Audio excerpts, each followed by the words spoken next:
Sports Radio 670 The Score. Broadcasting live from the Hyundai Studios. Presented to you in part by your local Hyundai dealers. WSCR Chicago. WBMX HD2 Chicago. And Odyssey Sports Station. The Score! This hour brought to you by Cars for Kids. Chicago, it's time for the Mully and Haugh pregame show with your host, executive producer of the Mully and Haugh Show, Dustin Rhodes, on Chicago's Sports Radio 670 The Score. Good morning. All good here. Morning, Chicago. Welcome to your Tuesday, 11th day of the month. It is the Mully and Haugh pregame show. We're broadcasting live from the Hyundai Score Studios, brought to you by your local Hyundai dealers. Mully and Haugh live and local for you, beginning at 5:30. Plan of attack, 6 o'clock, pick 6, 7 o'clock, Coach Dave Wanstead. 8:25 out to spring training, bring in Bruce Levine. 8:44, a trip around the NFL with Mike Florio. And before 10 o'clock, we're talking to Clay Harbor. The guests are brought to you by Atturo. It's your all-weather tire. It's Atturo.com. That's ATTURO.com. The Bulls back at the United Center tonight, hosting the Pistons. The first half of back-to-back games against the Pistons as we are going into the All-Star weekend. Pre-game, 6:45 right here on the Score. The Pistons are -5. The total, 239 per our friends over at Circus Sports Illinois. Lonzo Ball illness, missed the Monday practice and almost certainly won't play tonight because he does not play in back-to-backs, and missing Tuesday gives him another day of rest. Ayo Dosunmu was sent home from the facility with an illness, according to Coach Billy Donovan. Matas Buzelis will be part of the All-Star Weekend festivities. He's in the dunk contest, and he warned everybody, I'm not going out there to lose. Also in the NBA, Luka making his Lakers debut Monday night, scored 14 points, 24 minutes of work, playing for the first time since Christmas Day. Lakers took care of the Jazz 132-113. The Blackhawks sitting 17-31-7, now on a break as the best hockey players from 4 different countries will take the ice in the Four Nations face-off. It begins on Wednesday. United States, Canada, Finland, and Sweden all have rosters loaded with superstars in the first best of the best international tournament the NHL has participated in since the 2016 World Cup of Hockey. The 4 teams will be playing in a round-robin style tournament in which the top 2 teams will advance to the championship game. Connor Bedard is not part of the action. He did not get picked for Team Canada. The Blackhawks will play the Blue Jackets after the break. So the Cubs pitchers and catchers reported on Sunday, but the Cubs are already dealing with a pitching injury. Javier Assad sidelined with oblique soreness. Manager Craig Counsell said the second day of spring training will be reassessed after imaging testing. Counsell, however, is confident.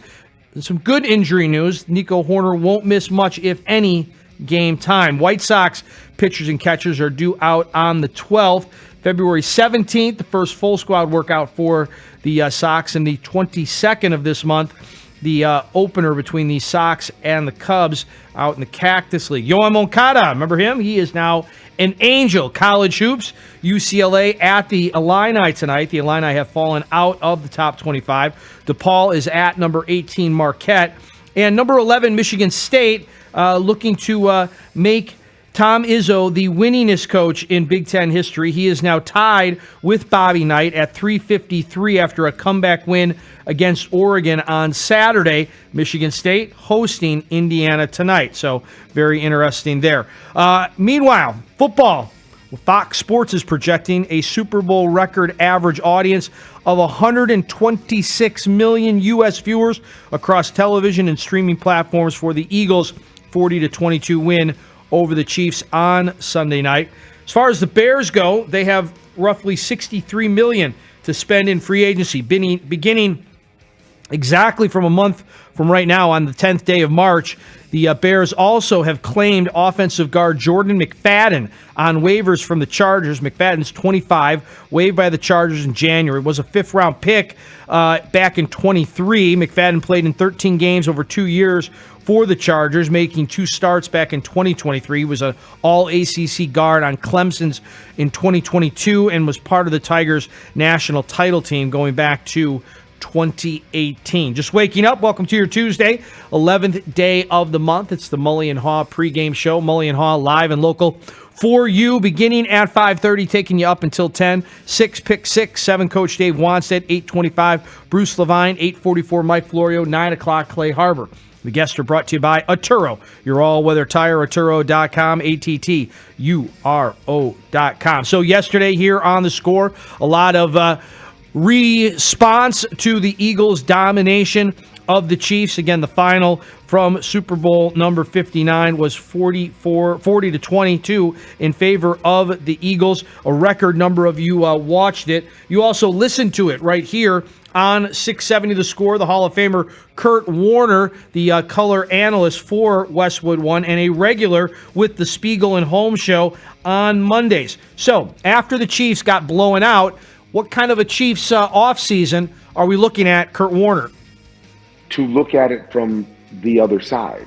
Like, we joked on our, on game day morning, we kind of had a joke all year long because, Kansas City, as you said, we're winning and finding ways to win, and we're 15-1 and the best record in football, all of that stuff. And they kept asking me, is this the most complete team that Patrick Mahomes has ever had?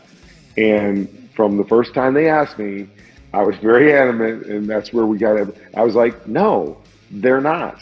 They're not anywhere close, in my opinion, because there's nothing that they do that's dominant. They find ways to win, but they're not dominant. And so they would ask me again as they got closer to 15-1, and they would ask me again, and then they asked me yesterday because they, got through this tough AFC. I think the point is you don't panic, but you had to know. I knew. Like, I was amazed, and I was asking myself going into the Super Bowl, how did they really get here? Like, what were the reasons that this team, because when you get to the Super Bowl, you understand how hard that is. I mean, you understand it's not something that you roll out of bed and any team just gets to the Super Bowl. You have to do stuff, but this team was one that I couldn't really put my finger on how they got here because, again, they didn't have they weren't a great run team. They were very average in the run game. They were a very average pass team. Defensively, I thought they weren't the same defense they were a year ago. We saw teams move the ball. We saw teams have success against them. Chris Jones, as good as he is down the stretch, wasn't this dominant force that so I looked at this team and asked more, how did they get here? So to me, it's not a panic. It's like unbelievable job getting to the Super Bowl with this team. And, with the fact that you weren't dominant in any era. And, I hear people, talking today, oh, don't ever put Patrick Mahomes in Tom Brady's category again after that performance. And I understand why they say that. But I don't think Tom ever had a team like this that he led to the Super Bowl. And maybe you could look at the first one against us because offensively, they weren't great that first year. But Tom didn't lead them there. Like, Tom threw one touchdown pass in the playoffs. He threw for 150 yards against us in the Super Bowl, and they won that game because of other factors that I'm impressed that they got there. And they should be impressed that they got there, but it shouldn't be that when they start making some changes, which to me they have to make, they've got to do some different things, especially offensively. When they start making changes, I don't think it's because of panic. I think it's because we were exposed that we weren't a good enough team to be in the Super Bowl. Yet, you should tip their hat, or we're going to tip our hat to them because they actually got there and they beat some good teams. But to me, it's not panic. It's recognizing great season, unbelievable that we had a chance to three-peat, but we've got to make some moves. We've got to change because we're not good enough to be in this place again. We were surviving because of, all the stuff that we talked about, but fortunate and making a play in a moment, but not dominant enough to actually be in this game against the best team in football. Hall of Famer Kurt Warner on The Score yesterday, a regular part of our afternoon show of Spiegel and Holmes. Also, you hear him on the biggest game of the week with Westwood One. He called Super Bowl 59 down in New Orleans, talking about how the Chiefs have to retool in order to get back to the big game. And the big game was a big success for Fox, as they are reporting over 126 million U.S. viewers across television and streaming platforms tuned in to see the Eagles take care of the Chiefs on Sunday night, 40-22, the final of Super Bowl 59. Meanwhile, on Sunday, the Cubs pitchers and catchers reported out to Arizona. You saw video on the Marquee Sports Network of Craig Counsell walking in to camp early. The Cubs are going to be out in Japan March 18th and 19th, taking on the Dodgers. And here's what Craig Counsell is expecting from Shota Imanaga during that road trip. You could do the same thing. That'd be great. Yeah, so I think, look, you know, he's passed and excelled at really every challenge that's been put in front of him. You know, that's what he did last year. You got to do it again. The nature of competitive sports is you got to go do it again. And he looks forward to that, as all these guys do. So, you know, he knows what he's doing. I think he showed us that last year. I think our staff put together a very good plan for him, you know, working alongside him, and we'll really try to replicate that again. Cubs skipper Craig Counsell on expectations for Shota Imanaga, who is entering his second year in Major League Baseball. And we're only a day into camp, and the Cubs are already dealing with an injury to their pitching staff. Javier Assad is having some oblique soreness, so he's out right now. And then Brandon Birdsell has some trying to identify some back of the shoulder lat, and we're trying to get to the bottom of that as well. Craig Counsell telling us that Javier Assad will miss some time. He's got to get some imaging done on the oblique injury. A couple of guys last year that were injured often for the Cubs, Jordan Wicks and Ben Brown. Where do they stand entering spring training? Yeah, I think both guys, we're going to stretch them out. And, you know, that's really as far as you need to be right now in kind of the decisions. You just prepare them to pitch multiple innings, prepare them to build up pitch counts.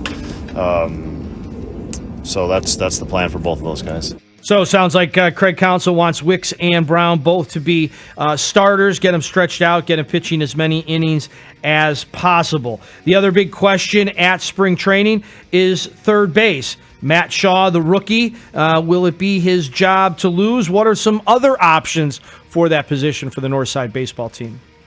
I mean, I would say, off the top of my head, I think John Birdie's an option. Also in camp, Vidal Brujan, Nicky Lopez, the Rule 5 pick Gage Workman. You know, that's the rest of the group in camp.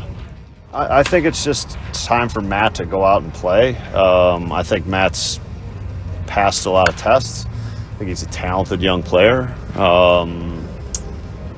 know, and I think that the message is, yeah. I mean, I think Matt's got a shot at it. There's no question about it. He's squarely in the mix, and he's probably going to get the first shot at it.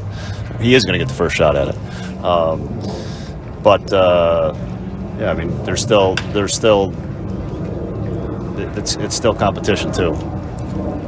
The second half of Amaya, and it's development too. That's Craig Counsell setting the table for the Cubs' third base job. Matt Shaw's job to start. We'll see if it ends up being his job on opening day. Will Nico Horner be available on opening day for the Cubs at second base? I think Nico's in a great spot, and I'm not focused, nor is Nico focused on I'm ready for this game or that game. He's not gonna miss much, if at all. That's what I'd say. I'm confident in that. So, you know, what Nico and I have talked about is stacking good days. Is just keep on stacking good days, because I know this is when you look too far forward, then you kind of forget about today. And And it's just about stacking good days. You stack a bunch of good days up, and that day is going to be sooner than we all think. And that's what's happened so far. So the news has been all good so far. And that's really encouraging. And the other thing I'd say is that, one of the reasons that, Nico wanted to do this, and frankly, I think Nico, he had to do this, is I want Nico to be able to play shortstop, and he wants to be able to play shortstop when needed.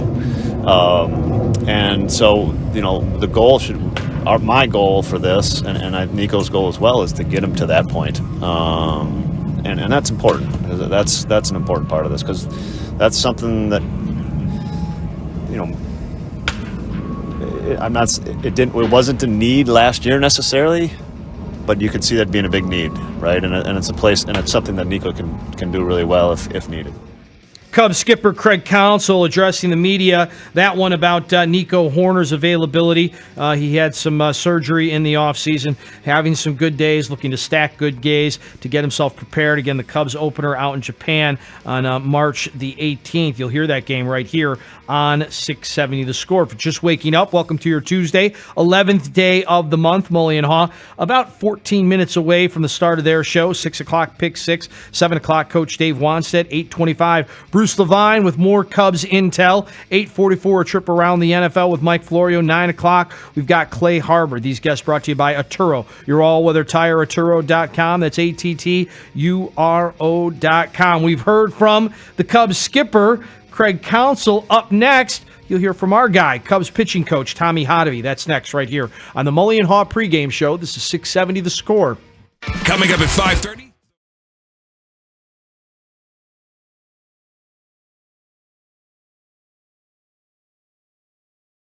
It's the grand opening of Raymond Kia in Antioch. Our new lounge is over 4,000 square feet with multiple TVs and workstations. We also have 18 service bays. The best part is we have more space for basketball. And more Kia models. Right now, get grand opening savings like this. Come in today and ring it up at the grand opening of Raymond Kia on Route 173 in Antioch.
Score.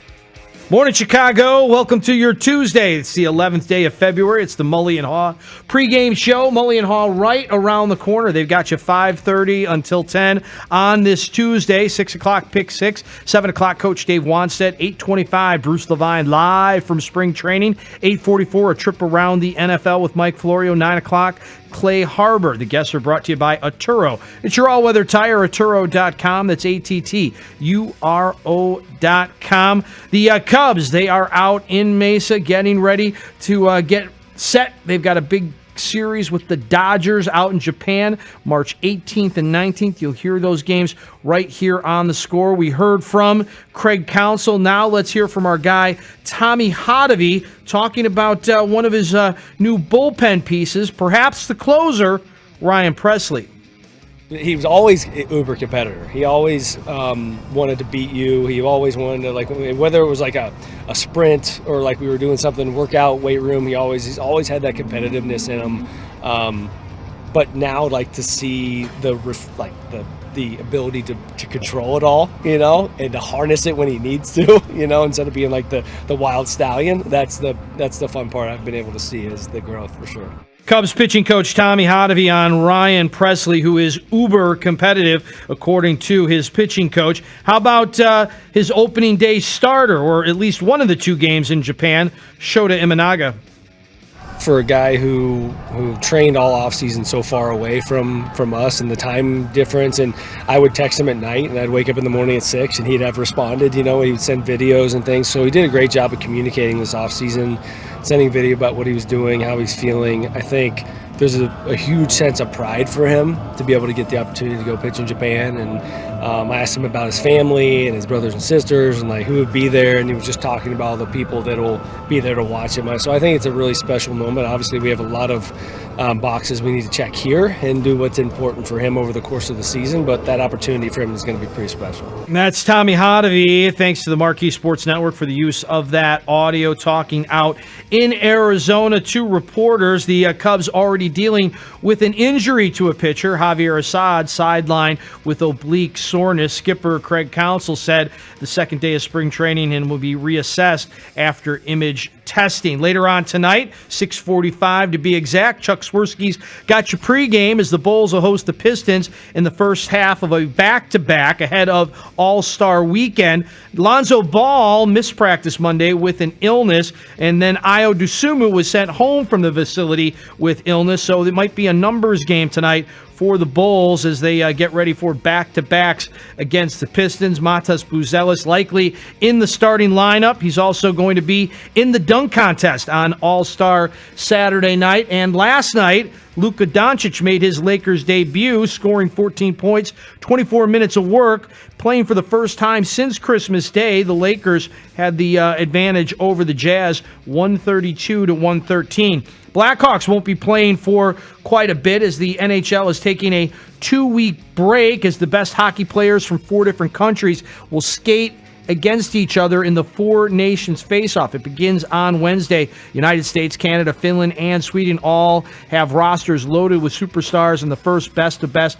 international tournament the NHL has participated in since the 2016 World Cup of Hockey. The Blackhawks 17-31-7 will take on the Blue Jackets when that wraps up. And the Bears, they've currently got $63 million to spend on free agency, which begins on March the 10th. Again, if you're just waking up, welcome to your Tuesday, 11th day of the month. Mully and Haugh, 60 seconds away.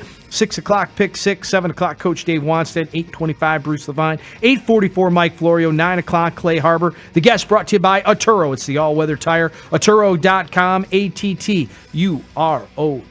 It is 5:30 on your Tuesday. It's time for Mully and Haugh right now. This is 670 The Score. Let's go to work. Wake up! Wake up! Mike Mulligan, David Haugh. I wasn't thrilled with the broadcast. Oh, my God. And overall, Tom lived up to nonplussed. the game, I thought. He did. You learned nothing from him. Well, you did. You learned that he is a Well, you learned star, he's overwhelmed. and he's a bit overwhelmed, and he's a bit unnatural in the booth. I just always remember waking up the next morning, and I thought, that's a nightmare. That's a nightmare. That game didn't happen. Poor Tom. Hey, Tom, what are you saying? Hey, I think that's Patrick Mahomes, and he's sitting on the sideline. And it's a difficult feeling to have, but if there's anybody that can rebound, it's Patrick Mahomes. What are you doing? It's not great. No, it is not great. It's just in. Not great. But like Patrick Mahomes, this was Tom Brady's worst Super Bowl. There was no insight. Start your mornings with Mully and Haugh, 5:30 till 10 a.m. on 670 The Score. To me, they're perfect. Let's go. Mully and Haugh, Chicago Sports Radio 670 The Score. I went back yesterday and watched some of that game again. It was as bad as I thought. There was no reason to go back. Good morning, Mully. Just habit, Mr. Why would David. you do that? Why would you do that to yourself? Well, I got to be honest with you. Because the Hawks are off, the Bulls are off, everybody's off. You went back and watched some bad football. I hadn't spent enough time with Kendrick Lamar. And so I knew I was going to go back and watch that. And I wanted to know some of the references he was making. So I started looking into that a little bit. And then I thought, wow, what a ridiculous thing for a grown man to do, to go back to examine the halftime show I should go through the game a little bit, and Wow. I started going through the game. It was as bad as you thought. Yeah, the second time around, nothing changed. Nothing changed. Although, if you were watching and you had the volume up, or maybe you zeroed in on maybe the close-ups, did you notice Tom Brady's $740,000 watch the second time around? No, didn't look for Okay. the watch. Didn't notice the watch. He had to have noticed the watch. He has a $740,000 watch. Yeah. Again, Didn't you notice the watch on Sunday night? I don't have a watch. I don't wear a watch now. either, but I think that I you did once would- in my life wear a watch. I Does did. anyone, Brandon? Do you wear a watch? You don't have a watch. Dustin doesn't have a I watch. used to wear a watch all the time. I loved wearing a watch. I thought it was very cool. Had this nice, I just really loved wearing a watch. And then I lost a watch, and I hated wearing a watch. I didn't want to do it ever again. Because you So, lost. Yeah, because I lost it. I went to a baseball tryout camp, and I lost a really nice pair of sunglasses. And I have never again invested. What were in you, a pair what were you of playing? sunglasses. What position were you playing? No, I was just covering all the local oh, guys. I going thought maybe out. you were. No. I didn't know if this was like No, going back to your youth. No. I'm That just wasn't- asking. I wasn't there for a tryout. I I went was to one of those. observing it. I just want to know. Yeah. Yeah. No. No, I was there apparently to lose my sunglasses. Mm-hmm. that probably were nothing as expensive. So you as stopped wearing sunglasses. That's the connection. Pretty much Yeah. that, and it's the same type of thing. When you know? lose things, you don't want to get them back because you're afraid of losing them again. That's it. Like today, I lost my ID. Yes, you Can't are. get in the building. No one will even acknowledge you. I know. Nobody's really like, I walk in, everybody's kind of looking the other way. Security's wrestled you to the ground 3 times already. Very uncomfortable. I feel better about being in the building. Took me a couple different times to try to get in and sneak around the security desk. They're very nice. They're very nice, very cordial, and it was very accommodating. So, yeah, and days like this, you appreciate the people who do those kind of jobs, especially because you can't find your ID. Yeah, But nonetheless, we digress. But that's just a pain, isn't it? Like if it's like, I don't know if you've ever misplaced your wallet. Like I've never really lost all my IDs, but I did. I once got up in the morning, was getting ready, and I somehow put my wallet on the shelf of the closet. I was without a wallet for a week, and I didn't know how to. I didn't know up from down. It's difficult, and it's less, I think, maybe difficult now or troublesome if you lost your wallet because of all the things you keep on your phone. Yeah, that's now true. if you lost your phone, which is okay. Have you lost your phone? You're just looking desperately for your phone. I had to make sure I had my phone before I said something like that. I have never lost my phone. Yeah. But I have forgotten it places. The other night at the United Center, for instance. Oh, really? I thought that it was in my pocket. I left the seat. I went to the corridor, realized I didn't have my phone, went back to my seat, and it was there on the bench. Oh, that's good. So that was good. That's terrible losing a phone. We all have close calls. Right. And maybe it's a sign you're doing too much. You know, the other thing is, like, I left my phone in an Uber one time, and then I was like, oh my God, I got to call that guy.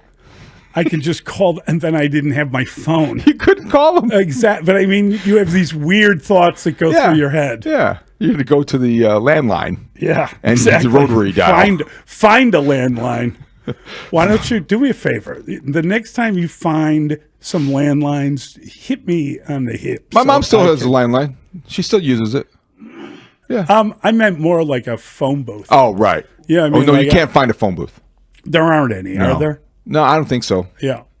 There used to be. I used to know where a couple were. No, I can't imagine there being a phone booth anywhere. It'd be a waste of space. What about beepers? Do you still have a beeper? No, it's not the 90s.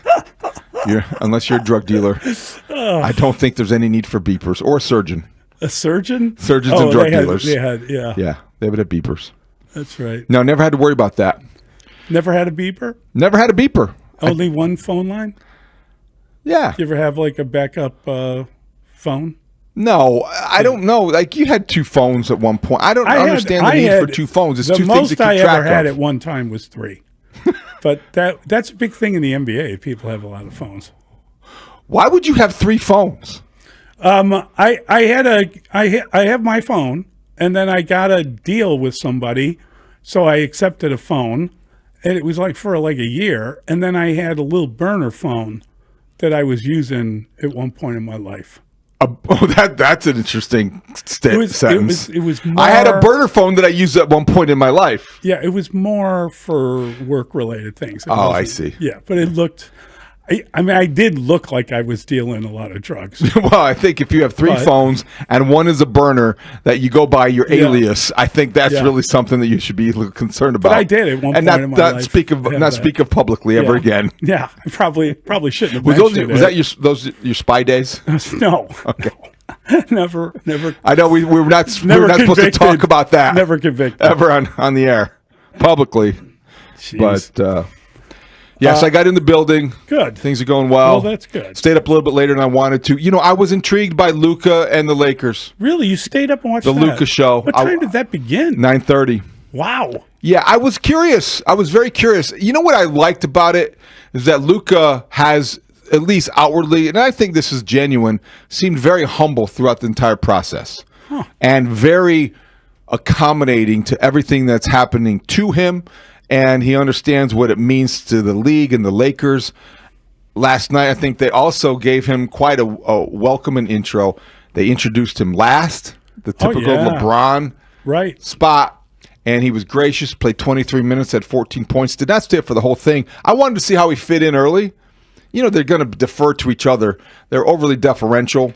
He was overly deferential. Yeah. He just wanted to distribute the ball. And break a sweat and get back in rhythm. He hasn't played since Christmas. That's crazy. Right. Yeah. Lakers have won 10 out of 11. That's a team that the trade didn't go through. They didn't get their big man, Mark Williams. They're going to probably... Yeah, what happened there? Why did that not go? I heard it didn't go through. Failed physical. He failed the physical. Yeah, but now they're challenging that, and I think that it could be something that they look into. I don't know where that is headed. Wow. But that's a big move. How bad was the injury that failed the physical? So he's not able to play? Not yet. Okay. All right. Everything could be fluid because it was, the way I understand it, it was quite a surprise. On his knee? Perhaps. The fluid? not everything is fluid on his knee. Oh, it was in the shoulder too? The exact reasons for the failed physical aren't really known. Okay. According to the reports. But multiple issues, not the back injury that kept him out for most of last season. If you're Dalton Connect, where are you connecting? Yeah, that's interesting. Here in limbo. Cough. But I enjoy watching the Lakers. That's the team that I've always really liked from afar. Growing up in Northwest Indiana, I wasn't a big Bulls fan growing up. I have to just be honest. I wasn't a big Pacers guy either. I just loved Magic Johnson and the Lakers. Yeah. So now I've always been a Lakers fan. He was really good. Yeah. Magic Johnson was more than really good. No, Magic Johnson was really good. Magic Johnson was great. Well, he was good. I remember a friend of mine, it was a guy I worked with at Montgomery Ward's back in the day, he had a nephew who was being recruited to Michigan State. And he went there, and Magic was like showing him around. How do you not go to Michigan State when Magic is your tour guide? You go the minute that he smiles and greets you at your car. Yeah. And we have had a Montgomery Ward and phone booth reference in the first 10 minutes of the show. Ward's. I worked at Ward's Paint. Is that now? It's no longer. It's right? no longer. Yeah. Montgomery Ward's gone. Yeah. But not forgotten. I used to love. Certainly not forgotten. Working there, had a lot of big fun. part of Chicago history. A lot of good people went through the paint department.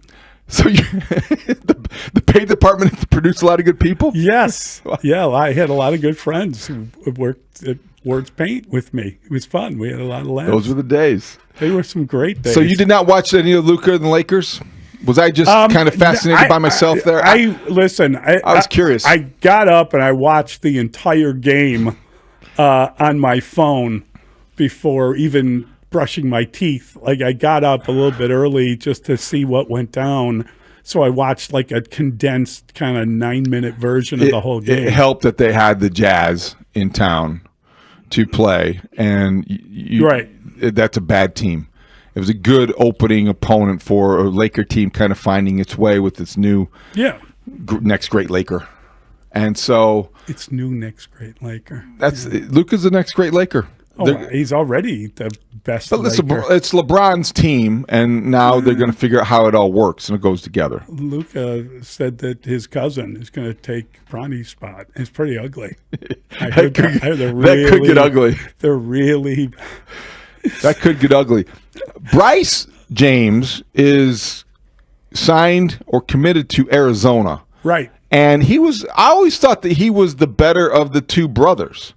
But I was told over the weekend in trying to talk, I've been talking about this Luka thing for a long time. You know, anyone who will listen. Thank you. There you go. But Bryce James had offers from Arizona, USC, Ohio State, and Duquesne. The suggestion being that a lot of the offers were because of his father. Well, Ohio State is his dad. Duquesne, for sure, is his father. That was his high school coach. Right? USC because of his brother. And then he signed with Arizona. He must be pretty good to sign with Arizona, right? Let's see if he plays. Okay.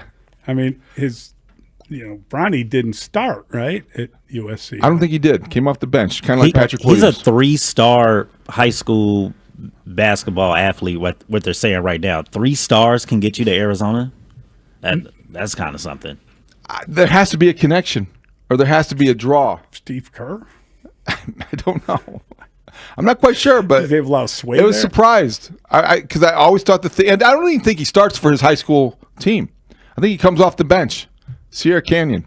I know a lot. Yeah, I know way too much about the James family basketball. So he's a backup.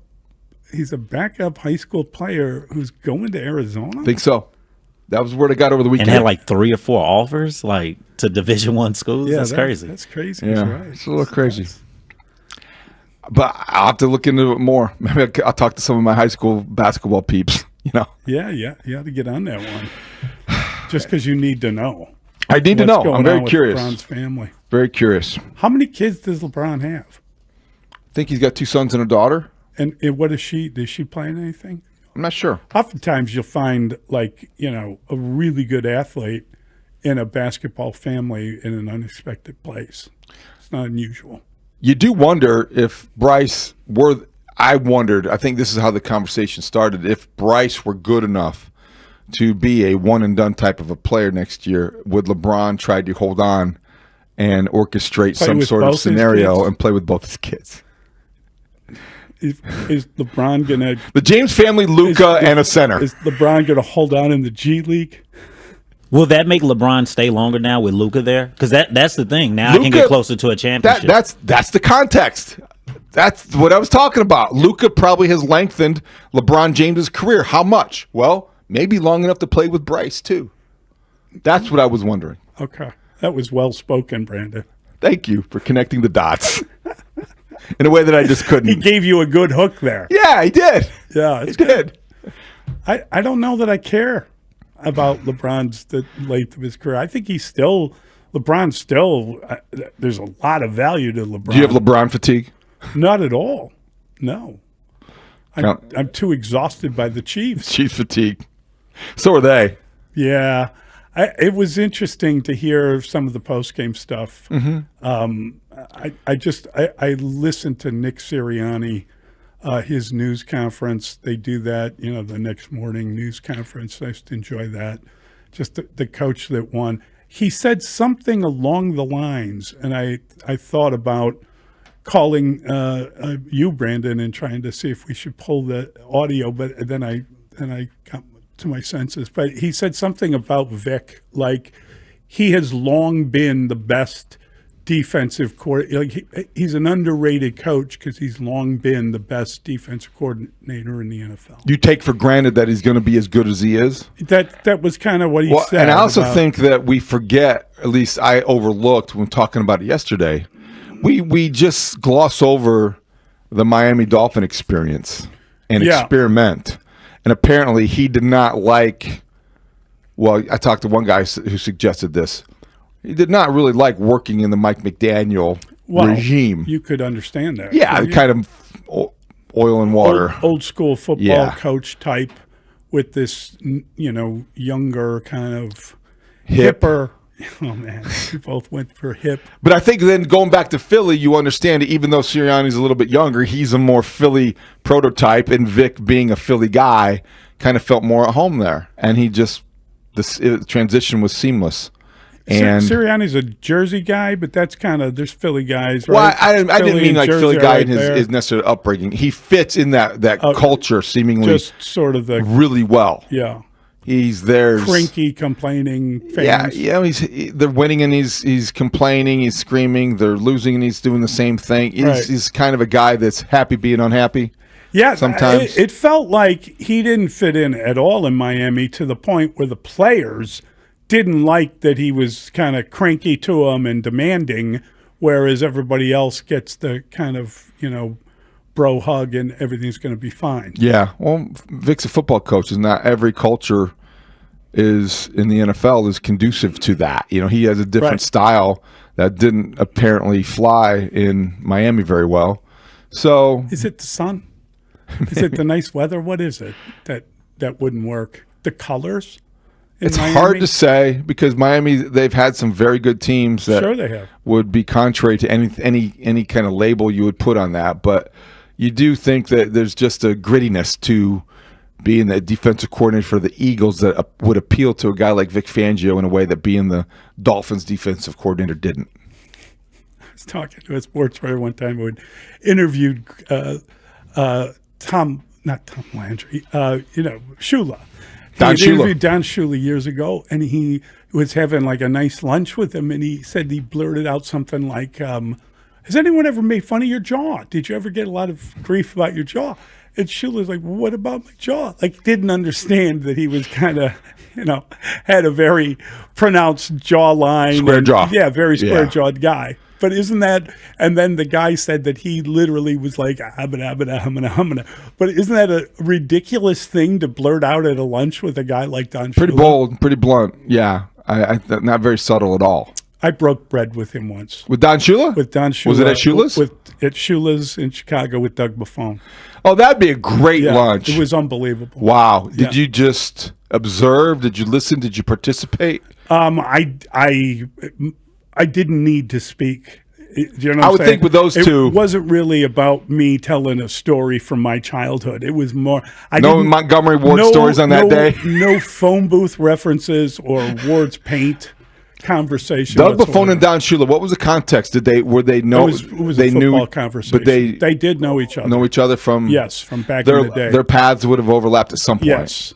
Doug's path overlapped with so many people. Doug was such a wonderful connector. Yeah. And he was one of those people, and there are people like this in life that just keep in touch with everyone, that will like swoop in, and you can have warring factions within your group, and yet one guy will be able to talk to everybody. Yeah. And he had that ability. He had that gift. Yeah. It is a being gift. able to connect and relate to so many different types of people. Connectors. For a That's guy really that true. was such a well-established and accomplished NFL player, never came across as a guy that was on this pedestal that everybody placed him. Extraordinary. There are people like that. But what was that lunch like? Was it dinner, lunch, breakfast? It was kind of it was more of like a later afternoon kind of post-show.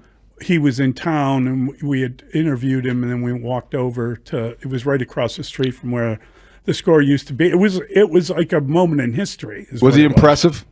Shula? Yeah, he was excellent. Doug's very impressed. They talked football. Oh, yeah. And we just kind of chatted about stuff. stuff. Who worked for Don Shula briefly was Dave Wanstead. Yeah. Yeah, Dave worked for him, and then that was before he went to Dallas, I believe. Dave was going to go, I think, yes. Dave was going to go work for Shula in Miami, and then Jimmy got the job. Yeah, I think Dave was at the university. We should ask him. We'll ask him. He's told that story he's where told that story. They used to wait for Don Shula to come into the meeting. Yeah, it's and great stuff. It was like waiting for the Pope to arrive and everything. He walked in, and the tone changed. When Dave was here, Mike Shula was on his staff. I mean, he had like a connection to the Shulas. The Shulas are still very much part of the NFL. I think Chris Shula is the Rams defensive coordinator. Mm-hmm. So definitely made a mark. And I didn't have I was in Don Shula's company at one point, but it was like he was at a Hall of Fame event, I believe it was, but never dined with him. Well, I mean, that's impressive. It sounds like my role in the meal was, I think Don asked where the salt was, and I immediately produced salt and pepper. Did you cut? And I said to him, Doug's I said, steak? He looked at me as I gave him both, and I said, Miss Manners says they're married. You're supposed to have both. I said something like that. You did? That was pretty much my exchange No way. with him. I swear to God. No, that is true, though. It is true. That is true. The salt is married to the pepper. So I had been both. told that whenever you pass the salt, you also pass the pepper. I don't think I would break that to Don Shula. I think I was mumbling it to myself. I was pretty overwhelmed. I think if Don Shula wanted the salt and the pepper, he'd ask for the salt and the pepper. He's definitely a very specific, organized, detailed man. As I recall, I reached for the salt, threw some over my shoulder, grabbed the pepper, and then produced it with a mumble. That is a bit presumptuous, though, because I think that if you wanted the pepper, I'd ask for the pepper. Hey, you know what? They're married. I don't think so. They are married at the table. I think that's an old-fashioned thing. Now I think that if you want the salt and pepper, you'd ask for them separately. I don't think I'd necessarily... look at you, Mr. Nouveau everything. I'm just thinking about if I'm at a restaurant. You know what you are? Honestly, more than anything else, rude. If I am not rude. If Miss Manners says it, you do it. I am many things. I do not believe I am rude. You're only giving him the salt. Oh, I'm sorry. Where's the pepper? Now you want the pepper. I'm being considerate. I don't want to give somebody something they can't handle, didn't ask for. I think it's considerate when you follow the rules of table manners. I can't believe we got here just by saying that you didn't wear a watch. I didn't. You lost your ID. The whole show went to hell the minute you were banging on the door outside. I wasn't banging. I knocked politely. No, I just know that Brandon jumped up and ran out of the room. Yeah, I was texting. That's because Dustin ignored me.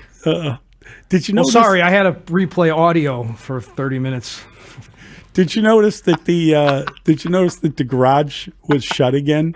Yes. Does anybody know what that's about? And by the way, I never got no one bothered to tell me. Yeah, you did. You got an email. Did I really? Check your email. Well, I'm not going to do that while I'm just driving. saying you got an email. Usually, we all got an email Friday. I didn't know that. What's going Friday on afternoon now? emails though? Those don't count. Just saying they checked the box. Okay. They checked the box. What did There's construction going on. One entrance. Again? You got to go to the other entrance. It's not that hard. Are they going to tell us when they? I'm just changing my routine. You already have changed your routine? Changing my routine. So you're doing a U-turn? Right? I got it. Wow. Look at you. I got to adapt. All right. We got to adapt, too. We got to get to the pick six. Tons of good questions today. Should have a lot of laughs with it. Mully and Haugh, Chicago Sports Radio, 6-7 The Score. We are Chicago's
Sports Radio 670 The Score. Broadcasting live from the Hyundai Studios. Presented to you in part by your local Hyundai dealers. WSCR Chicago. WBMX HD2 Chicago. And Odyssey Sports Station. The Score!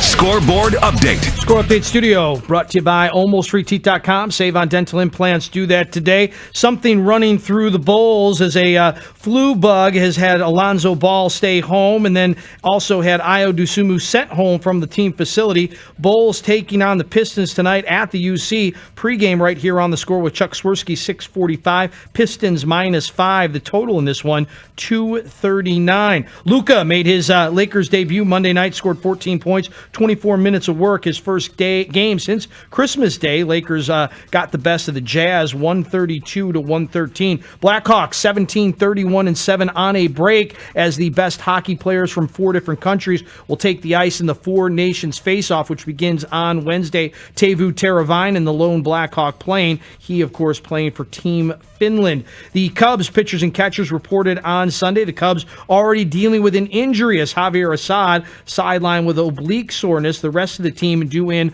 on Friday, Valentine's Day, the 14th. The White Sox pitchers and catchers are due in on February 12th. The full squad on the 17th. Yohan Moncada is an Angel. College hoops, UCLA taking on Illini tonight. The Illini falling out of the top 25 after their loss to Rutgers. And Tom Izzo can become the winningest head coach in the Big Ten. Tonight, Michigan State hosting Indiana. The Bears currently with roughly $63 million to spend when free agency starts on March the 10th. This hour of the show brought to you by Cahill Heating and Cooling. Visit callcahill.com. It's Pick Six with Mully and Haugh, where we debate the top 6 sports stories of the day and then open it up to you, the Chicago sports fan. Call us at 312-644-6767, or you can tweet your thoughts at Mully Haugh. Pick Six with Mully and Haugh starts now.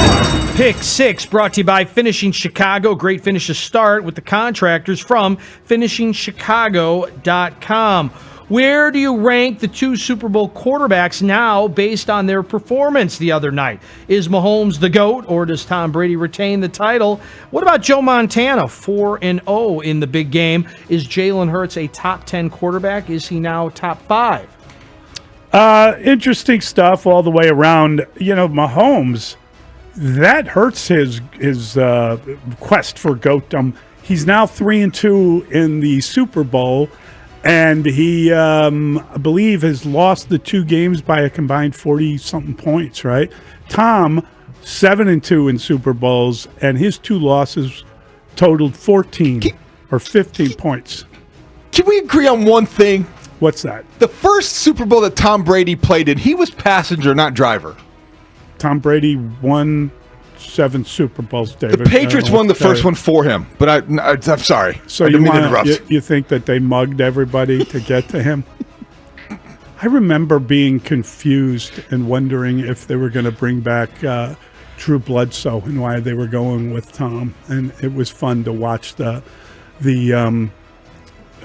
documentary about the Patriots in the early days. It was really interesting stuff. But yeah, Tom, I'm sorry. Tom started out as passenger. I mean, we can agree on that, and then became the driver, no question about it.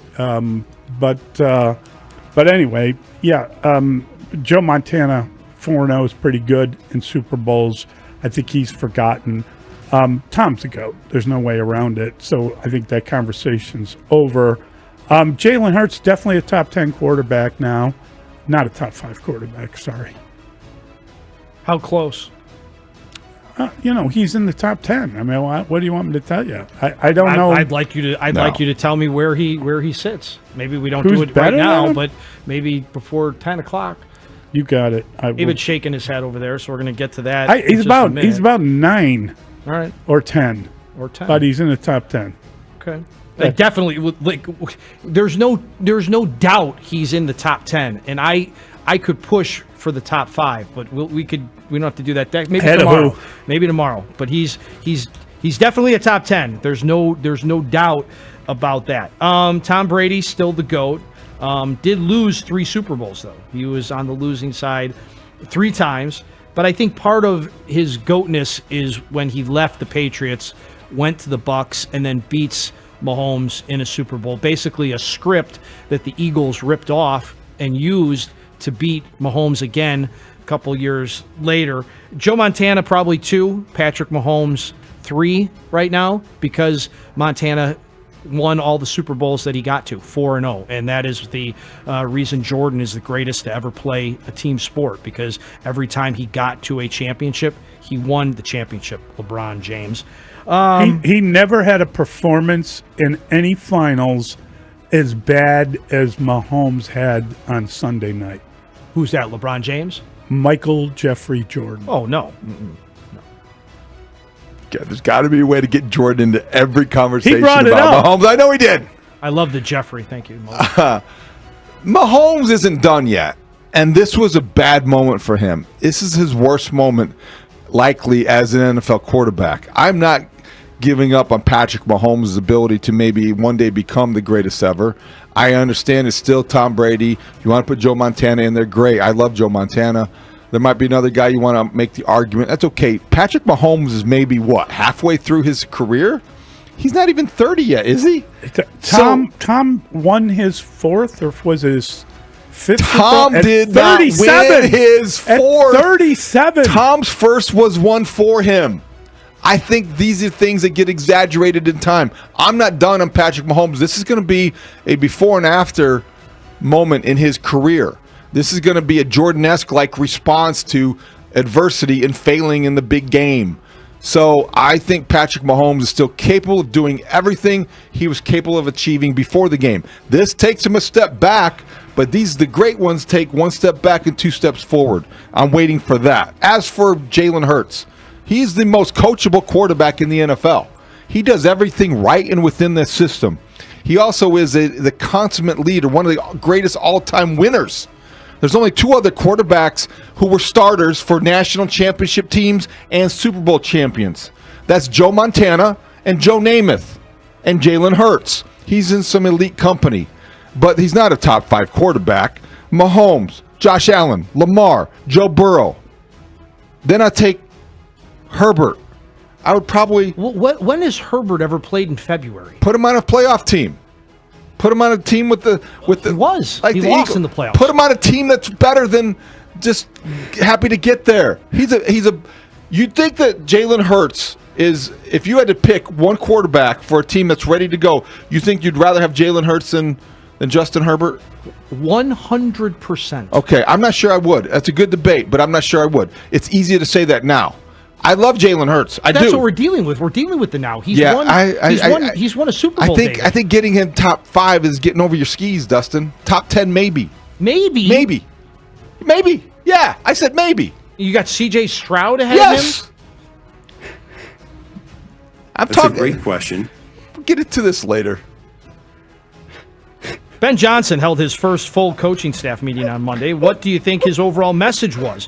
What do you want this staff to emphasize, and how much will Johnson do delegating? We get into really dumb arguments sometimes. I know. I'm sorry. Top 5 and 10 quarterbacks in the current NFL is a dumb argument? That's my fault. I'm sorry. Ben Johnson meeting with his coaching staff for the first time. I would have loved to have been in there, because I would have liked to have seen the way that he projected to guys who are NFL lifers. Guys who, Richard Smith, the 69-year-old linebackers coach, and frankly Dennis Allen, the former head coach, and all these guys, and how they're consuming what Ben Johnson is spreading and out there, and what the message he's sending.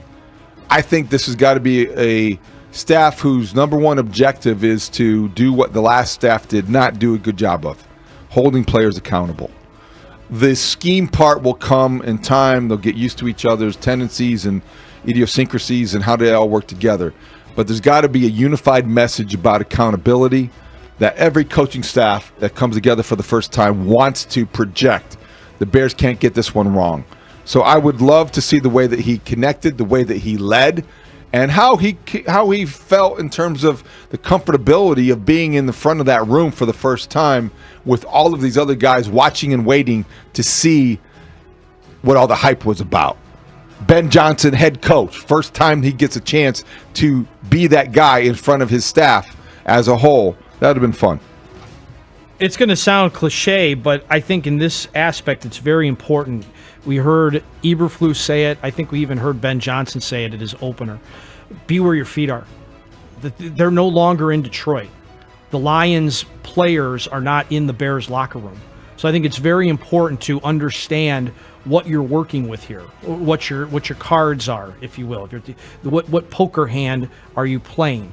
So I think it's very important that they are now realizing that they are in Chicago. They're at Hallis Hall. They're dealing with this current roster.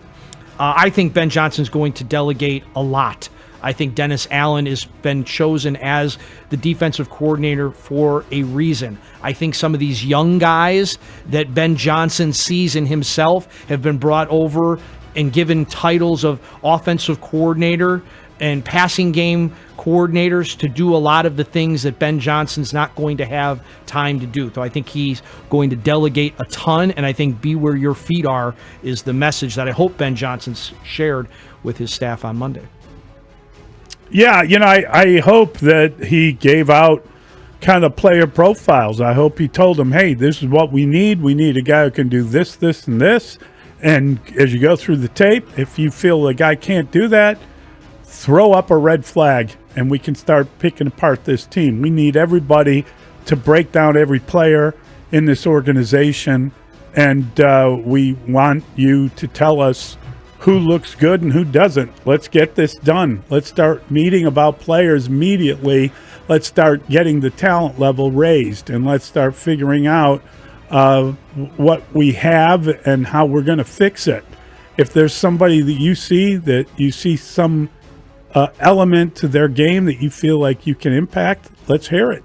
Let's hear it right now. I mean, it's I think you're tearing it down and you're starting from scratch, and I think you need to know what you have and what you're looking for, and so I hope that he makes that very clear to everybody that is doing it and get scouting reports from every one of them. The other thing is, you want people on the record. You want people saying, "Oh yeah, I like this guy. I can't work with that guy." You just want it on the record, how they rate a guy, what they think of the guy, and they're going to have to make. When you have to put your name on something, you do the job a lot differently. That's another question. That's the voice of Ruthie Polinsky. She's part of this question. With the Eagles on the Bears' schedule next year in Philly, as Ruthie Polinsky wondered in a tweet, what do you think of a possible matchup opening night of the 2025 season? The defending champs versus Ben Johnson. I don't think much of that idea. I don't think the Bears are the team to showcase on the opening of the Eagles season. I believe they're at Green Bay and they're at Minnesota, but they're home to Detroit.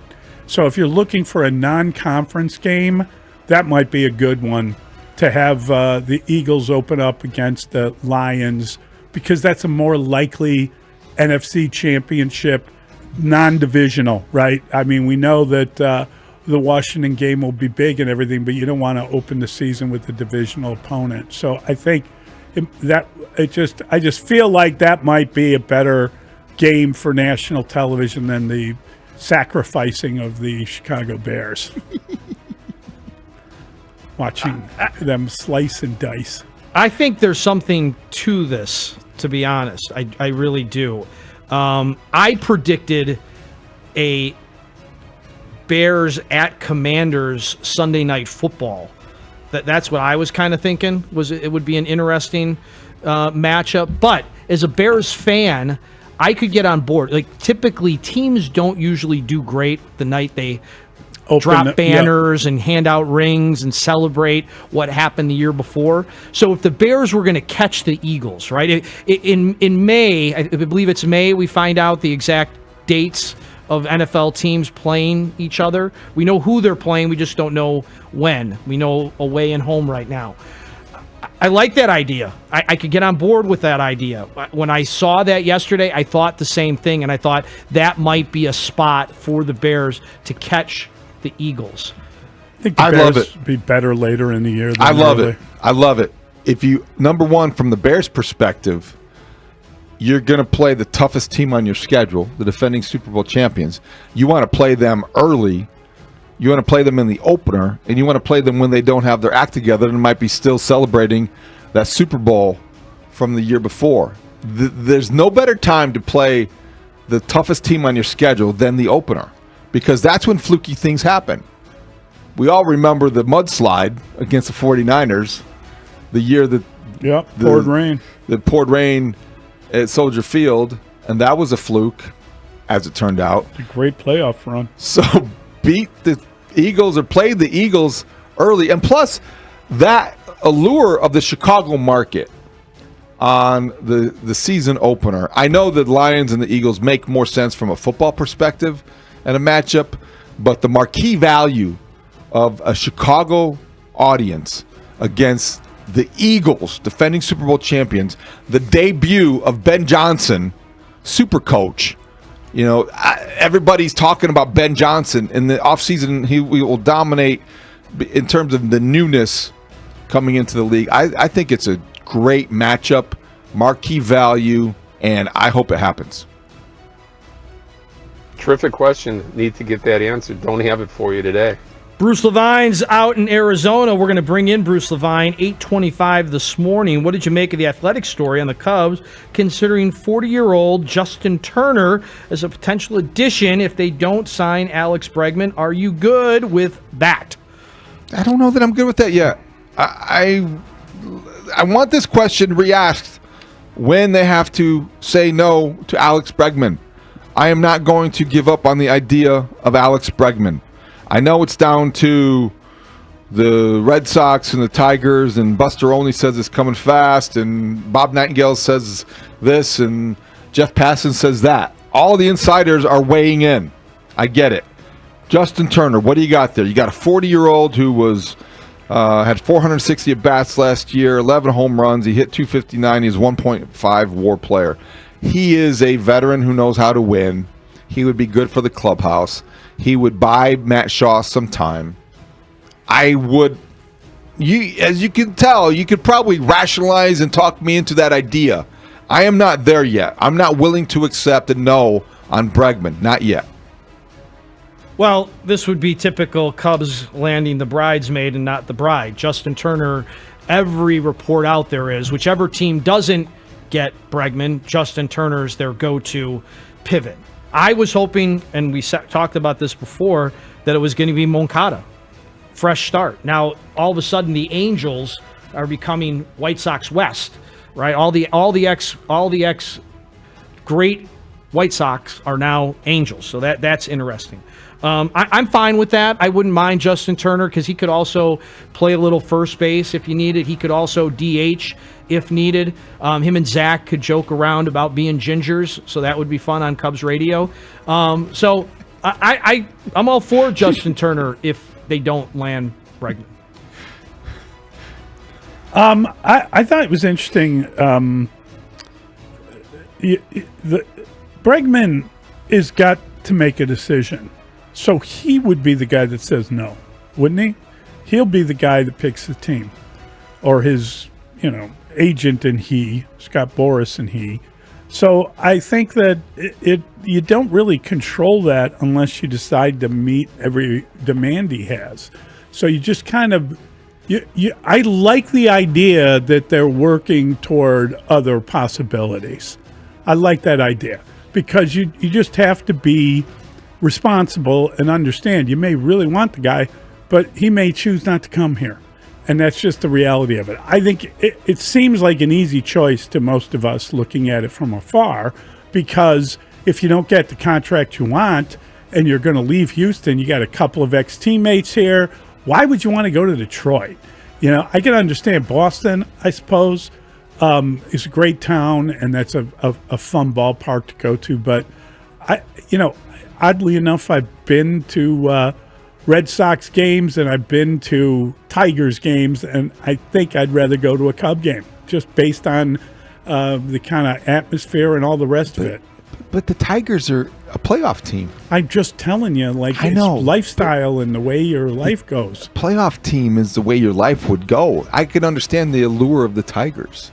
I thought that the Tigers, they were a playoff team that caught fire and did very well. Is that sustainable? You just don't like him because the manager nearly came to the White Sox and didn't come to the White Sox. Well, that's true, and he knows that manager, so you would think that would come into play. I don't know. I hope he knows comes the way to that Chicago. he communicates. Well, he knows the drum beat. I mean, I think you asked like 4 questions there. Cubs manager Craig Counsell announced that starter Javier Assad will be shut down with an oblique injury. What's your concern level, and does it underscore how badly the Cubs need another starter? Yeah, I didn't like hearing that. We'll get more today, right? We'll understand more after imaging, etc. But that is that's not good. Yeah, if he can't go, you need another starter. They've got 4 good starters, right? But you thought he was going to be in the rotation, and I think that you hate any injuries to start the season. Oblique, key to the pronunciation of the word would be bleak. That is, whenever you hear that injury, that's not good. That is not a good injury. And it's not, it's not season ending or anything like that, but it can mess with you for a long time, and it's hard to come back from it, and it can, ruin a season or at least delay a season pretty significantly. And then when you come back, there's always the chance, it's not an easy injury to deal with. So I felt that was really bad news, and I was hoping for better news, frankly. Yeah, not what you want to hear right away. But again, keep in mind, Javier Assad is the 5th starter at best. Okay, at best, he's the 5th starter. He's fighting for a 5th starter. No, David, not the 5th starter. Yes, he's a 5th starter, but you still have to have him contribute. If you don't have a 5th starter, who's his replacement? My point is, it's going to be a while till they need a 5th starter. Well, Ben Brown, Jordan Wicks, there's plenty of guys that can be the 5th starter, and they talked about stretching those guys out anyway. They're not planning for Brown or Wicks to be bullpen guys. Assad might be better out of the bullpen anyway, but obliques are tricky because obviously every time you move, your obliques are involved. Right. So he's got to get his core better, and he's kind of probably shopped at the Husky section and got the corduroy pants like I did back in the 2nd and 3rd grade. So stomach not exactly his best attribute. I cringe when I read oblique. I mean, you start to tighten up. Yep. I don't think this is good at all. Javier Assad, we can't celebrate his contributions last year and what made the Cubs so good and so deep in the rotation, and then dismiss the possibility that he could be a guy you miss when he's gone. He's a big part of this rotation and what your expectations are. Matthew Boyd and Colin Ray, I know they were signed, and I know they had veteran depth, but you got a problem on your pitching rotation. I don't think you're deep enough to be the kind of team that we talk about in terms of the Cubs and their aspirations. I think the best teams in the National League, the best teams in the major leagues, are teams that have pitching depth galore in their starting rotation, even if their guys are 5 and dive guys, or they go 4 and they get out of there. I don't care.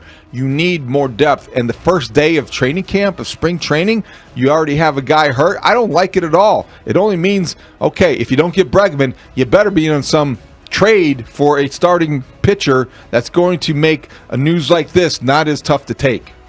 You've got a cease and desist. This will be a pick 6. There's your ball game.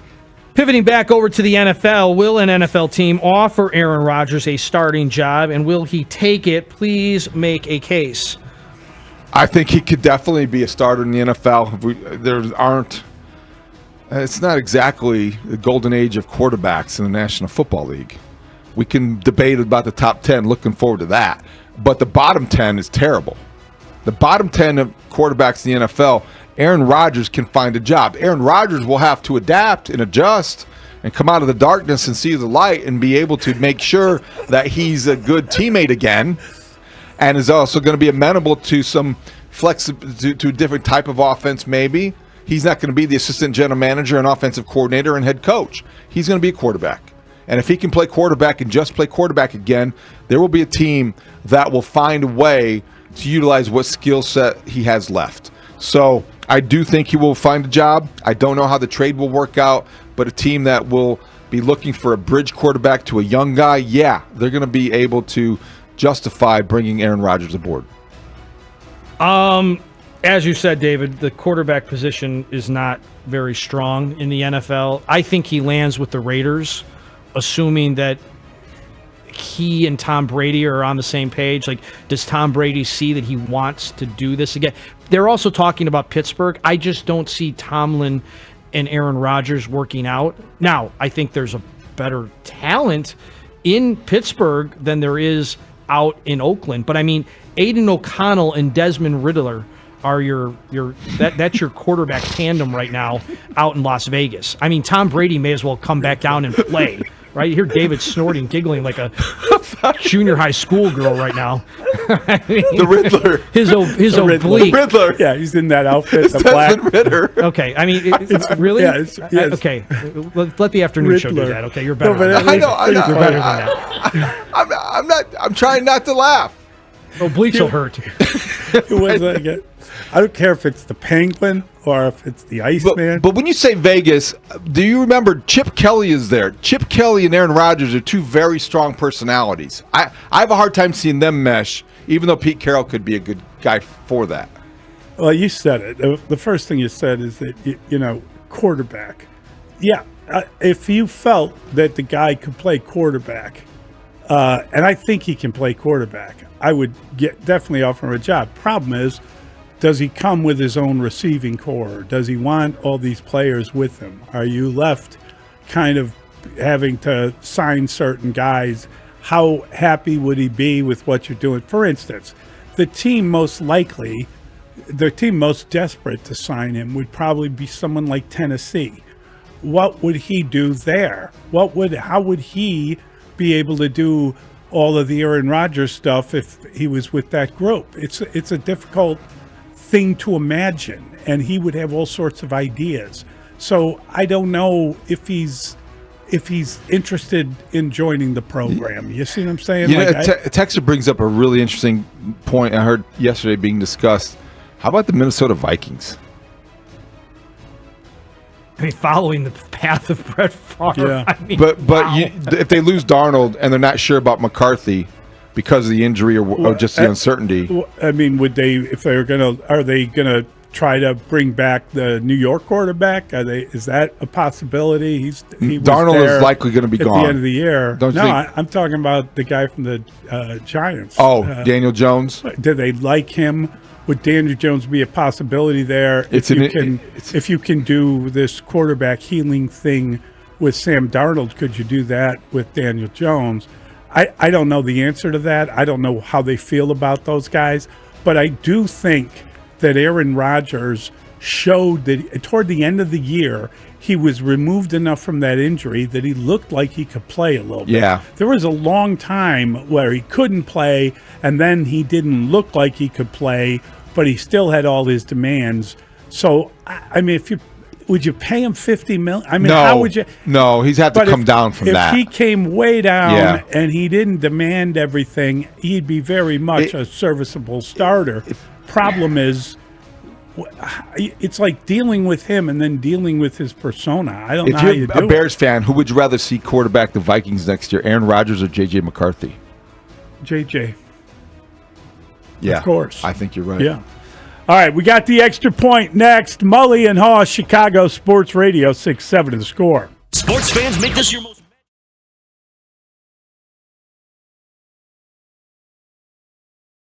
It's the grand opening of Raymond Kia in Antioch.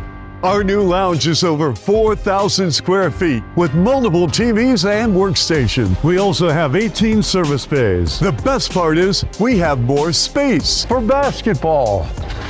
And more Kia models. Right now, get grand opening savings like this. Come in today and ring it up at the grand opening of Raymond Kia on Route 173 in Antioch.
By almostfreeteeth.com. Save on dental implants. Do it today. 6:45 tonight on The Score. The Bulls start a back-to-back with the Pistons. This one at the United Center. Pistons -5, total 239. A flu bug is running through the Bulls, so a numbers game potentially. Natas Buzelis definitely going to be in the starting lineup tonight. He's also going to be in the dunk contest on NBA All-Star Saturday night. Luka made his debut for the Lakers Monday night, scored 14 in 24 minutes of work. First game since Christmas. Lakers beat the Jazz 132-113. Blackhawks on a break as the Four Nations Face-Off tournament begins on Wednesday. The Blackhawks sit 17-31-7. Cubs pitchers and catchers getting ready out in Arizona on the 12th. That's tomorrow. The White Sox pitchers and catchers will be out in Arizona. The Score Update Studio, it's brought to you by almostfreeteeth.com. Do yourself a favor and save on those dental implants. Do that starting today. Set up this extra point. It's time for the Extra Point with Mully and Haugh on 670 The Score. Bad as the Chiefs played, the mediocre game as the game was, the broadcast might not have been so great. How about the ratings juggernaut that drew over 130 million of you? Well, that is a huge number. I am not terribly surprised. I am not in the camp that believes that the nation or anyone is getting tired of football. I don't think it's reached the tipping point. I don't think it's oversaturation. I think we are a nation addicted to football, and I am part of that, and we're part of that, and that's okay. Because you could make the other argument, and I don't want it to go in this direction, but I did say this the other day. There is really little in American society that unifies everyone as much as the Super Bowl, as much as football right now. It's the one thing that everyone, not everyone, but most people can agree on, that it's worth watching. It's the culmination of a season that entertains us. It's longer than ever. And thank goodness it is, because now, yesterday was the saddest day of the year. It was the day after football season is over.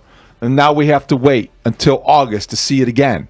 So not a big surprise. It at different tastes, different people have different interests. My son is a hockey fan, for instance. My son is only a hockey fan. He did not watch the Super Bowl. He did not grow up watching the Super Bowl. He would rather watch with his kid the Puppy Bowl than the Super Bowl. It's not for everybody. I get it. But it's for most people. And I love it, and it doesn't surprise me.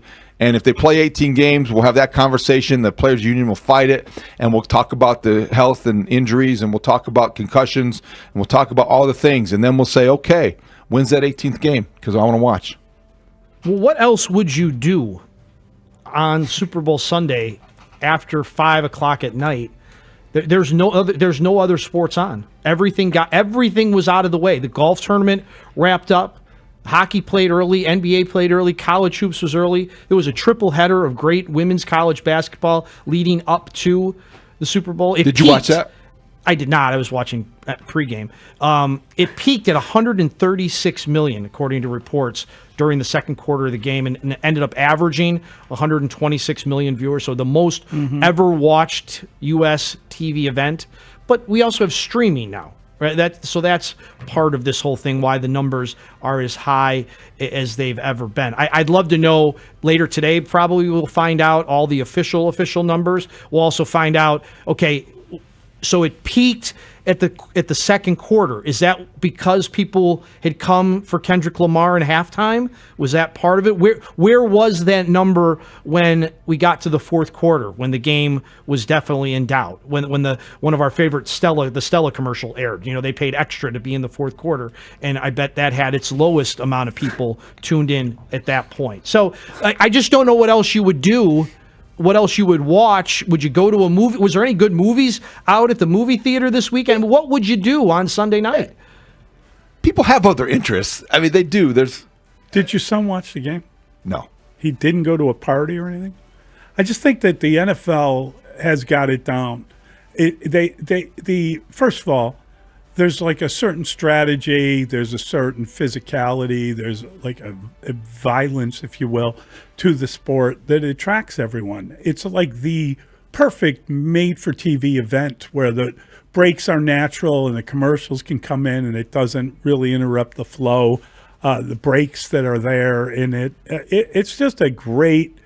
It's just, and they market it correctly. It's a great event, and they have. It's like because of the dangerous nature of the game, because you can't play several games a week. Like you get an 82 game schedule in the NBA, but every football game is one of significance and importance for every team and every fan base in the entire league. And then it all builds to the end of the year where you have this national spectacle. And I mean, down to the people in attendance, all the celebrities that show up, all of the connection with the halftime show and all that stuff. It's pretty extraordinary the way that this has gone, from the early marketing days. Do you know that photo? I always love that idea. Joe Namath sitting out, he's like laying on a lawn chair. There are like 7 guys interviewing him. That was the beginning of like the big NFL. It's not like there were hundreds of media credentials or anything like that. It was like just a bunch of dudes standing there talking to him about the game. And then it's now become this kind of enterprise that has exceeded any expectations. I think football is the most popular sport. I think the Bears in this town are the most popular team. And I think that it's just like, it's the sort of thing that becomes part, if you ever have the good fortune to get tickets and go to a game and go through the kind of Sunday ritual that it is. And I mean, for me as a kid, it was like on Sundays you had to get up and go to church and get back because you wanted to be able to watch the game. I mean, it was like a part, and sometimes the games weren't on, sometimes you were listening to them. I mean, it's crazy. You're making me sadder. To think how popular. Why am I making you sadder? Got to wait so long for the next football season. See, and I will disagree with you. Monday's not the saddest day. The saddest day is this Sunday. When you get to the weekend and you get up on Sunday morning and you're ready for nothing. Like that is the day. And we're on the All-Star break and we got the NHL not even there for you. I don't know, man. I mean, it's bleak. And I get it. We'll get into March Madness and all that. No, it's not bleak. This Sunday's bleak. I'm not being bleak. Sunday. Yesterday was the dark day. No. I am all positive today. The darkest day is Sunday when you wake up and you're ready for your what? No? Huh? What? That's when the lack of season hits you. Well, the NBA All-Star game will be Sunday. Come on. 176 to 205. All right. Bet the under. We're going to get to your phone calls. 312-644-6767. Mully and Haugh, the score.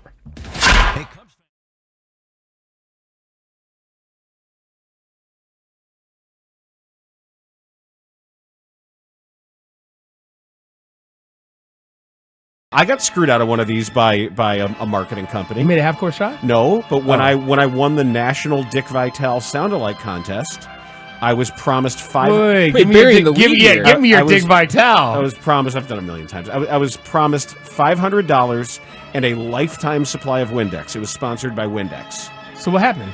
I cashed the $500 check immediately. The marketing company went bankrupt. And I was promised a lifetime supply of Windex. And you're still here amongst us. I haven't gotten a bottle. You never even got your first bottle. Never got a bottle. It sounds like a lawsuit to me. But you did cash that first check. And every time I buy Windex, I am bitter. And I would be too. Do you buy the off-brand? I should buy Sparkle. The You're non. Right. I should. I should buy. I don't know what Windex is biggest. Windex is too good. Yeah, Windex is. There's no replacing Windex. I've never used non-Windex. I guess that makes me bougie in my cleaning habits. It is superior. But I did talk to Dick Vitale about it years ago. What did he say? He felt awful. Because he was there at the contest. It was on ESPN, the whole thing, and he felt so bad. Oh no, I had no idea. And so he he's like, what can I do? Anything I can do? And it really genuine because he's a doll of a guy. You can buy me some Windex. Hey, Dick, come on, give me a hookup, man. No, but he really genuinely felt bad. Well, if he didn't make some kind of commitment to buy you lifetime Windex, then he didn't feel that bad. No, what's he gonna do? I mean, Somebody explain this to me. Give me your dick one more time. Whoa. Your dick my towel. Yo.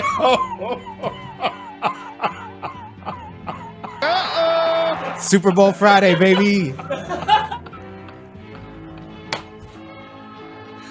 Dan has left the studio. Go get it, baby. Understandable. Yeah, you know, Dick Vitale. Yes. I was talking about Dick Vitale. Vitale. It's understood. Anyway. Dan's going to come back at some point. He says I he's done. I have no math skills.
.70 the score. It's not a dumb argument. It's subjective. It's subjective, and so that's kind of the problem. I think we're ready to have our top 10 quarterback argument. I got my top 10.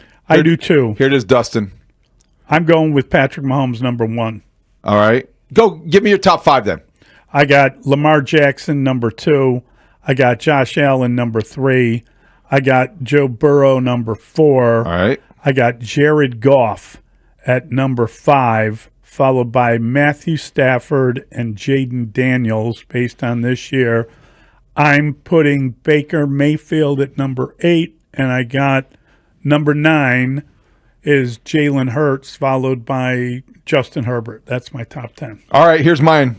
That's a good one. It's a good list. Well, I dropped C.J. Stroud. It's a good list. And that was hard to do. Yeah, I did. I'm going based on this year. Based on this year, Josh Allen number 1, Lamar Jackson number 2, Joe Burrow number 3, Mahomes number 4, Herbert number 5, Goff 6, Jaden Daniels 7, C.J. Stroud 8, Jalen Hurts 9, Matthew Stafford 10. Can I go before Dustin, just in case, because I think Dustin's going to be really good. Mine is Patrick Mahomes, Lamar Jackson 2. I got Josh Allen 3, Joe Burrow number 4. I got Matthew Stafford number 5. I got Jalen Hurts number 6, Jaden Daniels, C.J. Stroud, Jared Goff, and then Jordan Love. You have Hurts higher than we do. Yes. I also dropped Love out of my top 10 Me based too. on this year. Me too. Not a lot of love for Love. I guess, of course, we need parameters, right? Are we talking about Just give us a list. No, because the list is different. We just said it's subjective. Right. Okay. Mahomes. Right. Josh Allen. Good. Lamar Jackson. Yep. Jalen Hurts. Then Joe Burrow. Then Goff. Then Stafford. Then Daniels. Then Baker. Whoa. That's just a hot take. Well, it's not. Jalen Hurts is the 4th best quarterback in the NFL. I know he just won a Super Bowl. 4th best in the NFL. Well, you know, can we been talk to 2 Super Bowls in the past 3 years? So, yes. So, Josh Allen was given the MVP award. Why was he given the MVP award? Because he lost his top receiver, and they still won in the playoffs, and they managed to beat Lamar Jackson. Okay, Lamar Jackson, he had the best numbers, had the best year. He also had a really good running back join him. So his responsibilities changed and shifted, and he was helped. Josh Allen wasn't helped. I can understand that argument. But if you use that sort of logic, then you got to apply that.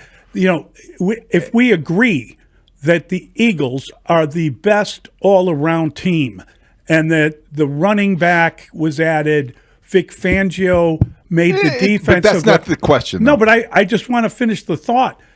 There were a lot of things that helped him this year, as opposed to someone like Josh Allen. Mm-hmm. It's good. Everyone's got their own list. It is very subjective. I wonder what Dave Wannstedt thinks. Yeah, we'll have to get to that next. We'll ask Coach Wannstedt what he thinks. Mully and Holmes score. Cubs spring training has officially started. Anticipation is building for a critical season on the north side, and we're covering it every step of the way. Getting to October, making sure we have playoff baseball.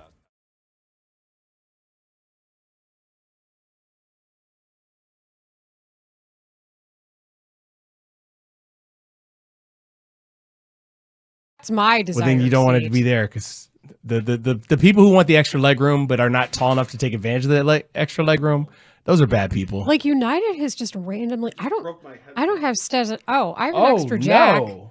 Is it stuck in the? Is it in there? Is the rest of the jack stuck in the? What did you do? I don't know. It broke off, and I'm getting a shock every time I touch it. Well, Okay, then don't touch it. Don't touch it.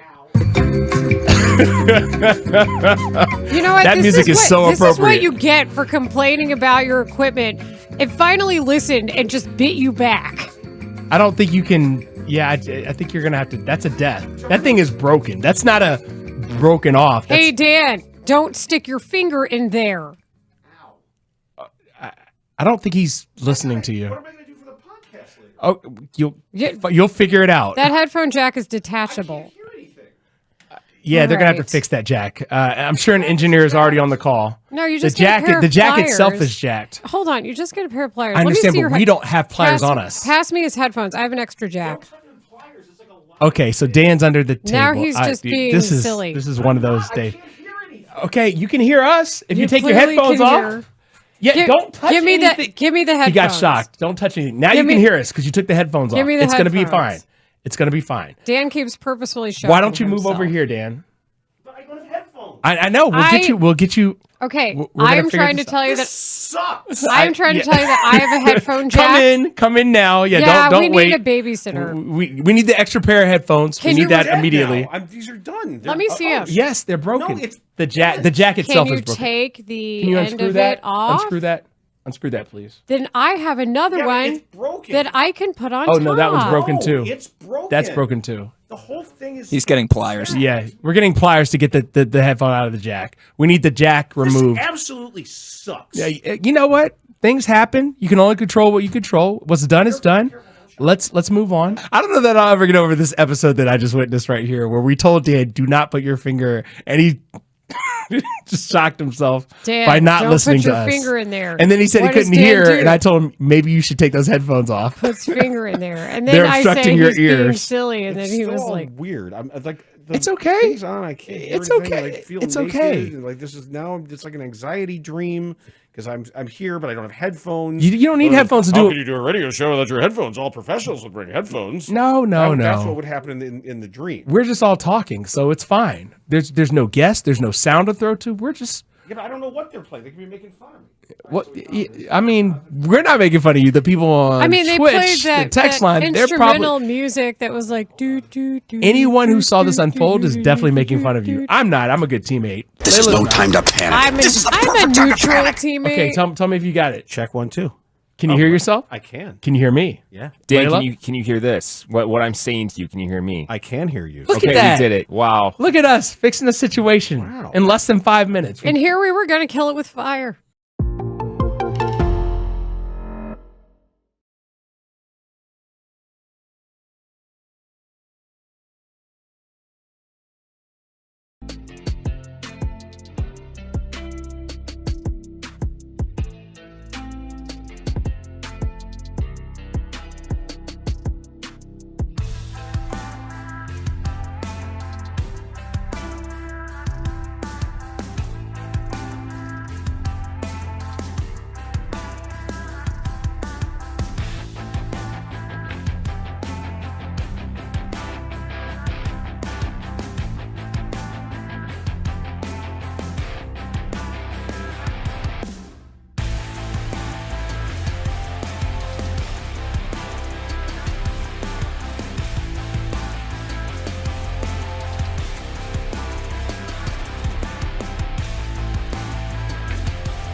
Number one and most listened to sports station. 670 The Score is Chicago Sports. Chicago Sports is The Score. And always live on the free Odyssey app. WSCR Chicago. WBMX HD2 Chicago. And Odyssey Sports Station.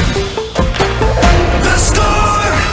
Scoreboard update. Score Update Studio brought to you by AlmostFreeTeeth.com. Save on dental implants. Do it today. 126 million of you tuned in to Fox watching Super Bowl 59. The Eagles taking care of the Chiefs. We know Coach Dave Wannstedt watched. He's up next to talk about it with Mully and Haugh. 6:45 tonight, the pregame. Chuck Swirsky's got it. Bulls hosting the Pistons. First half of a back-to-back with the team from Motown. Matas Buzelis likely in the starting lineup. Also in the dunk contest, All-Star Saturday night coming up this weekend. Blackhawks off for a bit of a break as the best hockey players from 4 different countries will take the ice in the Four Nations face-off. The Blackhawks after that will be taking on the Blue Jackets. Cubs pitchers and catchers getting ready out in Arizona. The rest of their teammates are due out on the 14th. The White Sox pitchers and catchers due out tomorrow, full squad on the 17th. This hour brought to you by Cars for Kids.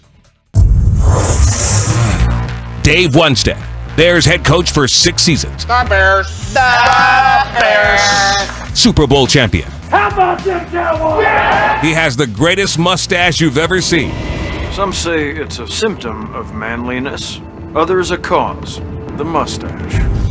Money hanging out with Mully and Haugh on 670 The Score. Open up the door. It's Dave. Who? Dave. D-A-V-E. Dustin, we're not going to waste airtime on that, okay? Thank you. Next question. Thank you. Next question. Thank you Next very question. much. Dave Wednesday. Mully and Haugh, Chicago Sports Radio 670 The Score. Always a delight to talk to Coach Wanstead. He joins us now on the Score Hotline, brought to you by Atturo, your all-weather tire, Atturo.com. Dave, good morning. How are you, sir? I am doing good, fellas. Everything is good, yeah. No, nothing to complain about. In fact, feeling pretty good because I was all over the Eagles, so that topped off the weekend. Well done, Dave. Nice pick. Yes. Gutsy. Yes. Yeah, I think that when you look at the way they won that game, that I think we all kind of understood if they were going to win, they could win in a blowout. But if the Chiefs are going to win, they would have to stay in the game and be able to get to it at the end, as they did most of the season. I'm just wondering, Dave, were you not a little bit taken aback by how dominant that performance was? The Chiefs were never in that game. No, they weren't. And, I think I was so happy. I actually picked Jalen Hurts as my MVP. People forget that the last time these two teams faced, if the Eagles would have won, Jalen Hurts could have easily won the MVP in that game. So, I mean, for some reason, the guy just doesn't get the love that some of these other quarterbacks do. And, it's because they run the ball a lot and they just got a little different philosophy, I think, as far as how they do win. So I was happy for him. The thing that just I loved, I mean, it reminded me of the old teams that I had everywhere, is Vic Fangio. I don't know if he blitzed the whole game. Not once. And for their defensive line, and that's what Matt Eberflus's wish list was to be able to have four guys that rush and you play variety of coverages. They were playing a lot of two deep coverages and they were dropping a guy into the middle. It's kind of a robber for Kelsey. In fact, Cooper DeJean came up with the interception for a touchdown, kind of was a robber position there, drop it down into the hole in the middle of the field. So I thought, they had a very good scheme, but it really came down to those front four guys. And, everybody asked me, I've had people ask me, well, how come they couldn't do it? I said, well, here's your options. The only way you stop that is you got to leave your tight end in the block and you got to leave your back in the block. You have got to have more blockers in there if the offensive line can't hold up. And obviously, Kelsey is a huge part. You're not going to leave him as a blocker the whole game. So, no, they had him. That was a great performance, and I was happy for Vic Fangio. So you go into the game, if you're Vic Fangio, do you go into the game thinking you're never going to blitz? And how risky is that, Dave? And what is behind that philosophy? Are you trying to just fool the guy who doesn't necessarily get fooled easily in Patrick Mahomes by using maybe a robber coverage like they did successfully? Because that is intentional. When you don't blitz the entire game, it had to have been something that they concocted during the 2 weeks in preparation. Yeah, yes, David, the answer first part, they felt like they could get their number one. And Graham coming back, I really thought, I've had experience with guys that have been hurt. I think he was hurt for 9 weeks and came back and finally played. They're all pro defensive end. And usually history has proven that when a guy comes back, he helps you a little bit, but he doesn't make much of an impact. This guy played like he's been playing all season, healthy. So that was pretty impressive. But Vic Fangio is not a blitzing defensive coordinator. Now, he's about 15 to 20% blitz, which would be in the bottom third of the NFL. So he had blitzes. There's no doubt he had 5-man pressure, 6-man pressure, 7-man pressures. Everybody does every week, obviously, from a game plan.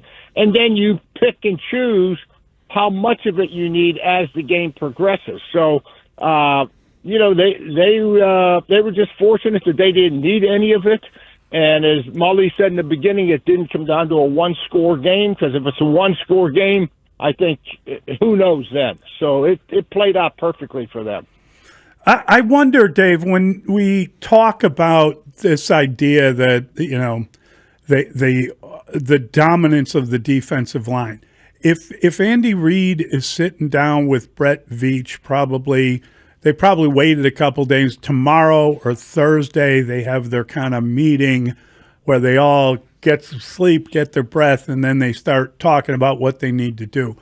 I wonder if this is another situation where you just go in and you say, we got to build up the offensive line. We got to work on the line.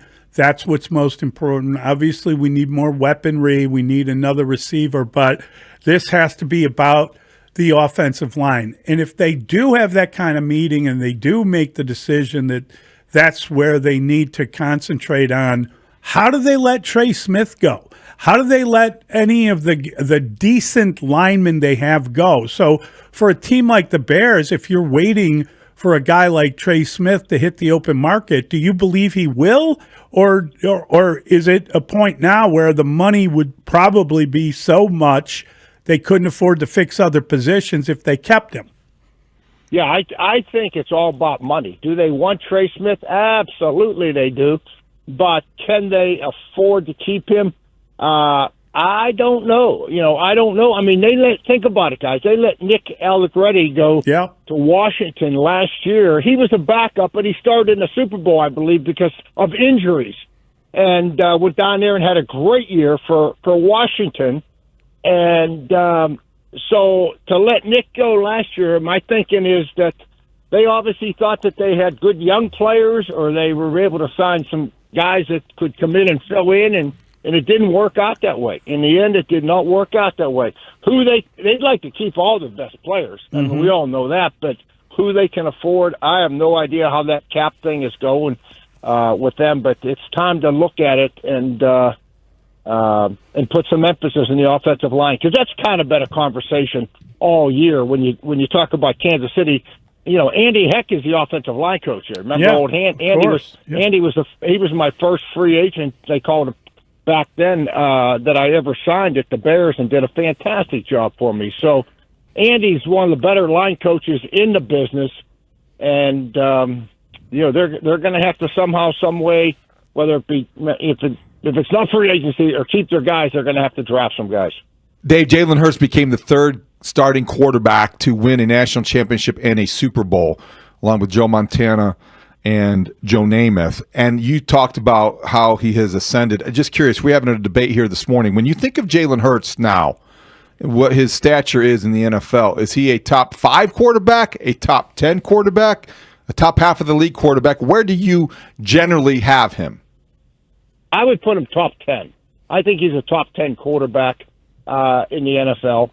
But as far as intangibles, I mean, they got history of this guy. His perseverance is just unbelievable. I mean, what he's overcome going back to Oklahoma and even Philadelphia, some of the scrutiny. I would put him in the top 10 to answer your question, and well deservingly. I mean, he's he's a big. I mean, we talk about this Saquon Barkley. And Jalen Hurts had 2 or 3 great runs in that game, just enough to keep you honest. And, the short yardage stuff that he does, I mean, he brings a lot more to the table than throwing for 500 yards. And during the regular season, I think he threw for 3,000 yards, 2,900 and something, So that's, is he a 4,000-yard passer? No, but a lot has to do with what they do philosophy, too. Yeah, and I remember seeing video of him at Alabama, and he could squat like 650 pounds. I've seen that video, and when you start talking about the tush push or the brotherly shove, that's a huge part of their offense. It's a huge advantage they have over other teams, and that's him with his natural strength. Like, he's just a really incredibly strong guy. It was comical. The first time they got down there on the goal line, it was more, I thought it was a yard. It wasn't a yard. It was probably 2 yards, maybe a little. And he got down there, and the Chiefs knew it was coming. Everybody knew it was coming. 150 million people, and he ended up 2 yards deep in the end zone. It was incredible. I didn't think that would happen, but no. So he brings a lot to the table, and because he's not a rah-rah, he's not much of a talker. He's kind of quiet. He's not a self-promoter. He's such a solid person that I think that just from a notoriety standpoint, that probably hurts him a little bit. People don't. He's not on social media and doing all that stuff like some of these guys are doing all the time. So he's a different guy, but a very special guy. Dave, curious how you participated Sunday and like how you watched it, how you took in everything with the Super Bowl and the pregame. Also, there were times during the pregame show it sounded like they were talking about Jimmy Johnson like might be his last hurrah. Is he coming back? Do you know anything about that? You know what? I'm going down there next week for a couple of days down to the Keys next week. Troy's flying in. Tony Wise is going to come in. So we're going to get together with the inner circle deal we do usually every year next week. But it does, and I think he's real close. He's basically working when he wants to now. He goes out there, and this year with the Super Bowl, I know that was something that he wanted to kind of do. So it wouldn't surprise me if he just did a few shows. It wouldn't surprise me if he hung up, just said enough's enough. So, but you know what? I didn't hear all that stuff. I ended up inviting 2 people over to the house, which I never do. And it turned into about 14 people because my wife, I think she was putting flyers on cars in the parking lot. But it was all my golfing buddies and her friends, and we had a great time. And but it was, my idea was nachos, and she makes some great tailgate sandwiches. Obviously, she knows the tail. Well, these guys, they're all from Jersey and New York buddies. We had Italian sausage. We had lamb chops. It was unbelievable. It was like a wedding feast. So I put the music on, and I turned the sound off on the TV. I didn't watch any of the pregame stuff. I had the TV on, but we were just having some drinks and smokes and, just watched it, but was listening to music. And then when the game started, we put the TV on. Yeah, I thought Tom kind of let himself down. He just didn't offer a lot just from the broadcast. I guess it wasn't a great game, but I was expecting more insight from him. It'll be very interesting to see if Brady stays with that or if he now kind of does more of the he's got a piece of the Raiders, does more of the ownership stuff. Yeah, he is so intense. It's funny you bring that up because I was talking to some people yesterday about that, and I said, just from knowing Tom as the best player ever, okay, put him in that category, arguably, and knowing people with Tampa Bay very close when he was at the Bucs. When I took the job at Fox, think about this. They called me in and they said, Coach, we got a game plan here, and it was really put together by John Madden. And it says this: when you're on TV, we don't really care about the 10% of the expert football geniuses, and we don't overly get concerned with the 10% that are watching the game just because they have to, because of spouses or whatever. We want that 80% in the middle that when your show is over, they say, boy, I'd love to have a beer with him and watch a game with him. That's the audience that we're after. And so whenever I listen to these announcers, I always put them in that category.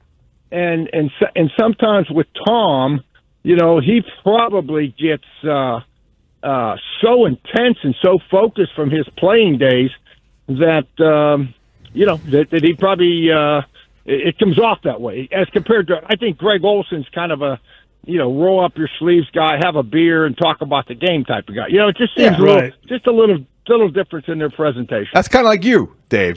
People want to have a beer with you. Yes, well, you know what? I think that's why I've survived. They don't listen to they don't care what I say. They just want to have a beer. That's right. So Dave, people disagree with everything I say and don't want to hear it, but they sure as heck want to have a beer.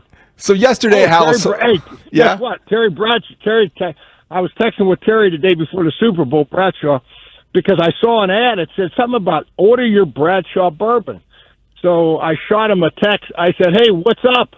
And he texted me back the morning of the Super Bowl. Coach, we're back in business.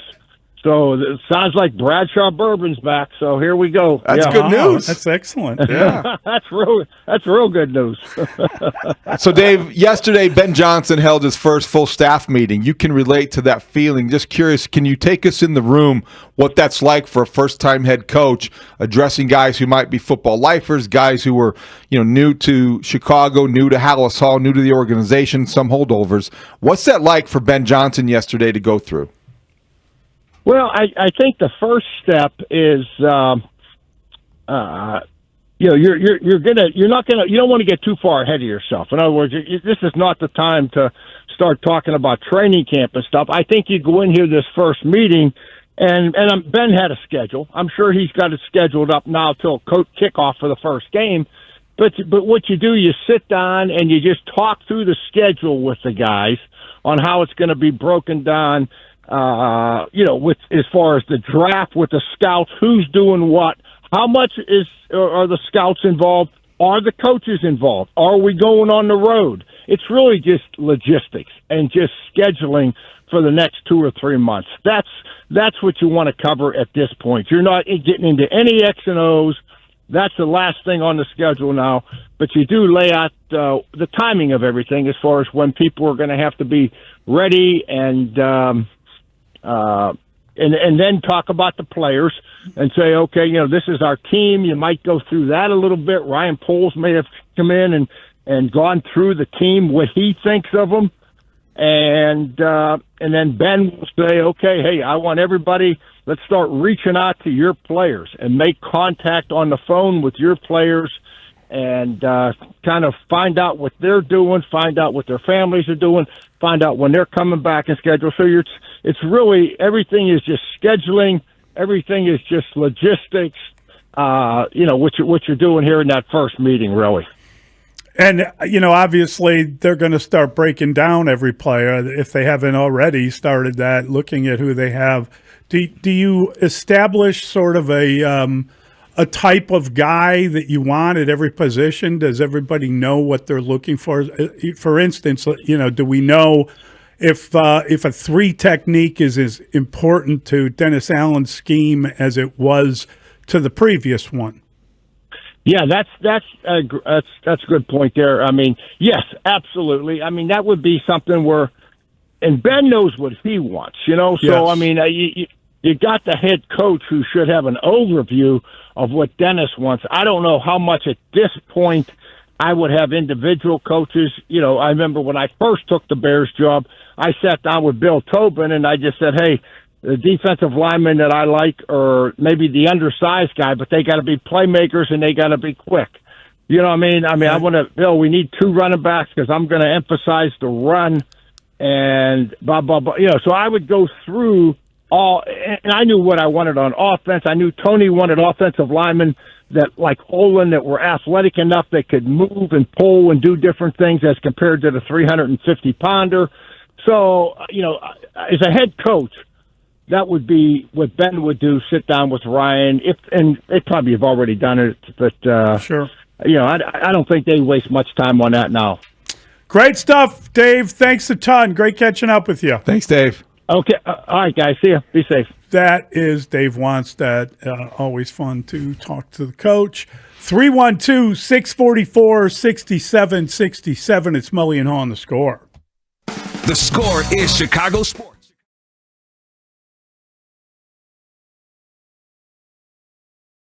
It's the grand opening of Raymond Kia in Antioch. Our new lounge is over 4,000 square feet with multiple TVs and workstations. We also have 18 service bays. The best part is we have more space for basketball. And more Kia models. Right now, get grand opening savings like this. Come in today and ring it up at the grand opening of Raymond Kia on Route 173 in Antioch.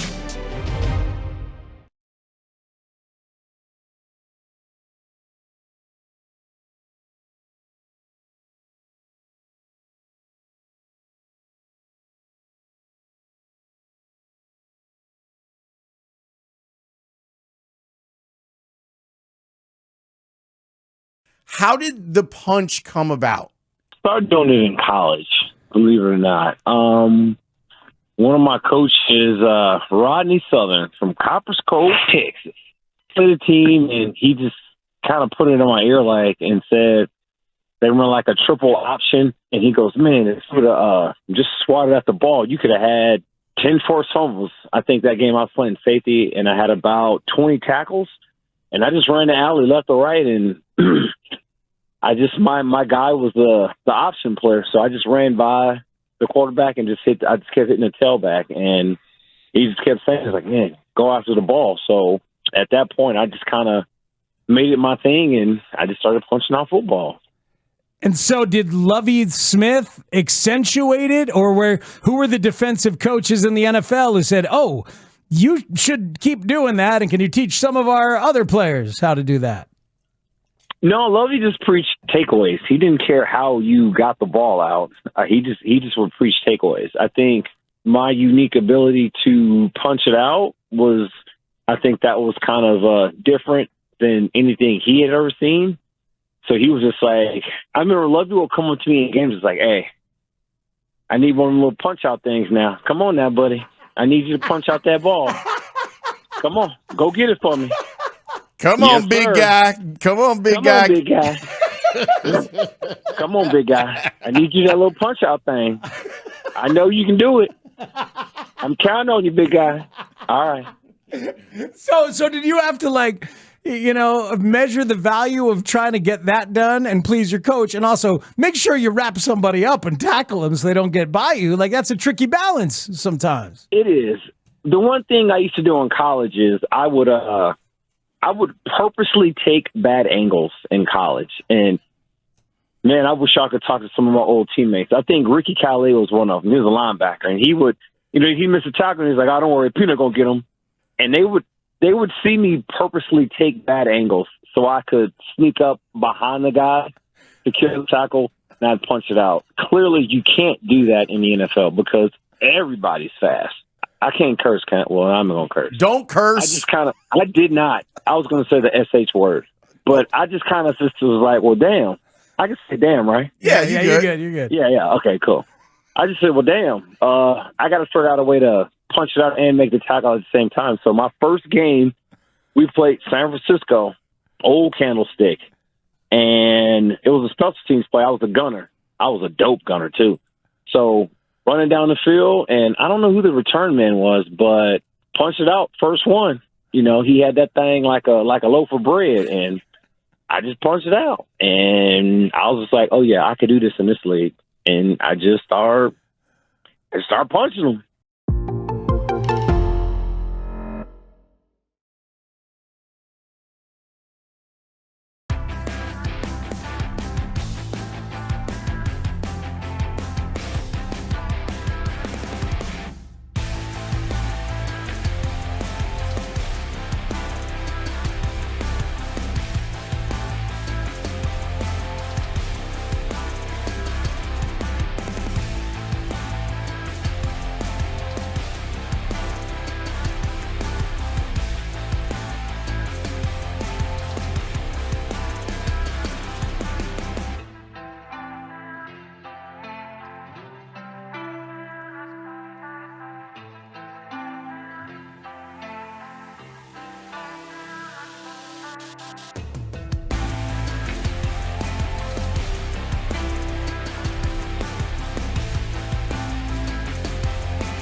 Obviously, we were very talented on that side of the field. Vic Fangio is one of the best coordinators of all time. I think he cemented his legacy of being maybe the best coordinator, defensive coordinator of all time last night.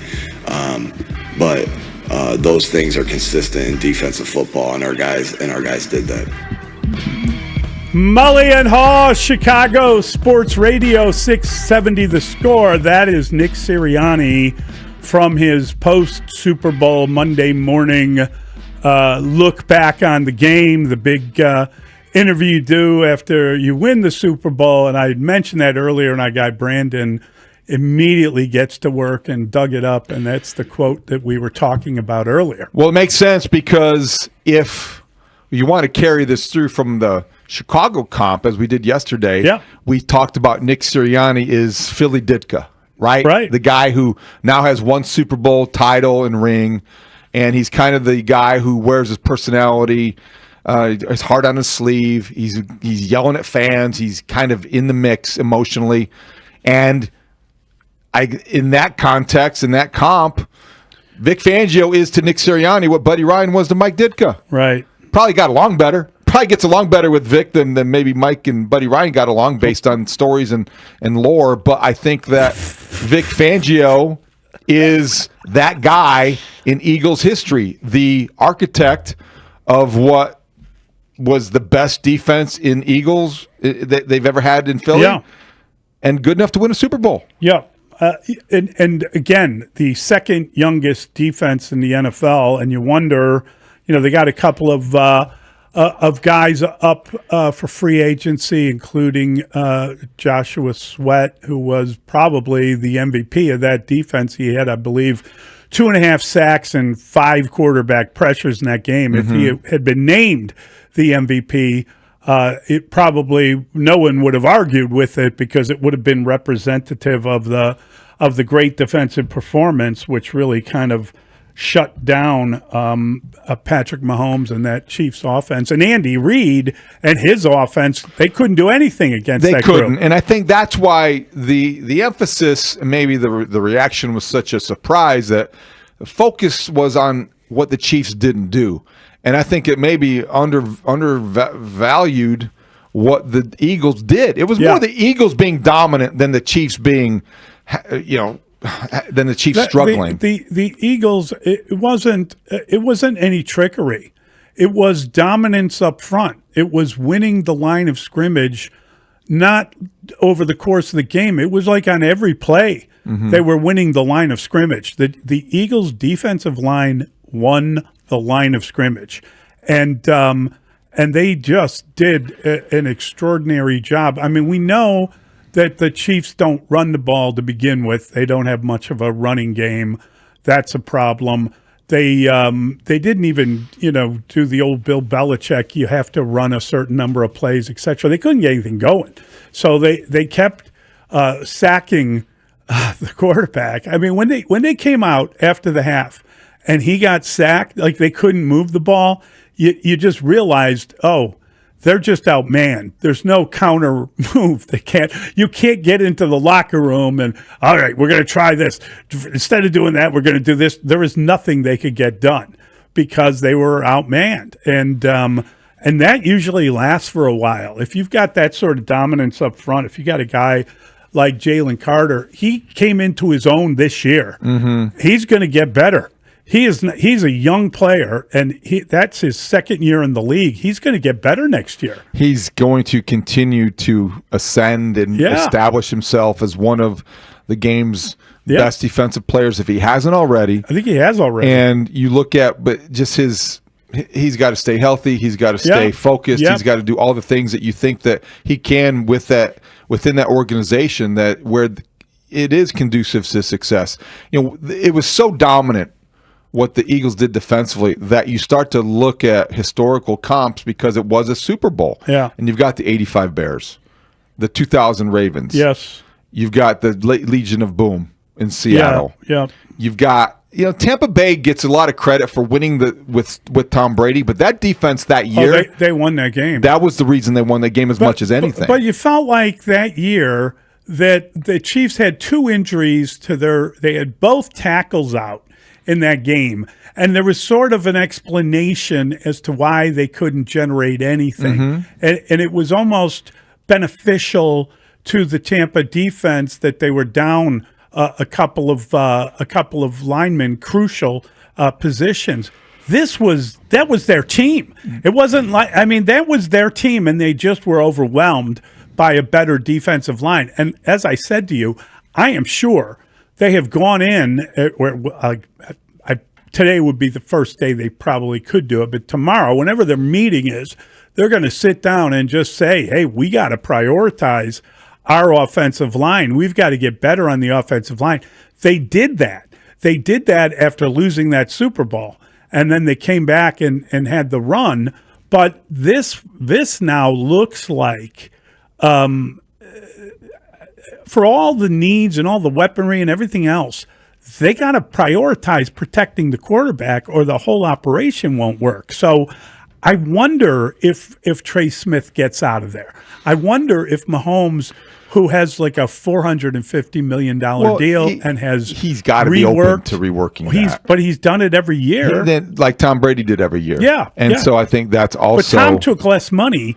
What he's doing is he's getting, and by the way, that contract looks really good because it's like $50 million. There's already a quarterback in Dallas making $60 million a year. I wonder how good that is for the Chiefs. But what they'll do is they will just turn money into signing bonus, spread it out, push it down the road. Do that. How many times can you do that? I think as many as it takes to stay competitive in your Patrick Mahomes, and you're not worried about getting paid, and you've already got the $500 million commitment financially. And if you want to, I'm sure that the way that he woke up Monday morning, he probably convinced himself he never wants to feel like that again. Yes. So whatever's necessary to make sure they retain as many good players. Right. A lot could be tied in, and indirectly it affects the Bears potentially if Travis Kelce stays or goes. His future. If he stays, does that make them less likely to retain or pay Trey Smith? Probably, because that's a big salary they're paying to a tight end who, at the end of his career, might not be worth all of that money at this point. But his future could be affecting what the Bears do in free agency. A lot of decisions to be made.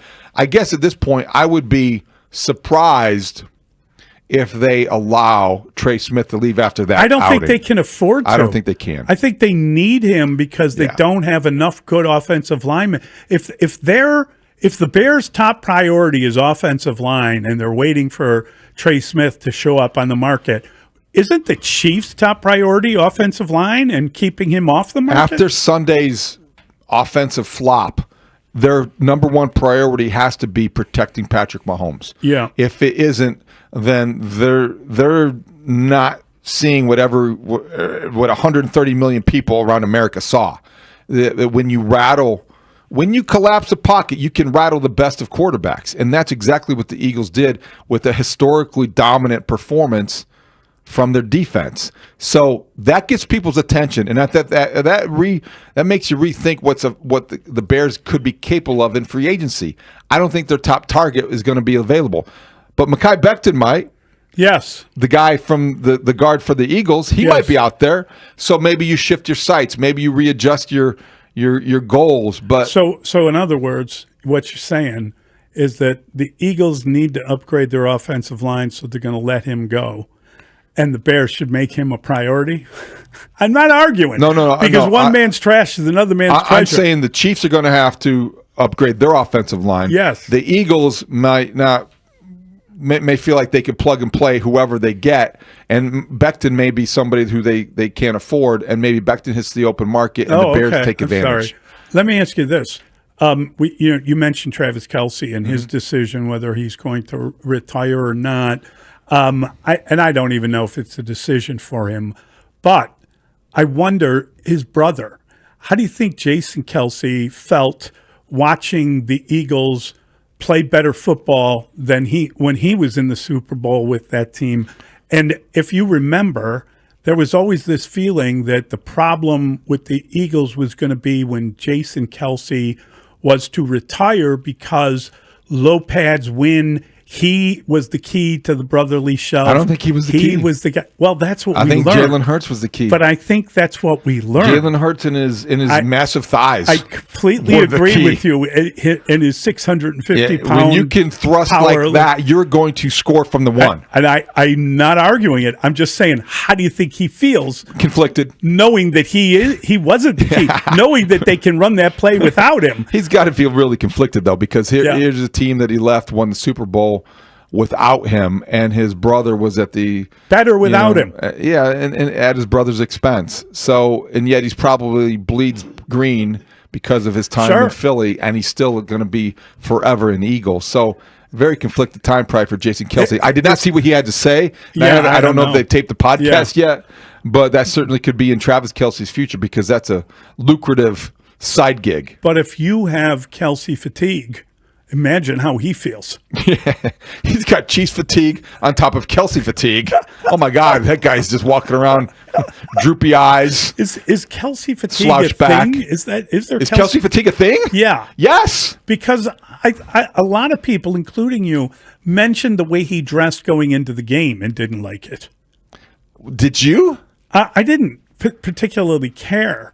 I don't really care what anyone wears to the game. But that's not the same thing. I really don't care what he wears. But when I see what he's wearing, I do have an opinion because of my reaction to what he put on. Because it was a bad choice. It was a bad disco suit. Yeah, I don't know who's dressing that guy, but he wears some weird stuff. He wears some weird stuff. He has like the bucket hat and whatever he showed up to the tennis match. He makes decisions on that, or he allows himself to decide somebody is going to give him advice that he values, and he's going to wear what they tell him. I would probably rethink that. But that is an example of Kelce fatigue. Yeah, because I don't think did you like who was it? Your guy DeAndre Hopkins, who ended up by the end of the game getting all of his prop bets in. Believe it or not, after dropping a ball, he dropped the pass though. But he ended up. I'm just saying, by the end of it, touchdown. By the end of it, he ended up getting all the prop bets. My point is, he was like wearing a fur coat. When he got off the bus, somebody said he looked like a backup singer. He looked like one of the Pips or something. I forget what it was. It was he looked like a backup singer for Taylor Swift when he got off the bus, which was pretty funny because if you looked at it, he basically looked like he was a backup singer. The backup story, though, about the fur coat? No. So his father passed away before he was even 1 year old. Yeah, I heard that. The father left him the coat and wrote him a note saying, you either wear this coat on the day of your wedding or the day of your first big game. So he wore that coat. That was his father's fur coat. Oh, wow. Now I feel like a jerk. No. That's not the point at all. But it's really interesting. Like, I mean, and then like he had the game that he had. Like, that coat was spectacular. It was the kind of thing a backup dancer would wear. How about Patrick Mahomes wearing a green suit? How does the Chiefs quarterback who's playing the Eagles wear a green suit walking into the Super Bowl? That wasn't his worst decision of the day. He did throw a pick six. Are we going to admit he was bad? Because Tom couldn't. Oh, wow. On the broadcast. All right, we've got a lot to get to. 312-644-6767 is the number. I feel awful if I was questioning his fashion decisions with his dead father's coat. Good God, Mulligan, wake up. Mully and Haugh, Chicago Sports Radio, 6-7 of the score. There is no off-season.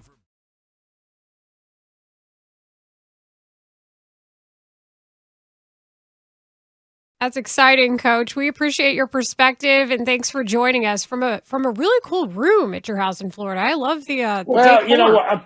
Here, come here. I'm gonna see. Let's see what we got here. Let's go behind the scenes with Lonnie. Let's go on a trip. Yeah. Okay. Let's see what we got in the room. House tour. Can you see that now, or do I have to turn the camera? Can you see it? Let's see. Oh yeah, now we can. Yeah, when you turn it toward that. Yes. Okay, that's me, our trainer Jimmy, and our attorney Nick Christian. Look, we caught a few fish that day. Oh yeah, just a few. This is at the White House after the national championship at Miami. Awesome. Hey, here we go. You'll like this one. This is after the last road playoff game that the Bears won, the last road playoff game. Lonnie, I had that jacket. Yes, there you go. That's when I was working with Fox, Carissa, Tony Gonzalez, Colin Card. That's when I was a player, okay? The last time the Dolphins won a playoff game, there's that picture. That's Lamar Smith, our running back. That's before our first Super Bowl, Jimmy and I. That's my man, Ricky Williams. This is when I was at Dallas, assistant coach of the year. I don't know. What else do I got around here? Let me see. I got some with Pat Riley and Don Shula. I got one right here. Lawrence will like this one. Where's Spig? Spig's okay. Here we go. This is a good one here. Me and Coach Shula. Oh. See this right after we won the Super Bowl. That's our whole staff. Tony Wise, Norv Turner, Jimmy. We rented a boat and we took off for about a month to the Keys. No, it was like a 2-day trip. I'm kidding. Okay. That is like a month. Epic photo right there. It absolutely is. That's when I was riding a Harley. How about that, Lawrence? And the only problem was we got 1, 2, 3, 4, 5, 6, 7, 8. That's Zach. That's Jason Taylor, Zach Thomas. The problem was all the players started buying Harley Davidsons, and everybody started riding them to the games. And I said, you know what? This is crazy. And so I said, hey, that's it. No more Harleys to the games. We are done. I don't want to see guys riding those damn things. So we put an end to that. But, yeah, it was getting contagious. It was getting a little bit crazy down there in Miami. As it tends to do. We got a lot of stuff. We got a lot of stuff here. A few footballs, a few helmets, a few Super Bowl trophies, pits. Yeah, so, we're good. Just a Super Bowl trophy, just hanging out in your office. It's a trophy. My wife, Jan just yelled, stop the tour. You're wasting. Sorry, people.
So, Brad, when you saw the way that the Eagles' defensive line manhandled the Chiefs' offensive line, and you looked at Trey Smith versus Jalen Carter, had the holding call, and it was a long night for the right guard for the Chiefs. Change your opinion at all of Trey Smith as the number one priority for the Bears in the offseason? No, because that's a guy who's got an awful lot of tape over the last 4 years of playing at a high level. Does it change whether or not he could be available or not? Mully and Haugh, Chicago Sports Radio 670 The Score. That's our guy, Big Z, and his response to that question. Let's get out to the phone line. What are you No, sighing I'm not about? sighing. It's going to be a tough one to pry him out of Kansas City, even though the Bears have $69 million under the cap. You know, that money goes quick. It does go quick. And also you have other needs, Yeah. but you could justify using a big chunk of that. Like what? Well, I think that Trey Smith is going to be a $20 million plus a year player. I think it might hit 25. Yeah, between 20 and 25, but you can absorb that and still do everything you want to do in free agency. Yeah. You Then need- you got two offensive linemen. Mm-hmm. Well, then you have two, and you'll draft one in the first round. Yep. You'll draft maybe two in your top 41 picks. Yep. And you'll have some holdovers. You'll have the ideal mix for the Bears would be Darnell Wright, and then a couple of draft picks and a high ticket, big ticket free agent, and you see what you've got. I saw a mock draft yesterday. These mock drafts are just getting going now. Oh, yeah. First ones are coming out, and they had the offensive tackle from LSU going to the Bears at 9. Will Campbell? Will Campbell. Then they had a guard going. They had a pass rusher and a guard going in the second round. Lots of time before now in the draft, but I do like the idea of Will Campbell. I don't know that he'll still be there when the Bears are That's drafting. the fear. Yeah, But maybe Ashton Genty will be. That would be good. Yeah, see, now you're causing problems. Let's try Jeff. I thought we had decided. We haven't decided anything. I thought we had determined that We haven't determined anything. They couldn't indulge in a running back. No, we haven't. At number 9 Not yet. because they need too many things on the line. They There's got to plenty of work time. the line of scrimmage. Plenty of time to talk through that. Jeff's in Kalamazoo. Hey, Jeff. Hey, good morning, gentlemen. Kind of on the subject I was thinking about. First, Mully, I have to ask if you're some kind of Svengali, because yesterday you bring up a great story about Dick Duran and not bringing his ID to the hall, and then David comes today without his ID. And you should have seen him demanding he be allowed in. He did not go home and get it. No. So I'm under the belief that I don't think Trey Smith's going to be available. I think they franchise him or sign him, and that's going to be a big loss for the Bears because I think they really needed to sign him. So to build a good offensive line where we might make the playoffs and be a playoff team that's really worth it in the next 3 years, do we have to really look at how many free agents we need to sign here that are good to get to that point and that quickly? Because I believe Olin has said it and many others have said it. If you draft offensive linemen, it's usually a 2 to 3 year plan before they start working together and become a unit that we can trust. So I'm just looking at, do we look at like maybe 2 to 3 free agent signings and maybe draft a center, somebody that's going to be there for a while?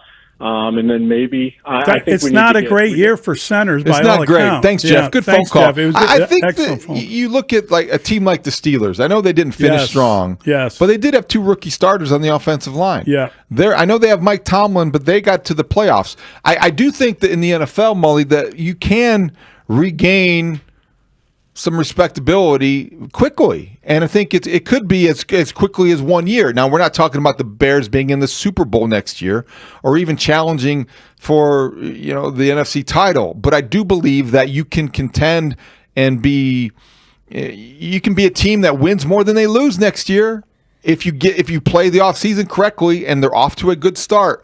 That's not overly optimistic. I'm not over my skis. It's just a realization that in the NFL, you can rebuild quickly if you have the right decision makers. Let's try Justin. He's in Chicago. Hey, Justin. Good morning. How are you? Good.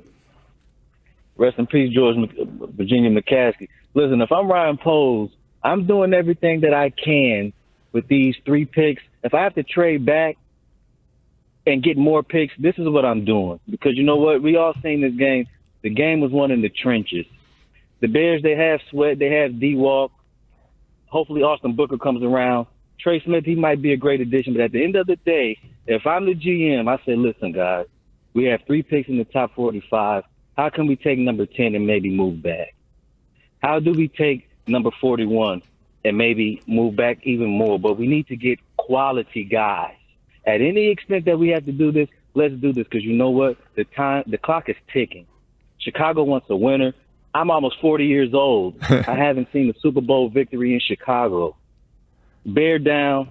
Rest in peace, Gibb. Rest in peace, McCaskey. Let's do this. Thanks, Justin. That's a good phone call. Mully, I think, though, when you look at him wanting to trade back, he's talking about quantity over quality. See, that and I don't know about that yet, because if you have a deep draft, it makes sense. But if you have specific needs, the Bears, I always resist the idea that you don't draft for need. I think you always draft for need, don't you? You claim you don't. You claim you take the best player available, and then shockingly, it ends up being at a position of need. Yeah. That is the reality of a draft. And the reality of the Bears is they need help on the offensive line most, but also on the defensive line next. So if you can get that edge rusher, yes, you would want him. If you can get both those guys in the top 41 picks, you're doing it right. And that's, I think, what you're going to be doing when it comes draft time. All right, we're going to shift gears a little, talk some baseball next, and we got Bruce later on in the hour. It's Mully and Haugh on The Score. Coming up today at 10 a.m.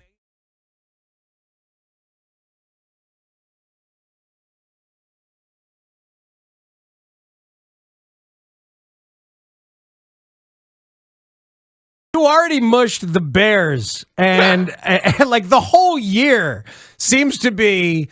It has the backdrop for a lot of people that you were the one responsible for getting the hope up. It's been just referenced so many times. You've avoided that wrath for the most part. Or has it found you that you're responsible?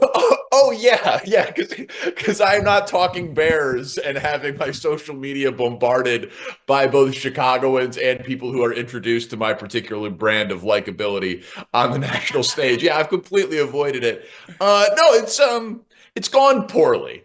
Because there was a lot of audio of me loudly proclaiming that Shane Waldron would be my first choice for Bears offensive coordinator. But it was under the guise of if they had to keep Matt Eberflus. You know, like I wanted them to fire Matt Eberflus. Listen, we all get things loud wrong, right? Some of us more than others. I'll point a couple of thumbs on that one. But, so I'll wear some of the mush powers on this. But Spiegs, I would think long and hard about firing Matt Eberflus to retain Luke Getsy. Oh, that's going back. It's true. It's true. But I will say, listen. Doing this to him? I know. I didn't even do that one. I didn't do that one, Danny. It's listen, we all have our misses, right? Yeah. Lawrence had Bryce Young as Drew Brees with mobility. I'm not giving up on that yet. You shouldn't. He's looked pretty good since he was benched. He's looked pretty good. I've been thinking about you a lot, and that take since he's been benched. He has absolutely looked better. Spiegs, are you still enthusiastic, or has your enthusiasm waned? It's been a tough year for me I too. gotta tell you, it's been tough out watching the heel turn that's gone on here. No, with this guy over the last 7 weeks has been amazing. Yeah, it's true. Because I turned, Danny, I turned and I was like, I pointed a thumb though, Lawrence. Remember, I pointed a thumb and I said I was wrong. We should have fired Flus, and I was wrong in the offseason.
670 The Score. Broadcasting live from the Hyundai Studios. Presented to you in part by your local Hyundai dealers. WSCR Chicago. WBMX HD2 Chicago. And Odyssey Sports Station.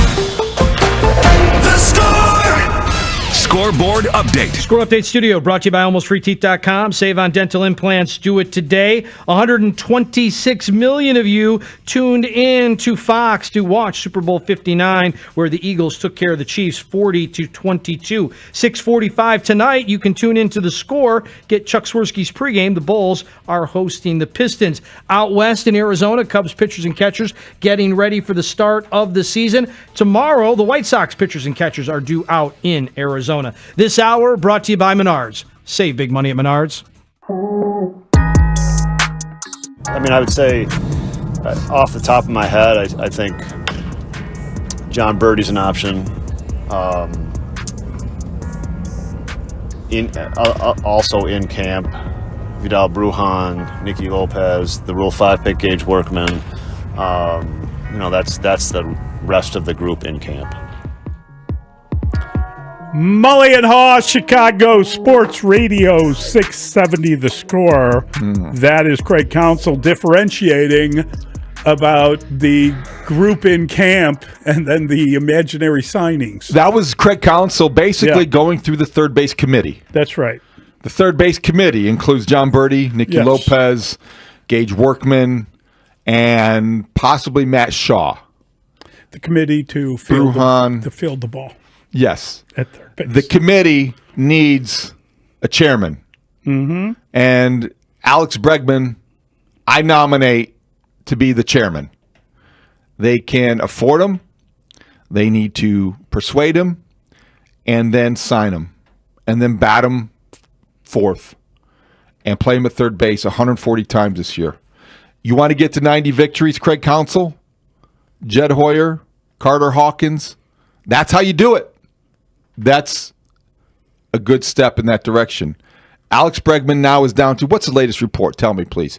What is the latest on Alex Bregman? He's apparently leaving Houston. This is the latest report. Houston, there were all these rumors over the weekend that they were getting back in it.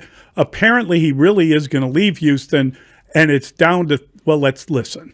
What's the latest on Alex Bregman? All I remember is standing offer from the Houston Astros. Tigers are interested, maybe a little bit of Jays, maybe a little bit of Cubs. What do we got on Breggy? Everything you just said is pretty much still standing except for the Astros. I mean, I know there's still a very small chance that he could wind up back in Houston, but they've essentially moved on when they acquired Isaac Paredes and Christian Walker. They have to really juggle some pieces around to make Alex Bregman fit in that lineup at this point. And I don't think that 6-year offer that they had out to him earlier in the winter, I don't know that that's something they're still looking to do. That is the voice of Mark Feinstein on the MLB Network. Okay. So he's telling you that Houston, what I just said, basically.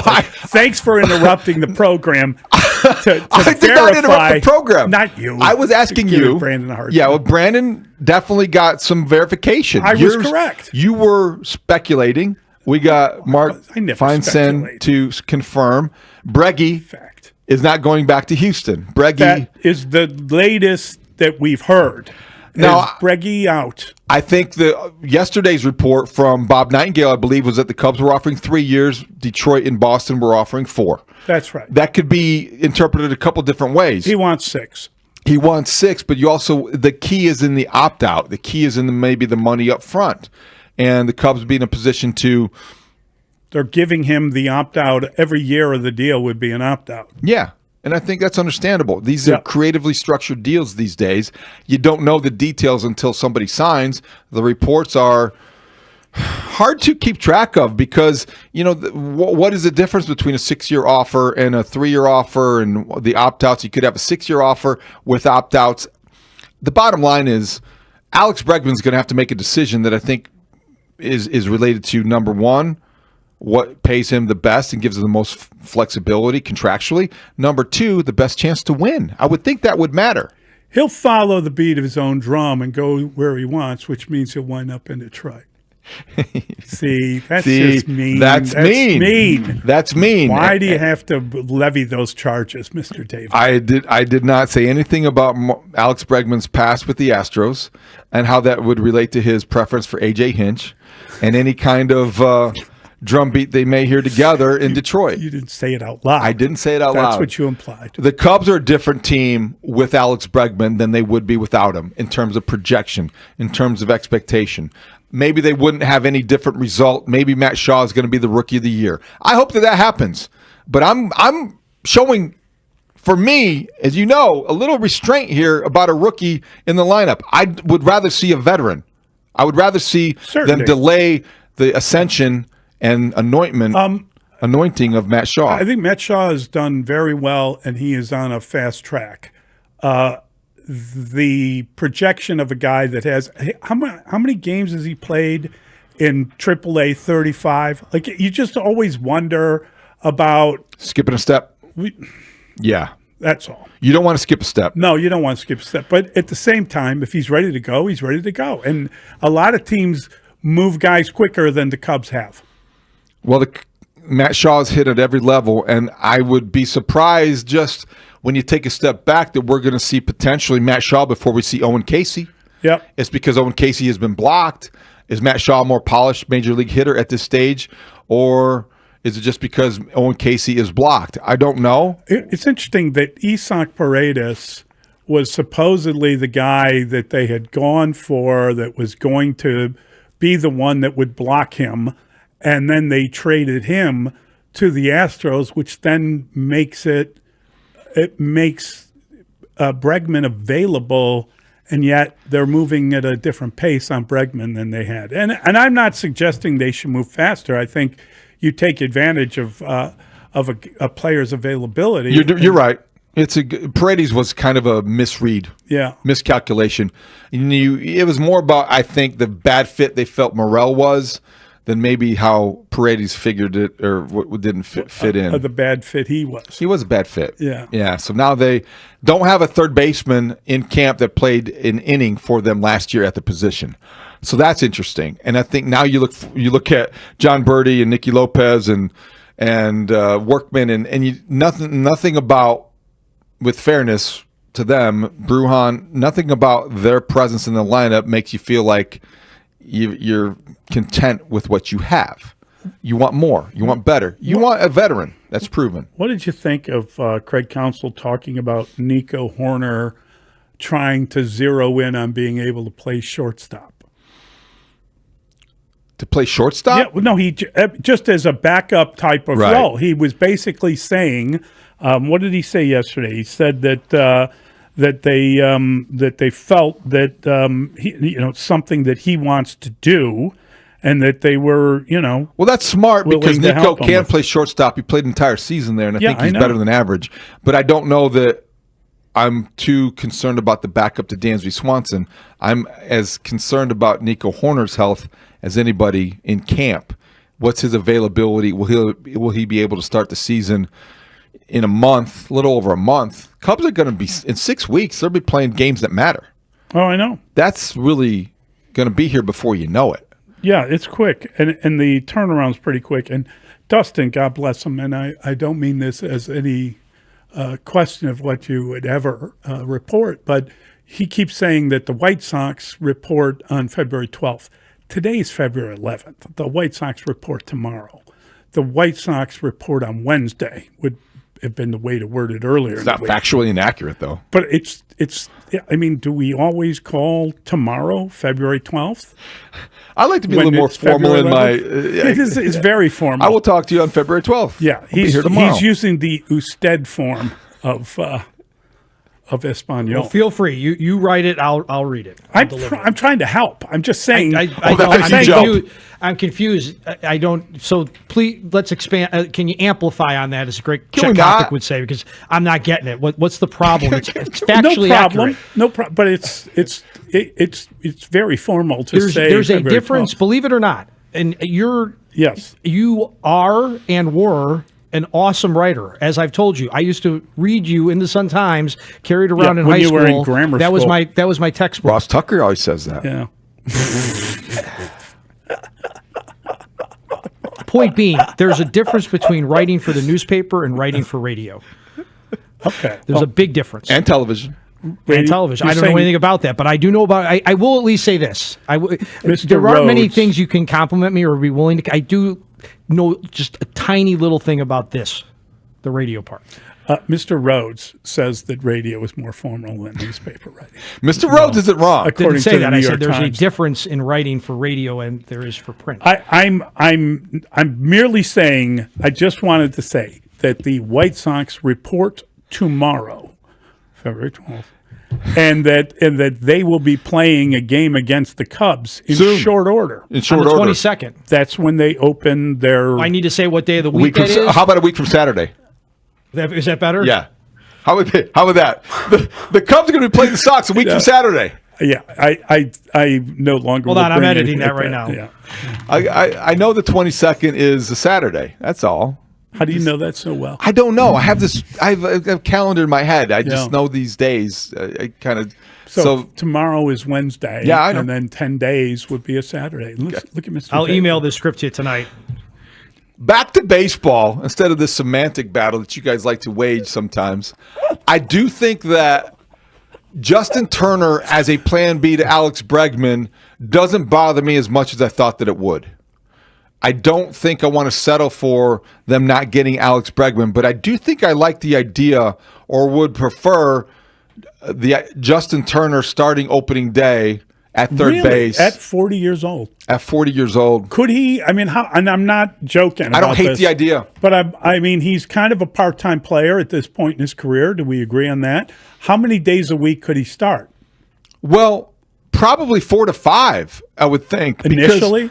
You have the guys that Craig Counsell just ticked off, the committee, if you will. He's upset them? The committee does not, to me, represent an alternative.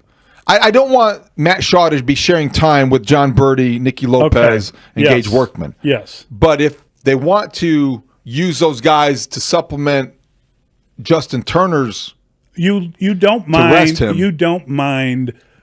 third base by committee, provided there is one of those guys that you feel is a professional. Yeah, like Justin Turner. Now I could live with him, with these other guys backing him up, using him and different on occasion, giving him a rest. But I just feel like you just wonder if the third base position is a hitting position, right? And you just wonder who among all the names you're mentioning can hit. Like Gage Workman is a good fielding third baseman, not a good hitting third he hasn't baseman. been to this point. Nicky Lopez is more of a fielding player than a real hitting player. Yeah, he's a good glove guy. John Birdie hits pretty good, right? He's a better hitter than fielder. Is that right? Yeah, his home runs are bye Birdie. Boy. I think when you look at David's practicing his call. Turner, can I get in the mix? You should. You should call. Can I get in the mix? Go to Mitch. Why don't you do more games? Have you always dreamed of it? I need something else to do. Yeah, you don't. You're kind of lay about it. Here's a reaction on the text line, which reflects, I think, what we're dealing with. 312, Turner could play third and back up Bush at first. I agree with that. 773, Turner isn't an everyday option at third, maybe 2 years ago.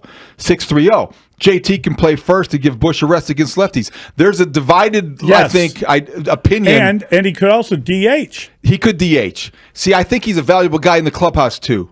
And for this team that has aspirations to contend this year, you need guys like that. I don't know if he would turn into a version of Trey Mancini, whose best days were behind him when he arrived in Chicago. Right. But I think it's worth a look if you don't get Alex Bregman. I love the idea of prospects playing big roles on winning teams, but I want this Cubs season not to be wasted. And I think that when you have the degree of uncertainty that they might have in the lineup every day, I think you're closer to wasting it than taking advantage, and I just want them to avoid that. 312-644-6767. Mitch is in Byron. Hey, Mitch. Hey, how you guys doing today? Good.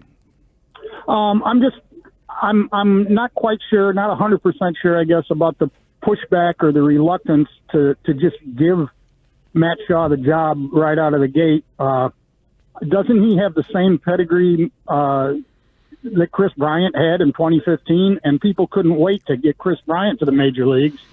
and there was no reluctance whatsoever to give him the third base job. So I don't know why there's a reluctance or a pushback to give it to Shaw. It's a good point, and it's a great question. I think Mully touched on it. At least my concerns would be Chris Bryant, I think, had a lot more at-bats in a season at AAA. They made him stay down in the minor leagues when he wanted to. Yeah, exactly. I mean, that honestly created a problem later on in their relationship. And even before that, he was at AAA the season prior, and he got those at-bats because I think Theo believed, as a Cubs organization typically does, that you want to succeed at every level before you're promoted. And Matt Shaw has 35 games at Iowa. Didn't they name a number? Didn't they have like a 200 at-bats or something? I thought that Theo had done that at one point. Done the research and established a minimum, they needed a threshold. Yes. Yeah. Maybe that's no longer in play, but I think it would concern me slightly that in 35 games at Iowa, Matt Shaw hasn't removed the doubt just yet. Look, I can get behind a prospect and be as excited and over the top as anybody. I just think that when you have other prospects in your everyday lineup, you want to limit the exposure to Matt Shaw until you have to go to him. You feel that that PCA has yet to kind of prove himself, although he improved at the end of the year. He really did improve. I love everything about him. Well as he played, good as he played last year, is still a little bit uncertain. Same. I'm surprised at how many people have assumed about Michael Busch that he's arrived already.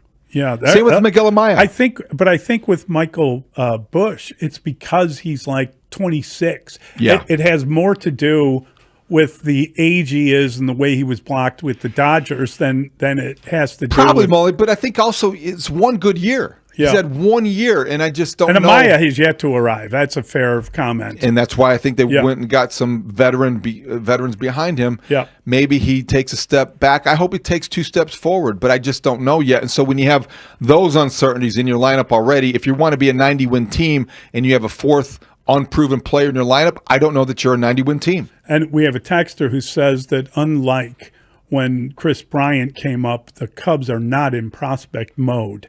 They are more in a mode of win time. Bingo. That's the best text on that. That's the best answer to that question. Yes. They're not in that mode. You are in a sense of urgency. You heard it from Jed Hoyer on Sunday. He doesn't have any degree of certainty beyond this season for his own job status. Yes. So they're going to be going for it this year. And I love that idea, which is why the Javier Assad news kind of is tough. It was like a punch in the gut or the oblique. Right. A punch in the oblique. Yeah. There was some mean text about that. There was too. Yeah.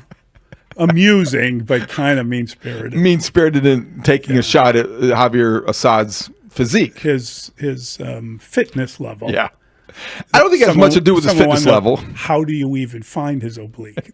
Now that's mean. That's not nice. That's not nice at all. I'm concerned about the Cubs pitching depth. I know they have some young guys, but... Well, I let's talk about that for a second, because you're not looking for 9 innings out of a guy. You're not looking for even 7 innings out of a guy. You're looking for these young pitchers to be able to go 5 innings, right? Yeah, okay. And then they've added like 17,000 bullpen arms, so they're going to find the best of those, and then hopefully be able to shuttle guys back and forth. So you think I'm making too much about the Assad concern? I think that's what Dustin is. He thinks that you're making too much about it because he's a fifth starter. And am I wrong? I don't want to put words in your mouth. How did you respond I think to that on February 11th? It's going to be some time until they need that 5th starter. And I think Jordan Wicks is okay enough. And Ben Brown has the potential to be a future 2nd starter probably with the Cubs, if not the back end of the bullpen guy. Where are we with Jordan? Oh, not Jordan Wicks. You mentioned him. Cade Horton. Where are we with Cade Horton?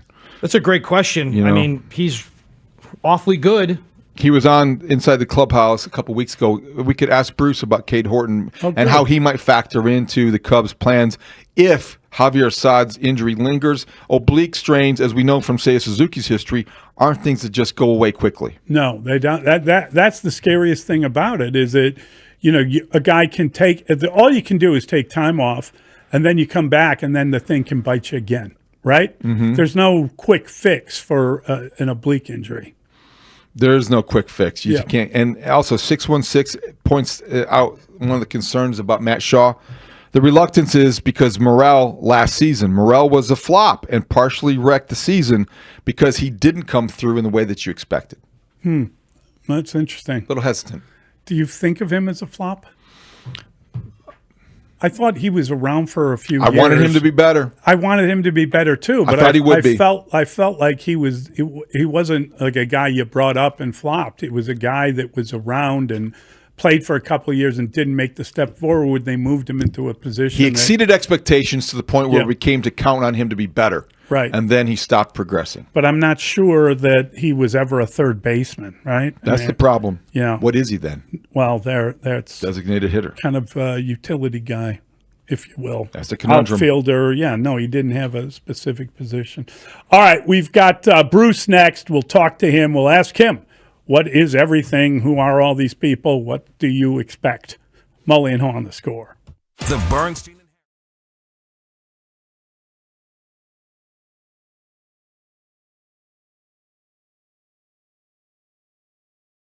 Yesterday was the 40th anniversary of the 1984 Chicago Cubs clinching the division, which was highly influential on my sports psyche and wanting to be a broadcaster and loving Wrigley Field and Wrigleyville and the team that caused heartbreak. So yesterday was the anniversary, and Marquee Sports Network was doing it justice by playing the game and some of the posts. First of all, that final out. Listen to this crowd. Might as well join them.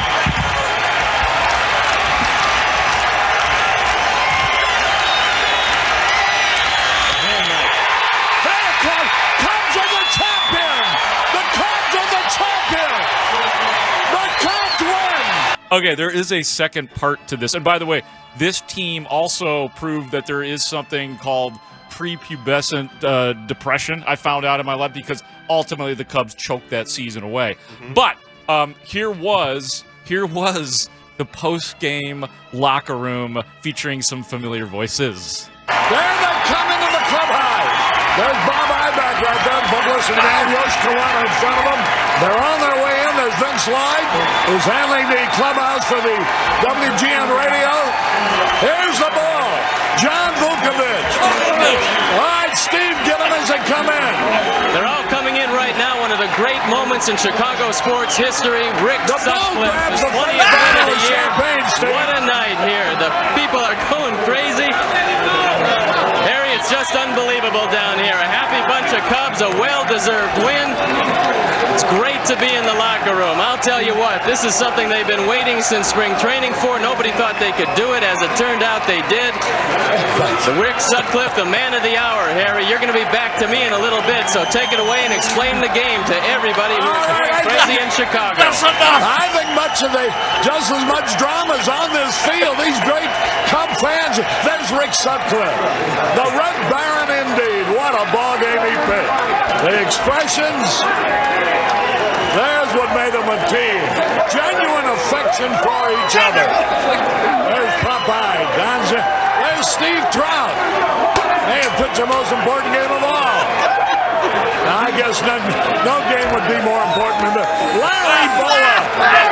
Jody. There's Dallas Green. That's one of his favorite boys, the Sarge. There they are outside the dugout. John Cox being doused. Jim Fry and Dallas Green.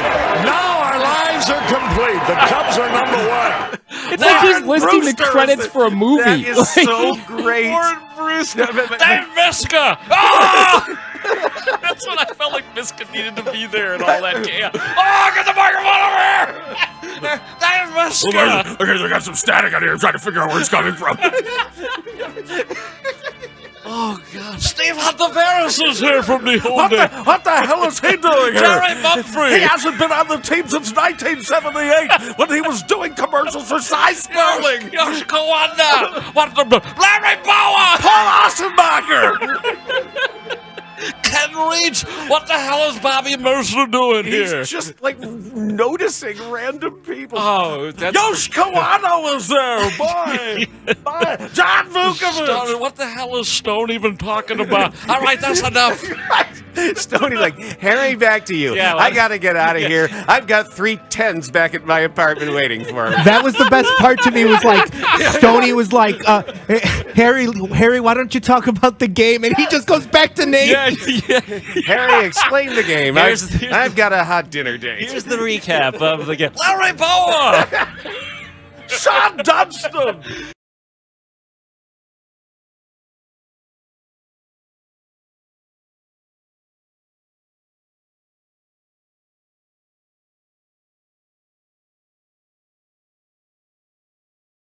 It's the grand opening of Raymond Kia in Antioch. Our new lounge is over 4,000 square feet with multiple TVs and workstations. We also have 18 service bays. The best part is we have more space for basketball. And more Kia models. Right now, get grand opening savings like this. Come in today and ring it up at the grand opening of Raymond Kia on Route 173 in Antioch.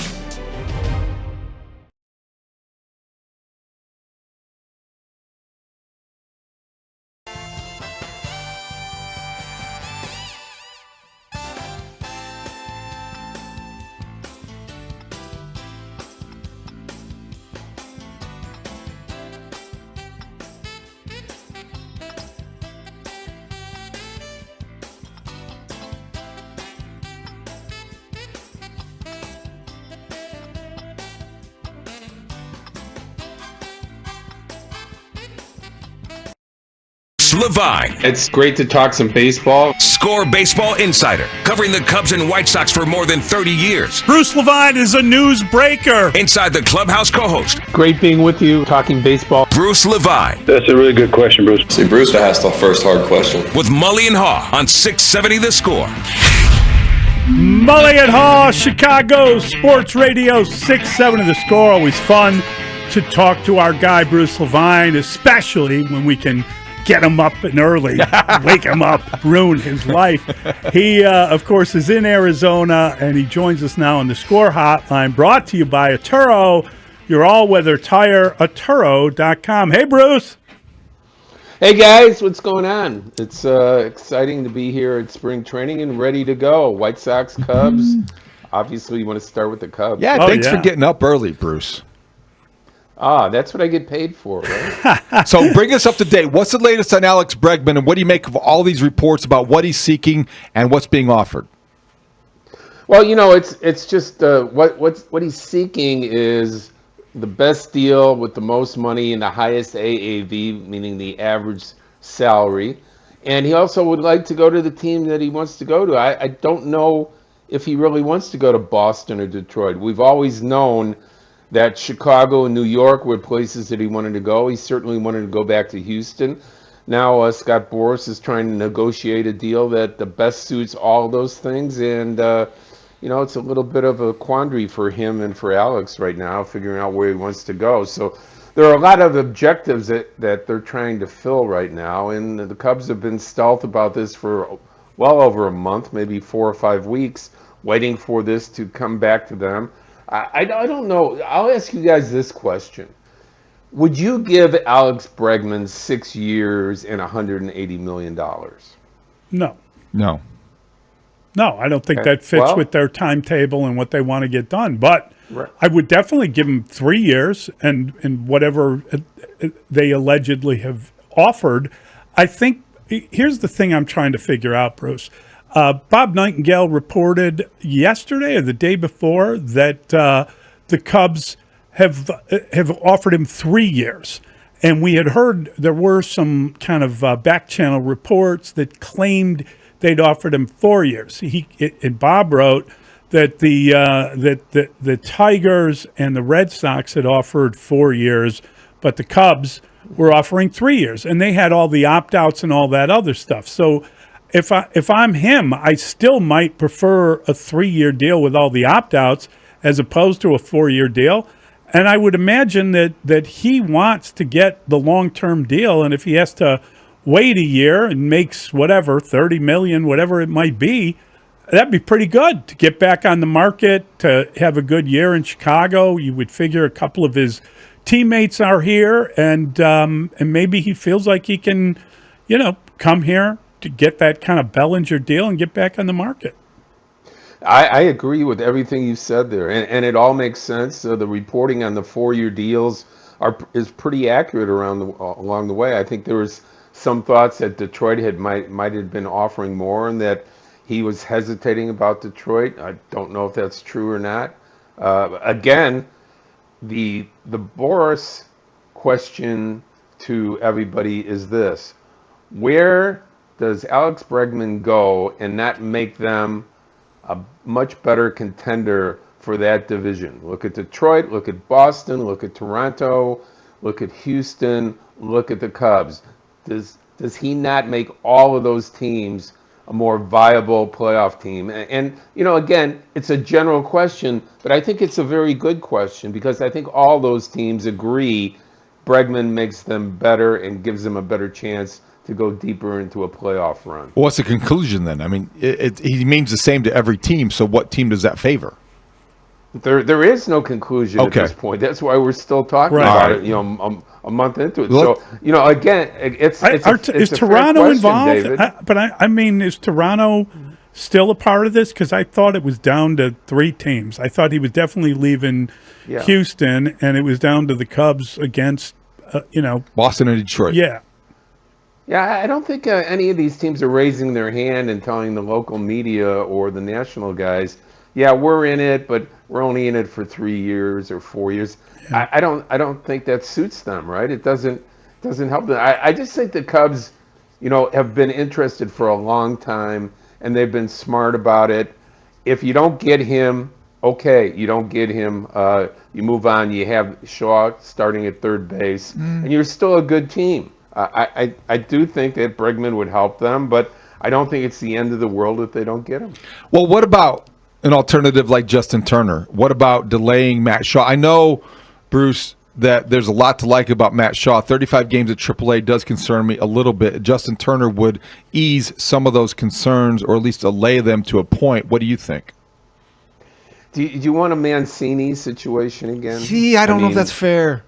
I don't know if that's fair. I knew that was where you're going to go. He's a great player. He's been a great player. He's not a great player anymore. Do you want a guy that had all those accolades and is not necessarily wanting to be a bench guy, backing up your kid at third base and him looking over his shoulder? I mean, I don't know. I don't know if that's where you want to go. He's been an outstanding player. He would answer your question a little bit about maybe playing first base with a right-handed alternative, which they don't really have right now. But I don't know if that's the answer. They'll figure that out. We heard yesterday from Craig Counsell that Shaw is getting the clear-cut runway, and he's going to get a little more latitude than what he's usually comfortable with, because they feel the kid is going to hit and he's going to be a good player. Okay. Well, no, I mean, there's nothing wrong with feeling that way. I'm just wondering, does Jed's situation alter what would normally be like, let's just bring up a young guy? Or does it, when you start thinking about the number of young players on the roster, the number on the way, do you need more certainty than that? Well, I think Jud's situation is really great for everybody. It's not great for Judd or for Carter Hawkins, knowing they only have a year left. But it also brings out the best in players many times with 1 year left. And I think, they're doing the same thing. It's like they're trying to survive in jobs that they want to keep doing. I think the farm system has grown under them. I don't think that they've done enough at the major league level. And I think this year, looking at the 1 year deals that they have left in right field and as a closer, I think you're seeing them saying, we're trying to win for multiple reasons, but most of all, we want to continue in these great jobs that we have. Well, I think, though, that would lead you to believe that they'd be less inclined to play a rookie at third base when they have a veteran option to sign as a backup plan to Bregman. I think that everything about what we heard Sunday from Jed Hoyer, correct me if I'm wrong, Bruce, you were there asking great questions, but said and suggested that they're going to look at 2025 as a win now proposition and not necessarily in an eye on developing. You want to have both eyes on winning. I'm with you, and I agree with you. I think that's a good premise. I think that is the message, and we're sitting here on February the 11th, and there's plenty of time to add these veterans. Okay, I think they're way in on Bregman. They're just not going to be stupid about it and give a 6 or 7 year contract because the greatest agent in baseball history wants that money. Yeah, greatest agent in baseball history is not having a good run lately, though. Scott Boras has not been a good couple off seasons for him. I don't know. I think he got $700 million for somebody. Okay, that's a good counter, but you have to admit, a year ago this time, guys were not too happy with Scott Boras. I mean, I guess he's got a wide variety of outcomes, but I agree. I do agree with that. There's always been the Boras idea that for the superstars, he gets them everything they want and more. And for the superstar, sometimes they settle for less years, cities they don't want to play in. That's the way it goes, and they eventually sometimes part ways. But you cannot argue with the success that he's had over the years. What do you make of the Assad news? How they're waiting for the MRI results, right, to kind of make any declaration on it, but obviously there's something going on here. Yeah, the bad news is that he has maybe an oblique issue right away out of the start of spring training. The good news is that Council let us know yesterday that going to Japan, they're going to probably use multiple starting pitchers in those games. So they're going to go back to back with guys. Maybe Imanaga starts one game and Tyone finishes that. He comes in right afterwards. So, we're talking about March 18th. Nobody's going to be throwing 6 innings and 90 pitches at that point. So that's their plan going in. Not everybody on their roster is going to Japan. There's going to be pitchers held back, and Assad's going to be one of them. Hopefully, we'll find out today what the MRI said and how long this might be. But those are tricky. They can last a long time. We know Matthew Boyd and Colin Ray give them pitching depth. We've heard about Jordan Wicks. What about Cade Horton? How come we don't hear as much about Cade Horton? I know he was a guest recently on Inside the Clubhouse. Nice job on that interview. What do you think about Cade Horton this year? Yeah, I think it's a slower roll, because it's 2 years in a row where he's dealt with injuries. But, I saw him on the mound yesterday doing, pitchers infield practice and he wasn't throwing a lot. He was on the mound, and they do the simulated throw to home. The coach hits the ball to the shortstop. So he's out there. He's going to throw. We don't know what limitations he's going to have quite yet. The real good news is about Brown and Wicks. Pain-free, injury-free, full out the spring training. Both of them look in tremendous shape. Talked to both over the last 2 days. You won't recognize Wicks. He is not the, let's say, the soft body that he once was anymore coming into spring training. He's really transformed himself, lost over 20 pounds, redistributed, as they say, looked great. And Brown at length talked to myself and some of the other media members about the physical part being clear, the mental part, having gotten over the fact that there's a mass in your shoulder and you don't know what it is. That fear for him, his wife, his family, all behind him. And where are we at with Nico Horner? I thought it was interesting to hear Craig Counsell say that the goal remains being able to get him to step in as a backup shortstop. They got to get him back to a point where, the rehab is good enough from the right forearm surgery that he feels good, not just from second base, but also from shortstop. Yeah, I thought it was an interesting answer and an odd answer. Yeah. I don't know how you guys look at it, because you have a shortstop that has played through most of his career every day. Yeah. With the Cubs, he's missed some games the last 2 years, but he's basically saying, we want him so healthy that he can back up. the other side is you know, what kind of message is that to Swanson? Well, you know, I don't know. I don't quite understand the answer, but you know, his intent is saying we want him at 110%, right? Right. When he comes back. So that might mean, okay, maybe he's not ready the first 2 games of the season and he plays the rest of the way. Whatever. I mean, you know, they have the idea that he's still an important player and that he's going to be able to be in that lineup somewhere. I still think the most fascinating thing, guys, about the roster construction of Craig Counsell was the way that he hasn't moved up PCA and the way that he handled Horner last year. His idea about OPS first and not looking at stolen bases or speed necessarily being the key to the top of the order. Good stuff, Bruce. Great stuff. Thanks, All buddy. right, guys. Have a great day. You too. Enjoy the sun. We're planning on a snowstorm here. 6 inches tomorrow. Guess. Wow. Yeah. Dansby Swanson turns 31 years old today. 6 feet. Are you 6 sure inches. It's inches. Yeah. Okay. Dansby Swanson's 31 years old. He talked during the Cup convention wanting to play every day still, not rest his body at all. And now then Nico Horner's talking about playing backup shortstop. Well, that was an odd answer. It was a curious answer, but I think Bruce got it right. I think he's saying that it's not enough for him to just be able to handle second base and throw to first. He needs to be able to throw across the infield. I think that's all it meant. Bruce always has the right answer. All right. We'll be right back. We'll come up with some of our own, right? We're going to keep going. Mike Florio. We'll talk to Mike next. Mully and Haugh on The Score. This is Chicago's.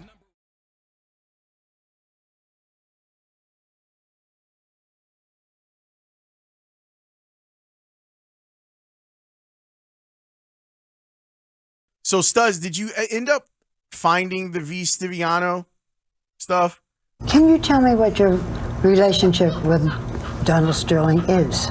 I'm Mr. Sterling's right-hand arm. Man. I'm Mr. Sterling everything. I'm his confidant, his best friend, his silly rabbit. His what? His silly rabbit. His silly rabbit? Yes. Is that what he calls you? No. That's I what call you- myself I that. see, okay. I joke around and I make him laugh. I do things that some people find very silly, or I do things that sometimes people can understand our relationship.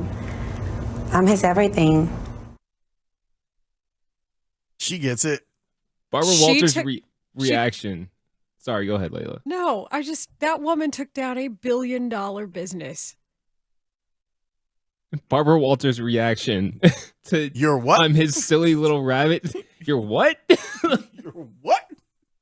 What did you just say? Right hand I'm arm. Mr. Sterling's right-hand arm. Man. Man.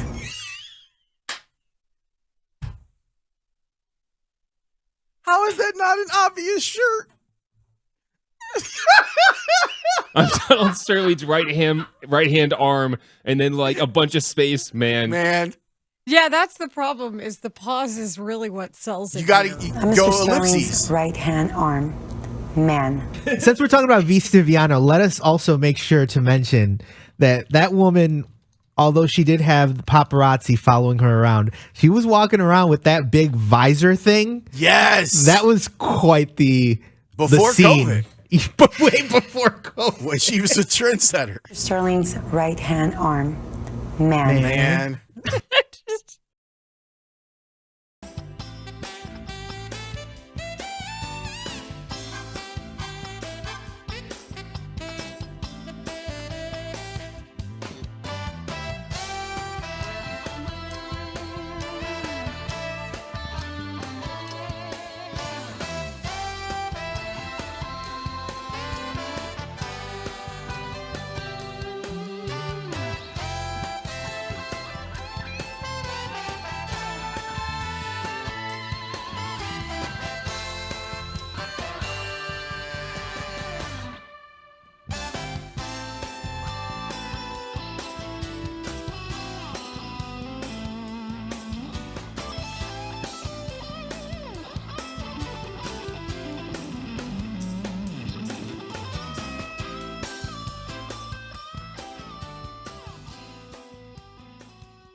Mike Florio, ProFootballTalk.com, NBC Sports, Twitter.com/ProFootballTalk. Day by day, we get better and better. So we can't beat me. Won't beat me. NFL insider Mike Florio with Mully and Haugh on 670 The Score. Mully and Haugh, Chicago Sports Radio 670. The Score, always a delight to talk to Mike Florio when he joins us on the Score hotline, brought to you by Atturo, your all-weather tire, Atturo.com. Michael, good morning. How are you? Doing great. How are you? Doing well. We're hanging in there. I love the idea of Aaron Rodgers continuing to play for the Steelers, just because it's the Steelers and they go to the playoffs every year, and maybe they get better at the quarterback position. But then again, maybe he's not the entity he once was. Do you think that he wants any part of the Raiders or Tennessee or whatever places have been rumored? Would that be a much better landing spot? I think the Steelers make the most sense. They have shifted into a 1 year at a time mode, employing veteran quarterbacks while they wait for their next young potential franchise quarterback. It didn't work with Kenny Pickett. They tried to have the baton passed from Ben Roethlisberger to Pickett. After 2 years, Pickett was out. Russell Wilson, Justin Fields, I think, based upon what team owner Art Rooney has said, I know one or the other is going to be gone. Maybe both will be gone. Rodgers makes the most sense. He's better than either guy for 1 year. Justin Fields may have a higher ceiling, and maybe you go Rodgers and Fields. I don't know. Fields may have opportunities elsewhere. But Rodgers makes sense because he's still got gas in the tank. He still can throw it. And I think Mike Tomlin, one of the rare coaches who can maybe nudge him the right way.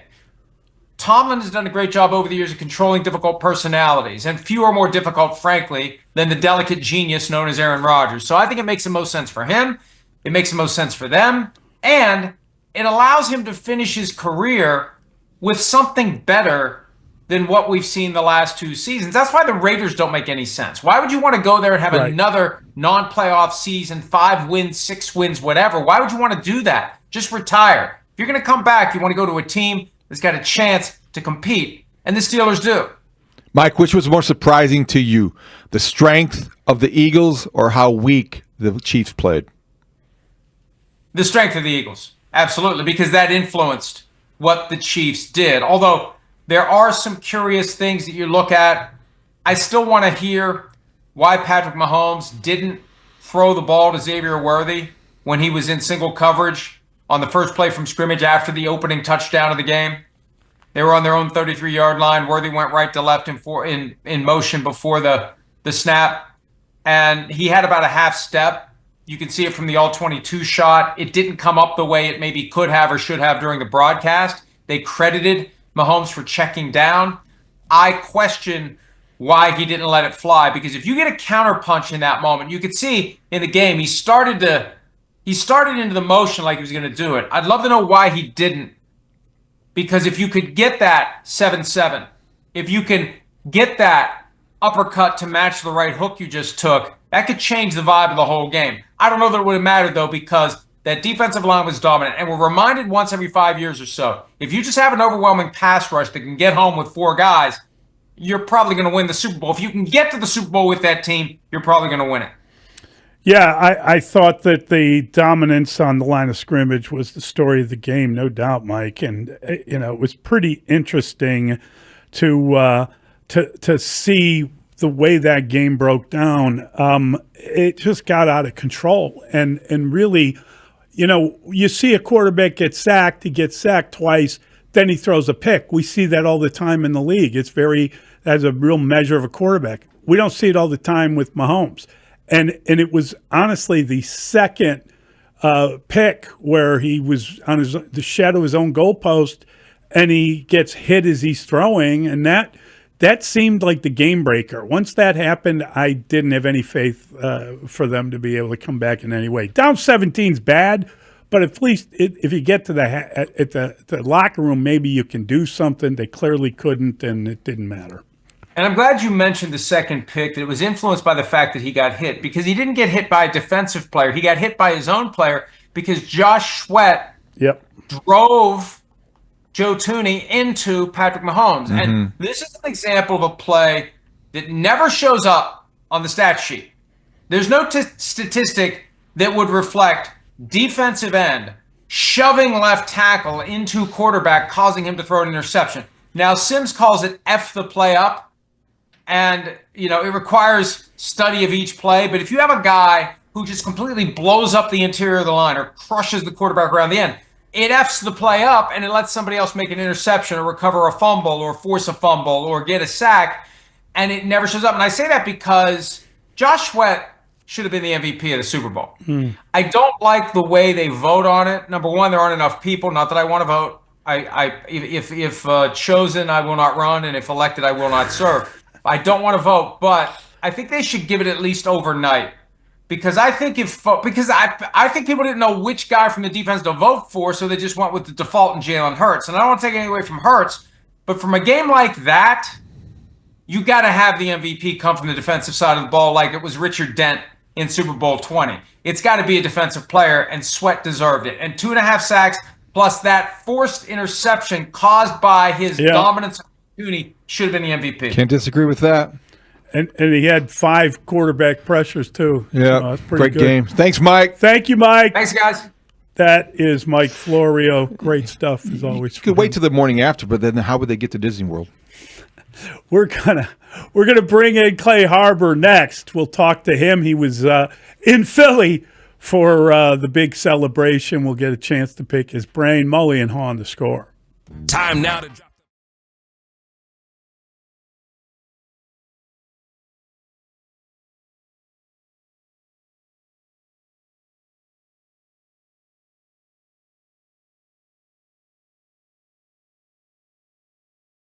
I believe a caller said something to the effect of, without Michael Kay, you're nothing, to Don LaGreca. It started as a simple discussion about Joey Gallo's value to the New York Oh, Yankees. wow. Okay, I haven't even It's seen just that. a sports thing they were talking about. My here. apologies. Here we go. Don, you sound pre-K. Pre-K. He makes outs, Don. That's how. But you're not answering, Mike. But they've got the best. They've got a 14-game lead in the division, yo. They've got a 14-game lead in the division. You don't think fielding Don, helps you win? Out. Oh, my gosh. Don, Well, no. Oh, my God, to you. Some of your comments are... No. Hold on. You have no comments. I'm at least answering your question. All you say is Don. I know my name is Don. How is he hurting them? The question... He gets an out every time. But it's not hurting them. It's not hurting them. If he bats zero, the team is 40 games above 500. But you really think he's going to be on this team in the playoffs? Do you really believe he's going to be batting 160 and starting in the outfield and batting 6th for the Yankees in the postseason? Do you really think so?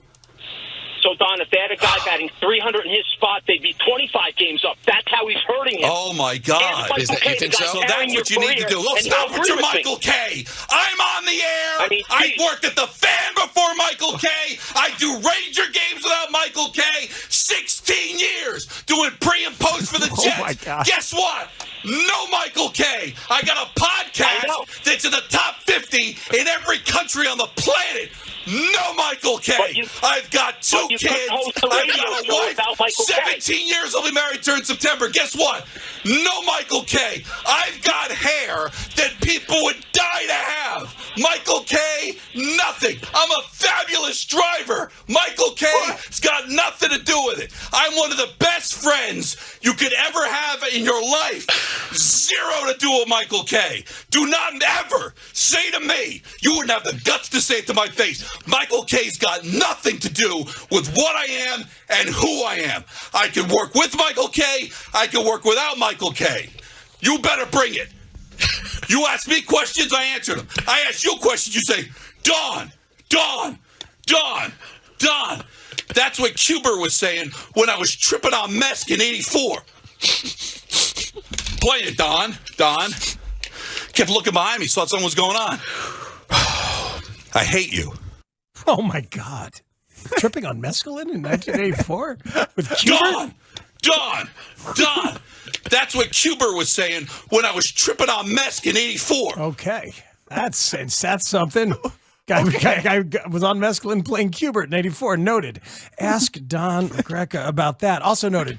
don't ask him about Michael Kay. Or Joey Gallo. Believe we touched a nerve. Caller touched a nerve with you wouldn't be anywhere without Michael Kay. Also, like, when he says, like, nothing is about Michael Kay, I mean, you have been his co-host on the Michael Kay show for more than a decade. At least some of your career is due to Michael Kay. I gotta say, as a guy who was once on the Danny Mac show, some of your career was due to Danny Mac. Absolutely true. But that's just how it works. But if you had called me out on that at the time, and it might have touched a nerve. But I don't know. Did you run up your hair in your driving? I don't think I would have gotten. I've got hair that people would die to have. Michael Kay, nothing. I'm a fabulous driver. Michael Kay's got nothing to do with it. I drive a Dodge Stratus. What does Michael Kay have to do with his hair?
Dealers. This is Chicago's #1 and most listened to sports station. 670 The Score is Chicago Sports. Chicago Sports is The Score. And always live on the free Odyssey app. WSCR Chicago. WBMX HD2 Chicago. And Odyssey Sports Station.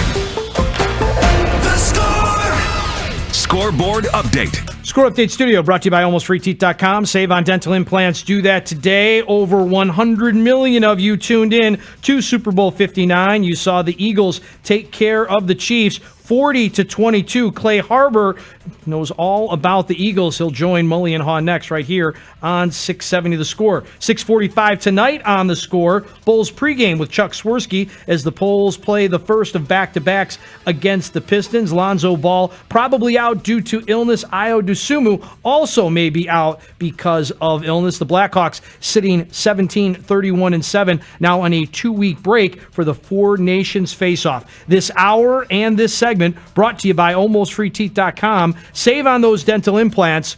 Do it today. Clay Harbor. Playing at Wembley Stadium, 90,000 sold-out crowd in London.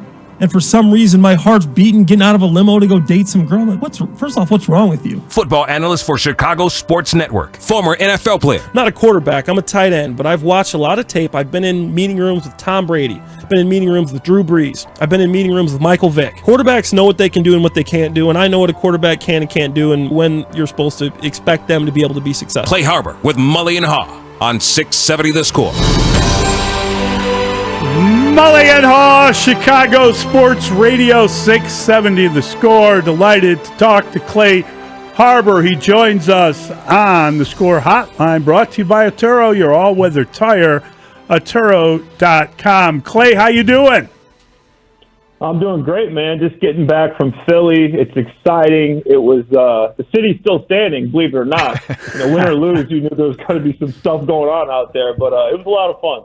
What was it like? I mean, I watched the game, but I didn't watch it in Philly. It would be just knowing that crew, having seen Silver Linings Playbook. You know how crazy all those people are. How wild did it get? Oh, it got pretty intense. And I was in the studio the whole night pretty much, did the halftime show, the post-game show, and so I didn't get to see any of the craziness. We didn't get out of there until like 2:30 a.m. Wow. But on the way home, streets were still packed. There's cops with the megaphone. Get off the street. The city is now closed. They're trying to get everybody out there. The people are still partying and stuff. But I missed the most of it, but still leaving the studio at 2:30 in the morning, the guys were still out and celebrating, so it was pretty crazy. So you're doing post game for WIP. You are there till 2:30 in the morning. Just curious, when you did the post game show, Clay, initially, two questions. Number one, what was the level of surprise at how dominant the Eagles were against the Chiefs? And secondly, did you really wear your number 82 jersey for the entire show? No, I didn't wear the jersey. I thought about it. I'm like, no, I'm not going to go in there and wear the jersey. But I thought they would win, but I don't think anybody expected what we saw. Obviously, you got the 25 pressures, the 11 quarterback hits, 6 sacks, 3 takeaways. And I thought that it was going to be closer, but that kind of domination when you only send 4 is tough for any quarterback. If you can get pressure with 4, obviously you're not sending anybody, so now you got everybody still in coverage. And I went back to do a little research, and I was studying the game before for Vic Fangio. He played against Patrick Mahomes last year in the playoffs with the Miami Dolphins, and he sent 18 zero blitzes that game last season against the Dolphins. I'm thinking, okay, maybe Fangio's going to light him up here. And the guy doesn't blitz at all, and his defensive line just goes crazy. And I've never seen Patrick Mahomes look like a tap dancer before, but it was just incredible how he was able to get him off his rhythm. Yeah, I mean, boy, he played poorly. I don't know why everyone seemed afraid to say it, but he did not. Like, there was something wrong with him.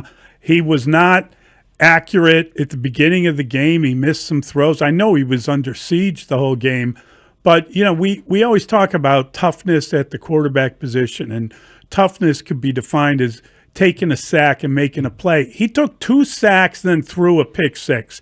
I mean, that you just don't see that happen with him. And as I said, he was really rattled.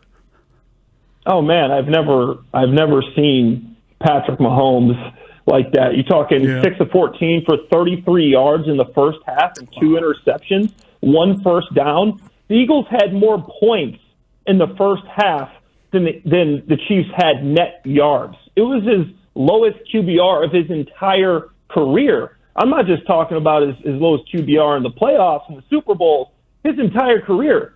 So what they were able to do to that guy, I mean, you got to take your hat off to Vic Fangio. The game plan that he came up with, it might have been simple. You look at it, he ran zone on all but 2 snaps. So he's just playing zone coverage, and particularly cover 4, quarters coverage, 60% of the time, and he just let his guys go out there and play fast. It might be simple, but it was effective. Clay, did you consider Jalen Hurts a top 10 quarterback before this game? And did this outcome maybe, in your mind, help him get into that group? Because I always wonder if a guy is appreciated more in that market than he is outside of it, and maybe Jalen Hurts is an example of that. I think he's a guy that's just unfairly targeted and almost hated on. Obviously, he's not the most boisterous guy. He's not loud and outspoken, but he is just a true professional, a winner, and a guy that literally cares about nothing else but winning football games. To answer the question, I would say he was around 10. He didn't have to do much this year. Like I said, the Eagles had more rushing yards this season than passing yards, the only team in the NFL. So you can't say that, Saquon Barkley was the reason that Hurts. You could have made that argument before Sunday. Saquon averaged 2.3 yards per carry on 20 attempts. Jalen Hurts comes back and has his third highest completion percentage of the season at 77%, passes for 221, 2 touchdowns, and also runs for 72 yards, which is a Super Bowl record. That's the first player to throw for 200 yards and rush for 50 in a Super Bowl. This guy can do it in so many different ways. You have to put him into the top 5 category now. You've seen his stats throughout the last 2 Super Bowls that he played in. He could have been a Super Bowl. He could have been Super Bowl MVP in a losing effort. That's how good he was the last time he played. This guy. Yeah, that's pretty top 5. Well, I mean, top 5. How can you not? I think that it's kind of like the whole the reason that you had the Buffalo quarterback Josh Allen win MVP was because people looked at Lamar's season, great as it was, and they said, well, he got help. They added a running back, and his responsibility changed, and Josh Allen lost the best receiver he's ever had, and he had a great year. So I think you could make that kind of an argument with Jalen that he got a running back with him. They hired Vic Fangio, and their defense came to life. And not that he was a passenger in any way. He's a great player, but his role became easier somehow this year, and that's what you witnessed, especially in the Super Bowl when they had to be so worried about Barkley. Yeah, he did. His role did become easier, and obviously they're running the football. But you got to realize what this guy does. And to relate to the Bears, I see a little bit of Caleb Williams, not a ton. I think he's a mix between Mahomes and Hurts. But Jalen Hurts, they take away Saquon Barkley. Not a lot of quarterbacks are going to be able to use that to rush for 72 yards in the Super Bowl. Yeah, you're taking away Saquon, but now you're giving up this guy 72 yards. So the running game was still there because of Jalen Hurts. Right. And you look at Hurts in the second half, 6 of 7, 100 yards, a TD, 158 rating, a perfect rating, and 3 carries for 50 yards. When it matters most, that's when Jalen Hurts shows up. It's a convincing argument, Clay. I have to admit that. So when you're out there at 2:30 in the morning and you're seeing the Eagles fans climbing poles and doing whatever they do to celebrate, what are they saying and thinking about Nick Sirianni now? The guy that would yell at them early in the season has come a long way since then. And let's face it, due respect, he's got a Super Bowl ring and he's only been there 4 years. He's got a Super Bowl ring. He's only been there 4 years. He's been in the playoffs every year that he's been there. He's got a top 5 winning percentage in NFL history. And obviously now he's got the Super Bowl ring. So it's funny, they start 2-2, and people are calling for Sirianni's head because last year, yes, they won 11 games, they made the playoffs, but they lost 6 of their last 7, and they didn't know what to do. There was no way they could figure this thing out. They ended up getting bounced off the playoff by the Bucks. But he comes back, new D coordinator, new offensive coordinator, makes it all the way back to the Super Bowl. Now you think about it though, he had 2 different offensive and defensive coordinators in 2 different Super Bowls. Who's the one consistent guy? Nick Sirianni. So you can't say, okay, what's this guy do? And that's what a lot of people say because he doesn't call plays, right? But he's got 2 different offensive and defensive coordinators. So he's the only consistent guy there. He's the guy that motivates his players. If you talk to any of those guys, I'm still friends with Brandon Graham. When I was out there for the divisional round, I was hanging out with Jason Kelsey. And Nick is a guy that they love. They play for him no matter what they might look like in the national media. He is intelligent, knows what he's doing. I'm not going to argue with you, but like all of those assistants became head coaches, including Kellen, but except for Vic, who is, in the words of Sirianni, the most underrated defensive coordinator in league history, probably the best defensive coordinator in league history, he said on Monday. So I'm just saying he's been surrounded by great coaches too. I wonder who's going to last longer in their current head coaching job. Is it Nick Sirianni or Andy Reid at the soon-to-be 67? I love Coach Reid, but, I mean, he's getting up there, and you saw his offense just – I'm not saying it's getting figured out, but all year he wasn't able to move the ball, and, yeah, maybe that's because he didn't have a lot of the weapons, and the offensive line was a little bit shaky. But that's an old-school offense. I love the offense, but I feel like you need a younger feel there. And I don't know if Coach Reid is going to have that longevity. And just an age thing. Nick Sirianni, right. You want another stat. He's the youngest coach. He's the only coach in their first 4 years of coaching he has the best winning percentage, the most wins of any coach in their first 4 seasons in NFL history. You look at that. How can you bet against that? This guy, nobody else in NFL history has more wins in their first 4 seasons. And I know it was ugly at the end of last year, but you got to say this guy's going to continue to get better. Obviously, they're going to lose Kellen Moore, but he's replaced coordinators before, so I trust that Sirianni is going to be a guy that can last. Talking with Clay Harbor from the Chicago Sports Network, who was on the call, WIP postgame show in Philadelphia when the Eagles won the Super Bowl. So, Clay, you had an interesting tweet yesterday in regard to, we all here in Chicago, as you know, have talked about the Bears targeting Trey Smith in free agency. Well, now maybe they want to keep him, and if they do, you offered a pretty good alternative in Mekhi Becton, who is the Eagles guard as well. What's the likelihood that he is going to hit the market before the Eagles lock him up, and how would you compare the two guys at that guard position? Man, Trey Smith, I was high on him during the regular season, but you look at him in the playoffs, the division round, he gave up 5 pressures, didn't have a good game. The conference championship, did not have a good game. And then, obviously, the Super Bowl gave up a sack, a couple of hurries, and 3 pressures. He just did not play well in the playoffs, and he was just getting out physical. And that's not what I want to see. He's he's an athletic guy, and I think he could fit Ben Johnson's system. When I look at Mekhi Becton, this guy is 6'6", 350 pounds, and he can move. Obviously, he's got this connotation because he was a bust in New York. But when they moved him into guard, which changes a lot of things. Yeah. The guy's a top level guard. I don't think it's far. I think it's tit for tat with him and Trey Smith. I think Trey Smith is going to garner all the attention when you can get Becton a little bit under the radar, because the Eagles do got some players they got to bring back. Zach Bond made $1.5 million this year. David, you make more than that on the score.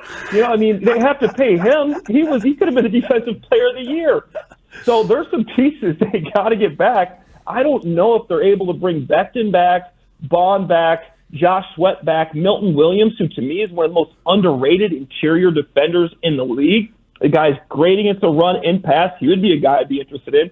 So they got a lot of pieces to try to fill there, and I think Becton's going to be one of them that they let slip through the hole there, because they got Jeff Stoutland University, and they trust that Stoutland can develop whoever they can. They got Landon Dickerson, a draft pick there, so I think Becton reaches free agency because of Landon Dickerson and Jeff Stoutland. They trust him to develop whoever. I'm curious, Clay, did I read somewhere, or did I hear you say that you once played for Dan Rauscher, that you have a relationship with him? What can you tell us about the new offensive line coach for the Bears? Yeah, I had a cup of tea, a cup of coffee in New Orleans, right, with the Saints. Yeah. I played there for a year. Rauscher, unbelievable dude. He's just really good at teaching technique, and he's a good developer. I was there. We drafted Ryan Ramczyk and Alvin Kamara. Obviously, Kamara was a big name, but Ramczyk. He was a guy, when he first came into OTAs, I said, no way this guy is going to be our starting tackle this year. And obviously, a lot of times, rookies, will develop quickly. But the way Rauscher worked with him and developed Ramczyk, the way he made Terrion Arnold a better player, the way Larry Warford, he turned him into a Pro Bowler when he got there. He was just a mid-level free agent signing. This guy knows how to develop offensive linemen. He's a technician. He's a great teacher. And he's just a guy that enjoys it. Old school coach. He's going to let you hear about it if you're not doing up to your standards. He's going to hold you accountable, but I think it's perfect for the Bears, exactly the guy they need. Overall, Clay, when you look at the staff that Ben Johnson has assembled from a ex-player's perspective, what do you like about it, and is there anything that concerns you? No, I love it, man. I like playing for former players. In Philly, and I can't say, it's tough for me to talk bad about this guy. I'm not going to talk bad about him, but he's the chief tight end coach right now. His name's Tom Melvin. Me and him didn't click. I mean, he's a guy. He's a nerd. Never played football in his life, and I just couldn't relate to the guy. And you go to Jacksonville. I have a former player there, and then obviously Dan Campbell, former player at tight end.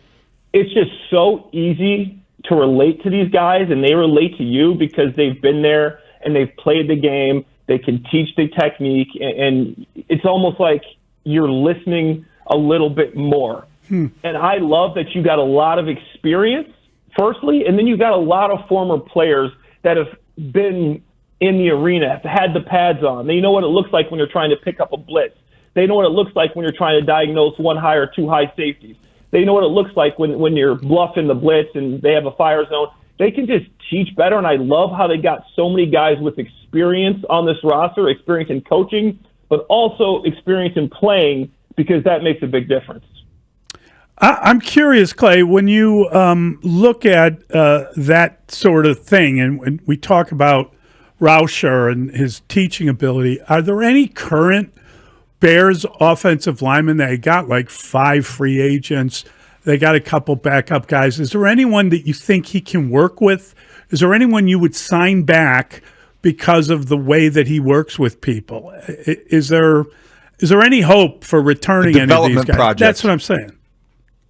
Yeah, I think Kieran Amagaji, I think he got thrown in a tough spot there, starting him his first game in Minnesota. And I can tell you guys that place might not have a reputation for being a loud place. It's one of the loudest stadiums I've ever played at. When you're a tackle coming from Yale, you've never used silent count in your life. So you have to look at the center and head movement before you can move. And then to put him out there with no training camp, with no preseason games, without ever using a snap count. I went to Missouri State. I didn't know what a silent count was. And that's tough when you're on the edge of the line there trying to get a jump, and you throw this guy out and he doesn't even know what a silent count is. So I think he's a guy that has the tools. We saw him last year in the Senior Bowl. He was a guy that had a little bit of buzz about him. That's why he drafted him in the 3rd round. Yeah. He's the exact type of guy I think Rauscher can develop. As far as the rest of the guys, Matt Pryor, he's been in the league. He's been under Stout. I don't think he's going to, he's kind of reached his ceiling, but he's a guy I wouldn't mind seeing back. Bates is a guy that's been around the league. I don't think there's a lot of developmental projects. Maybe the mini fridge. Maybe he makes the mini fridge into an actual fullback. I don't know. You can develop him into something. Maybe give him a couple more carries. That's great. Hey, thanks so much, Clay. We really appreciate Good stuff, it, man. Clay. Great stuff. Welcome back. Yeah, appreciate it, guys. That is Clay Harbor. It's interesting. Yeah. I wonder if Amagaji could be moved inside. In other words, let's say that you end up with somehow getting a Will Campbell. And you have your tackle position addressed that way. Amagaji would be a guy that you could see, based on how big the offensive lines are these days. You look at the Eagles as an example. Yeah, maybe Karan Amagaji would be somebody that could play guard. Yeah, it'd be interesting to see. All right, we've got a lot to get to. It's Mully and Haugh, Chicago Sports Radio, 6-7 Score. Sports fans make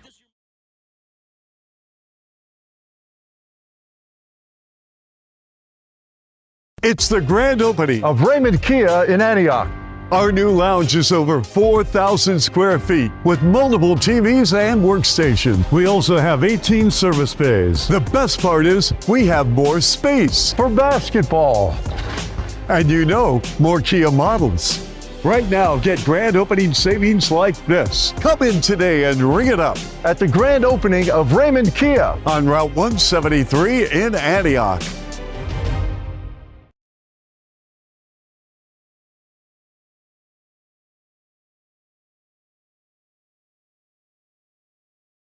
King Cobra 40 $2 right now. Okay, so here because what? Wait a damn minute. How do you have King Cobra with you? Okay, so this is a studio prop now, although it is real beer in here in this King Cobra 40 ounce. That's malt liquor. You That's put some right, respect baby. on that liquid. That's malt liquor. That's right. And I got this for Jay Zawoski on his 40th birthday, 40 ounce for his 40th. And it still resides here in the studio. So see, we're talking King Cobra. We got the prop now. This is the truth. Oh God! New While look, same taste. Don't threaten me with a good time. While he's looking at the King Cobra bottle, you ever do Edward 40 hands? No. You don't know that? You want to talk about dumb white guy? Sorry. See, double. See? How did you drink that 40 ounce already, Dan? You put the King Cobra in his hands, and he already went there. I can't believe it. Sorry. I can totally believe it. Edward 40 hands. Oh, the people on the stream got a treat. So what you do is, this is total stupid white person stuff. 40 of your choice. You get one in either hand. Roll a duct tape. And then the other one. And someone duct tapes the 2 40s, and you are that, and the duct tape does not come off until the 40 is empty. So you can free one hand, and then you go to work on the other. It's a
Mully and Haugh, Chicago Sports Radio 670 The Score. David's got a new pet project. I'm just curious. No, I think this is interesting. There's not a lot going on today, but I thought this caught my eye.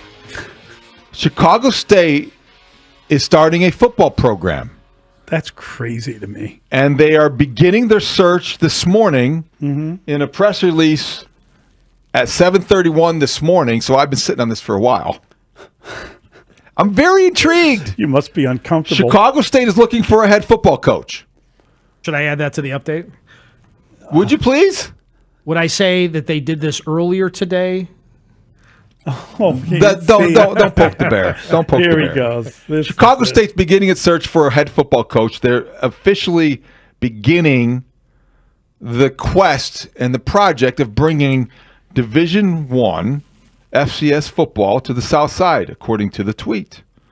And they're excited to reach this milestone in football planning. Hiring a coach will give this program a face and bring them one step closer to D1 football on the South Side. That's a big, ambitious project. Yeah. That's a huge undertaking.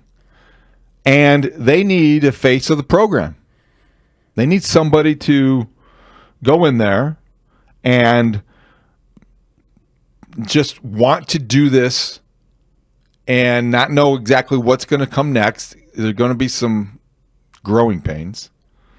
In 2023, the university established an initial fundraising goal of $4 million to support overall sports expansion with an emphasis on women's athletics as well as football. So the fundraising campaign is underway. Boy, you just don't see universities starting football programs. We talked at the beginning of the show about the popularity of the Super Bowl and how football is the sport that we are addicted to as a country. Yeah. And here we are, Chicago. Chicago State is starting a football program. I find that fascinating. Who are they going to hire as a coach? Well, I mean, this is the problem. I don't know. I think if you're starting out at Chicago State, if you're starting a football program, you'd probably be best off hiring a coach who is currently a high school coach in Chicago. In other words, someone that, and I said to you when you suggested this, like a Jordan Lynch type, somebody who runs a good program, who has an idea of what a player looks like, and who understands guys that aren't top recruits go into the best schools. I think that's an excellent name. I'm just saying, I think it's an excellent possibility. And I don't know if it's him. I don't know if he's interested. And you doubt a lot of people would want to leave their program, but they would know tons of players, and you gotta get players if you're gonna be able to win. Now you're not gonna be able to get top Division I talents, but you should know what a player looks like, and you should have a feel for the names of guys that are kind of and maybe a familiarity with what you're getting yourself into with the city, with the region, right? And because you're going to be recruiting Chicago, I don't think you can go outside the Brandon Fryer, like many Mount Carmel fans, would object to you just plucking Jordan Lynch off but I'm just Mount saying, Carmel staff. And I doubt he would want to do it, frankly, because he probably has a better team at Mount Carmel than you can build initially at Chicago State. And that's not an insult. I'm just saying you're starting from scratch. So it's you look at former players that going to places. Michael Vick is in coaching now. Deion Sanders started it. Guys without any experience who become face of the program. Eddie George is a head coach. Yeah. He interviewed for the Bears job. Yeah. Ray Lewis, I think, is talking about getting into it if he hasn't already. Ed Reed. There are all kinds Robbie of Gold.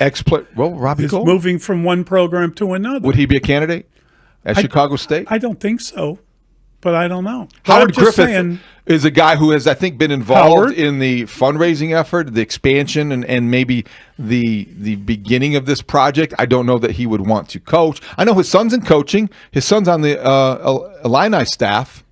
Houston Griffith played at Notre Dame. Well, I think, that might be a good place to look for a coach. a support staff member of a Big Ten school. Again, I don't know if they feel like they're stepping down, and it's awful hard to start from scratch. It's just an ambitious project. It's very ambitious. I respect ambition, and I don't think we see it a lot, especially when you're beginning something that seems so immense. Let's go start a football program. Where's the small school that just won a title this year? North Central? Why not go there? Find their coach? If you could, yes, ask him if he's interested that's a great in going idea. to Chicago State. And I don't know. Again, I don't know what they're paying. I don't know what the facilities look like. I think there's a lot of information Caught my eye. you would need. It just caught my eye. I'm glad we mentioned it. Yeah. All right. What else caught your eye? Because the Bears added to the Bears signed an offensive guard and Jordan McFadden on waivers from the Chargers. It was on waivers a while ago. He's a former 5th-round pick of the Chargers. He played in 13 games over 2 years, comes from Clemson. He was an all ACC guard. I don't know what that means, the ACC back in 2022, a part of the national championship season in 2018. But they just brought in another guard. You look at the Bears, and they have all these, as we talked to Clay about, they have all these guys headed to free agency, which, I'm not saying you need to hang on to everybody, but you need players, and you need, so they brought in this guy, and it reminded me of Dustin's favorite player, who, of course, is the center, Stromberg. No. What's Stromberg. Dustin's favorite player? He keeps mentioning this guy. How many times have you told me to keep an eye? Ricky Stromberg's just just keep an eye. Bears need to build an offensive line. Arguably 3 pieces, maybe 4. He might be a sneaky good fix for the center position, Ricky Stromberg. Because he's a guy that was a 3rd-round pick. Is that right? Highly drafted. Had a bum knee, and Commanders cut him loose. And so Bears picked him up. Why'd they cut him loose? Because he had a bum knee. Bad knee. Does he still have a bum knee? Is it not? Is Not bad enough to be part of the Bears offensive line, apparently. I mean, you guys are really Well, reaching no. here. I'm just You guys are really reaching here. Yeah. Ricky Stromberg and Jordan McFadden. What? I'm not saying. What time I'm just saying they need players. That's all I'm saying. And if they're taking guys that were once drafted into the NFL and failed somewhere and thinking they can make a player out of them, God bless them. I mean, that sounds good. If you've got a guy that knows how to develop talent and you can get going. I mean, look, I don't think it's really a very easy thing to put together 3 or 4 interior linemen. Tough call. It's going to be tough. Challenge. You're going to have to get it. You're going to have to draft some, and you would hope they get at least one guy out of free agency. It maybe 2. Which is a bigger challenge, creating a football program or rebuilding the Bears' offensive line? I think rebuilding the line, because we just saw a Super Bowl where the team with the best line of scrimmage play won the game. And their offensive line, the Eagles' offensive line, might be missing Mekhi Becton. Their defensive line may be saying goodbye to Josh Sweat. So if they keep those guys intact in Philly, I think they will have every reason to believe they could return to the Super Bowl. I think for the first time, Philly is going to be challenged a little bit by the salary cap. I don't think they have been up to this point. I think the Chiefs have been abutting it for a while, and they're kind of used to it. But it'll be interesting to see what happens with Philly. There is this weird – people want to – they want to get a little taste of a winner, right? So, I remember some really bad signings that came out of Super Bowls. Who was the cornerback that Oakland signed? The guy, basically somebody threw 2 passes to the guy in the Super Bowl, and he ended up getting a big deal in Oakland out of it. You got to be careful. But like someone like Josh Sweat is a seriously good player and had a seriously good Super Bowl. I just wouldn't pay him for the Super Bowl. I'd pay him for what he can do. He will get paid in part for the Super Bowl, though. That's what I'm saying. Yeah. I'd be cautious of that. Yeah, I don't think that you want to overreact if you're the Bears necessarily. I would definitely pay Trey Smith for a bad Super Bowl.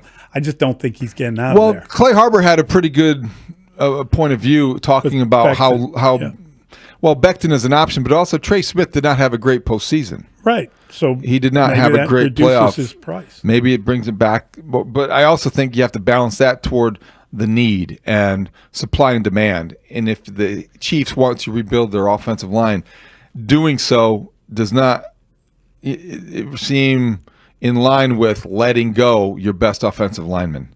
So it would be very strange, I think, to expect them to say goodbye to Trey Smith. My sense is they're going to try to figure out a way I agree with you. to keep him, to tag him, or whatever the case may be. It's a really good question. Where will Chicago State play football after putting a team together? Don't know. Maybe Soldier Field will be available. Someone wants to know if they'd play at Gately Stadium. Possibly. I've been to games at Gately Stadium. I really hope they can do better than that. I was a stringer when I was at Northwestern in grad school, and I can remember covering high school. I covered a couple high school football games at Gately Stadium. I covered a couple high school football games at Gately Stadium when I was like 18 and in college doing prep work for Taylor Bell. Well, I was doing prep work for the Chicago Tribune. I didn't competing against you, probably. I didn't go to graduate school so I could cover a prep game. Is my point. Wow, you may have overpaid for your education. That definitely stung there. No, that was a shot. It wasn't a shot at you. It was. No, it was about my own insecurity that I never got a degree. What am I doing at graduate school covering a high school football game? That's my question. Something got to pay your dues, man. Got to pay your dues. I paid my dues when I was younger. 229 says Matt Bowen would be a candidate to be the Chicago State head coach. I love Matt Bowen. I would not wish that on him. I don't think he wants of work. The big commitment. Yeah. Still a young family, big commitment. Yeah, it would be a huge commitment. He'd be very qualified, though. Oh, he'd be great. He'd be a great coach. I would try to get him to. You learn something when he talks about football.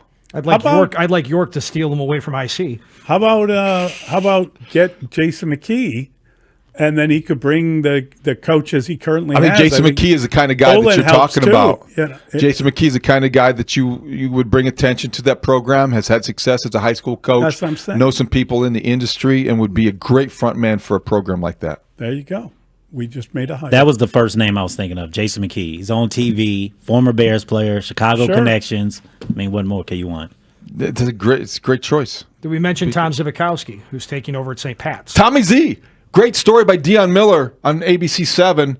Tommy Zivikowski, again in the news, back coaching high school, back home. He would be a terrific. But let him coach high school first. Let him get a taste of that. Let him see what that's like. And then, possibly. Tommy Zivikowski is a terrific story. That's going to be I can't wait for the movie.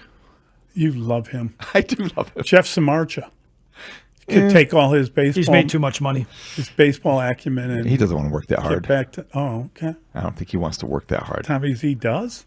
Yeah. Okay. I think so. I mean, hey, you got to start somewhere. Samardzija. What's Lovey doing? What's Lovey doing? I'm just throwing a name Interesting. Wow. I would not wish that upon Lovey. It's just a lot of. Depends on what you're looking for at this stage, but but what are you coaching for? What are you coaching for? Here. You want to make an impact. You want to make a difference. All these things that are idealistic about coaching, it's got to appeal to. How you doing? Sorry, I was just. That's okay. Go ahead. I was having my own little rap war. That's all right. Lovey is an interesting name. I don't think he would want to. This is going to be a huge undertaking to be the head coach of a brand new college football program that has ambition. I want to know where they're getting their money from. I want to know how they're going to raise the money to be sustainable. Right. And that's always the biggest challenge. So possibly a couple people said Olin Kreutz.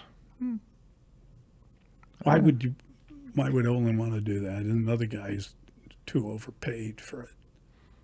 Yeah, he's just made too much money in his life to want to.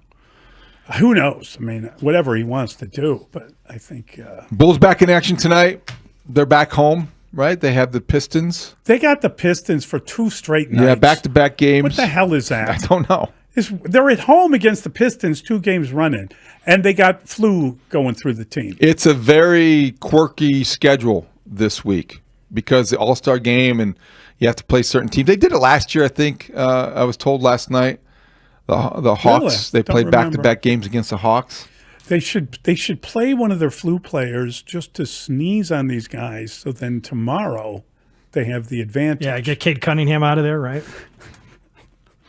But what if you get the wrong guy sick? What if you get one more of your own guys sick? No. Well, then bad idea. Maybe could they pass it to Patrick Williams? Wow. Oh.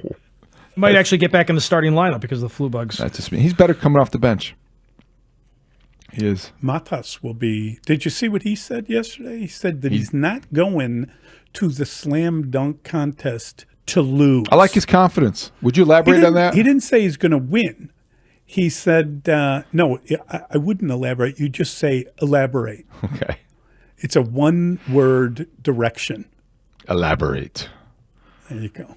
I need one more dunk, so I have 4. I need one more. Is there anybody going to be involved with this? Nah. It's already on you? Nah. Maybe I'll pull out a jersey. We'll see. I also got one that Zach helped me with. That was the main one that I think I'm going to maybe pull a jersey out. We'll see. There's a nice tease. He's pulling out Michael Jordan's jersey. Really? I think he sounds like he's pulling out Zach LaVine's jersey. I don't know. Why would you do that? You just made a face. Because he's the guy who gave you the dunk. He's traded. Yeah, I know he is, but didn't he win the dunk contest? I see.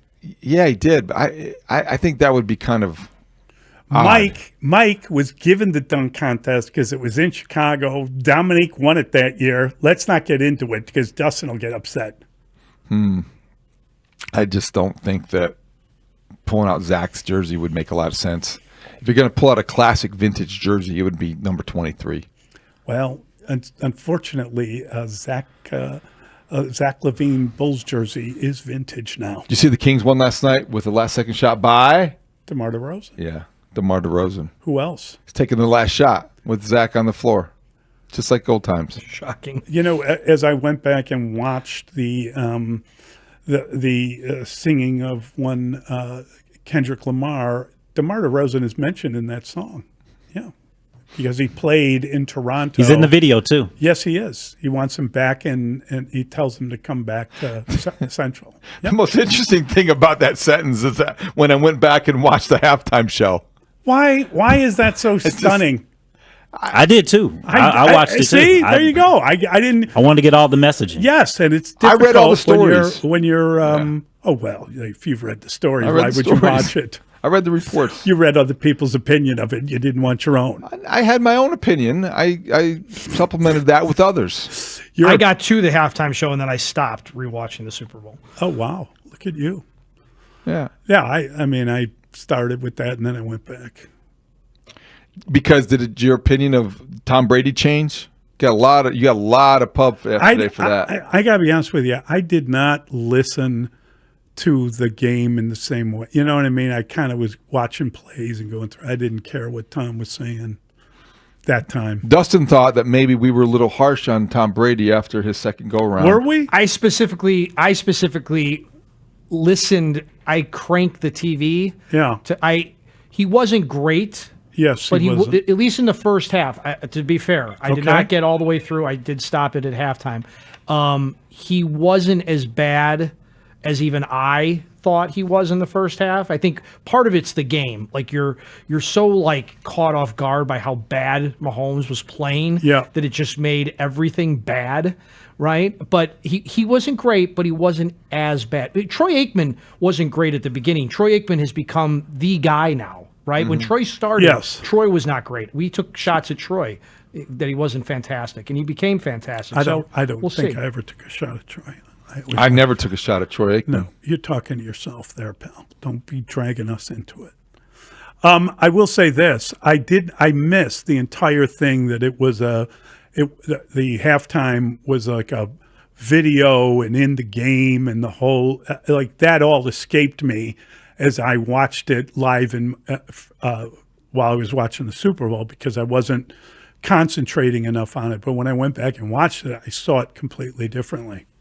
The halftime show. It was built like a game, and there was a. It was very well done. Yeah, it was really well done. It was artistry. Yes, it was instructive. It was educational. It was a lot of things. people didn't necessarily like it who maybe weren't the target audience, but you could definitely appreciate it. No doubt about that. Yep. All right, we've got. I believe it's Marshall and Dan. Yeah. Right. Let's get that straight, and we'll talk to them next. Mully and Haugh on the Score. Hey, Cubs fans, it's Pat Hughes. And Ron Coomer here, your voices of Cubs Radio. Reminding you, if you're headed out to spring training in Mesa to see the Cubs, book your flight today with Southwest Airlines. Go to southwest.com and book your flight today. Southwest, the official airlines of the Chicago Cubs Radio Network.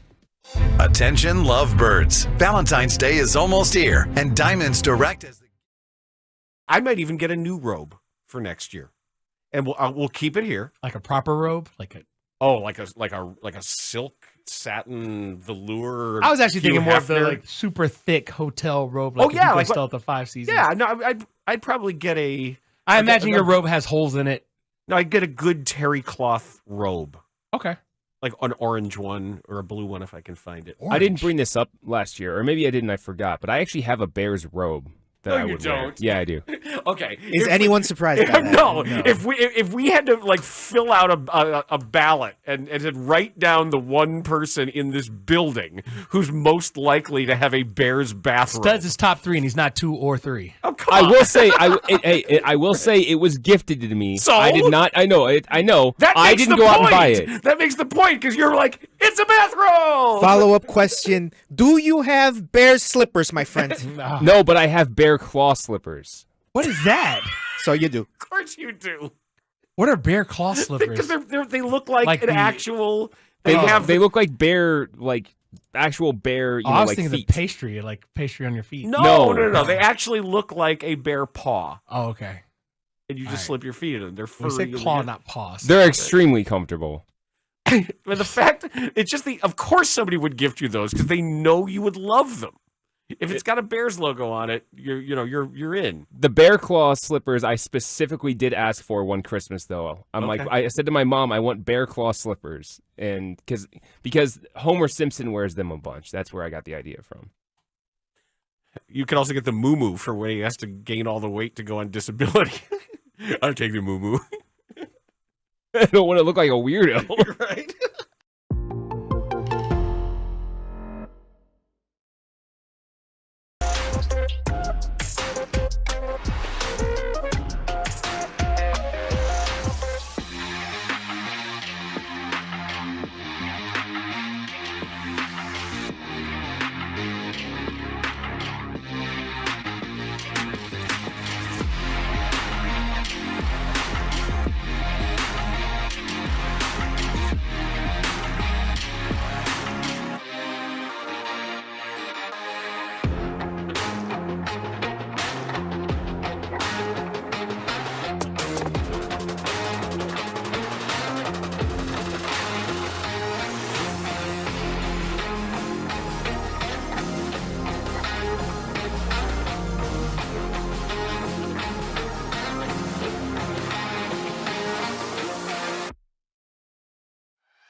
Mully and Haugh, Chicago Sports Radio 670 The Score. We are broadcast live from the Score's Hyundai Studios, brought to you by your local Hyundai dealers. Want to thank them for their contribution. Thanks to Matt Anaya, gets us up and twitching in the morning, and thanks to everyone for calling, texting, emailing. Also, thank you for listening on this February 11th, Tuesday. Tomorrow is, I believe, the 12th. And thank you, Mr. Dustin William Rhodes, our producer.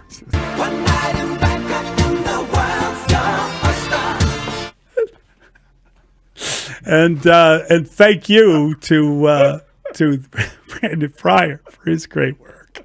Luka, lots of anticipation and fanfare for your debut here with the Lakers. How did it feel to play in a Laker uniform?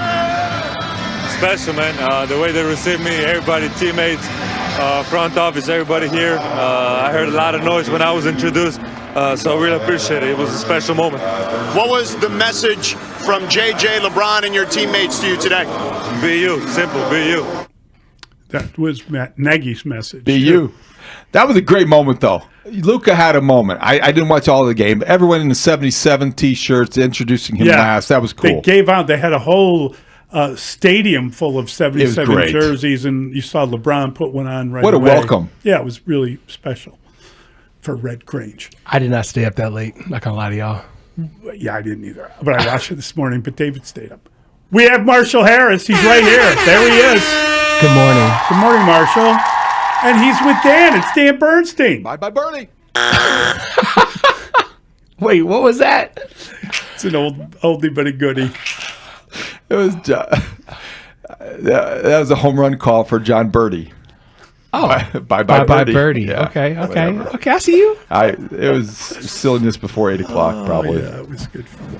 We try to enjoy. That's when the caffeine kicks in. Unlike some people, yeah, we enjoy our lives. Will you guys stay up to watch the Bulls tonight against the Pistons in the first game? 7 o'clock. 7 o'clock. Okay. Yeah, I'll stay up for a while. I guess I was asking, will you watch the Bulls? Oh yeah, against the Pistons. I want to see it and then watch it again.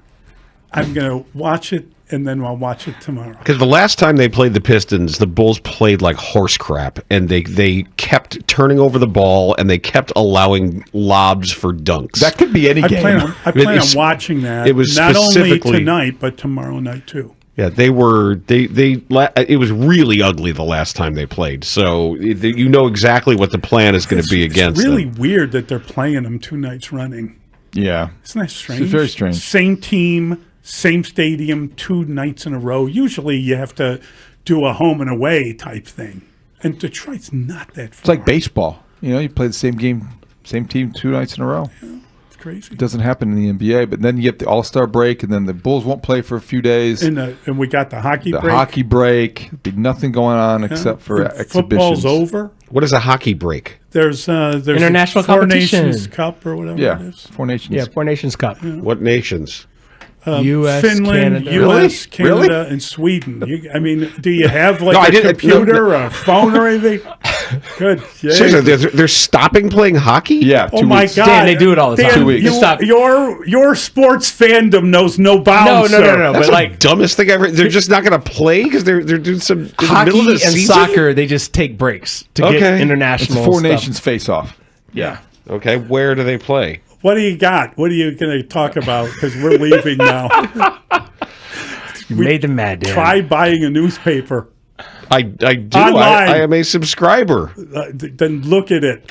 Oh, okay. I could do that. I'm just not particularly interested. They're playing in Montreal and Boston. Montreal and Boston. Yep. Okay. Those are good locations. Very interesting stuff regarding the Bears' offensive line and some possibilities there that we heard that we're going to tie some of those loose ends together to start. Want to talk Cubs with Evan Altman today, all the stuff that's going on with the soft collusion regarding Bregman and the other free Pride agents. of North Judson, Evan Altman.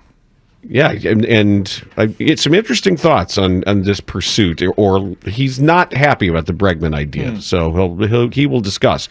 We have High Noon at 11:40. We're going to talk about the fact that the Cubs' middle infield is hurt, and nobody's giving us any real clarity about when they're going to be completely healthy. Kendall Gill is going to join us at 1 o'clock. We're going to talk a little bit about how Aaron Rodgers just will not seemingly go away. All right, guys. Have a great show. Great one.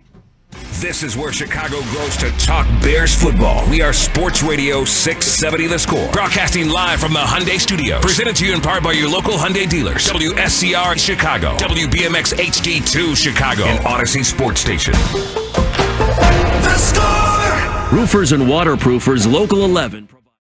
I got screwed out of one of these by a marketing company. You made a half-court shot? No, but when I won the National Dick Vitale Sound-Alike contest, I was promised give me your Dick Vitale. I was promised, I've done it a million times. I was promised $500 and a lifetime supply of Windex. It was sponsored by Windex. So what happened? I cashed the $500 check immediately. The marketing company went bankrupt. And I was promised a lifetime supply of Windex. And you're still here I amongst us. haven't gotten a bottle. You never even got your first Never bottle. got a bottle. That sounds like a lawsuit to But me. you did cash that first And, check. and every time I buy Windex, I am bitter. And I would be too. Do you buy the off-brand? I should buy Sparkle. The You're non. right. I should buy. I don't know what it's Windex's too good. biggest. Windex is too good. Yeah, Windex is. There's just no replacing. I've Windex. never used non-Windex. I guess that makes me bougie in my cleaning habits. It is superior. But I did talk to Dick Vitale about it years ago. What did he say? He felt awful. He was there at the contest. It was on ESPN, the whole thing, and he felt so bad. Oh no, I had no idea. And so he's like, what can I do? Anything I can do? And it really genuine because he's a doll of a guy. You can buy me some Windex. Dick, come on, give me a hookup, man. No, but he really genuinely felt bad.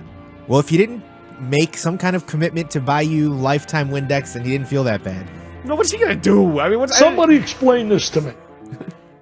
Give me your dick one more time. Whoa. Your Dick Vitale. Yo.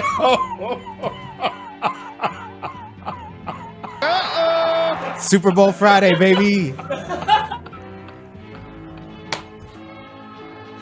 Dan just left the studio. Go get it, baby. Understandable. Yeah, you know, Dick Vitale. gas. Yes. Give I was me your talking Dick about Dick Vitale. Vitale. It's understood. Hey, Dan's man. gonna come back at some point. No, he says I know he's done I'm for a the dummy. day. I know I can't spell. I know I can't read. I can't write. I have no math skills.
Make it sexy. We got some things we need to clear up. Yeah, what's going on? Game on for Tecmo. I texted Marshall, told him I'm the Buffalo Bills.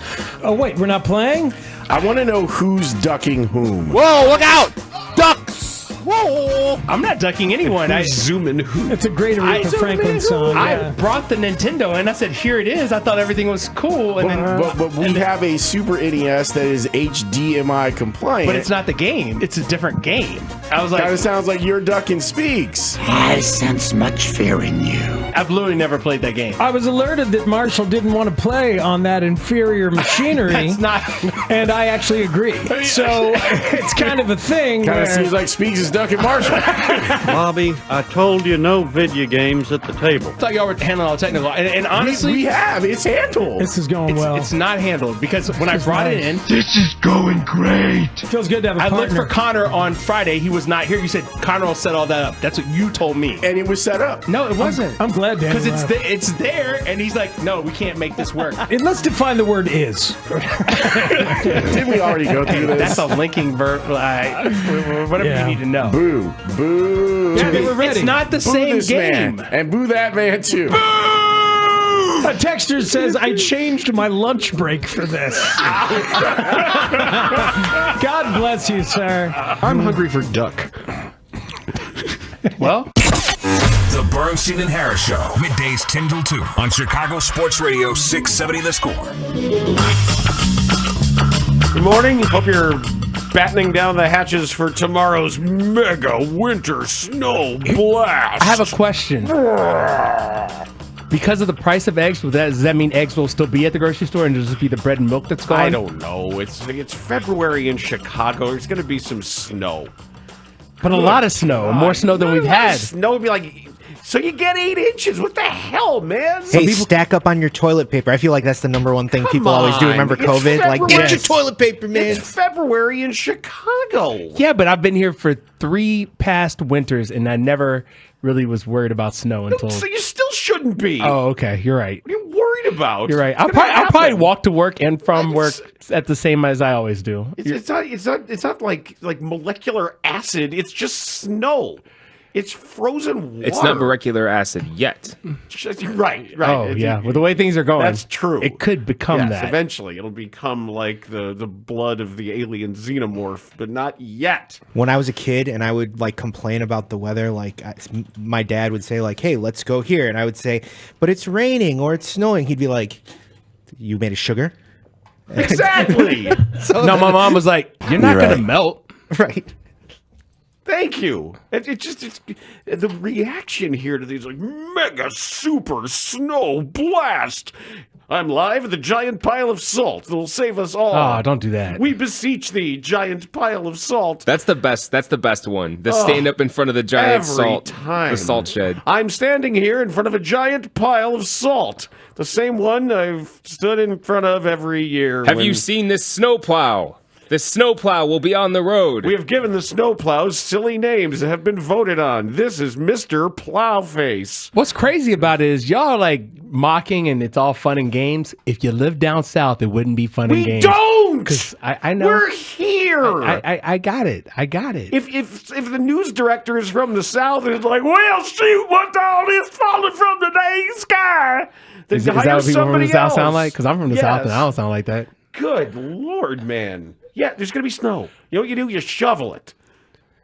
If you can keep up. You shovel it, you come to work. You wait till it stops, you shovel it. You have your kids shovel it. I like that Dan is perfectly okay with snow unless it's at a football game. I don't want anybody slipping That's around. not lost on me. That's not lost on me.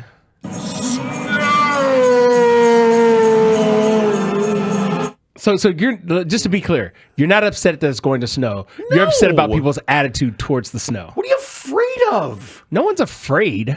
So put a little extra time into your day. Some people can't drive in the snow, though. Because don't! guess what? Some people can't drive. They're going to drive anyway, and you got to be out there on the road with them. That's the issue. All right, well...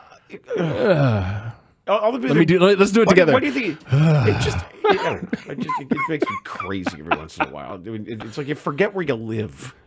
If you don't like snow, go live somewhere else. Or live here for another 20 years, and there won't be any more snow. There won't be any more snow? 20 years? No. Is that the over-under is 20 and a half?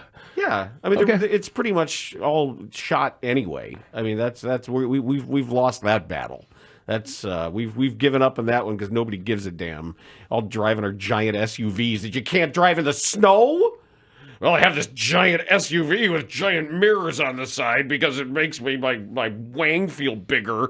Can you drive in the snow? No, I'm scared of snow. Really? Why do you have that big Punisher logo on your window then? Dillhole. They're scared of getting punished, Dan. That's what it is. Yeah.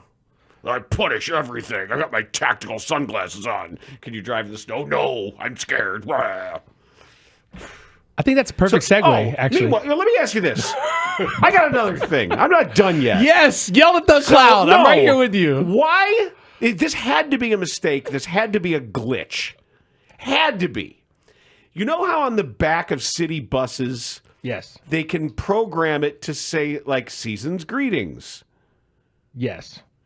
So why, as I'm driving on Addison today, I'm going east on Addison, and I'm not that far from Wrigley. Okay. Right around Ashland. I got you. And there's a bus in front of me. Okay.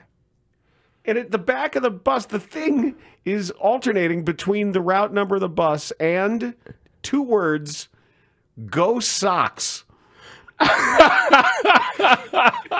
White Sox. They're getting you ready. Who's programming these buses? They're getting you ready. That's what that bus woke up thinking today?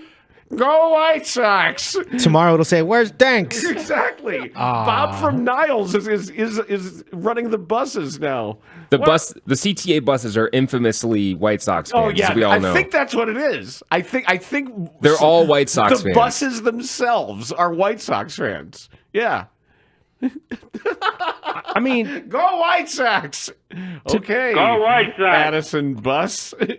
I'm okay with that. Do you know why I'm okay with that? Why? Because they report today. Yeah. So that What makes about sense. Thanks? Their first pitchers and catchers workout is tomorrow. So this would be the time to say, "Go Sox." They're going to lose 100 games. Hey, man, we don't know that. Yeah, it's we not do. pre-programmed in. At least. Do you want to bet? No, I don't want to bet. I don't want to make that bet. I'm up. All right. I am You're undefeated in 2025, and I plan on staying undefeated. There it is. There's A brand new sad air horn. Yeah, that poor end-of-life air horn, the last breath. I think the Sox are going to be better than you think. No. Because I think you think very lowly of them. Why do you think they're going to be better than I think? Because I think they're going to be better than you think. Why? Because historically bad cannot be repeated. Exactly. No, I didn't say they're going to be as bad as last year. They'll be 20 wins better than last year. It's still 100. Is better than you think losing 95 games instead of 100? That's still horrible. Here's my prediction. The White Sox will not have the worst record in baseball. That is an actual mark to climb for, not to be the bottom. Studs put it in the record books. Yes, the White Sox will not have the worst record in all of baseball. You heard it here first. And Pacoda agrees with me because you saw what they said about the Colorado Rockies. Said the same thing about the Rockies last year, and the Sox lost 120 All right, games. So. okay, Studs, let me live. Let my inner child, my inner White Sox fan, come out to play. Okay. There have been no games played yet. They have not lost a single game. Spring training, regular season, or, dare I imagine, postseason. They haven't lost a single game in 2025. That's Marshall Harris. I'm Dan Bernstein. You're saying, where's Layla Rahimi? Layla's off this week, so don't worry about that. We got you. Ray Diaz has got you. Adam Studzinski's got you. Brandon Fryer, Connor O'Donnell, Matt Anaya, Jenna Duddleston. We got you. She probably knew you were going to be on one, so she's like, you know what? This sounds like a good week to just take off. I just thought it was just hilarious. I looked at the bus. I was like, "Go Sox!" What?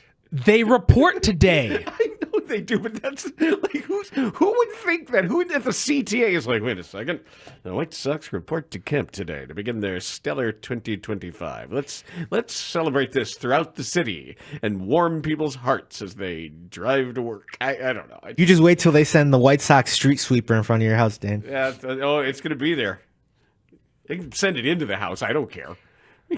Fine with me. He's like, that's maid service I don't have to pay for. Yeah, there you go. Just take care. We got the extra polyurethane on the hardwood. It's fine. Oh man, they can come in, sweep it up for us. So, do the Bears have another option on the offensive line that we weren't thinking about? I think they have several, actually. Because we only heard one name. We've only heard one name, but that name has been more than prevalent. Trey Smith. Trey Smith. How many times do you think you've either heard or said the words Trey Smith in the last month? Too many times. So, right? So yes. At that point, don't you need to start thinking about other things, especially because of the way the Super Bowl went, the fact that the Chiefs know they need offensive line, and it needs to be stout, and he's been one of their better offensive linemen. Even though we've kind of always put it on the tackles as the more important part of the offensive line, guards are getting they're just desserts of late. Okay. We saw it last year with the free agent market and the $20 million plus signing, and we know that we're expecting Trey Smith to reset the market. But I would present to you that there are other options out there. I'll present. Well, okay. So if we look at what happened last year, or not last year, this past season, this past weekend, we saw the Eagles, and we've talked about how good their offensive line is, right? Mm-hmm. This name, Mekhi Becton, it's starting to percolate a little bit. And I think you look at him as a guy who wasn't cut out to play tackle at the highest level, but guard, that's a different position, different skill set. And he's got that thing you like, Dan, size. You know, you like your offensive lineman to be meaty, right? To be. Well, Becton is a wall of a man. There's plenty of big guys who suck, but if you're big and can play, that's fine. I think we just need to be open to the idea that perhaps you're going to have a situation this year where this offseason you might not get what you want. And I know people are now conditioned to that because there was a head coaching hire. Did the people get what they wanted, Dan? Yes. Okay. But we can't let that be the default that you're always going to get what you want because it's an open market. I disagree with that. Oh, tell me why you disagree, Studs. Tell me why you disagree. I think that I can get what I want. Well, exactly. And do you get what you want 100% of the time? Nah, no. Put a percentage on it. How often do you get what you want? I don't know. I thought it was a funny comment. Is it more than 50% though? Maybe. I don't know. Are we talking in life or in sports? In life. Oh, in sports, I know you don't get 50% of what you want because I live in Chicago and so do you. I've gotten 100% of what I wanted in sports so far this year. In 2025? 2025, 100%. Shooting 1,000. Okay, so the Bulls trade deadline, you were okay with that? I don't care enough about the Bulls. Yeah, it's talking about the sports. So all you care about is the Bears. I want to make sure I got that straight because I'm going to bring this back. This is a data point right here. Bears is all you care about in sports, right? You've met the guy. I'm just making sure. I would like to also take the North and never give it back. I'm wearing that T-shirt, by the way. Are you wearing it today? Okay, I didn't even notice. It's always something Bears. I apologize. I didn't recognize the hat, so I couldn't tell what the hat was. Okay, but he's got the. It's under the hoodie. Okay, I'm wearing the T-shirt. I believe you. This is the reveal here. Okay, no, but if you have a hoodie on, you can't talk about the big reveal, the big merch reveal. No. But the whole thing was he said it, and I felt bad because I didn't recognize it. Well, you had a hoodie on over top of it. That's why we didn't know that you were wearing the Take the North. It's the Adam Studzinski Not Safe for Work try-on haul. Oh my goodness. Yep. So anyway, back to what we were talking about. When you look at the offensive situation, listen to what Clay Harbor had to say this morning on Mully and Haugh about Trey Smith and maybe breaking what the highest paid guard is in football to pay him versus other things. I was high on him during the regular season, but you look at him in the playoff, the division round, he gave up 5 pressures, didn't have a good game. The conference championship, did not have a good game. And then obviously the Super Bowl gave up a sack, a couple of hurries, and 3 pressures. He just did not play well in the playoffs, and he was just getting out physical. And that's not what I want to see. He's he's an athletic guy, and I think he could fit Ben Johnson's system. When I look at Mekhi Becton, this guy is 6'6", 350 pounds, and he can move. Obviously, he's got this connotation because he was a bust in New York. But when they moved him into guard, which changes a lot of things. Yeah. The guy's a top level guard. I don't think it's far. I think it's tit for tat with him and Trey Smith. I think Trey Smith is going to garner all the attention when you can get Becton a little bit under the radar because the Eagles do got some players they got to bring back. Zach Bond made $1.5 million this year. David, you make more than that on the score. I mean, they have to pay him. He could have been a defensive player of the year. So there's some pieces they got to get back. I don't know if they're able to bring Becton back, Bond back, Josh Sweat back, Milton Williams, who to me is one of the most underrated interior defenders in the league. The guy's great against the run and pass. He would be a guy I'd be interested in. So they got a lot of pieces to try to fill there, and I think Becton's going to be one of them that they let slip through the hole there. I'm not saying don't go after Trey Smith. I'm just saying there's a very real possibility the Chiefs don't let him go. If they don't, you need backup plans. So I think it's well worth evaluating the other guys that will be available at guard and trying to pry them away from the current teams that they're on. There's a new offensive line coach, and Clay Harbor had some experience with Dan Rouchar with the New Orleans Saints. So this is sort of a mystery man on the Bears staff, and he gave us some insight into what we may expect and how he's going to instruct all of the fat guys that serve him and serve. They're not all fat. Yeah, they're offensive linemen. They're all fat compared to other football players. Okay. What? No. You've been in the locker room? Yes, but fat is... I'm fat! Yes. Some of them are larger than others. I call them lovingly the fat guys, and we'll discuss further next. Sports fans, make this your most magical tournament ever with a Slam Dunk in Vegas Ultimate Tourney Weekend. Entering to win is easy. Just download the free Odyssey app, log in, and listen to the score. Listen each day for a minimum of 1 hour for your daily entry for a chance to win an unforgettable trip for 4 to Vegas, including... It's the grand opening of Raymond Kia in Antioch. Our new lounge is over 4,000 square feet with multiple TVs and workstations. We also have 18 service bays. The best part is we have more space for basketball. And more Kia models. Right now, get grand opening savings like this. Come in today and ring it up at the grand opening of Raymond Kia on Route 173 in Antioch.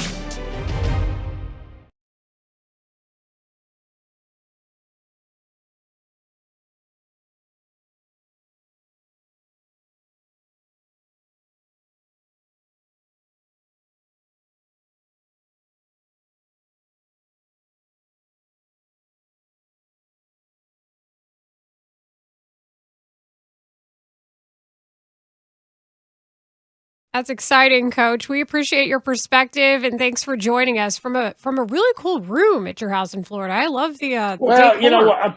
Here, come here. I'm gonna see. Let's see what we got here. Let's go behind the scenes with on. Lonnie. Let's go on a trip. Yeah. Okay. Let's see what we got in the room. House tour. Can you see that now, or do I have to turn the camera? Can you see it? Let's see. Oh yeah, now we can. Yeah, when you turn it toward that. Yes. Okay, that's me, our trainer Jimmy, and our attorney Nick Christian. Look, we caught a few fish that day. Oh yeah, just a few. This is at the White House after the national championship at Miami. Awesome. Hey, here we go. You'll like this one. This is after the last road playoff game that the Bears won, the last road playoff game. Lonnie, I had that jacket. Yes, there you go. That's when I was working with Fox, Carissa, Tony Gonzalez, Colin Card. That's when I was a player, okay? The last time the Dolphins won a playoff game, there's that picture. That's Lamar Smith, our running back. That's before our first Super Bowl, Jimmy and I. That's my man, Ricky Williams. This is when I was at Dallas assistant coach of the year. I don't know. What else do I got around here? Let me see. I got some with Pat Riley and Don Shula. I got one right here. Lawrence will like this one. Where's Spig? Spig's okay. Here we go. This is a good one here. Me and Coach Shula. Oh. See this right after we won the Super Bowl. That's our whole staff. Tony Wise, Norv Turner, Jimmy. We rented a boat and we took off for about a month to the Keys. No, it was like a 2-day trip. I'm kidding. Okay. That is like a month. Epic photo right there. It absolutely is. That's when I was riding a Harley. How about that, Lawrence? And the only problem was that we got 1, 2, 3, 4, 5, 6, 7, 8. That's Zach. That's Jason Taylor, Zach Thomas. The problem was all the players started buying Harley Davidsons, and everybody started riding them to the games. And I said, you know what? This is crazy. And so I said, hey, that's it. No more Harleys to the games. We are done. I don't want to see guys riding those damn things. So we put an end to that. But yeah, it was getting contagious. It was getting a little bit crazy down there in Miami. As it tends to do. We got a lot of stuff. We got a lot of stuff here. A few footballs, a few helmets, a few Super Bowl trophies. Pits. Yeah. So we're good. Just a Super Bowl trophy. Just hanging out in your office. It's a trophy. My wife Jan just yelled, "Stop the tour! You're wasting." Sorry, people.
The Score.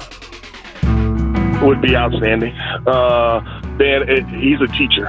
He's a teacher, and so, he can run the gap scheme. He can run his own scheme. He's an NFL coach. Yes, he's done a good job at Tulane. I don't want to say he didn't want to leave New Orleans, but probably didn't really want to leave New Orleans. That's why he took that job at Tulane. He would be a really, really good coach. I mean, he's coached tight ends. He's coached offensive line, but he's really an offensive line guy. But he is a guy that can communicate well with your guys. The backs will love him as well because he's going to talk to them as well. And so you got a really good understanding of what you're doing from a system. Now, that doesn't mean that you're going to have success because you still got to go out there and run it. You got to go out there and prove it on the field. That's Deuce McAllister, the former great Saints running back who joined us a couple of weeks ago talking football. And the long-rumored name to be replacing the long-tenured Chris Morgan, who had survived 2 coaching regimes as the Bears' offensive line coach, is Dan Rouchar. We know he was with the Saints for a long time. He then went to coach Tulane, apparently because he wanted to stay in New Orleans. I don't know if it's family-related or just lifestyle-related, despite being an NFL guy, being a pro guy. And Clay Harbor, the former NFLer, was able to share his experiences with the Bears' new O-line coach. Yeah, I had a cup of tea, a cup of coffee in New Orleans, right? That Ryan Poles gets the guys that can get done what Ben Johnson wants to get done on that offensive line. Yeah, I mean, Poles did a horrible job of constructing an offensive line last year, and we're trusting him to do it again. I mean, a better job, obviously. We're trusting him to build this thing. But better's not good enough, though, Dan, because better... As he said last year, this is the best offensive line I've had since I've been here. But he was wrong because you thought the line got worse. He was wrong. I mean, that was a massive, massive failure last year. However, it's also on Caleb Williams. This is it's a gestalt. It's not just about adding up the individual parts. No, It is the way that the quarterback operates, and they told us early in camp that there are cadence issues. And when you hear what we just played, this idea of whether it's silent count or whether it's using the count to get an advantage about the timing of everything. It's choreography, and the rhythm of that choreography is led by the quarterback. He's got to get better too. He's got to help himself. He has to understand better how things are blocked. He's got to get rid of the ball quicker. It wasn't just an offensive line problem. And they need a running back with better vision. They absolutely need. They definitely need that. They need a running, because DeAndre Swift is a skilled open field athlete. I don't think he's a particularly visionary ball carrier.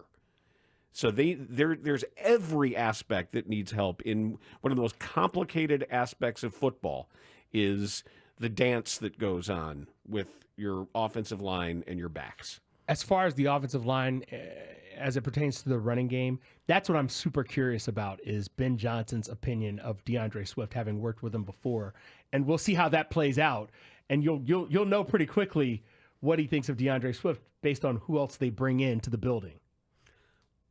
And what they think of Roschon Johnson, too. Yeah, Roschon didn't have the greatest year. He's not that good. He's just not that good. Yeah. He was a I thought he looked better 2 years ago than he did last year.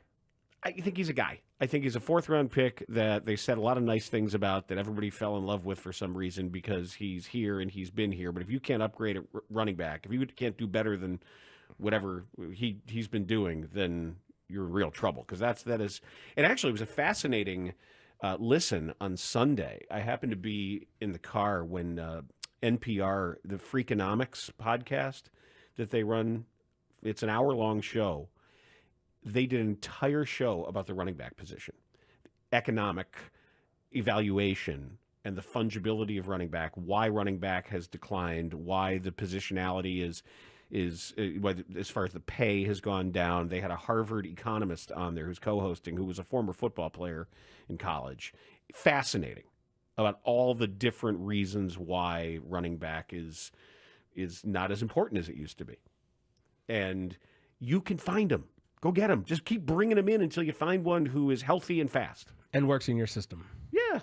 Yeah. And you can have any number of different skill sets that should work in a healthy system. But if it's as easy as you're making it out to be when you say that, why don't they already have it? The Bears? Yeah. They're the Bears. Bears have actually been pretty damn good at finding running backs, even in the last decade. Well, every team should be good at finding running backs. Like they stumbled ass backwards into Jordan Howard, you know? Yeah, I mean, like you should, and Jordan Howard's fine. I mean, slow. But, second in the league in rushing. I don't want my running back to be slow. Yeah, maybe he was slow. He was slow. Was his problem. And then they find a guy like Khalil Herbert who's fast but can't catch and can't block. So, I mean, that's there's any number of those guys out there. The way you said that. Finding running backs has not been the Bears' problem throughout history. They've been good at that. Well, most teams should be good. It should be that as a position. It should be because easy of the to find overabundance somebody of good. running backs. I get it. It's not that hard a position relative to other positions. Next up, the Cubs already have an injured starting pitcher. So let's discuss the health or lack thereof of the rotation before Evan Altman joins us at the top of the hour. Bernstein and Harris on The Score. Hey, Cubs fans, it's Pat Hughes. And Ron Coomer here, your voices of Cubs Radio. Reminding you, if you're headed out to spring training in Mesa to see the Cubs, book your flight today with Southwest Airlines. Go to southwest.com and book your flight today. Southwest, the official airlines of the Chicago Cubs radio network. A fine hand for Steele, who strikes out 10 in 4 2/3. The Cubs, right here, with a scoreless game against the Marlins at Wrigley Field. You're listening to The Score. The Cubs, right here, with a scoreless game against the Marlins at Wrigley Field. You're listening to The Score. The Cubs. Put that on a billboard. The Cubs. You've got the Cubs fan on The Score. You hit one off that video. Yes. Whether you're old or brand. It's the Cubs fan and the Marlins for. Now I can explain if you'd like an explanation. Sure. Go ahead. Just while you're thinking of an explanation, Studs, can we hear it one more time, please? The Cubs. Go ahead.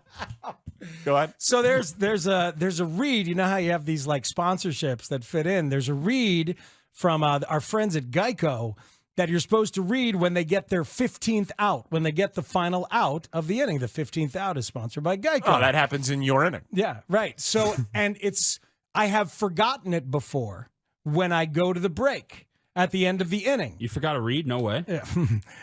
So I always want to try and make sure I remember to get the read in.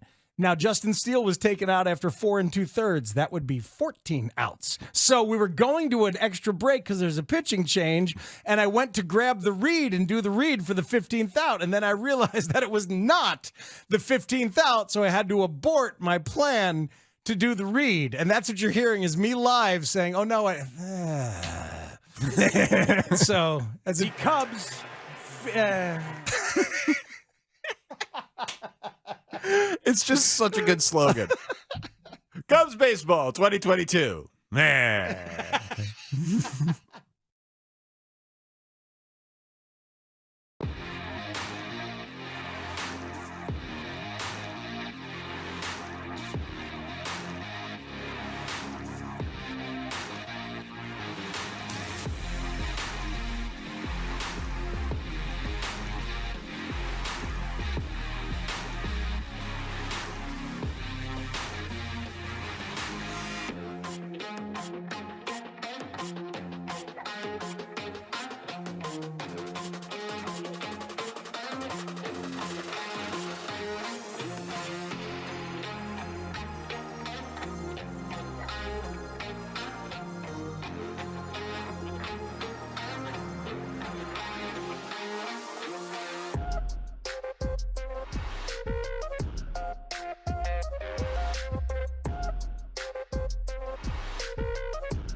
I was listening to you guys on the radio one afternoon. You should be. Everybody should.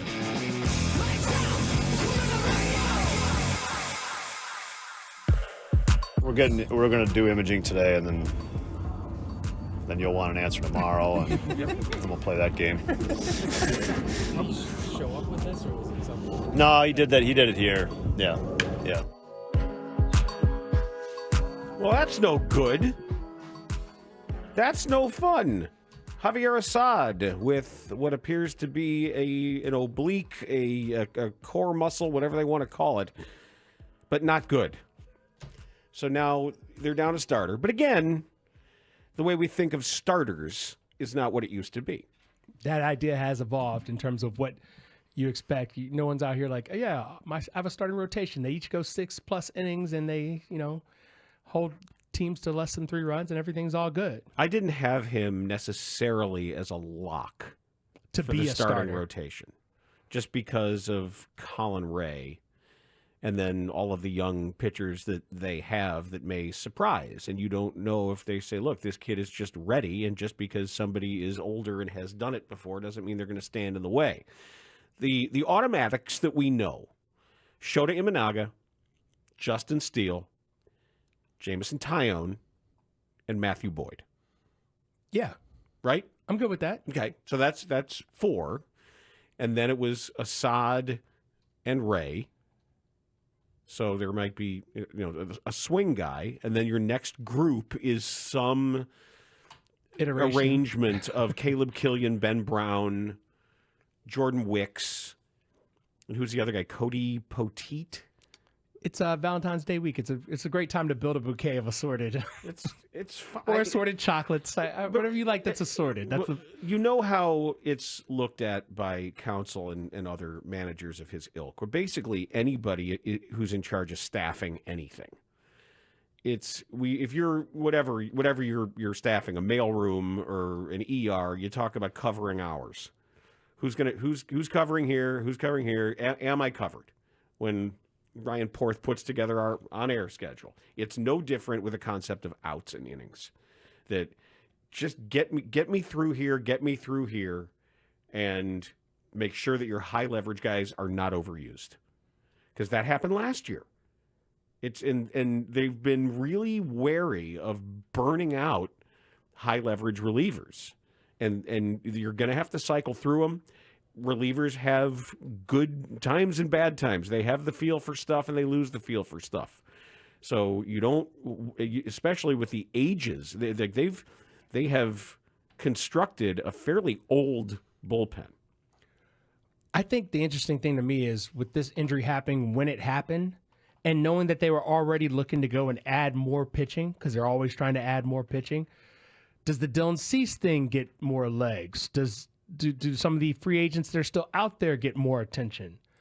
Whether it's Nick Pivetta, Andrew Haney, others. I think this is the perfect excuse to just go get another arm, because you were probably going to go get another arm anyway. The manner in which you do it might change a little bit, but I don't think it has to change the calculus necessarily, because you are already going to try to add more arms.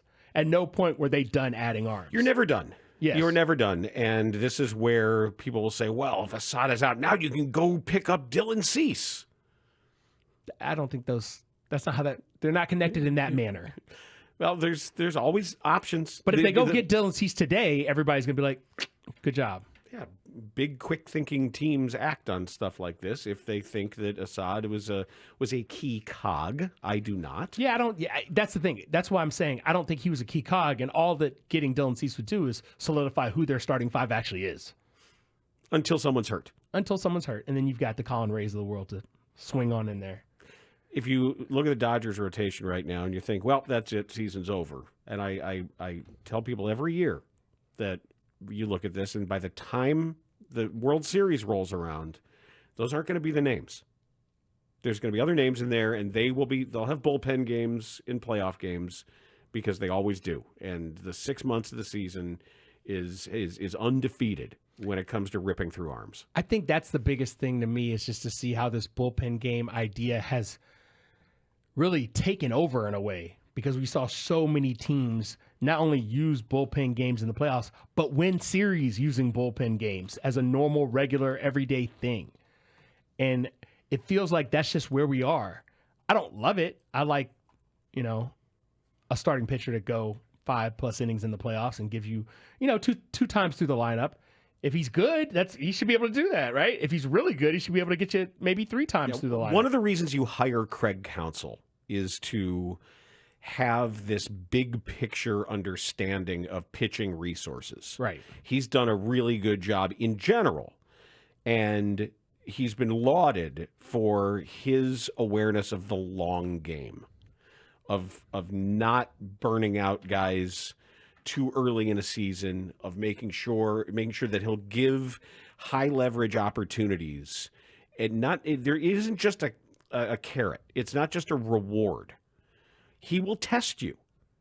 He will put he always has certain situations early in a season or and the way he manages leverage is considered, he's one of the best at it, and has been one of the best at using every inning to matter. Even if you're up 10 or you're down 8, making sure that there's never a reason why a given situation can't make your team more likely to win the World Series at some point.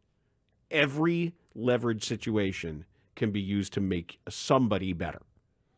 Yeah, I agree with that strategy. Or teach you something. Yeah, I'm saying, say, look, you should always be learning. Right, or be able to say, look, I got to try this guy here. Here's a matchup I want to see. I want to see if this slider plays against this swing path, and knowing and then remembering that for when it matters more.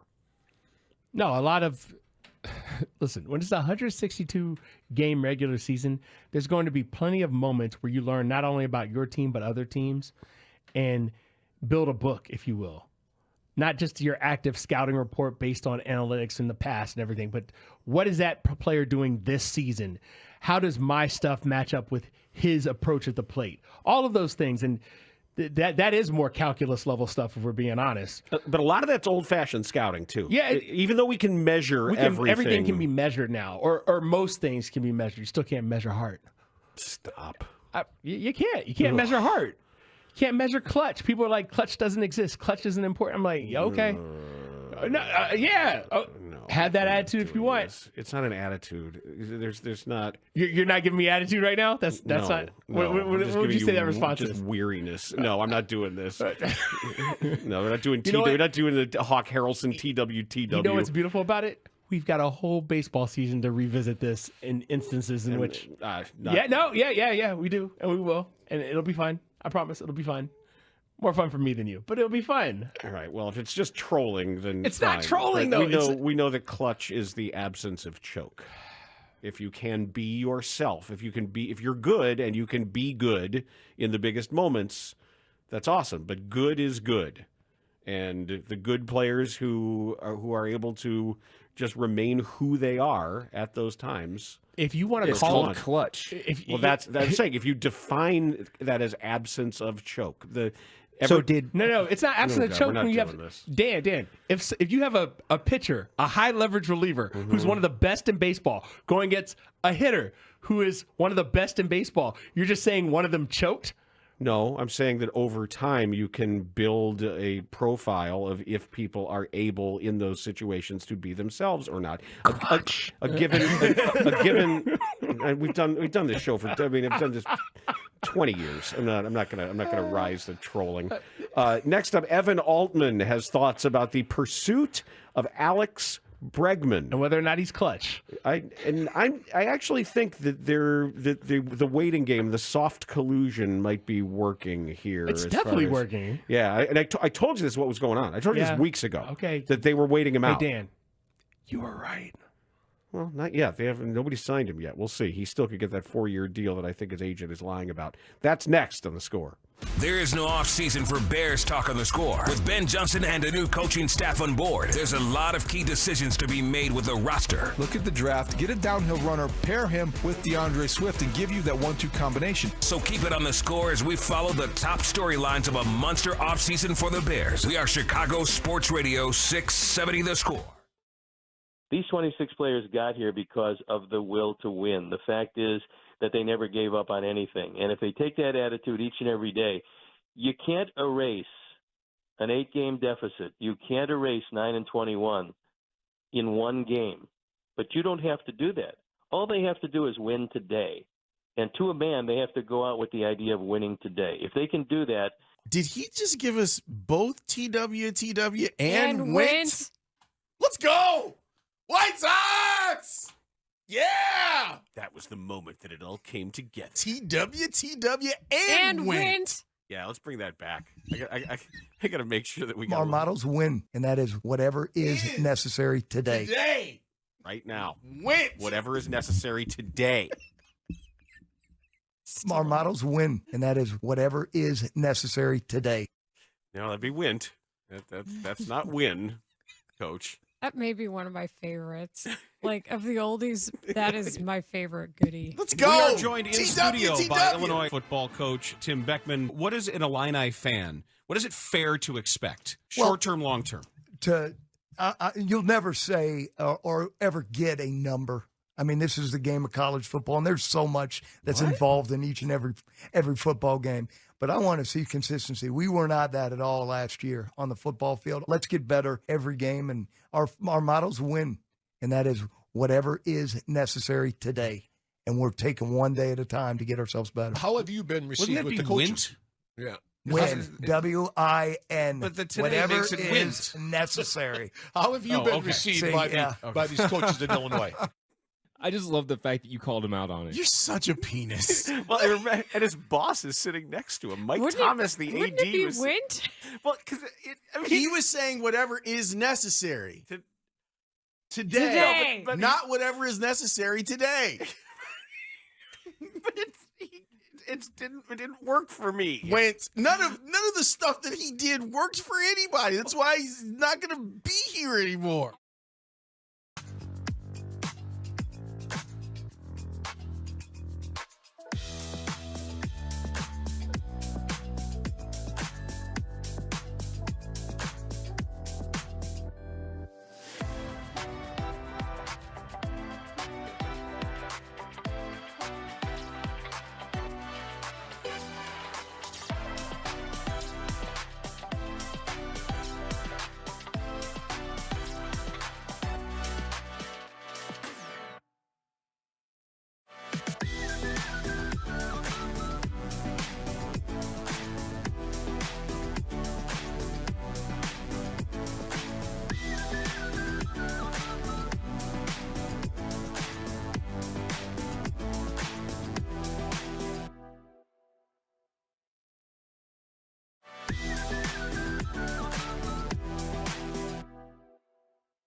Live from the Hyundai Studios. Presented to you in part by your local Hyundai dealers. WSCR Chicago. WBMX HD2 Chicago. And Odyssey Sports Station. The Score! This hour is brought to you by AlmostFreeTeeth.com. Save on dental implants today. They're way in on Bregman. They're just not going to be stupid about it and, give a 6 or 7 year contract because the greatest agent in baseball history wants that money. Yeah, greatest agent in baseball history is not having a good run lately, though. Scott Bort's not been a good couple off seasons for him. I don't know. I think he got $700 million for somebody. Okay, that's a good counter. That's what we call we just dropped the big joker on him. That was Bruce Levine earlier with Mully and Haugh. We're joined now by Evan Altman. He is on Twitter at @DEvanAltman, editor-in-chief of Cubs Insider on the Circa Resort and Casino Hotline, circalasvegas.com, twitch.tv/Chicago670 The Score. Happy baseball season. It's early to be saying that, but here we go, Evan. This feels kind of weird. Yeah, it's super weird to have, the Cubs reported on Super Bowl Sunday, so there's really no transition there. Probably would have been more interesting to watch them arrive at camp than most of what that game entailed. But no, I mean, hey, baseball's going. It feels like spring because I can see the sunshine, so I'm feeling great right now. Okay, I can't see the sunshine, so I can't tell you that I'm feeling great. Plus, we got, as Dan has alluded to, like a half an inch of snow in the forecast tomorrow. Evan, when you see Alex Bregman and you see the market for him right now, are you surprised that the Cubs have started pitchers and catchers and he does not have a home yet? I'm not necessarily surprised, given again, heard the little hit there with Bruce Levine on This Morning with Mully and Haugh, and we've seen this a lot with Scott Boras clients over the last several years, right? I mean, they're typically the ones who are waiting out the market. Juan Soto aside, and we kind of knew what was coming for him. We just saw Pete Alonso have to kind of backtrack and take a much smaller deal than expected. We saw a lot of things last year with Jordan Montgomery being one of them that kind of stood out. So I think Bregman's holding out. It obviously no one has met his price yet, or at least not a team that he wants to go to. And so he's kind of deciding between, do I take the longer deal or do I take something a little bit more creative with the Cubs that maybe allows me to hit the market a little bit sooner? And I think that's what's holding up the whole works right now. Well, I'm not really sure how good he is. That's really, and I don't know about I'm down on him personally. Right. Yeah. I am too. I don't know about the fit and fit with the park necessarily, and how pull happy he's been, trying to jump fastballs, and the on base number. It's I don't know what you want to pay, what you want to commit to somebody who is making too many outs. Yeah, I mean the issue for me is, well, it's manifold, but realistically, you're looking at the nature of the team right now, as far as we understand it, is that payroll is kind of at a premium, and so adding Bregman at the presumed cost of around $30 million puts the Cubs right at the penalty level that they don't want to exceed for the second straight year. The common thinking is that they'd have to trade Nico Horner. Do you get the right deal for him because you're not leveraged, but you're effectively replacing in a different manner, but the same level of total production at a much higher cost, and at the risk that you'll lose Bregman, assuming that such a short deal has to have an opt-out after 1 year. So this might only be a rental. Not to mention, he turned down a qualifying offer, so the Cubs would lose their second pick, their fifth pick, and $1 million in international free agency money. So when you put that all together, it'd be one thing if you were the Dodgers or you're somebody else and you're heavily favored and you need one piece and you've got more in the pipeline. Making a deal like this could very well put the Cubs in a position to where they're mortgaging their future and having to replace multiple everyday players in addition to the other losses that they have to make it work. I don't see a way that even if he performs at the highest level of expectation, that the Cubs end up winning this maybe beyond 2025. Well, the elephant in the room then becomes, because we just heard from Jed Hoyer talking about the fact that he's entering the last year of his contract. Does this even get looked at if he's not entering the last year of his contract based on all the things you just said and the future ramifications? I don't think so. I can't imagine, for all we've heard, the only thing we've heard the whole time, in addition to, threading the needle and producing a consistently competitive team, which I guess they have been consistent, 83 wins in back-to-back years, just not really competitive. So This seems very different. I mean, the Tucker move, even getting Isaac Paredes last year was outside the norm for Hoyer. And now you've got the Tucker move for a guy who may not be around. You know, they traded for Ryan Presley, who's gone after next year. And so there's all these things that don't fit with what we've seen from Jed Hoyer's MO in the past. And this would be another one even bigger to basically saying, hey, we're pushing all in.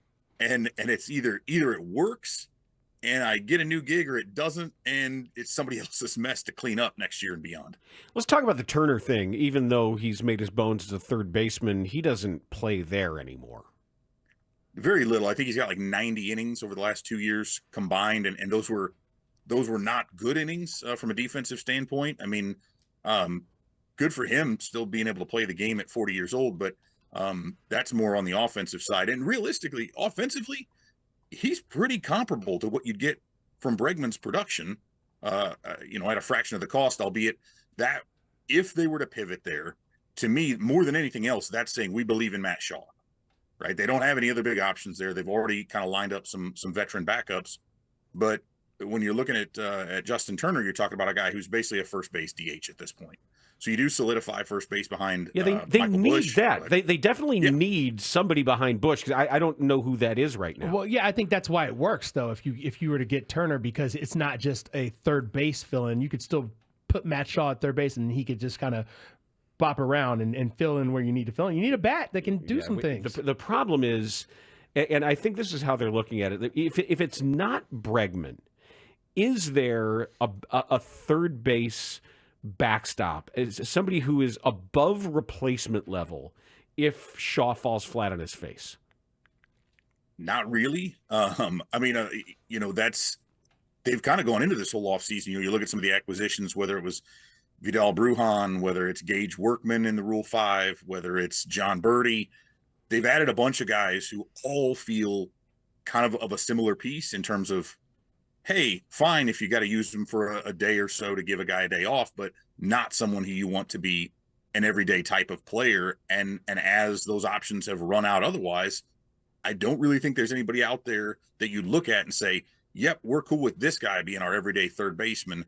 And you look at it, and the Cubs have jettisoned like 6 third basemen since the trade deadline of last year. They're getting rid of all of their organizational depth for all intents and purposes. And so it's got to kind of be Shaw or bust unless they do the Bregman deal. I guess what I'm looking at and what I'm hearing from you is that they have a bunch of lottery-style scratch-offs, and they're just small scratch-offs, not anything that's going to get you the Powerball or anything with all those names that you just mentioned.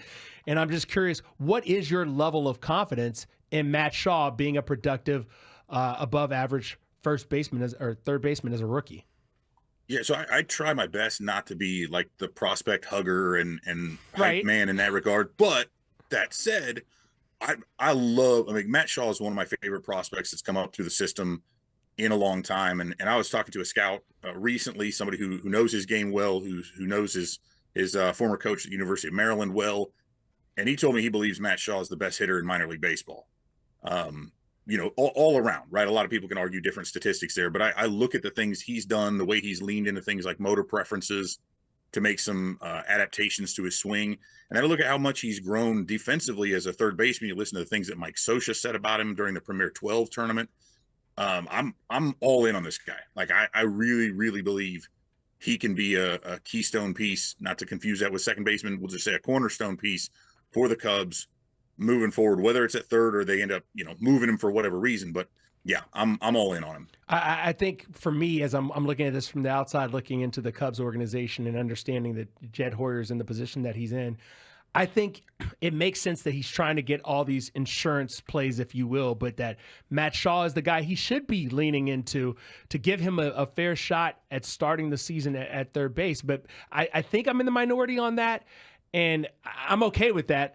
I just wonder about the Jed Hoyer kind of overlording it and trying to get everything just right, because his job is literally on the line based on how this season goes. Yeah, but I mean, and I noted this earlier, but the phrase that we've heard over and over and over from Hoyer since he took over, and even before, so I think, is threading the needle, right? And we that's hard to do. Right, it is, and especially when you're trying to do it over and over and over again. I literally tried to thread a needle the other day to sew something up, and it was not a great deal of fun. Yeah, that took you a bunch of times, that's right? why they Yeah. use that particular metaphor. And I think he's down to his last chance to thread said needle, and you miss. You got to do it. You got to try again. He's out of tries.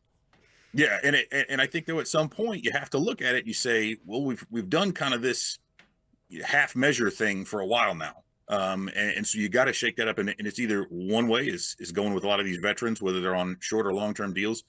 The other way is handing it over to the prospects. They still haven't completely picked a lane there, but they do have enough of these guys on the come that there should be some impact players moving through the system, getting to Chicago, which they haven't really had, not in a really meaningful way. Since we saw that whole group come up, 2015, 2016, and we saw what happened there. So I think there's precedent for it, but Hoyer hasn't really felt like he's going to pull the trigger one way or the other on something big that's going to meaningfully reshape the franchise. How do you assess the catching situation right now?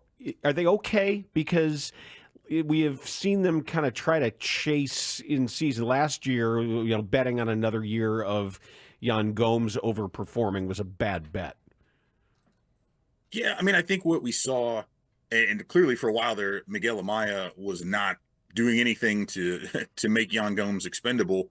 I mean, Jan Gomes did enough of that on his own, but there wasn't anybody who could really take over. I think what we've seen, though, if we look at the second half, and a lot of those guys kind of started to figure some things out. If they get that version of Miguel Amaya, they're fine. I think they're good behind the plate as far as receiving and then at least getting nominal offense.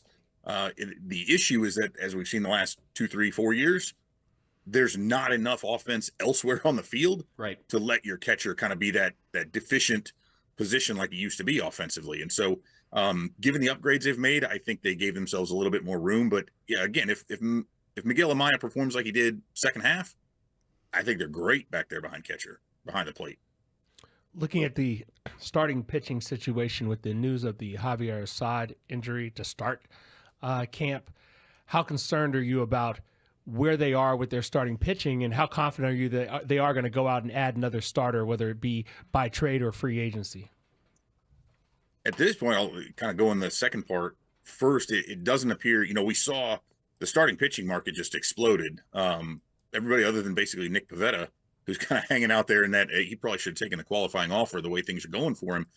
But we saw these guys getting so much more money, I think, than anybody expected. And that certainly went contrary to what the Cubs were looking for. We're seeing super high asking prices for Dylan Cease and others kind of in that mold.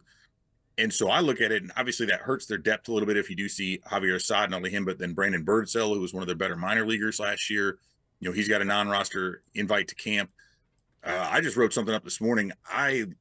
While I don't ever want to see anybody injured, regardless of Assad's health, I would much rather see that fifth spot go to Ben Brown. Why? I mean, you got a guy who's far different look. I don't need to see 5 guys in a rotation who all throw 92, 93, who all kind of have similar stuff, similar size. Give me the towering 6'6" guy who had the best curveball in baseball up until the point that he was shut down, and who throws 97 with serious extension that gives him a little bit more perceived velocity. Put Ben Brown in there, and if that's your number 4 or 5, you're doing pretty good. I'm looking at the NL Central, and the Cubs predicted to take that, and obviously we know where the Dodgers are and everything. What does success look like? Because if I ask my partner Dan here, he's going to say winning the World Series, but I don't believe you have to win the World Series every year to say the season was successful. What do you think success looks like for the Cubs, or are you in the camp of Dan Bernstein? If you don't win the World Series, it was not a successful season. I think at this point, given what we've seen, winning the division is the first benchmark. I mean, to me, that's a non-negotiable at this point, right? 83 wins 2 years in a row. You're getting outsmarted, outclassed by the Brewers, who are spending, half as much, doing a much better job with development and acquisition. It's going out and winning the division and then giving yourself a puncher's chance in the National League. Because at this point, again, it's Rocky versus Drago, right? I mean, the Dodgers are coming in there as a juggernaut. You just got to go in there and hope to withstand that. I can't imagine falling short of that, being unsuccessful because of how much they've spent on whom. But the Cubs have to give themselves a chance to get in there and take a few swings. So we've seen that happen before. Like, I would not call the Arizona Diamondbacks from a couple years ago an unsuccessful team, right? No, I wouldn't call the Phillies unsuccessful. We all end up playing semantic games with this. My point being is you got to try to win the World Series, but the problem with the one and done, this whole go for it year, Evan, is we know that with playoff variance that you just need multiple shots at it. Yeah. And the shame of it is in these last 2 seasons, wasted. Yes, that these were supposed to be shots. These 83 win seasons, ideally, and they're talking about we didn't get enough overperformance, all that. I don't think you spent enough money on your team, but those 2 years were expected to be part of the competitive window. And when you don't get in the tournament, you lose that chance. And now it feels like it really is down to 1 year where you're hoping for that variance and you were able to get past the Dodgers. Yeah, it's certainly malpractice, maybe, if we want to call it that, whatever term you want to say, that you went over the luxury tax and couldn't manage more than 83 wins. Right. That to me is a huge indictment. And so, I mean, that's what we're seeing, the change in strategy. But the flip side of that is not only do they have to get in and give themselves a chance, but that's what I'm concerned with a Bregman move, is that you've given yourself that chance finally if you do that. And I think that's what would happen. But again, you run the risk, a very decided risk, of losing him, of losing Kyle Tucker, of losing Presley, who's your presumed closer right now. If you have to trade Nico Horner, right, there's another loss that you've got moving forward. And then who did you bring up who's going to be ready if you didn't give your prospects any run? So I think being able to make a run while setting yourself up to not have to replace half of your production the following season. So those are kind of twofold, and that's the difficult part. Again, we're threading that needle to beat that dead horse, but the success can take many forms. But the first step is that the Cubs absolutely have no business not winning the division and not putting themselves in the position to make a run at it and again have a puncher's chance once they get to the postseason. Sweet hat, by the way. Thank you. He's got a Yo MTV Raps hat. My only question was, is that from like the actual airing of the show, or is that some vintage that you picked up recently? No, yeah, this is more recent. No, Okay. I wish I'd had something, like game worn by Ed Lover. That would have been kind of cool. Ed Lover, Dr. Dre, they used to hold it down. Our former coworker, Ed Lover, used to be right down the hall at WBMX right here. Evan, we appreciate your throwback. We appreciate the Rocky Drago. As long as it's not Apollo Creed versus Drago, I think we'll be okay. Yeah, that's been the last couple seasons. Things have changed now. Thanks, Evan. Take care. That's Evan Altman, editor-in-chief of Cubs Insider. Next up, you stumbled on something that Tom Brady said that wasn't completely insipid, that actually had some He's good meaning. when he's not calling the game. Yeah, no, I agree. He's much more interesting when he's not actually asked to describe or critique a game that's occurring in front of him. Brady explains what his superpower is, and I look at it through the lens of, okay, but can we get Caleb Williams to the level he's talking about? That's next on The Score. Cubs spring training has officially started. Anticipation is building for a critical season on the north side, and we're covering it every step of the way. It's the grand opening of Raymond Kia in Antioch. Our new lounge is over 4,000 square feet with multiple TVs and workstations. We also have 18 service bays. The best part is we have more space for basketball. And more Kia models. Right now, get grand opening savings like this. Come in today and ring it up at the grand opening of Raymond Kia on Route 173 in Antioch.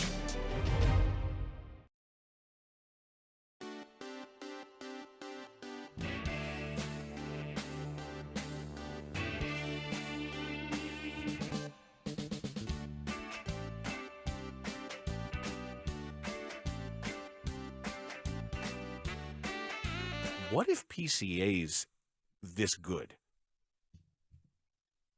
If PCA is this good, you've got something. You've got something. What if he's this good? Because we know he's elite defensively. And on the bases. So can he be your Bobby Witt Jr.? I'm not there yet. When people start talking about the Trey Turners and Bobby Witt Jr.'s, but that's an all-star at the least.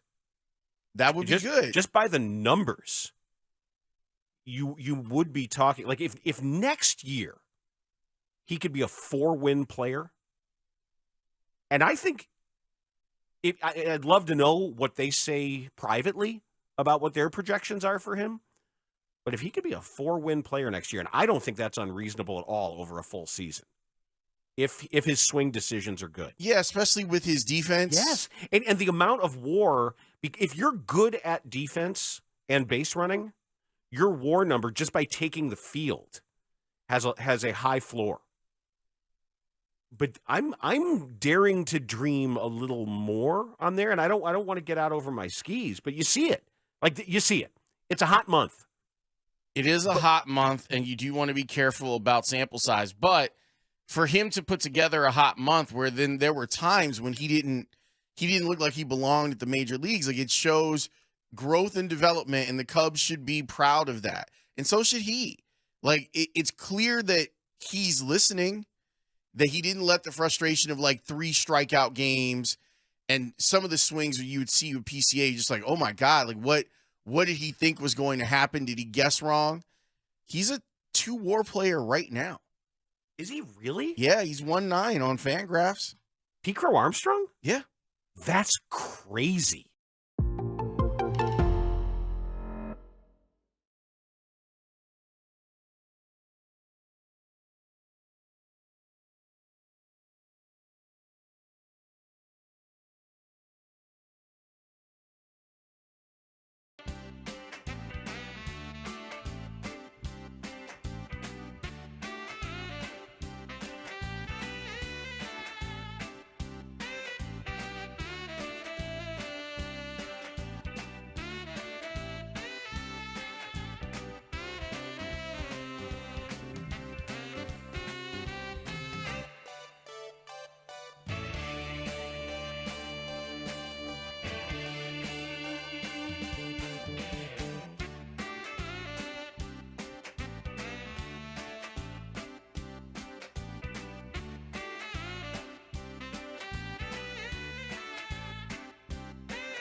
Marshall Harris. I've stopped growing physically, but not mentally, I hope. That's a lovely sentiment. Yeah. Of course, we're all trying. I'm just here to grow with you guys. The Bernstein and Harris Show. At our place, we really trying to grow the man. Middays 10 till 2.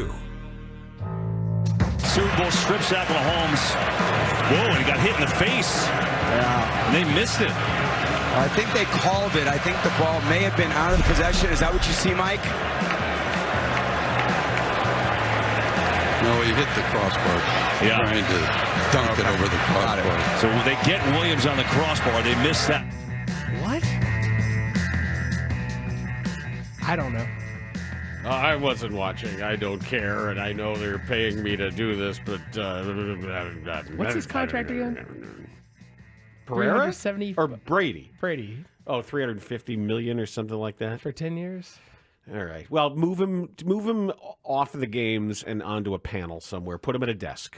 Or just have someone interview him, and he's great. Well, as he was, I don't know where you found this. So I think this was on Colin Cowherd. Yeah, it was with Colin Cowherd. And I was listening to Tom Brady on the old artist formerly known as Twitter. I was like, oh, let me see what these people are talking about. And I was like, this man is brilliant. And I understand why he's the GOAT. And I understand that he understands why the Super Bowl is not just another playoff game, not just another even championship game. It's the Super Bowl. What was it? 100 million people watch this thing? New record, right? It's the biggest stage. And so Tom explained to Colin Cowherd how he came to realize the importance of the big game when it comes to legacy. What I realized early in my career about Super Bowls was, man, we won my first year. Like, what's the big deal? It's like I went to college, we played in the Orange Bowl, I won. We went to the Citrus Bowl, we won. Okay, now I'm in the Super Bowl, we won. All right, what's the big deal? We didn't have a great season in 2002. We won in 2003. What's the big deal? We won in 2004. What's the big deal? Right? Then you go to 2007 and you lose. And then you go to 2011 and you get to the Super Bowl after having a great team in 2010 and we lose. And it was just like, wow, this is way harder. We went 10 years between winning. And then I said, you know what?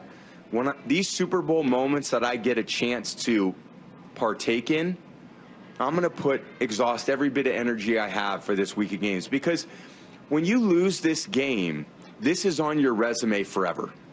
A loss in the Super Bowl matters more than any loss that you're ever going to be a part of.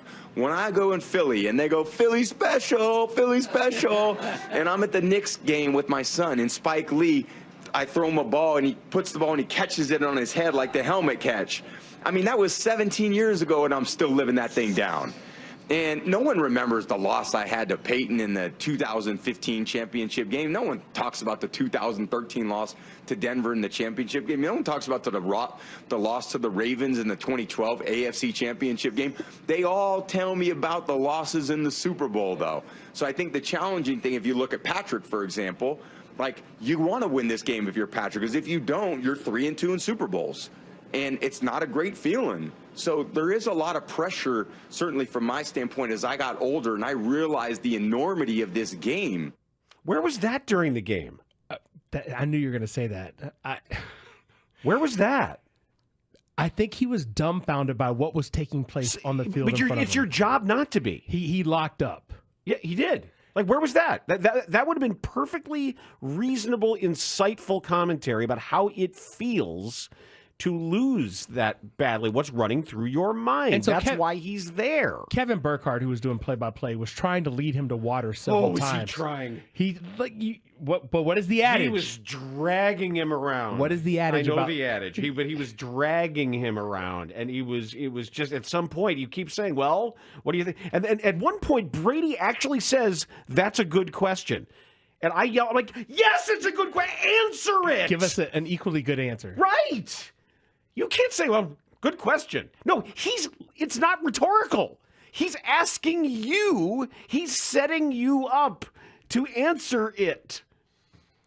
You get, well, that's a good question. Yeah, I know it's a good question. What do you think there? Thank you, Tom. I get paid a lot of money to do that. Yeah, How about you answer that question? That's what the producer in my ear keeps telling me to do, waiting for you to, say stuff.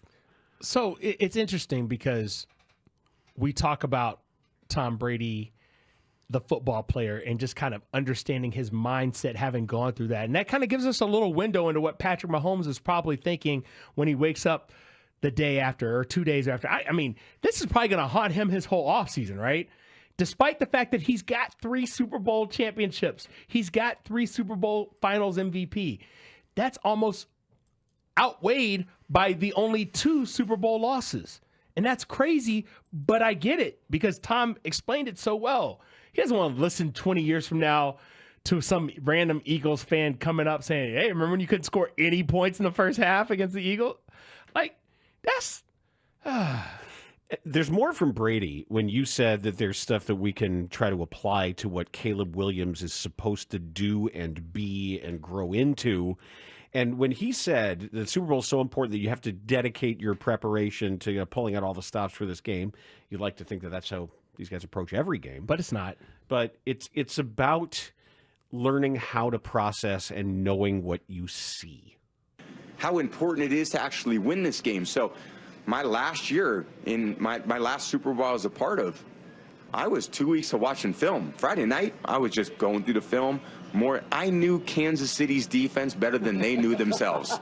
I knew their body movements, the way their linebackers moved, the way their safeties moved. Tyrann Mathieu, Nick Sorensen, Shavarius Ward. I knew everything they were doing. I got out there on the field. I looked up as I was walking the line of scrimmage, and said, okay, they're blitzing. And then I was dealing with it right away. I walked up, I said, okay, they're going to bail to cover 2. Ball was snap, cover 2. And I knew I had the answers to the test. That's where I was great. That's where my magic superpower was. It wasn't how fast I could run. It was how fast I could diagnose what they were doing. What's the special quality? What's the internet speed of me as a quarterback? Fast as I was Starlink before Starlink. You know, now other guys, if it's a slow processing speed, well, he's going to get you. And the reality is I could figure out what they were doing before they did it because that's how I learned to play the game. And that's how I believe most quarterbacks should play the game. Unfortunately, as we've talked about, most quarterbacks aren't playing the game like that anymore. They're fast when they get out of the pocket, when they have to make decisions, but I didn't snap the ball unless I knew what they were doing and if my guys were going to be open. The one benefit you have as a quarterback, before you snap the ball, you know where everybody on your team is running. If you have 5 eligibles out in the route, I know where all 5 are going. If I look at the defense and I say, none of my guys are going to be open based on this coverage, we didn't design the play for this coverage, I don't need to snap the ball. I can run something different. I can check to a run. I can check to a screen. I can signal a receiver and change a route. And then I would just change the route to a route that I thought would be open. I'd catch the ball, I'd throw it, and it'd be a 15-yard gain. Everyone would be like, God, it looks so easy. And I'm like, well, yeah, it's easy because you're not paying attention to the right thing. Right. What's going on in here is what my superpower was. That was Peyton Manning's superpower. That was Drew Brees' superpower. Those were the guys that I tried to be like. That's what we did a great job of. So that part of the game is what I am really fascinated by. And when I see players play like that, those are the guys that I think have the most upside. See, that's awesome. That's really cool. And he would be an incredibly frustrated coach. That sounds to me like the kind of stuff that you would get from the famous stories of the difficulty that the greats had coaching other people. Right. That's why Michael Jordan, when he gets in a front office role in Washington, and he's just like, why can't y'all just do what I do? And that's when he would threaten to come down and like show up at practice and play one-on-one with guys. And embarrass them. Yeah. Like, as a retired guy. I'll beat your ass. It's like, that's not your job, man. But that's where that frustration boils over, right? Yeah, that's why it's why Ted Williams was a bad manager. He just didn't. Sometimes when you are just blessed with an ability to time travel, which is where when Tom Brady can kind of see into the future at the line of scrimmage, and obviously that's quarterbacking. That's the nature of the job. Aaron Rodgers at his absolute best was amazing at that too. I mean, having your body able to respond. What's amazing is that Brady's, because he wasn't reliant on his physical gifts, he lasted longer because... he also changed the way he took care of his body in those later years. Oh, famously, because he wanted to sell you stuff. You say sell you stuff, but also he remained a physical specimen well past the age that most people go into straight dad bod mode, even the athletes who play. Well, he came out with a dad bod. That's what I'm saying. Yeah, I would say he started like with his he famous, still had the dad bod probably through the first 3 or 4 first 3 championships before that gap, if you will. And then he got his $15 water full of electrolytes and the $80 vibrating Or how about he just stopped sphere. eating bad for you stuff? Right, like tomatoes, dairy. But tomatoes aren't bad for you. Depends on. He got with that weirdo, that guru. He probably went to an allergist. The not eating caffeine thing, I don't understand. or not drinking caffeine, however you want to say it. Don't all- get it. Can't even comprehend that lifestyle. Different strokes for different folks. We'll start with that. But the bottom line of this situation is now, after listening to that, Dan, I can't wait till Ben Johnson explains to us, after working with Caleb and whether it's the mini camps or whatever, how is he processing? That's the job. What I've Ben learned Johnson. from watching him, from watching the quarterbacks before him and Justin Fields, how quickly can you process? Because a lot of not getting sacked is just, can you process? Do you understand what's coming? And Tom Brady famously understood what was coming and adjusted. Little note here from Albert Breer of NFL Media, who says Bears assistant GM Ian Cunningham will interview for the Jaguars general manager job on Friday. Per sources, Cunningham is a strong candidate and has been a strong candidate to land the job since Liam Cohen's hiring. Duval. And with those 2 third-round draft picks for the Bears in the offing, that'd be fine. That's fast. Go Ian Cunningham. Take those picks. I guess the question is, go back through the history of Ryan Pohl's third-round picks and tell me what you got. That doesn't mean you shouldn't have third-round picks. I'm not saying you shouldn't have them. I don't think there's any specific reason other than variance or coincidence why it so happens that's the round where he has made bad picks. I mean, a lot of people say that's where you make your hay is on day 3, and that's the first thing that you get on day 3. I understand your variance argument. Yeah, but I don't think there's any reason. There's no logical reason why someone would be uniquely bad at third-round picks. I think a lot of times first and second round is a little bit more obvious. Can you go with me on that? If it's risk calculus and it just is the third round is where maybe I think you need more time to determine how you're looking at your risk calculus. Here's the bottom line. When you talk about the third round, there's still like some talent there and taking chances, whatever. But 4th, 5th, 6th, 7th, it's a little bit less. It's like, okay, these guys could probably fill a need, but if you're a 6th round pick, traits, yeah, it's always floor ceiling, right? Like any draft pick is floor ceiling. And at what point do you say, I know this guy is going to be a core special teamer for the next 6 years? And you say, I know that, but he's never going to be great. Or you say, this guy... Those are the later picks you're talking about. Reps, I'm saying. And sometimes those harder answers come with the earlier picks. And you get somebody later and you say, look, I might have to cut this guy a week into training camp, or it's possible the guy could be a star. And that comes down to trusting your coaches. I just know who's been cut. Yeah, and who has not contributed. Too many third-round picks have been cut and not contributed. High Noon is next. And if you remember, years ago, I told you a certain rock artist created a song that was so bad, I warned you away from it. And I said, never listen to it, because it not only is one of the worst songs I've ever heard, it's one of the worst noises, one of the worst sounds ever produced by a human being. What? Yes. That same person has redeemed himself in my eyes. Okay. With an absolute banger. I like that tease. This is not banger worthy. This is more about the sad state of where we are in our weather situation, I guess. There's a house. It's overlooking Cape Cod Bay, and it's not going to exist much longer. Oh boy. Uh-oh. That's next. We are Chicago's #1 and most listened to sports station. We're live from Chicago, talking Chicago sports. Listen on your radio, your laptop, your mobile device through the Odyssey app, AUDACY, or tell your smart speaker to play 670 The Score. We're live and we're local. 670 The Score. Always live on the free Odyssey app.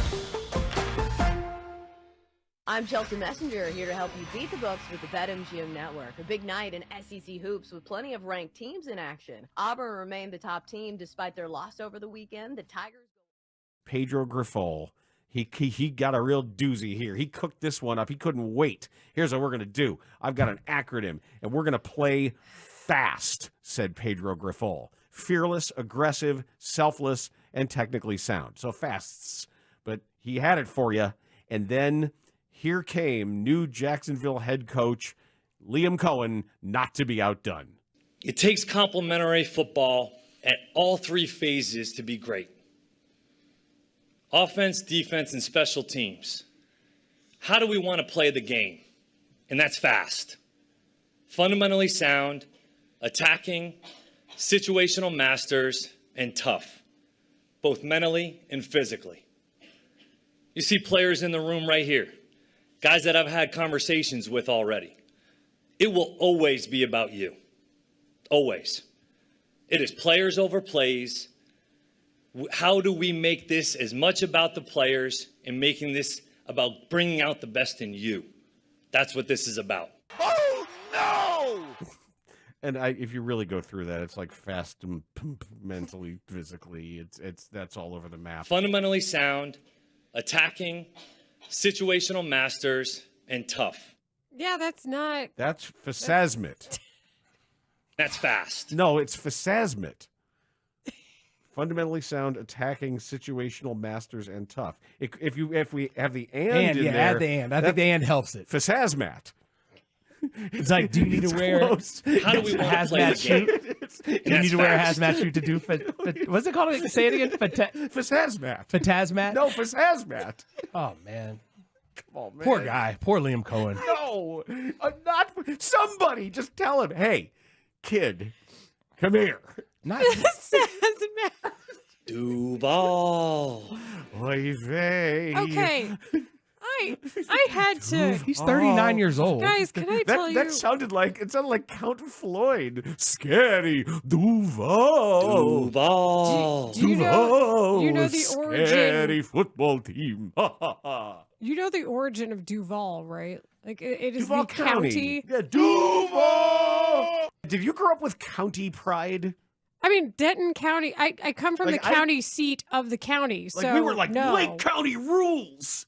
Who's your favorite actor from The Shining? Duval. It actually originates. You'll like this. It originates from a Lonesome radio Dove. drop. Right. DJ Eazy-E, then of 92.7 The Beat in Jacksonville, made it into a radio drop and popularized it. And then they took it. That's how it took And off. he Yeah, stole- he also stole someone's name. Yeah, quick question. We could just steal the names of hip hop legends?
Listen, right there, out in the street, in front of the Palace Saloon. Yeah, right. When? High noon? Time for High Noon on this Tuesday, and you say, where's Layla? She's off for the week, so she's taking some well-needed time, so don't worry about it. We gotcha. What did we discuss? Well, the Bears' offensive line and their options there, their new coach. We also talked some baseball regarding the potential Alex Bregman deal. Our guest, Evan Altman, didn't like it. I really don't either. Justin Turner might be a fit as a backup first baseman. We also talked about the injury to Javier Assad and what that means for what could be a pretty deep pitching staff. Tom Brady actually gave us insight, actual, interesting insight, which can happen when he's not trying to describe the action of a game. I don't have to be respectful to him. Screw that. I'm enjoying it. You know what I'm not enjoying, Dan? The realization that climate change and all this stuff is actually pretty real, and the effects are becoming very direct, if you will. So I've got the story about this house, a big brown house, perched on the edge of a sandy bluff high above the beach. It's just a matter of when that house is going to fall. Is this a stilt house kind of thing with the eroding land? No, they've already kind of taken parts of the house off because it's too close. Maybe they should just kind of finish it all up. It's a very expensive, mansion-esque house. Erosion has marched right up to the concrete footings of the multi-million-dollar home where it overlooks the bay. Massive sliding doors that used to open onto a wide deck complete with hot tub, now barricaded by thin wooden slats that prevent anyone from stepping through and falling 25 feet to the beach below. No, it's just an easier way to get to the beach. Yeah. I'm going to go clam digging or something. The owner knew it. He removed the deck and other parts of the house, including a small tower that held the primary bedroom, before stopping work and falling into a standoff with the town. He since sold the place to a salvage company, according to his attorney, that says it won't pay for work. Officials in Wellfleet, that's the name of the city. Sure, Wellfleet is known for a particular oyster. I'm glad you brought that up. Where the home's collapse will damage delicate beds in their harbor where farmers grow oysters that are among New England's most prized. A report commissioned by the town projects if nothing is done, the 5,100 square foot home will tumble into the bay within 3 years, and probably much sooner. I'm for the oysters. I say I don't care about the house. Raise the house, preserve the Wellfleet oysters for the rest of us. This quote from John Kumbler, a retired environmental history professor who serves on the Wellfleet Conservation Commission. I mean, the Cape has always been moving. The sand is moving. Yes, the sand does move. I've been on the beach when that happens. This house was actually built in 2010. That's the crazy part. Oh, that's just dumb then. Its original owners, Mark and Barbara Blash, sought permission from the commission in 2018, that's 8 years later, to build a 241-foot wide seawall to stave off the erosion. The commission's 7 members, all volunteers, rejected the seawall on the grounds that it might have unintended effects on the beach and the way water carries nutrients in the bay. They also questioned whether it would actually stave off the house being eliminated. The property is within the Cape Cod National Seashore. The National Seashore Administration supported rejection of the seawall because of the critical location within the seashore and Wellfleet Harbor area, including critical habitat and valuable shellfish operations that I just mentioned. Now, a New York man, attorney John Bononi, bought the house in 2022 for $5.5 million, just to give you kind of how valuable the house is. Even as the future was in doubt, Bononi's attorneys declined to comment for the story. A report prepared for Wellfleet last year estimates that the bluffs are eroding at a rate of 3.8 to 5.6 feet a year. Yeah, well, you should have researched that before you built there. Yeah, and so now they're saying basically if you're building near the beach, it's just a matter of time. And probably not insured, because if you notice... we all know what insurance is doing right now. All the major insurance companies throughout Los Angeles they're jacking their rates 25%. It's almost impossible to get a house insured in Florida. So that's probably just another one where they're like, you shouldn't build because it can't be insured. So Bonomi, the guy who owns the house right now, he tried to come up with a plan by January to figure out what to do about this whole situation. It was supposed to be presented to the commission, but instead Bonomi sold the house to a salvage company, and they said they're not doing anything. So now the house is just sitting there. Eventually, it's just going to fall all over the place. It's a bad situation, and really it's telling of where we are right now with the whole, if you want to live by the water, that's cool, but make sure you know what you're doing. I said when I first heard the Jack White song Connected by Love to avoid it at all costs. I don't think I've ever heard that song. Don't. You're so wrong about that song.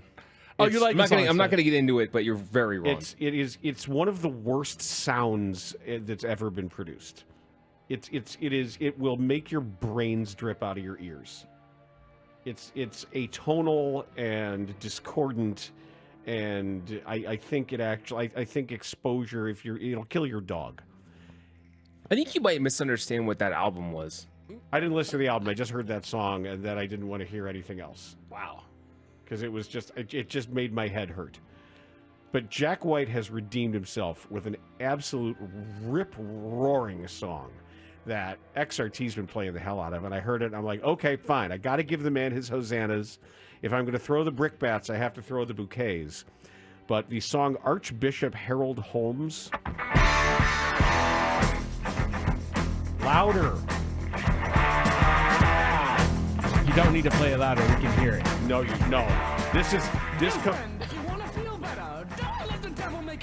This song cannot be played loud enough and cannot be played often enough.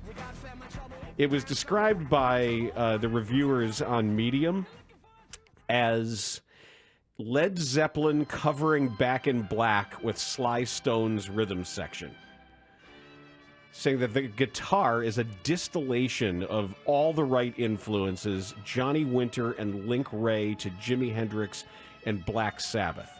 And as far as the vocals, it is a scathing rebuke of false prophets.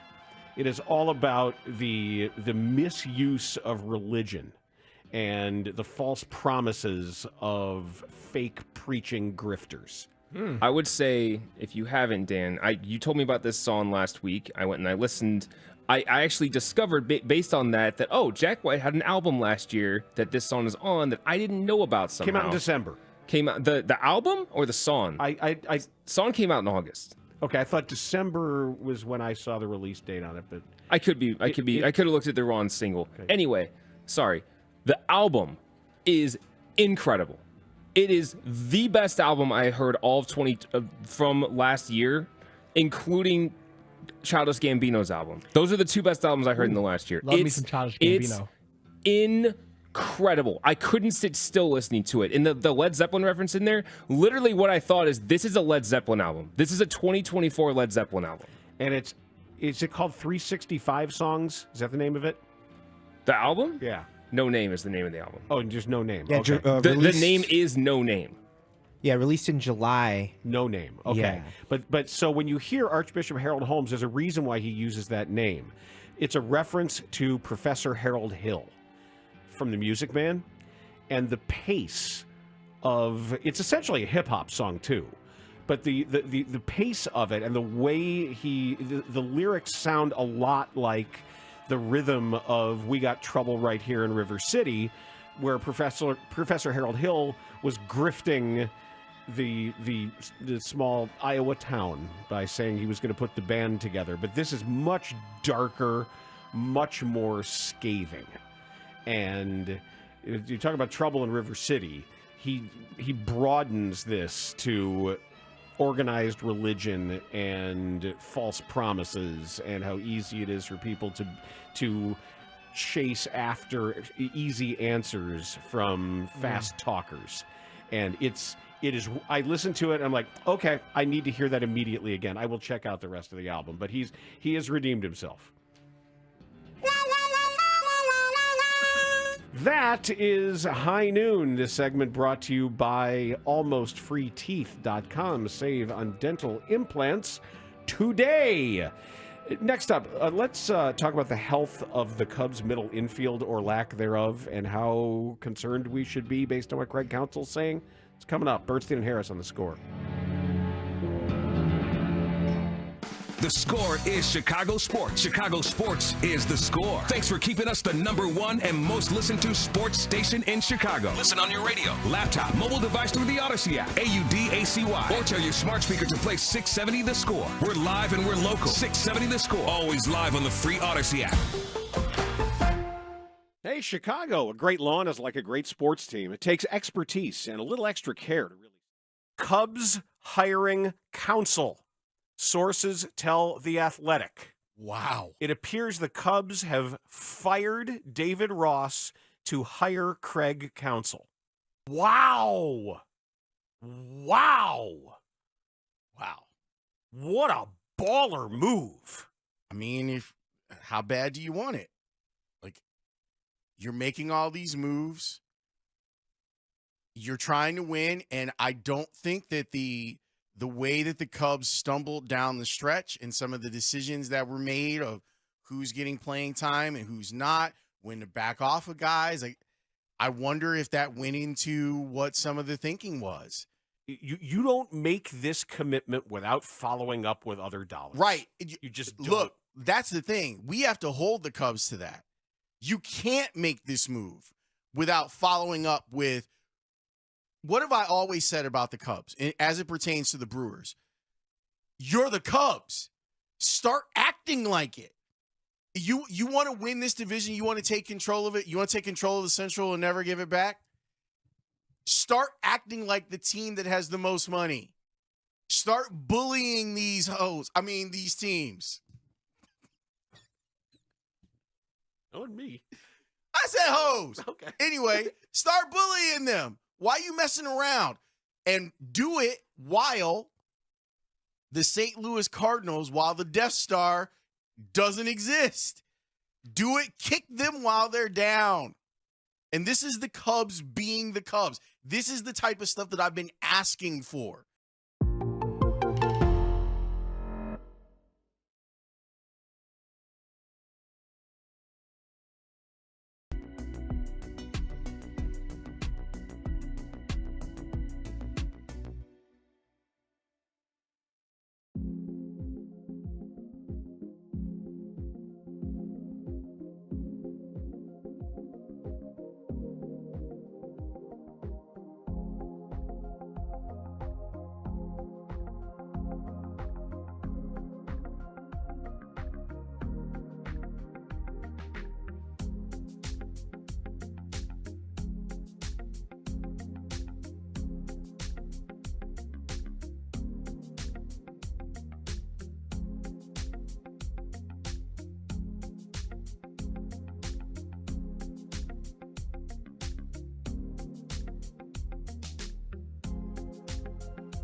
Chicago, an Odyssey sports station.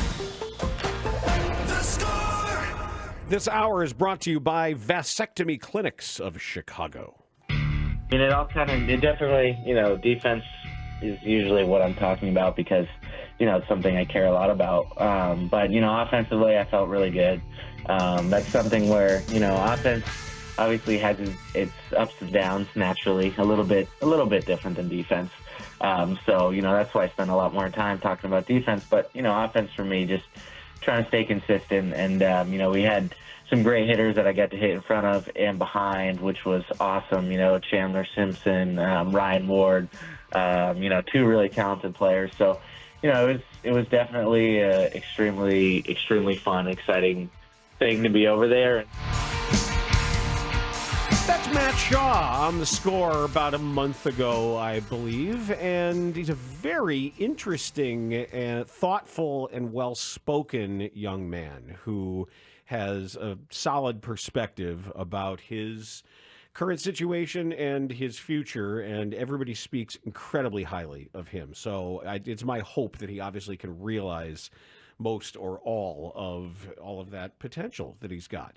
But this is a year about the here and now, with the Cubs loading up for 2025 and making with 1-year rentals on some guys, Kyle Tucker the most notable.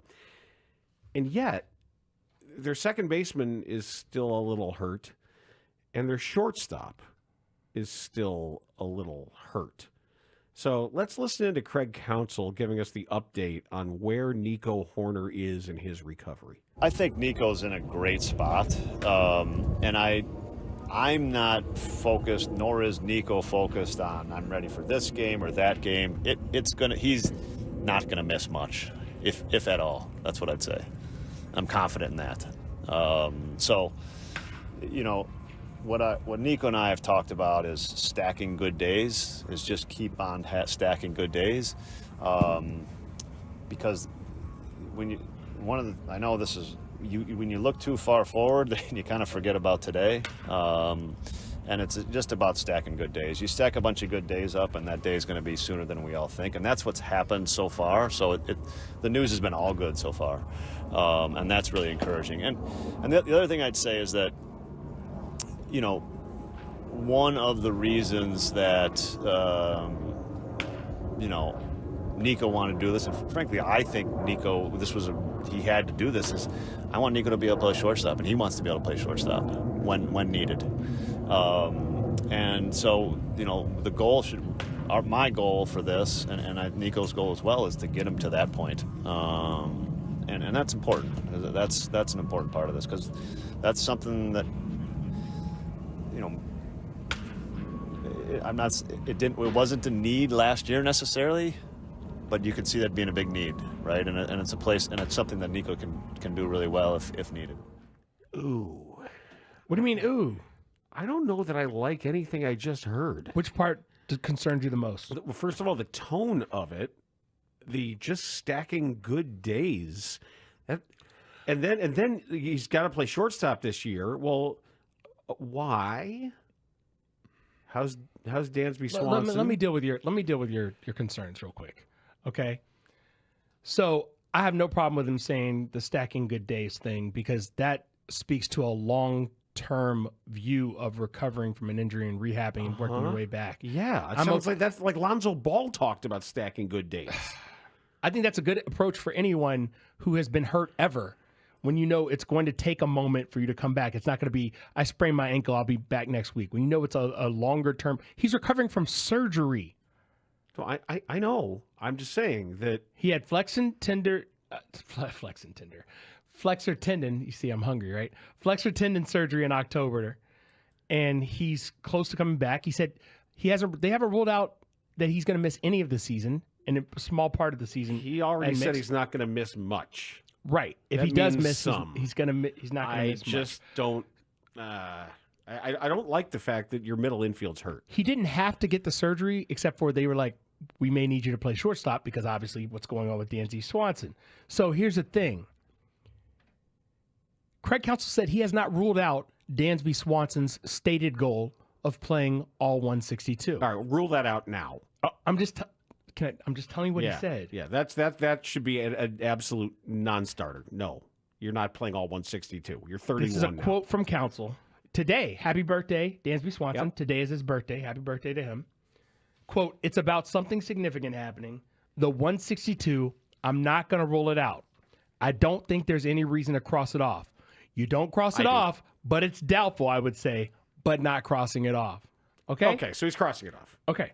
So you need to have someone who could play shortstop. Nico Horner, very capable of playing shortstop. No, I understand all that, but they're hurt. This is what I don't like, is right now. But we knew this was going to be the situation. I did not know that it was likely that Nico Horner was going to be unlikely to start the season. They didn't say that right after the surgery. They did not say that. So all I'm going off of what counsel said about he's not going to miss much, if any. The if any has some weight there in that sentence. Yeah, but the idea of stacking good days, when does the season start? It's over a month away. Okay, 5 weeks? Yeah. And they're talking about just stacking good days and not being concerned about exactly when? I mean, I'm just I think you're being a little more pessimistic than I would have expected I'm just you to be. fearful that I don't like hearing that. Yeah, March 10th is the first game, so we're a day under a month away. Sorry, No, March no. 18th. I was like, there's no way. I was like, there's no way. They haven't even started playing. Yeah. They're not playing in Japan on March 18th. Yes, they are. Yes, they are. That's the Tuesday, whole March 18th. And then they come back and play more spring training games. But those games count. Yes. The ones in Japan, The two. right? Those are actual. The 2 games Okay. count. All right, March 18th. And then we're they gonna come be there back doing the post-game show. Yeah, they come back and they have another week or so of spring training games, and then they start the rest Phoenix. of the season against All right. Diamondbacks. Then they go to Sacramento to take on the A's. I might go out there for that. I might be doing shows from Sacramento at like 6 a.m. We'll see. Yeah, and you're talking about maybe trading Nico Horner? I don't know. I don't think that is even a discussion unless you get Alex Bregman and the like in-house. Well, that's why in our discussion with Evan Altman, if Nico's hurt, nobody's trading for him. Absolutely. All right. I just keep an eye on this, is what I'm saying. Keep I an eye on this. I don't think anyone's taking their eye off of this. I just don't think people have the level of pessimism that you have at this very moment.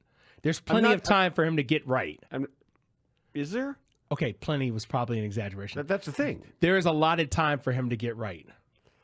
Well, I would have felt better if they were using other terms other than just, hey, I'm not worried about this or that. We're just stacking good days. What is interesting about the whole situation, though, is this conversation the same if they're not playing in Japan to start the season? And so, yeah, well, no, those games count. But there's just 2 games. One. So if he's not ready for that, but he's ready for the Phoenix series, 1 week is going to make that okay. I'm just if then rule him out of those games and don't bother trying to hurry him up at this point. No, do you even take him with you to Japan if he's still? Yeah, well, I mean, I guess, yeah. Everybody's going to go to Japan. I mean, I don't think you're going to leave anybody home because you're probably going to take a bigger roster than your regular major league roster anyway, to give people the opportunity. I mean, that's just usually what teams do for special stuff like that. But yeah, okay. And I don't know about Dansby either. Yeah, the Dansby thing is more after understanding that he knew about his injury, it didn't tell anyone, and for a year and a half. For a year and a half, that was a bit of a blow. Told us. That was a bit of a blow. Yeah, but yeah, it's but he thought he could play through it because he's so used to just playing through knick-knack injuries, little ticky-tack injuries. It was a hernia. I don't think he knew it was a hernia at the time. This is I'd like to. He had something going on with his core. Yeah. He had a very common injury for athletes who do a lot of twisting and turning, stop starting, jump starts, and that's his whole game. As a shortstop, he does do a lot of that. That's his signature move is the slide step, getting up, and so this is what Dansby Swanson told us on the score. I mean, honestly, I've probably been playing hurt for like the last year and a half or so. Wow.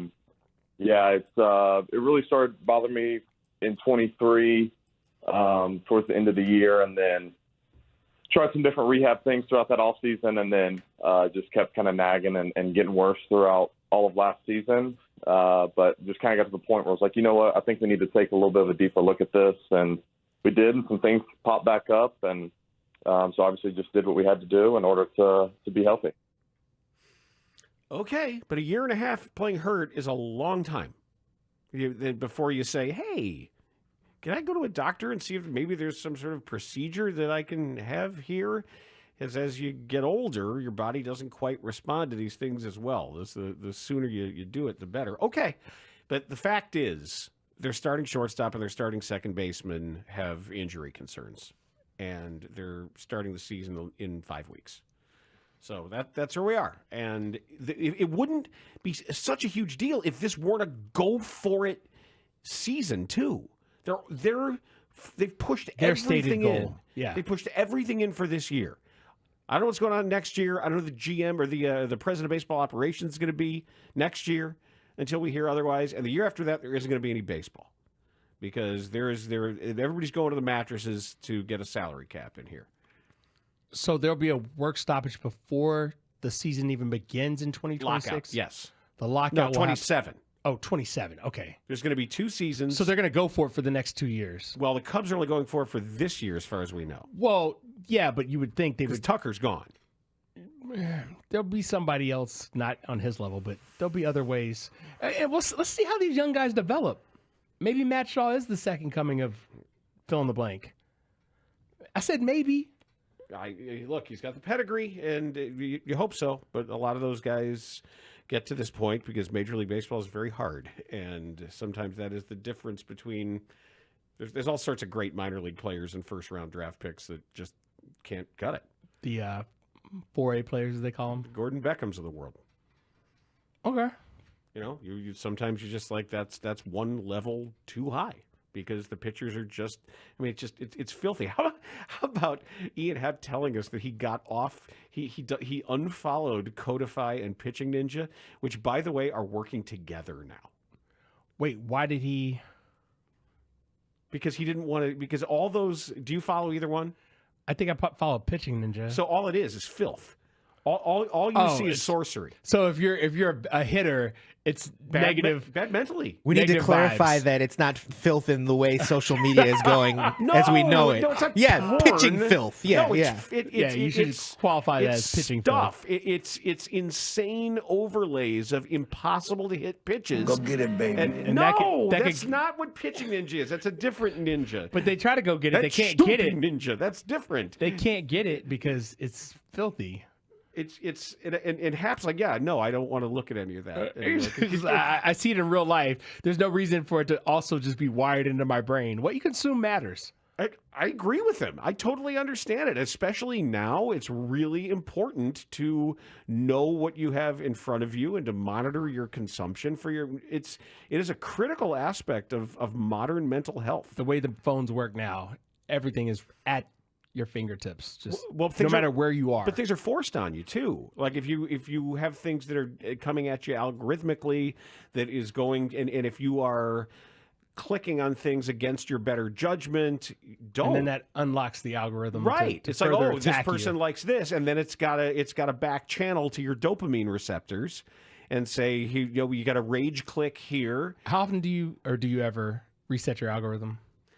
What do you mean reset the algorithm? You know, you can reset. I didn't know that. Yeah, on Instagram anyway. You can clean it all out? You can clean it out. No, I actually start with a fresh slate, and then now you're building a new. My one on Instagram Reels actually is pretty good.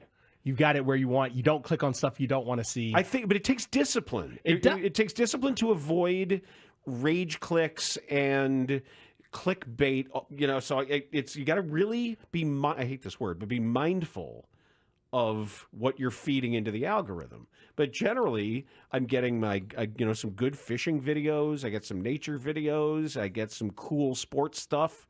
I love this guy, Austin Schultz, the baseball comedian guy. Have you ever follow him? I don't think I probably have seen his stuff. I see all kinds of random stuff. He was a star baseball player at University of Kentucky, like all SEC play. He could not look more like generic baseball face, baseball body guy. And he played in the minors, so I think he made it up to AA or AAA with the Tigers, something like that, washed out. And he now does baseball comedy videos that are, and he's prolific. He produces a lot of stuff. he makes fun of little league parents. He makes fun of umpires. He makes fun of like the white kid who thinks he's Dominican, stuff like that. And it is. And he's also obviously great at baseball. And he's seen it all because of his experience and playing he's still baseball. young. He's in his 20s, and he's still in amazing shape. So when he does these videos of like making fun of modern pitching workouts and making fun of the driveline guys, it's very funny stuff. Okay, I'll check it out. Austin Schultz. Okay. Austin Schultz is his name. Yeah, I'll see it. I don't know exactly if that's his handle or not, but if you're a baseball player, baseball parent, coach, it's particularly funny. All the stuff that he does.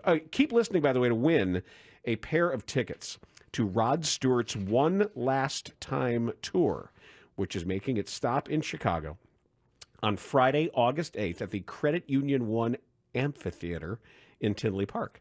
Say that word again. Amphitheater. I can't. Amphitheater. I like it. I like when you say it because you actually. I've never called it an amphitheater. I've never called it an amphitheater. It's an amphitheater. I call it an amphitheater. I do too. Say it real fast. Amphitheater. And people don't even amphitheater. Notice. But it's not amphibian. Amphibian? It's amphibian. You're not ambidextrous? It's not. It's amphitheater. I won't say it. I won't. I do say February instead of February. February. There's an R. February. Right. You say it correctly. A lot of people say February. I say Feb. That works. And the concert is going to feature special guest Cheap Trick. Tickets can be purchased at livenation.com. Shout out Cheap Trick, by the way. There's apparently some P1s in the larger Cheap Trick family. There's been some longtime scoreheads who have checked in, either members of or family members of. And I believe or members of and family members of. Yes, and I believe the drummer, Bunny Carlos, for a while was a Rockford Lightning season ticket holder, because Cheap Trick is indeed the pride of Rockford. I believe that back in the day, before I got there, Bunny Carlos used to be seen at and around Rockford Lightning games.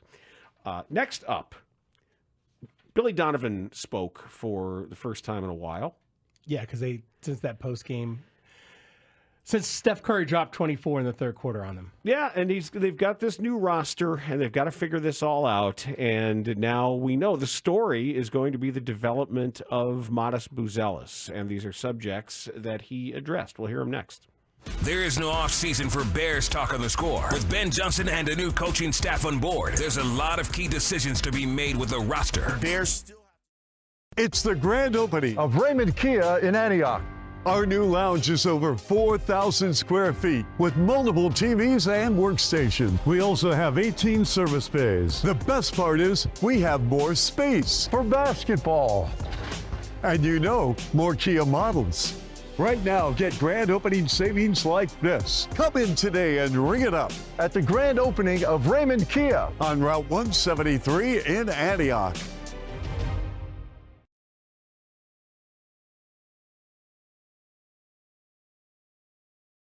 Yesterday was the 40th anniversary of the 1984 Chicago Cubs clinching the division, which was highly influential on my sports psyche and wanting to be a broadcaster and loving Wrigley Field and Wrigleyville and the team that caused heartbreak.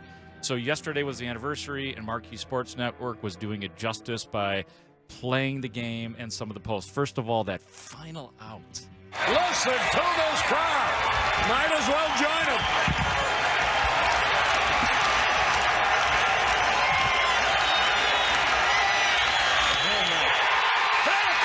Cubs are the champion. The Cubs are the champion. The Cubs win. Okay, there is a second part to this. And by the way, this team also proved that there is something called prepubescent depression. I found out in my life because ultimately the Cubs choked that season away. But here was the post-game locker room featuring some familiar voices. There they come into the clubhouse. There's Bob Ibeck right there, publicity man, Yosh Kawada in front of them. They're on their way in. There's Vince Lloyd, who's handling the clubhouse for the WGN radio. Here's the ball.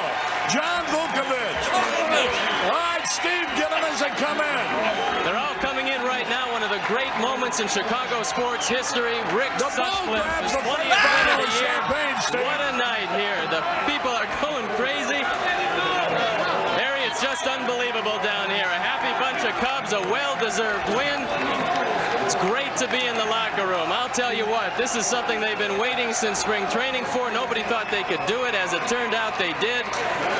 So Rick Sutcliffe, the man of the hour. Harry, you're going to be back to me in a little bit, so take it away and explain the game to everybody who's going crazy in Chicago. That's enough. I think just as much drama is on this field. These great Cub fans. There's Rick Sutcliffe. The Red Baron indeed. What a ball game he picked. The expressions. There's what made them a team. Genuine affection for each other. There's Popeye. There's Steve Trout. They have picked the most important game of all. Now, I guess no game would be more important than the Larry Boa. Jody. There's Dallas Green. That's one of his favorite boys, the Sarge. There they are outside the dugout. John Cox being doused. Jim Fry and Dallas Green. Now our lives are complete. The Cubs are number one. It's like he's listing the credits for a movie. That is so great. Warren Brewster. Dave Miska. Ah! That's what I felt like Miska needed to be there and all that chaos. Oh, get the microphone over here! Dave Miska. Okay, they got some static out here. I'm trying to figure out where it's coming from. Oh, God. Steve Hunter-Barris is here from the Holmes.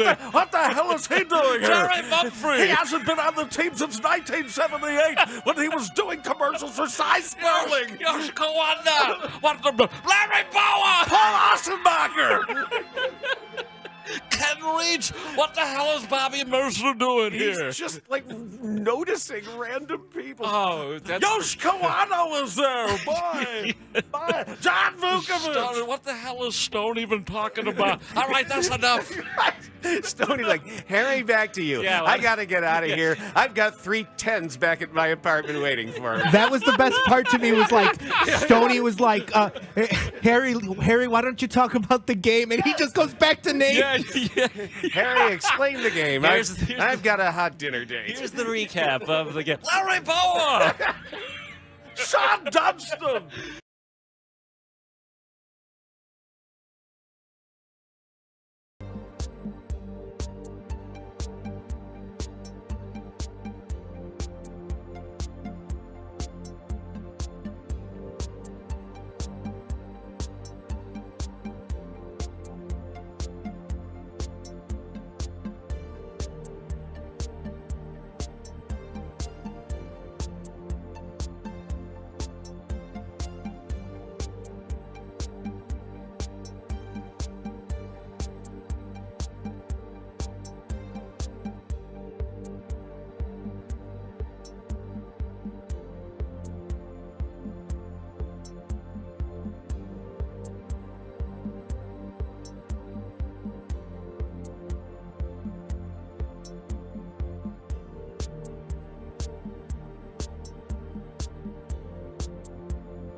I am blown away that this is happening. That was such a great question. Middays 10 till 2. Only a Chicago sports radio show. I'm so thrilled. That was a very We're well-rounded crew around here. On Chicago Sports Radio 670 The Score.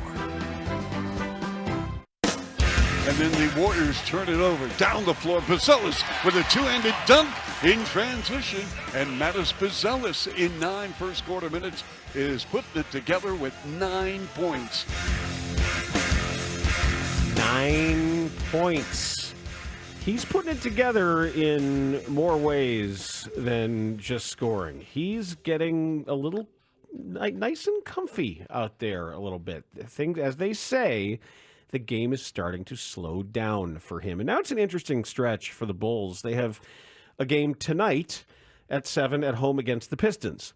They have a game tomorrow night at 7 at home against the Pistons. That's kind of odd. And then they get a break. Yeah, and then they're off for like 8 days for the hockey break, I guess, as the The hockey All-Star players break, are. Dan. Oh, It's the the All-Star. All-Star break. Yeah. Are you sure it's not the hockey I know you break? forget because there's no Bulls that are going to be Well, Modest is going to be in the dunk contest, right? playing in the All-Star game. Right. Is it a game or is it just skills competitions? No, it's a tournament now. It's a 4-team tournament. We'll talk about this as we get closer. I know I got to get you up to speed on everything. This falls under that same hockey basket. You're like, I don't really care. No, I don't. If there's no Bulls involved, and you never know if they're going to try or not. I'll watch some of the skills stuff, I guess, but the actual All-Star affair. No, but the tournament's going to be interesting. They drafted. Here's why it's interesting.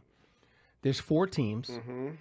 One team is a G League All-Star team. Okay. The other 3 teams were drafted from the pool of players by Shaq, Kenny, Chuck. Got it?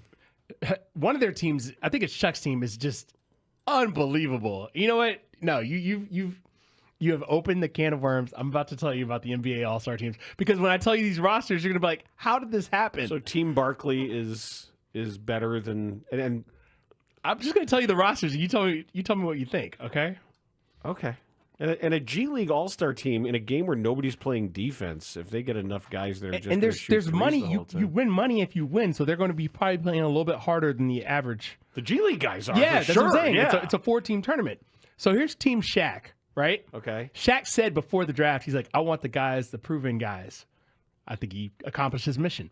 LeBron James, Anthony Davis. I don't know. We don't have a replacement for him yet. I don't think. Oh, we do. It is Kyrie. Kyrie's the replacement. So he's got LeBron James, Kyrie, Kevin Durant, James Harden, Steph Curry, Jason Tatum, Dame Lillard, and Jaylen Brown. Okay, that team's not trying.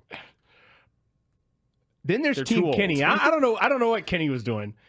Anthony Edwards, Jaren Jackson Jr., Darius Garland, Cade Cunningham, Jalen Brunson, Jalen Williams of the Thunder, Evan Mobley, and Tyler Hero. Okay. Young and spry. I like it. Let me hit you with Team Chuck. All right. My odds-on favorite to just beat everyone down. Okay. Nikola Jokic, Shai Gilgeous-Alexander, Pascal Siakam, Karl Anthony Towns, Trae Young, Giannis, Victor Wembanyama, Alperen Sengun, and Donovan Mitchell. Everybody know about Sengun. Jalen Sengun, Alperen Sengun. Sengun. That's the fun team. Right? Victor and Wemby. Giannis and Wemby at the same time. Amen. And Shea and Jokic and what do you... Let Jokic play point. Jokic is going to be out there. You can put Jokic out there with Karl Anthony Towns, Giannis, Victor, and Pascal Siakam or Sengun, and have 5 bigs out there who can play, who can shoot, who can do. It's not like fun. That's back fun. to the back big. Okay. So, yeah. All right. I'm more interested than I was. Then we need to explain, because I don't have a clear understanding on this, on the rising stars aspect of it, because I see on NBA.com at the bottom, after the teams you just listed, Marshall, there is Team Candace, and it says Candace Parker will serve as team general manager. Team Candace will be the winning team from the Castrol Rising Stars. Okay, I had it wrong. So, you know, the Rising Stars Challenge, the first and second year players. I guess she's taking the winner of that to the tournament to play in a 4-team tournament with those other 3 it's not a G League team. I thought it was a G League All-Star, but I guess I was wrong. I apologize, everyone. I was wrong. But we're all learning as the NBA is trying to draw, the NBA knows we're all fatigued from these games, that we don't have any interest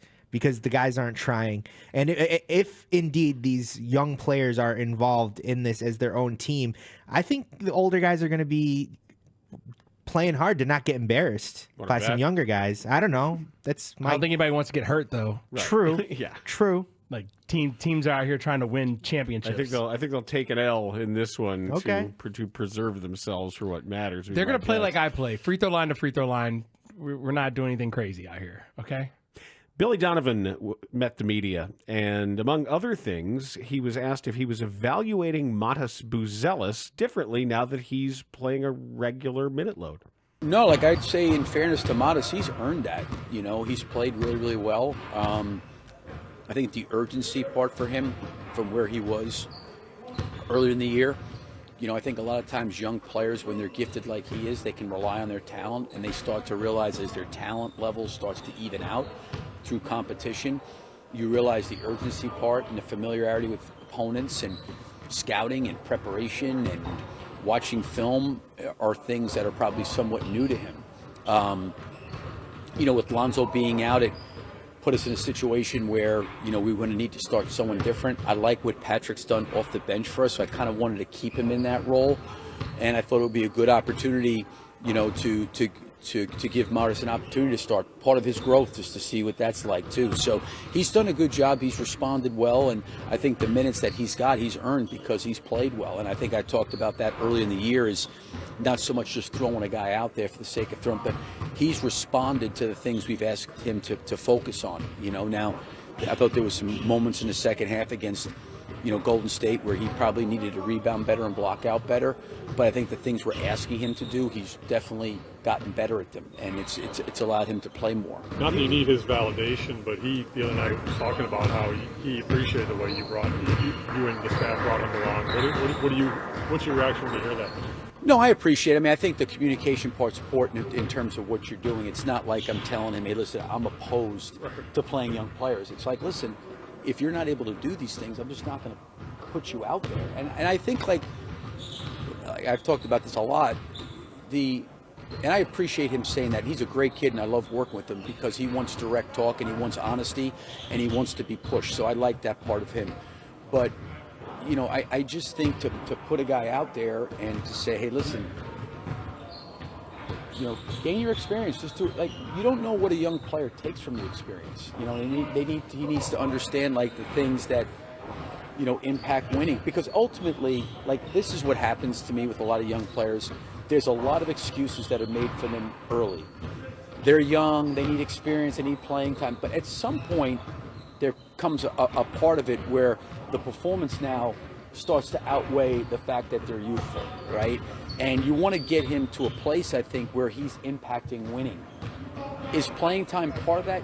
Absolutely. But, so is, how is he going to manage more minutes right now? Does he hit, quote unquote, that rookie wall? How's he going to push through the rookie wall if he gets there? How's he taking care of himself? Is he sleeping appropriately? Is he eating appropriately? Is he watching film? Is he developing a routine? There's so much that goes into it that you try to help a young player too. And he is young, and he does need to go through it, but you want to at least, I think, put some things in front of him that he feels like he can control, that's going to impact him getting on the floor. So if I was to say, hey, Modest, we need you to shoot 40% from the three-point line, I mean, he'd try like crazy, but that's something, probably a result he can't. But if I tell him, listen, you got to run the floor, you got to make good decisions, you can't turn it over, you got to block out, you got to rebound. Those are things I think he can take responsibility in. There's a lot there, and you really hear coaching in that. Of course. You hear him talking to Modest in answering that question. But that's high-level stuff. That's when you are tasked with developing somebody with the upside of Modest Buzelis. That is how you put a floor in as a coach. You narrowed the scope of what Billy Donovan was talking about and who he was talking to. I want to open that scope a little bit. That same message can be true for Patrick Williams. It has been. But he just especially doesn't do it. The youth being outweighed by, I could tell you to shoot 40%, but also, can you run the floor? Can you rebound? You hear me though, right? Yeah, I do. And what he's talking about are the pro effort things. The problem, and I've come to this conclusion with Patrick Williams, is just he's not a baller. He's not a baller. He's this goes back to he's just not an instinctive high motor player. This is about aptitude more than it is about got skills, ability. It just too often when he leaves his feet, he doesn't know what to do, or he lacks proprioception. There are just certain really important aspects. That was a very Duke missing word you from used. his game, where he doesn't know where he is relative to other bodies or space. And I don't know that can be coached. It's the opposite with Modest. I've gotten more excited about him the more I've seen him play. And now that when you see his handle is tighter than I thought. Much tighter than I thought. His handle is tighter than I thought and getting better.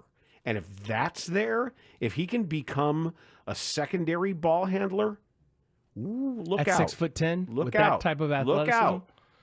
Listen, the game that they won, they're only winning their last 4 games against the Miami Heat, in which he was perfect from the floor. That's when that handle was really on display, Dan, because he made all 10 of his shots, but it wasn't just him taking wide open shots. It was him putting the ball on the floor, getting to the rack, beating defenders. I saw more than a glimpse of what you're talking about and what you're describing.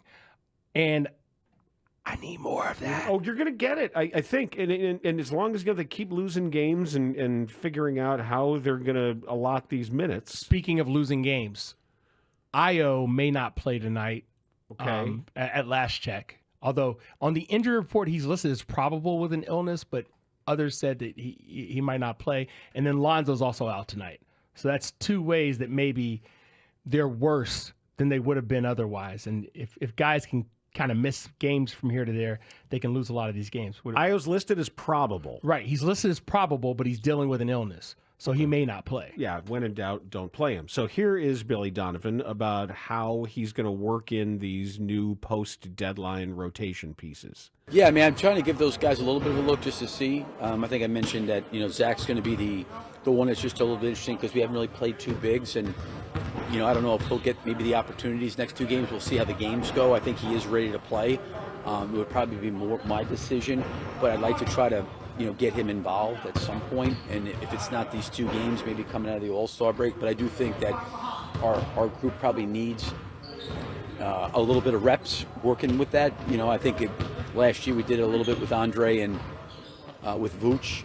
We were able to practice it a little bit. I think all those guys would be fine from an IQ standpoint, but it's still, figuring out the spacing and those kind of things. And both Vooch and Zach have played throughout their careers when there's been 2 bigs on the floor, so I'm not overly worried about it. But I think when you look at the identity of the way we've tried to play faster, and we've had multiple ball handlers. Certainly we are bigger, but I think you also got to look at defense matchups. So there's a lot of things I think we got to consider going into that. Okay, yeah, sounds they're guys. That's a long-winded way of saying I got a bunch of guys and I got to figure out who can do what and who might fit into what. And if he figures it out too well, they might win more games. I want to hammer home that possibility so you're not shocked and surprised when they win more games than you thought they were going to win. Anytime, Philly. Anytime. Do you see where Philly is? They're further back from the Bulls than when we had our last conversation about the Philadelphia 76ers. I know. You keep telling me that they're getting Cody Westerland. Cody Westerland keeps telling you. I tell you, I was like, don't count on that. Yeah, he said the Philly's going to surpass him. Okay, anytime. I'm waiting. We've got 30 games to go. You can start doing that whenever you want. Next up, you know what started Ben Johnson's staff meetings? Is it today? Yesterday. Yesterday was Ben Johnson's first staff meeting. So Bears. We'll talk about what we hope was said. How about that? Yeah. Mully and Haugh, Chicago's #1 most listened to sports morning show, 5:30 till 10 a.m. Coach wants that for a team like the Instagram a picture. I think you were a kid wearing a T-shirt with the bear on it. Was it intentional or no? It was not intentional. I didn't see the bear on the front, but it was kind of funny when I saw the reports about it. Hell yeah, Grody. Let's go! Mark Grody. Now, if we ever needed somebody to punctuate the absurdity of all of this, God, that was awesome. That's so great. That is breaking the fourth wall. That's like a Deadpool moment. That's Caleb Williams talking, and Grody's got the microphone, and he goes, "Bear, not bears." Just doing a bit. Play that again. That report that you wouldn't, and then you posted on Instagram a picture. I think you were a kid wearing a T-shirt with the bear on it. Was it intentional or no? It was not intentional. I didn't see the bear on the front, but it was kind of funny when I saw the reports about it.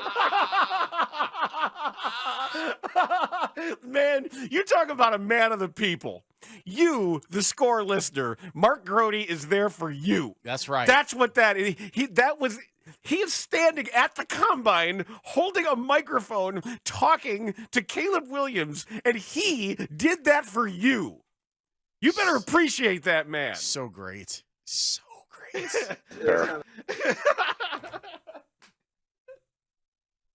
man, Grody just won the damn combine, in my opinion. I Forget agree. Caleb Williams. I agree, Ray. That is fantastic. He just won the combine.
Are you ready? Quit yelling. The Bernstein and Harris Show, middays 10 till 2 on Chicago Sports Radio 670 The Score. What are the Bears getting in Ben Johnson? They getting a perfectionist, a hard worker, somebody who doesn't expect anything less than great. That's David Montgomery speaking with Adam Rank. So Ben Johnson had the first meeting. He convened his staff for the first time yesterday at Hallis Hall. And we were joking during the pre-show meeting. It's like, what did you want him to say? Stop sucking. That's one message. There's different ways to say that besides those two words being used to say it. I think most of his staff can't be accused because they really weren't involved. That was my point. You like the guys who were the holdovers. Jim Dre, the tight ends coach. You, who was here last year? I was. Stop sucking. Isn't that more of a message for the players?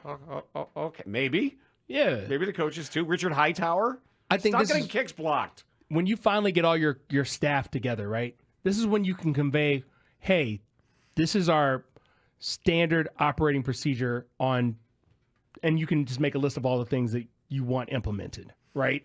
So everyone can be on the same page. It's important. I think you need to play getting to know you games. I think there should be icebreaker games. Oh, you're one of those.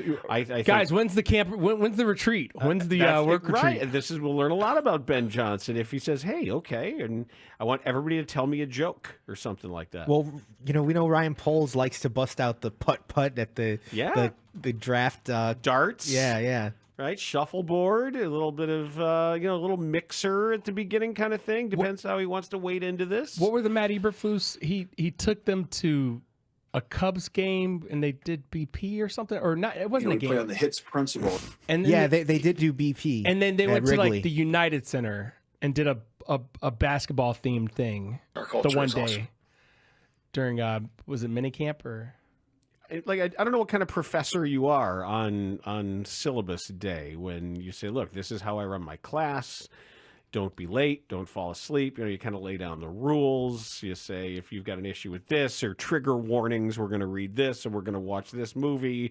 And if you have an objection to it, you can opt out. So maybe Ben, I don't know if it's procedural or if it's motivational.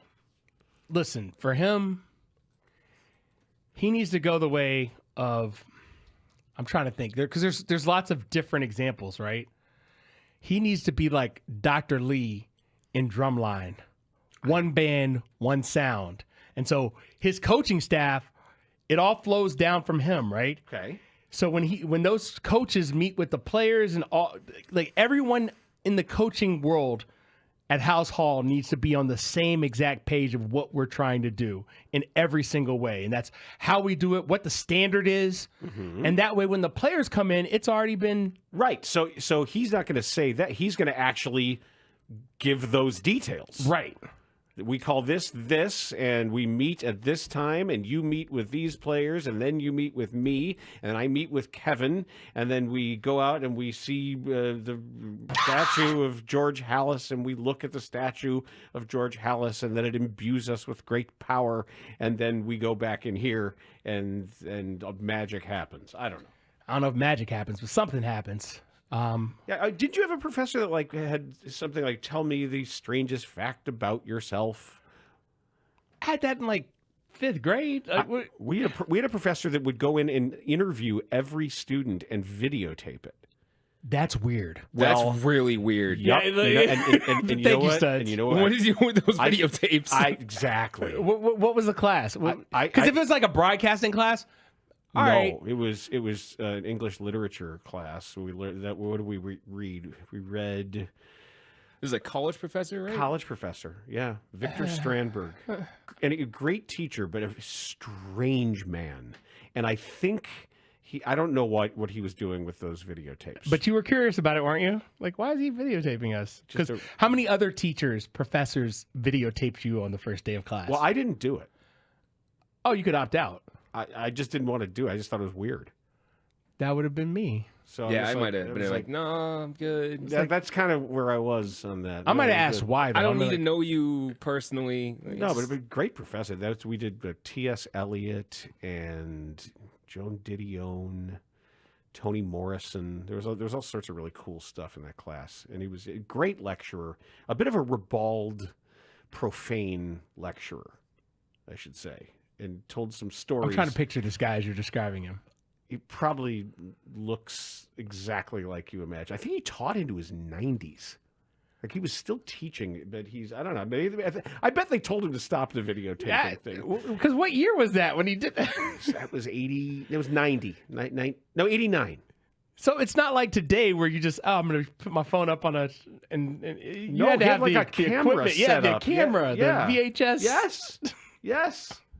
And you would This is just getting weirder. It was weird. I'm glad you recognized that was weird. The best was Richard Reardon, who everybody had to tell a joke. That's what he said. He said, I want you to prepare when we meet on Thursday, and we're going to go around this table, and everybody's going to tell a joke. And he said, make me laugh. Are you better in informal or formal settings in introductory? Oh, I don't care. Okay. It doesn't matter to me. But but being told to, oh, really? That's What my was assignment? do you remember your joke? Yeah, I did the 1967 Woody Allen Moose joke from the, I forgot the name of the comedy club, but I did that joke for the 1967 version of that. But now, if I had it to do all over again, I'm doing the Aristocrats. And like a long version of it. I'm just giving you a Yo Mama joke and keeping it moving. Like we're playing the dozen. Because I'll be even more impressed if the professor has one back for me. By the time I got done with that joke, I would be probably expelled from the university if I did the correct version of the Aristocrats. So a talent agent is sitting in his office. And then they'd be like, all right, this kid's got to go. So we're hoping Ben Johnson stays away from all of these things that were happening in I don't your know. class. Maybe Dan. Dan Rouchard tells a great version of the Aristocrats. I don't know. I think you can be friendly and get to know you without what Dan's describing, with the joke telling and whatnot. Well, this was a class about comedies. That's why we. Oh well, you got to give us context when you say stuff like that. Yeah, well, this was specifically about. This was about. So yeah, that. tell Does a it joke. change how we feel about the videotaping? No, I don't know. that was different. That was different. That was English lit. That was It was not lit. That was very much not lit. Yeah, I thought this class was supposed to be lit. This is boring. What the hell, man? Speaking of Bulls, by the way, I wanted to mention this because we got Kendall Gill coming up, and we were just talking about Billy Donovan. I specifically wanted to mention later this afternoon we are doing a mailbag for the Organizations Win Championships podcast. So if you want to jump in with a question, I already put it out there on both Blue Sky and Twitter. If there's something you want to ask us about Bulls, NBA, really anything, I don't care. Feel free to drop something in there. I just want to make sure I mention that before the end of the show. Before we get out of this thing, what'd you think about the whole Luka thing? Luka's alive. Fun. It's fun. I know what was really cool of him too. Did you see that he gave $500,000 to the wildfire resolution, restoration, remediation efforts? That is cool. He just got there. Yeah, it's a welcome gift. Yes, from him to you. That is a deposit in the old political favor bank there. Smart. Very smart. Oh, the 815. Mr. Kelly's was the club from the 1967 from that Moose joke. Thank you. That would have made me crazy all day had I not remembered that. But yes, indeed. That is truly it. Kendall Gill is waiting to join us to give us his thoughts on the remodeled post-deadline Chicago Bulls and where this is all headed with 2 games against the Pistons tonight and tomorrow, both here at United Center. Games you will hear on your home for Bulls basketball, Sports Radio 670 The Score. This is Chicago's #1 and most listened to sports station. We're live from Chicago, talking Chicago sports. Listen on your radio or through the Odyssey app. AUDACY. We are 670 The Score. Always live on the free Odyssey app. The right path to what? And the stated goal of this season has moved again. It started out when he sat down with media before the season. It was improve on last year's performance. And that meant win a playoff series.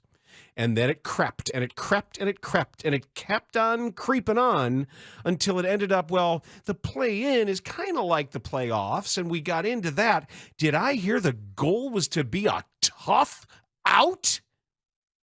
Like they're going to hang a banner the 22-23 Chicago Bulls, the first game of the 23-24 season. They're going to stand there and they're going to pull that imaginary rope, and up's going to go that banner. And it's going to say, tough out. My ass. It should say, my ass. Now that's a banner. That would be fun. You reminded me of when the Capitals, before they eventually broke through and won, had a President's Trophy banner that they raised one year. The goalposts often move. I don't want to hear it. You put away those 6 trophies and get it off your letterhead. And I've said this multiple times for this team. If you want to have those gleaming Larry O'Brien trophies, act like they matter. And I know there's going to be all kinds of ways to be successful in the NBA. There's going to be in-season tournaments, and there's going to be, but at least for now, in the world in which we live, you owe it to us. Not the blandishments, not the platitudes, not how competitive you were after you went into the buyout market to get a 34-year-old guard who can't shoot. Show me what the plan is to be relevant. I turned on my TV this weekend and I saw kick-ass basketball. Oh, dude. I saw hellacious competition. Are you kidding? I saw star players being like, all right, this matters now. Dude. Watch this.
Football. We are Sports Radio 670 The Score. Broadcasting live from the Hyundai Studios. Presented to you in part by your local Hyundai dealers. WSCR in Chicago. WBMX HD2 Chicago. And Odyssey Sports Station. The Score! This hour is brought to you by Menards. Save big money at Menards. If I was a Timberwolves fan, I would love to have Karl Anthony Towns here. Yeah. I mean, he is doing some great things for the Knicks. Modest in the paint. He gets bumped. He'll get the bucket and one. Capable of, but he seems pretty comfortable with what can bring him success and help the team. Kobe pushes off Conley, sets up Modest Buzelis. Look out below. That was Mark Shanowski on CHSN, stepping up with some illnesses in the broadcasting family. Now, Adam Amin and Stacey King are better and back to work. And part of that television crew is with us now on the Score Hotline, brought to you by Circa Resort and Casino, circalasvegas.com. He is Kendall Gill. Follow him on Twitter at KendallG13. The 15-year NBA vet is with us on Bernstein and Harris. Kendall, how are you, man? Doing great. How about yourself? Yeah, we're making it, Kendall. It's, we're trying to absorb the post-deadline life of the Chicago Bulls and kind of tempering our expectations, or maybe we should raise our expectations. I'm going to hit you with something off the top, Kendall. I told Dan, to his frustration, that the Bulls might not be better on paper in terms of top-end talent post-deadline, but I was like, with the pieces that they picked up, knowing how good of a coach Billy Donovan is, they could end up winning more games than he expects, and that might affect their draft pick status come this draft. What are your thoughts on the new pieces that they picked up, and when you're talking about Zach Collins and Trey Jones and the like? Yeah, I think that they did pick up some really good pieces. I mean, Zach Collins is a very capable player. I actually worked with him for a short time when pre-draft camp, just showing him a few things. Defensively, he can give you that rim protection sometimes if you need. He's also a capable scorer. We didn't see him play in the last game. Hopefully, we'll see him play tonight. But I love his size and his athleticism and the things he brings to the table. Jones is one of the best backup point guards in the league. I think that's a piece that we acquired that not many people have really paid attention to, but he's been solid his whole career. And, of course, Herter bringing in the shooting that the Bulls have coveted. And, they're doing a lot better at the beyond the three-point arc this season. But I think that just adds more to what you have. My thing now is that, now that the trade deadline is passed and everything, the development of the younger guys, you have, of course, Modest Buzelis, who I believe last year I thought going into the draft that he was going to be a top 5 pick. And, he fell to the Bulls at 11. And now he's showing you, because he's getting consistent playing time now, and, Billy put him in the starting lineup, he's showing you that he is worthy, in my opinion, of being a top 5 pick. I've watched him since he was a young kid. He played against my son, practicing against him with the Mac Urban Fire, because they belong to the same AAU program. And, I knew back then that Modest was going to be a special player. So, I think the Bulls are well positioned, and you're right about, winning games. They could win games here. Right now they sit a game and a half ahead of Philly for the 10th playoff spot. And, we just see where it goes. And, who knows? They may get on the run, man. You never know. Well, I don't want them to get on a run. No, I know you don't want them to get on a run. I know you don't. They may get on the run, though. I know they might. I am, however, really intrigued with the growth of Modest Buzelis, and particularly his ball handling and what he's doing to start a half-court set. I don't even mean just running the floor. I mean out of the half court with the ball in his hands. If they want to run a high ball screen or that double high horns set, I'm starting to see him differently because his handle is tighter than I thought it was. What do you think? Absolutely. And, what you have to pay attention to is his fundamentals. If you watched him the other night against Golden State, he got in his triple threat position. He pump faked the basketball. He took the basketball and dunked it on Jimmy Butler. Yep. Jimmy Butler didn't want any parts of that. Okay. I saw him the game before that get in his triple threat position, rip the ball through.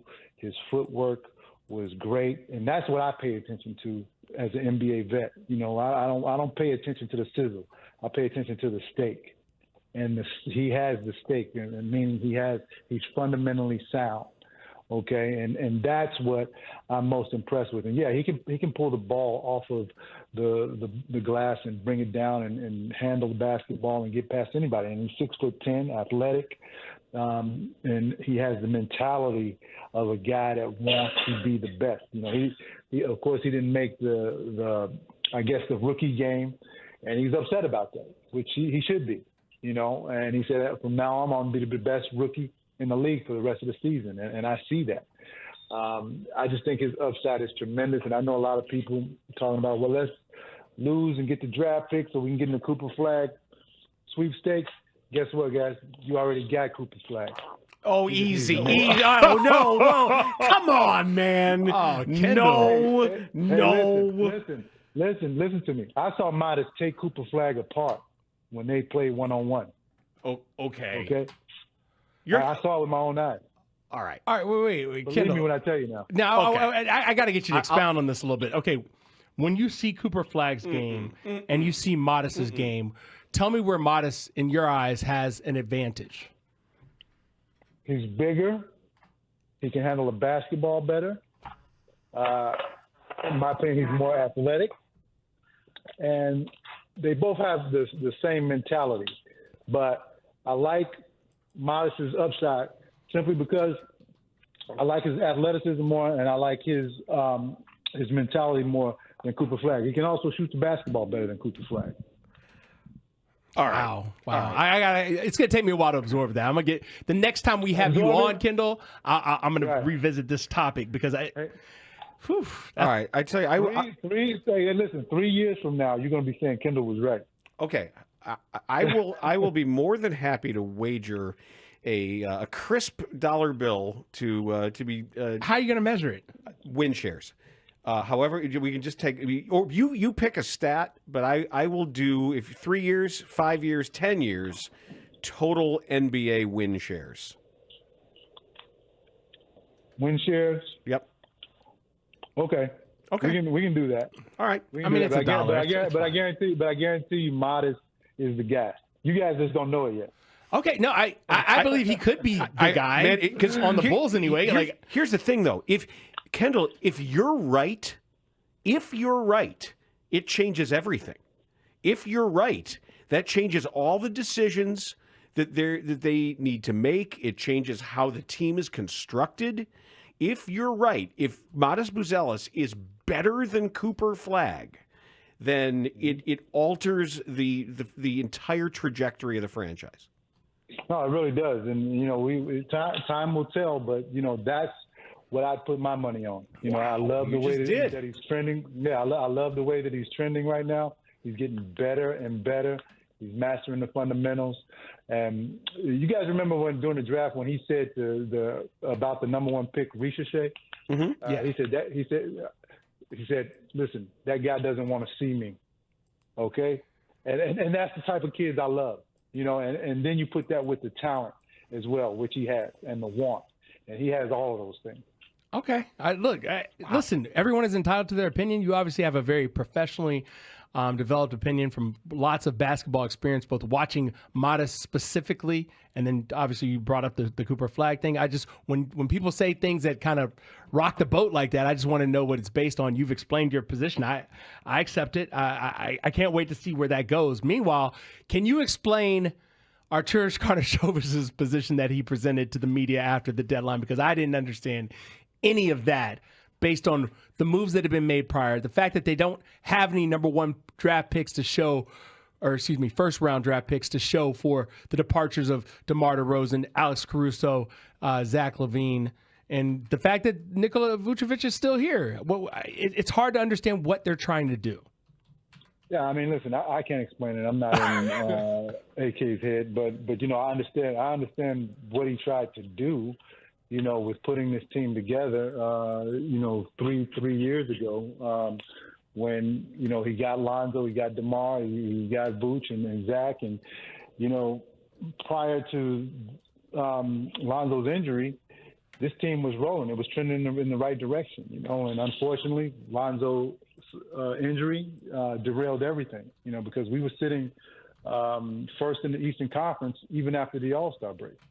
And AK and Mark Eversley, they did the right thing as far as putting that team together. Unfortunately, it just didn't work out because of the injury. Now you have to change direction and retool and do the best you can. I mean, I'm sure if they could have gotten more first-round picks, they would have gotten them. But unfortunately, the assets that they had just didn't bring those first-round picks back. So I'm looking at a basketball card here of a certain young, handsome Charlotte Hornet in the slam dunk at the slam dunk contest. Not Grandmama. The 91-92 NBA slam dunk contest. This looks like a left-handed finish, but do you have any advice for Matas Buzelis? Yeah. Don't be nervous. Just go out there and pretend like you're at the gym with everybody else. You know, I was a bit nervous. I remember during the slam dunk contest because all eyes were on you and everything. You just gotta have fun with it, and do the best you can. I think that Modest is going to do well. I can actually predict one dunk that he's going to do already. Oh, really? Yeah. He's gonna throw it between his legs on the stride and catch it with one hand and dunk it. He's going to bounce it between his legs and catch it. And dunk it with one hand off the stride. Okay, I'm here for that. Yeah, and I don't know if favorite dunk. Kendall, I don't know if I ever told you this story. Do you know Seth Davis, who does college basketball for CBS? And yes, I do. Okay, yep, you know I Seth. Seth. All right. Well, when we were in college together, we hosted television shows together, and he was a columnist for the student newspaper. And his hot take at one point in the middle of it was like right after the '89 season. His hot take was in his column: Kendall Gill is a better dunker than Michael Jordan. And and I'm like, all right, man. Now, so we had after that column came out, that Saturday we went in to tape our panel show. We did sit around and argue show. And I just let him have it. I just absolutely let him have it. And I'm just like, dude. I said, look, Kendall's a really good dunker, but come on, man, come on. Yeah, no, yeah, I'd even have to disagree with him on that one. All right. Because Michael was a better dunker than I was. Yeah, so, good. Okay, because I never let him forget it, and I don't plan to let him forget it on his list of freezing cold takes. But right now, yeah, he was wrong on that. Kendall, I'm curious as you're watching this team. Modest is obviously what stand out to everyone is what to keep an eye on. What else are you looking for? Because for me, I'm monitoring the whole Patrick Williams situation to see if this bench location for him is any better than the start. And obviously, he's already playing better as a bench player than he was as a starter, but I need to see more. Are you talking about Patrick Williams? Yes. I didn't hear you. Oh, okay. Well, I think that P. Will has found his niche. I think he feels more comfortable coming off of the bench.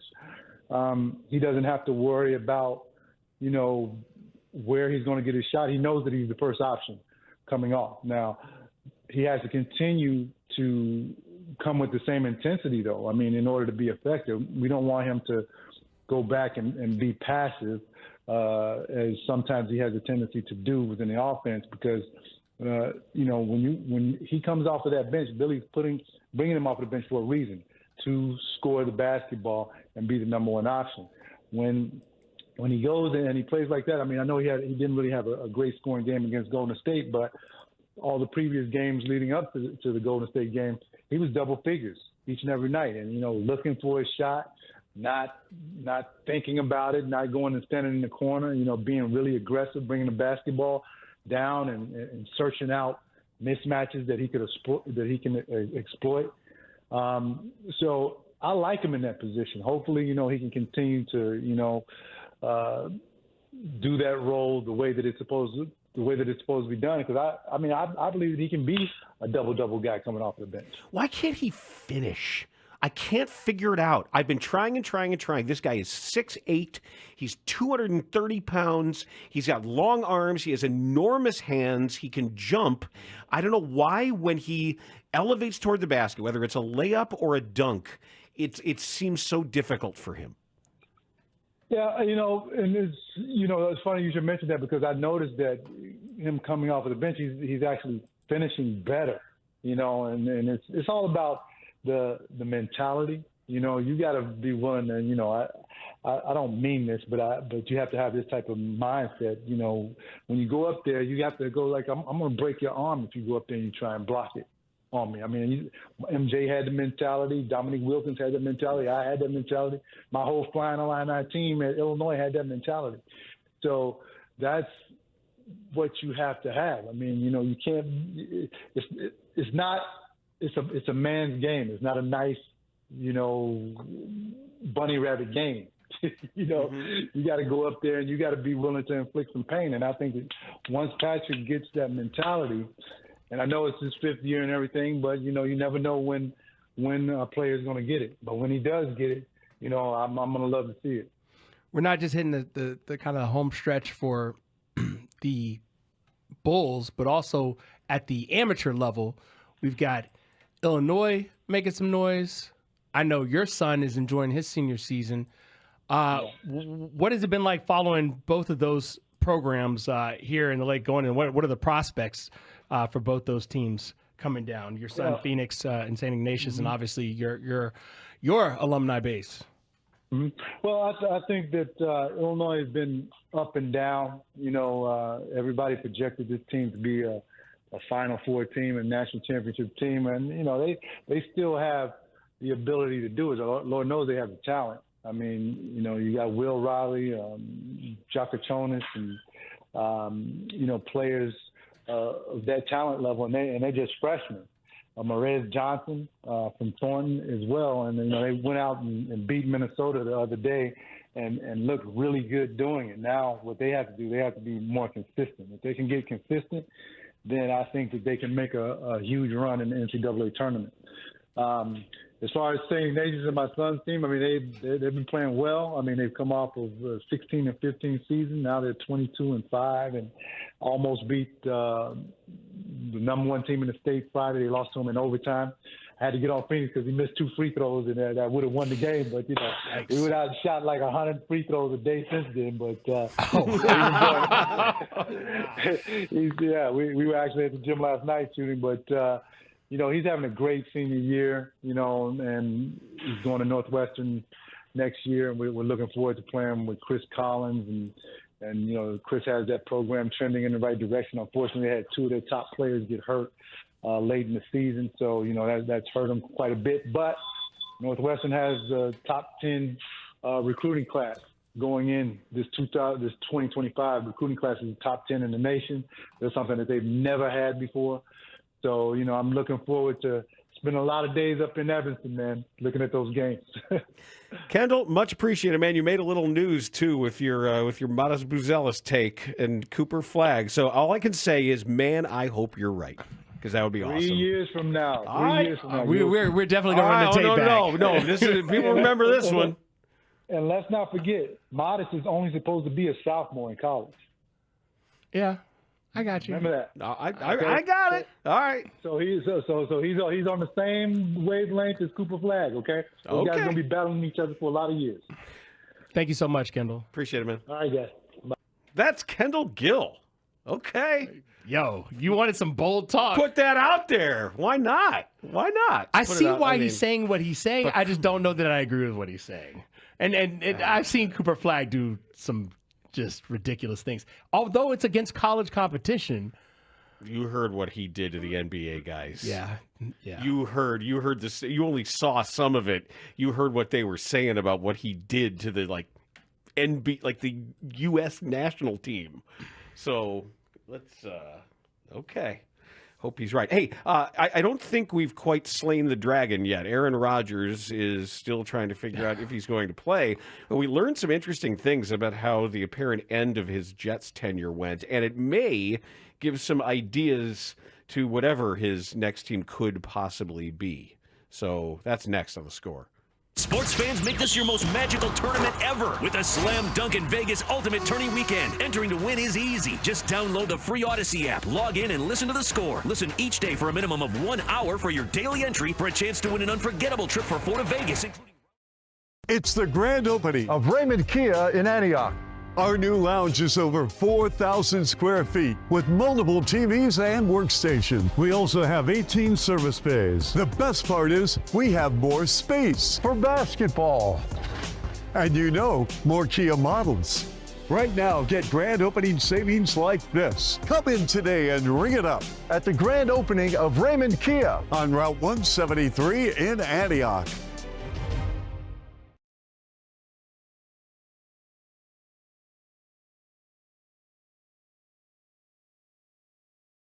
This was a walleye tournament on Lake Erie.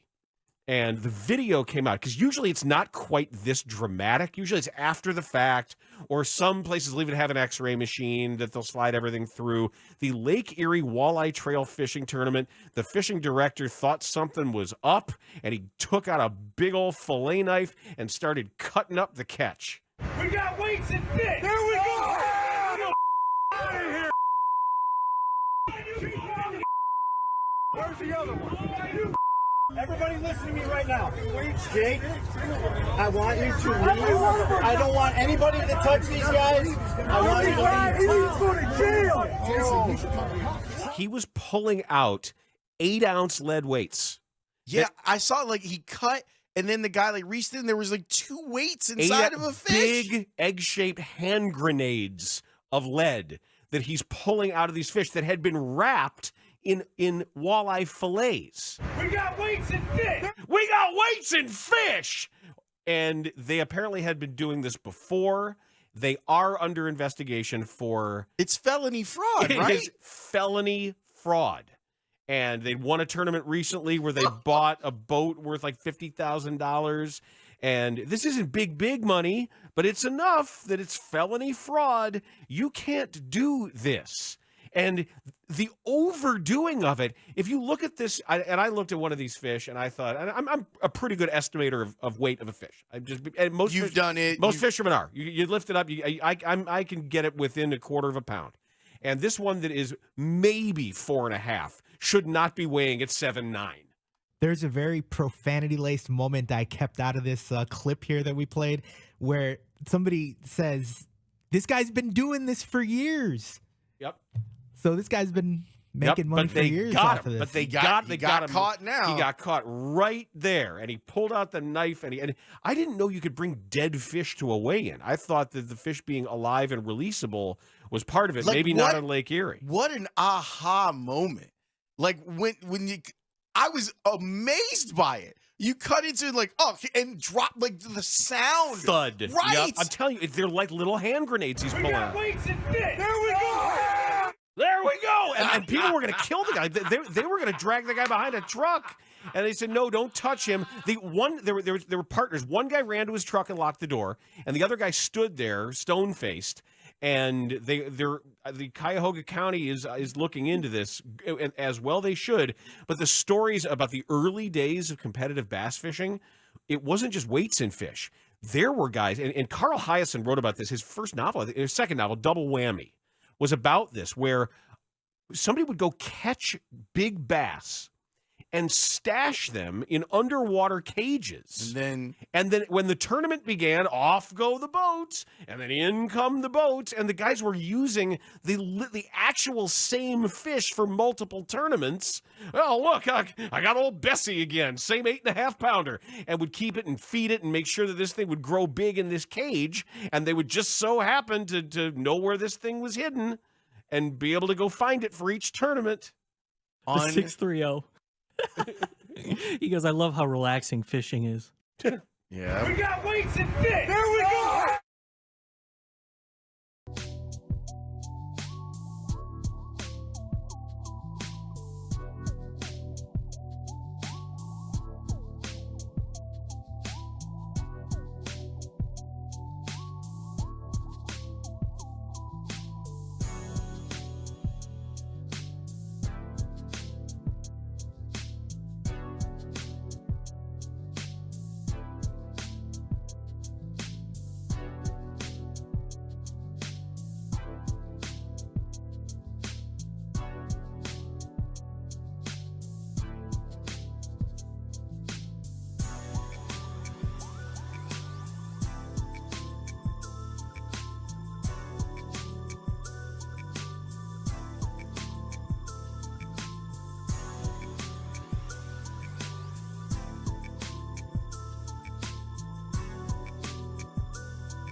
common man. Middays 10 till 2. Who is more likely to be buying expiring meat and day-old baked goods? That's you, because you play bingo with your health. On Chicago Sports Radio 670 The Score. I can't help it that I don't play bingo with my health.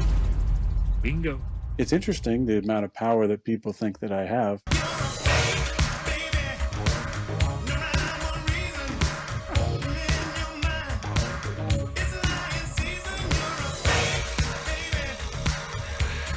God, I hope we're done with Aaron Rodgers. I really We're do. not done with Aaron Rodgers. I really hope we're done Why with would you him. think we're done with Aaron Well, Rodgers? because he was bad and he ruined one franchise, and I know it's the Jets are not the average franchise. Wait, what franchise did he ruin? The Jets. The Jets were already ruined. When was the last time the Jets were in the playoffs doing something? He helped to keep them bad, however you want to phrase it. And they had a miserable experience with him. He made everybody's life hell. He also had a miserable experience with them. Yeah, that's fine. I'm not worried about him, though, because he's a penis. And he apparently has been told that this is now Diana Rossini is reporting that the Jets made it clear to him. And it's unclear as to who really severed ties with whom.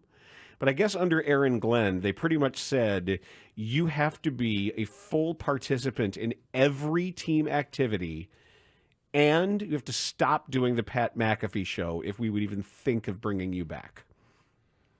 But it didn't get to that because he didn't want to come back or something. It doesn't matter. He's not coming back, and now somebody is going to sign him. But if I were whoever, insert team, Raiders, Giants, Steelers, we've heard, I would absolutely... Titans, fine. I would make that absolutely mandatory. Oh, by the way, though, according to Jay Glazer's reporting over the weekend, it was a meeting was scheduled. Aaron Rodgers flew out to meet with the Jets, and the Jets said, no, thank you. So that's what it is. Well, now Diana Rossini is saying... he's bad. He's annoying. Diana Rossini is saying that he decided, it's probably just him saying, well, I didn't want to play for them anyway. Yeah, so we've got the two sides, you know. Inevitably, Aaron Rodgers is not going to go silently. It's interesting the amount of power that people think that I have. Stop it. But I definitely, no matter who I am, I'm saying you don't get to pick and choose what you attend and what you don't, and no more going on a national television show to disparage the organization or to push whatever your kooky agenda is. I'm kind of torn on this. Here's why. This guy, if he's good, are we having the same conversation? If he had lifted them to the playoffs, I'm not even saying like get to the Super Bowl or anything, just gotten to them to the playoffs. Is this even a conversation? Or is it because now we can say you're not good anymore and now we don't have to play by your rules anymore, Mr. Rodgers? Yeah, I mean, obviously it matters that he's bad. So if he got with a team, say the Pittsburgh Steelers, and got them back to playoff They success. wouldn't do that. Why would they bring in somebody who's that disruptive and difficult and annoying? Why would any team want all that difficulty and baggage? But the Jets just did. But why would any team, even now, especially now? I didn't know why the Jets wanted to do it. And now it's obvious with all of us that were saying they shouldn't do this. It's a mistake. Now, why would any team look at Aaron Rodgers and say, yep? Because teams are desperate. But with everything that occurs and all, alienating teammates and stomping all over the general manager to bring in all the players that he wants, that know his secret signals and the off menu stuff. Well, here's how it works now. At least, I'm sorry. Here's how it should work now. Aaron Rodgers should now be at the mercy of the GMs that want to bring him in. Yes. And nobody should want to. He should no longer be dictating things. They should be dictating things. And that's what the Jets just did. But you dictate things by saying, no, thank you. We're not calling you. I cannot, for the life of me, understand why any team would sign him now. Like, you could make a case for why a desperate team would do it last year. It's just a matter of, do you believe he has anything left in the tank? It's not just that, though. Even if he does have a little bit left in the tank, it's not worth it. He's incredibly divisive. He's a pain in everybody's ass. If you're a team looking for even a bridge quarterback to get you through this season, maybe even next season, who would you rather go with? Aaron Rodgers or a guy like Jameis Winston? Aaron Rodgers. Or Sam Darnold. You would take Aaron Rodgers, this version of Aaron Rodgers, over Jameis Winston or Sam Darnold? I didn't say Sam Darnold. It depends on who Sam Darnold's paired with. I wouldn't take Rodgers over anybody. Okay, I wouldn't want him on my team. You'd rather have Tyson Bagent than... Yes. Okay. Okay. Dan finally likes Tyson Bagent over somebody. Yeah, no, anybody. Pick. It's not about him liking Tyson Bagent over him in a vacuum. It's about I don't like Aaron Rodgers, and no matter who you say right now, he's going to be below whoever you I don't suggest. dislike Tyson Bagent. I just dislike Tyson Bagent supremacists. Well, be careful. I've been doing this show for... I don't think I've ever heard that term coming out of your mouth. Yeah. What's a Tyson Bagent supremacist? You know exactly what I mean. You don't play games. You know exactly what I'm talking about. I had to get on the line. I had to pick up the phone about Bagent. He's the real deal. This is coming from a pure bloodline.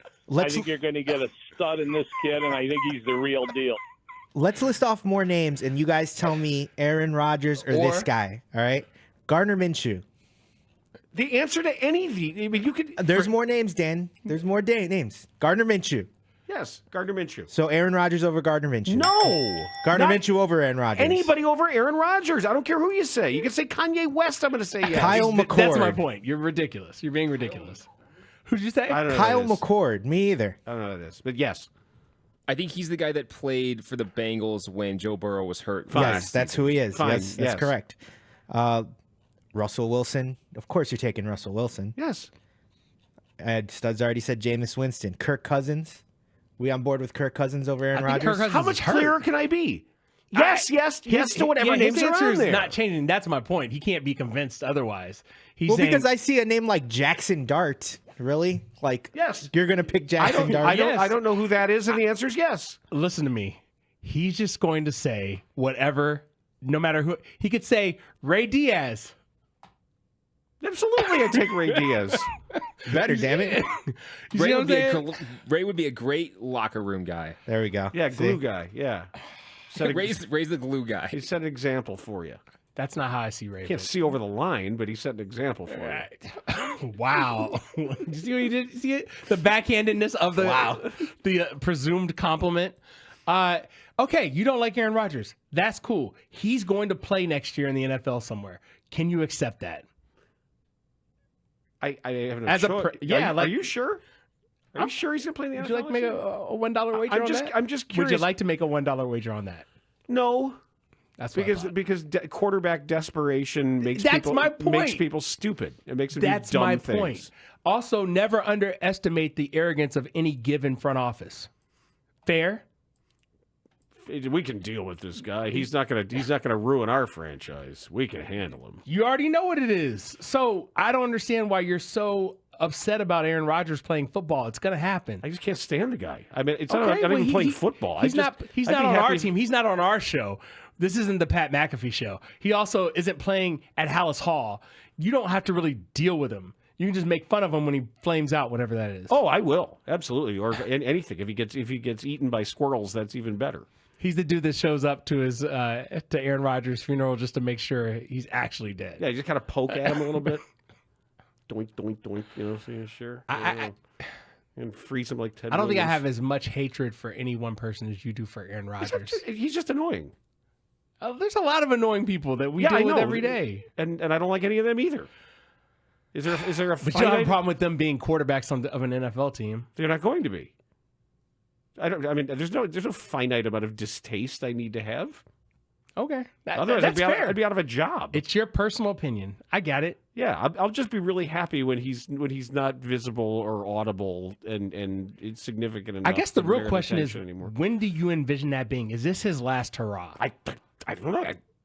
For me, absolutely. I cannot understand why an NFL team would sign him, other than just being stupid. I think you're being obtuse. I think you can understand. We just explained. We just laid it out for you. The desperation, the arrogance. There are so many different. There's more than one reason why. But his downsides outweigh any of the positives. If you're already, so let's take the Jets. They were already bad. So, did the downside outweigh the upside? Yeah, I mean, he got everybody fired. He got the coach fired. He got the general manager fired. He got the owner exposed publicly for listening to his 12-year-old kids talk about Madden ratings. I mean, the Jets became a bigger laughingstock than the Bears, in large part because of the attention paid to them because of him. I would argue that the Jets were already on the Bears line. They were on the same tier with the Bears Yeah. Going back to last offseason, look at the offseason moves. They got Aaron Rodgers. The Bears kept Matt Eberflus. Oh, and they hired a new offensive coordinator. How'd that go? Bad. Okay. So I'd argue they're on the same tier. The Jets are on their own tier. Oh, okay. No, not now. I'm talking about last season. You think the Jets were on their own tier last season? No. Well, are we talking wins and losses or just sheer embarrassment? Yes. I think the Jets are on a different tier of sheer embarrassment. There's a tier break in there where the Bears just made it above the cut. What moment was that last season? The entirety of what was going on with the Jets. I disagree. I think they're on the same tier in terms of what happened. Because of everything that Dan just said. The Bears had the debacle with Eberflus and Waldron. The Jets had the debacle with Aaron Rodgers, with their GM, with their head coach, with their owner's son, and the team was awful. I just want to remind you, someone was arguing to keep Matt Eberflus after the Thanksgiving Day game. I just want to remind you of that. They're on the same tier. I'm not saying they're on the same tier. I get that your fandom is coming through. But they didn't keep him. But you're right. There was a counter argument made within the building. Like, we can't get rid of this guy. I'm not gonna let your rose shaded glasses blind you from what was right there in front of you. They're on the same tier last season. Now, since the end of the season, things are different, and we don't know who's really off the tier. We know that they have new head coaches, right? And Aaron Glenn may be a phenomenal head coach. He was in my top 5. Ben Johnson may be a phenomenal head coach, but we have to let it play out and see what happens. One of those teams has a quarterback and the other one does not currently. I will say that. So, yeah, the Bears seem to be creating some space. What are we doing next, boys? Do we ever decide? Yeah, we found something from the Kelsey Brothers podcast. Oh, boy. And so my question is this a mean prank or a funny prank that Eli Manning used to pull? All right. Next. Hey, Cubs fans, it's Pat Hughes. And Ron Coomer here, your voices of Cubs radio. Reminding you, if you're headed out to spring training in Mesa to see the Cubs. And I don't know if this is good or not, but hustling Justin Fields, I don't know. And maybe, but great party. Bears. Yeah, good save.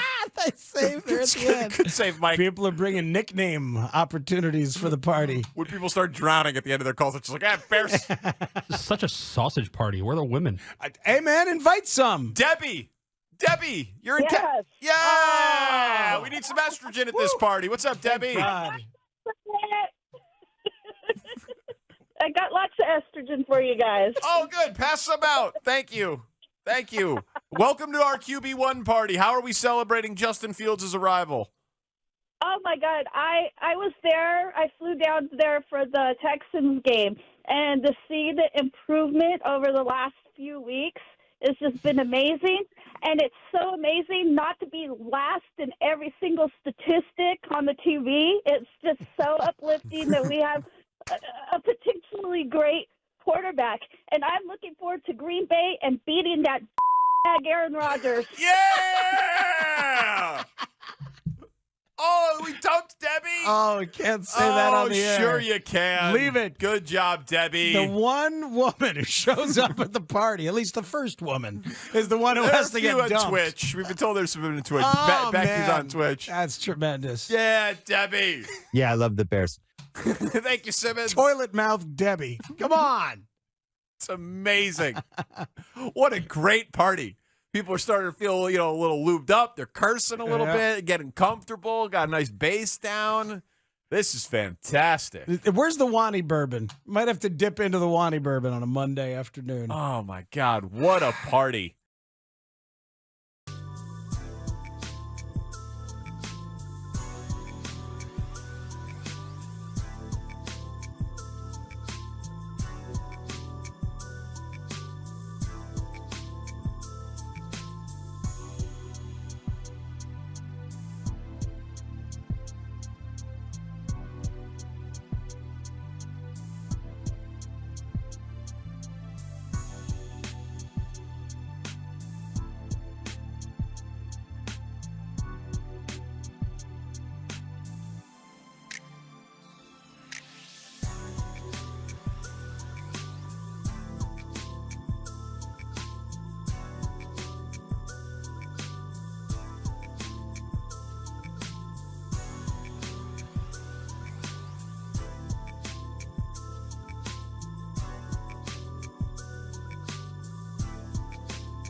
This is much more fun.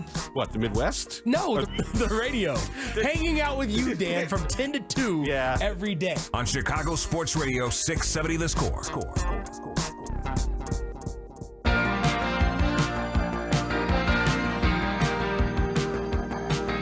Caller 6 to the Scores contest line, 312-540-0670 will win a pair of tickets to Rod Stewart's One Last Time tour, which makes its stop in Chicago on Friday, August 8th at the Credit Union 1 Amphitheater in Tinley Park.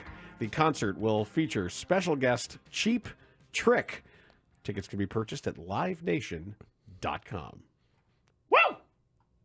I like your ad lib there. Well, he was excited. Rod was. No, I got it. Rod's still getting it done. What's he, 80? Rod Stewart? Yeah, it's got to be. I think he's older than that. I think he's probably right there. No, you're right. 80 years old. Exactly. Yeah. Just turned 80. January 10th. Wow. Yo, why is that never not funny? So Eli Manning was on the Kelsey Brothers podcast, and he was asked to confirm or deny the stories of a prank that he used to pull as a player. Eli, you were talking about your former teammate, Saquon Barkley. And when we had Saquon on the show, his welcome to the NFL moment was when you shoved grass in his mouth. Yeah. Eli was a little prankster. Bang, just threw grass in my mouth. And I was like, What? Is this a confirmed story?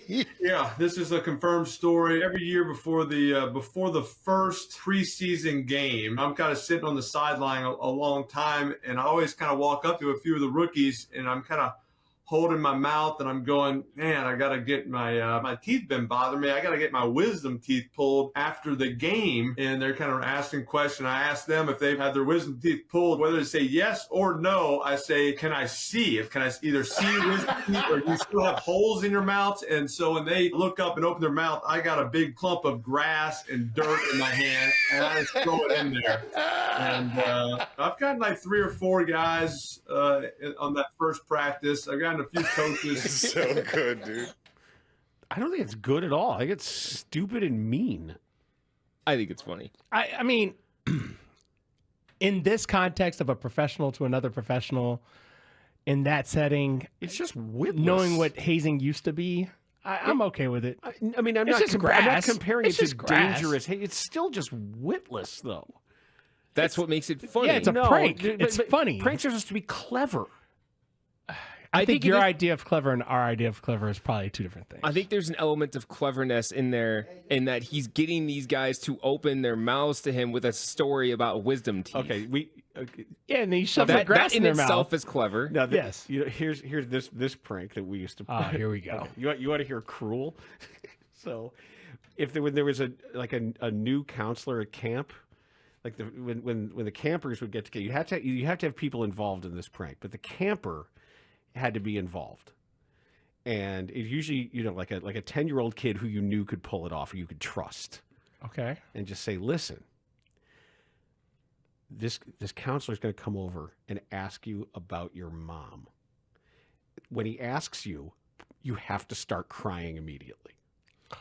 Oh no! So the kid's like, what do you mean? I said, look, you see that the new counselor, he's going to come, he's going to ask you about your mom. When he does, can you fake cry really well? And the kid's got to be like, yeah, totally, I can do that. So you go to the counselor and say, hey, go ask Mike, the camper, and go ask Mike how well his mom plays the piano. It's like, what? Just do it. Just do it. Go ask Mike how well his mom plays the piano. So he goes over. He's like, no. So he asks. The kid immediately starts bawling. And then we sit over there laughing, going, she doesn't have any hands. Wow. Yeah. That's slightly better where I thought this was going. And then you tell no, we're just kidding. It's a joke. It's a bit. How many people we have on this? Well, everybody's got to kind of know and usually it's done to the new guy. Right. I got it. But how many other counselors are there? However many are there within earshot. Maybe like 4 or 5. Yeah, just enough to enjoy it. Just to enjoy it. People have to see. You got to see it to have fun with this. You got to let people know, hey, we're doing the thing to so and so. I'm going to say this. I think your prank and Eli's prank are on the same level. That's what I'm going to say about that. Ours takes a lot more work, though. Ours takes a lot more to pull off because the kid's got to be a good actor. Yeah, the kid's got to sell it. If the kid doesn't sell it, it doesn't work. Yeah. One time I had somebody look and just go, "Oh my God, that is so cruel." And we're like, "It's a joke. We're kidding." Yeah, just like Eli's joke is a joke, but you were on him like he was doing something. No, it's just not dastardly. No, it's grass in your mouth. It's just You'll be okay. Gross. I know, it's fine. Herbals in your mouth. Next up, we are going to do transition with the Spiegel and Holmes show with Mark Grody in for Lawrence Holmes.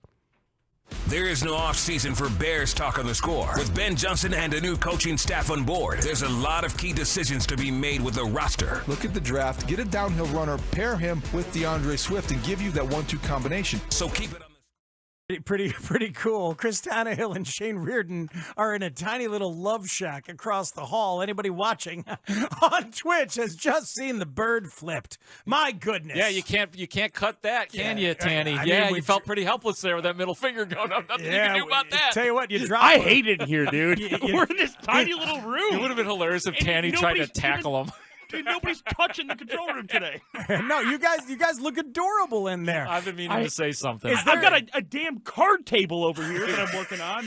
Dustin's calling me this morning. Hey, the computer doesn't work that well. Can you have my back and tell them to get a different computer in here? Computer doesn't work really well. It's like, you better be wearing a vest in there. It's very warm. You don't want to do that. The schedule is thumbtacked on the wall up here. Just Are you surprised the computer wasn't working on day one of the new rollout of the studio? It sucks in here, dude. Wait a minute. A couple more weeks. Was that Dustin reading a pick six question? That was so That's good. Katie's go-to. Really good. No, that was really good. Are you surprised? Yeah, the reflection is spot on. I hadn't heard that or hadn't gotten that. Oh, no, I know. I should have done that. It should be in all of our Dustin impressions. No, that's really good. And I like that Shane has sort of adopted your impression. Right. The more I hear it, the better it sounds. Sure. But He's like doing Dempster's version of Will Ferrell's Harry Carey. It's Harry. That's how it works. Yeah, that's the bad one, by the way. You guys, is there a Murphy bed in there that can just drop down so you guys can get a little rest during the breaks, perhaps? I guess not. Mike Murphy's bed's here. Yeah.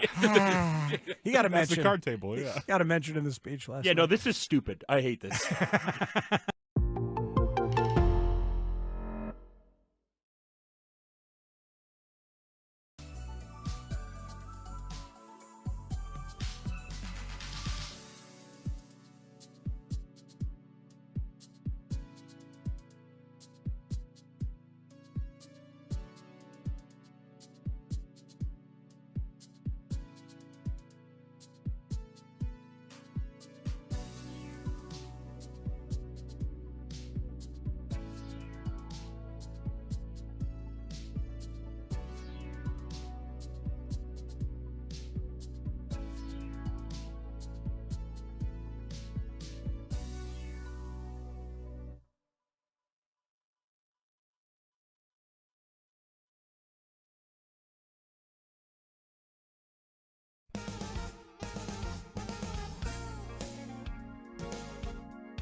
station. The Score!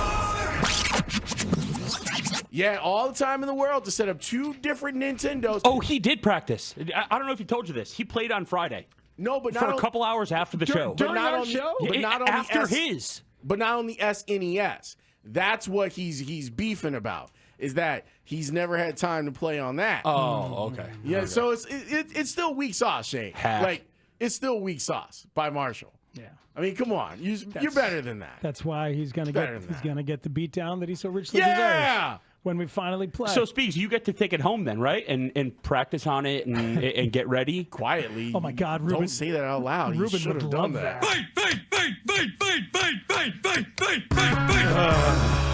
Whatever needs to happen, whatever needs to happen. I'm here. I'll come back at 6 if you want. I can just give it to you old school. No, Twitch does not have to be aware of what we're doing. Old country style. A lot of tough talk for a guy who ducked me yesterday. Thanks to Evan Altman and Kendall Gill for joining us today. Thanks to Kendall for his hot take. Did you hear his hot take? Did not. Wow. Oh, Yeah, my he said goodness. Matas Buzelis Is going to win this is slam going to dunk? be better than Cooper Flagg. I like how you had to let that wash over you. I didn't say it was a correct take. I just said it was Hot, though. I said it was very, very hot. It's steaming. It's a take we need right now. As I was just telling Marshall, football is over. Wow. Let's take that take and move forward with it. Baseball is here. What are you talking about? So, Yes. Mark, will you watch the Pistons tonight, or will you watch the Pistons tomorrow, or will you watch both? I could check this out, Marshall. You are going to love this.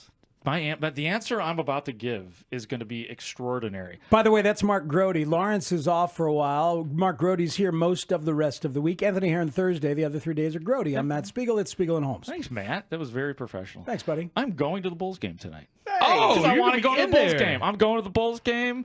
I got a couple of tickets, and That's the best a way to friend- go. Yeah, that is the best way to go. I would disagree. I say I like the press pass. You do? Yeah. Well, you can't cheer or drink. I don't need to cheer. Well, Have you- Mark Grody does. You ever seen him? That man waves a foam Oh, yeah. finger like it's going out of You style. can get 'em from- Which it is. You can get them from Big Bad too. That's where you. So you're going to the game? I'm going to the game tonight. I'm going to the game tonight. Yes. How many people are you going with? Just one. I got 2 tickets and go with my buddy the Dwarf. Some of you guys know the Oh, Dwarf. I know the Dwarf. I know the Dwarf as well. The Dwarf and Yeah. I got to go. I guaranteed him 3 quarters. So Is Dorf an acronym? No. his name is Dan Dorfman, and I Aw, can say his man. name because he is a public person who actually wrote the score. Was it the 25th? The history of the 25th score. anniversary of history. It's really He was good. Probably bugging all He's a you guys. writer. Probably trying to call Dan Bernstein and He Matt doesn't. He Spiegel doesn't and- bug. He's a nudge. A nudge. I'm It's different. very Different disappointed skill. Okay. that Dorf is not an acronym because I like to I'm bring up sorry, I'm not acronyms familiar with the terminology. whenever, just so Dan can be like acronyms. Oh, no. I like the Dwarf on golf. I think his best stuff is his stuff Yeah, on I golf. don't think that's okay anymore. It's No. not? Wait. You What are you can't. talking about? Dorf on golf is What did out? Tim Conway ever do? Who got to you? Was it canceled? I think That's too bad. Oh, because he was pretending to be a disabled a person. vertically or- challenged. Yes. Yeah. Not disabled. Yeah. It was hilarious. Not disabled. Not disabled. Now you're gonna get canceled. Differently Differently heightened. Differently heightened. Hey, how about them Bulls? Thanks to that Nice voice, job, Ray. Thanks to Ray Diaz, Adam Studzinski, Brandon Fryer, Connor O'Donnell, Matt Anaya, and Jenna Duddleston. Speegs, I fulfilled my obligation last night. You did? Beth and I watched the Questlove SNL music documentary. Oh, see, I still haven't watched the whole thing. I've Yeah. only watched the first 7 minutes 3 times. We watched the whole thing. I need to watch the whole thing. I've seen some clips, but like those first 7 minutes, the mashup is exquisite. It hurts. It's so good. Oh, it's clear that Questlove watched every performance ever from the music on SNL. That's awesome. And timed them all out with beats per minute. And then also like figured out which ones were in the same pitch and used them together and clashes a million things. And they might have fudged that a little bit. I read that they did was a not, nudge. which is Really? astonishing. Okay, I don't know how you can do it without. because everybody's professionally tuned, you end up Right. actually in the right space. But we'll see. It's so good, with the exception of too much time near the end devoted to Kanye West, through which we simply fast forward. I just wasn't It's interested. just because you're anti-Nazi. Yeah, I know. Another one of my controversial positions. Yeah. But Hot take. But it's Anti-cancer and anti-Nazi. It's really and easy positions to carve out. But when they talk In his about dotage. Sorry, go ahead. It isn't just the music. It's also the musicians who were in sketches, the musicians who were the most cooperative with the comedy, who wanted to be part of things. I mean, Dave Grohl is hilarious. I did not know that Very funny dude. He broke a stick and talked about he had a split second. His snare stick broke on Smells Like Teen Spirit, and he only had a split second to recover his backup stick and got it. And he said, had he missed, then there was it the would top. have been Was it the top of the intro? It would have been a total disaster. Wow. Had he dropped it. And you know who introduced them? Who introduced Nirvana? Jennifer Love Hewitt. No, I don't know. That's a good guess. Thank you. That was a very young Charles Barkley. Oh, that's excellent. Yeah. That's excellent. Yeah, I got to watch that. And then there's the 4-part, like the basic SNL doc, including one entire segment on the I Need More Cowbell sketch. Really? There's an entire 1-hour lots. documentary on that sketch. Lots to watch. Yeah, could, lots. Could you, if somebody, because Steve Rosenblum asked me this question the other day as we were talking about SNL and 50 years of it, could anybody in this room give their top 3 favorite SNL actors of all time? Personal favorite? Yeah, personal favorites, because it's tough. It's really hard. Or objectively most important. Well, those are two. I think that's still subjective. but Good go ahead. categories. Go Just go for personal reference, favorite. For reference, I go Will Ferrell 3. I go at number 2. I go Dana Carvey, and then number 1, Eddie Murphy. Still Eddie Murphy. Yeah, there was. I mean, those are 3 outstanding names. Ferrell. There was a period there where everything Ferrell did was just ridiculously funny. Right, just on way- that show, Yeah, especially. He just anything he did. I can't leave John Belushi out of my top 3. Yeah, it's understandable. No, you're probably right. Like in the actual objective, collective, written by professionals list, John Belushi would probably be number 1. He was just too significant. I really loved most of all the weird year with Harry Shearer and Billy Crystal and Christopher Guest. That was a good Oh, year. My God! Yeah, that was the year of the synchronized swimming. Synchronized swimming and the You're not mad at him. It's a Minkman. It's just pointing at. Oh, the faulty dribble you. glasses I know with you. Mike Wallace and the fake sketch about the Minkman novelties. Just remarkable. Well, I mean, I don't know how do you leave? I mean, like Chris Farley and Phil Hartman. It's and tough. That's why I Gilda said. Radner. That's why I asked the question: can you give a top 3? No. Because it's difficult. Yeah. I did it, but I think your 3 is great. And I could go for a next 3, but I mean, it's got to be Farrell and it's got to be Kristen Kristen Wiig. Yeah, Kristen Wiig. I like Kristen Wiig. Yeah, Amy Poehler. I mean, Poehler and Faye did incredible Tina Fey, stuff together. yeah, yeah. Absolutely, and Faye as a lead writer for a while. lead writer How and about, lead how about anchor. Bill Hader? Like all the Hader and Wig stuff. Bill Murray. Yeah. Norm Macdonald. Yeah. Norm? I mean, there's a lot. There's That's a what I mean. lot. So it's It's a a ridiculous Yeah. institution. You can do it, but you're going to make somebody mad. And what it's You're done, right, the other you're thing right. in this particular documentary is you get a sense for how much of a pioneer musically Lorne Michaels himself was, and that nothing gets done, nothing gets approved, nothing without his individual approval.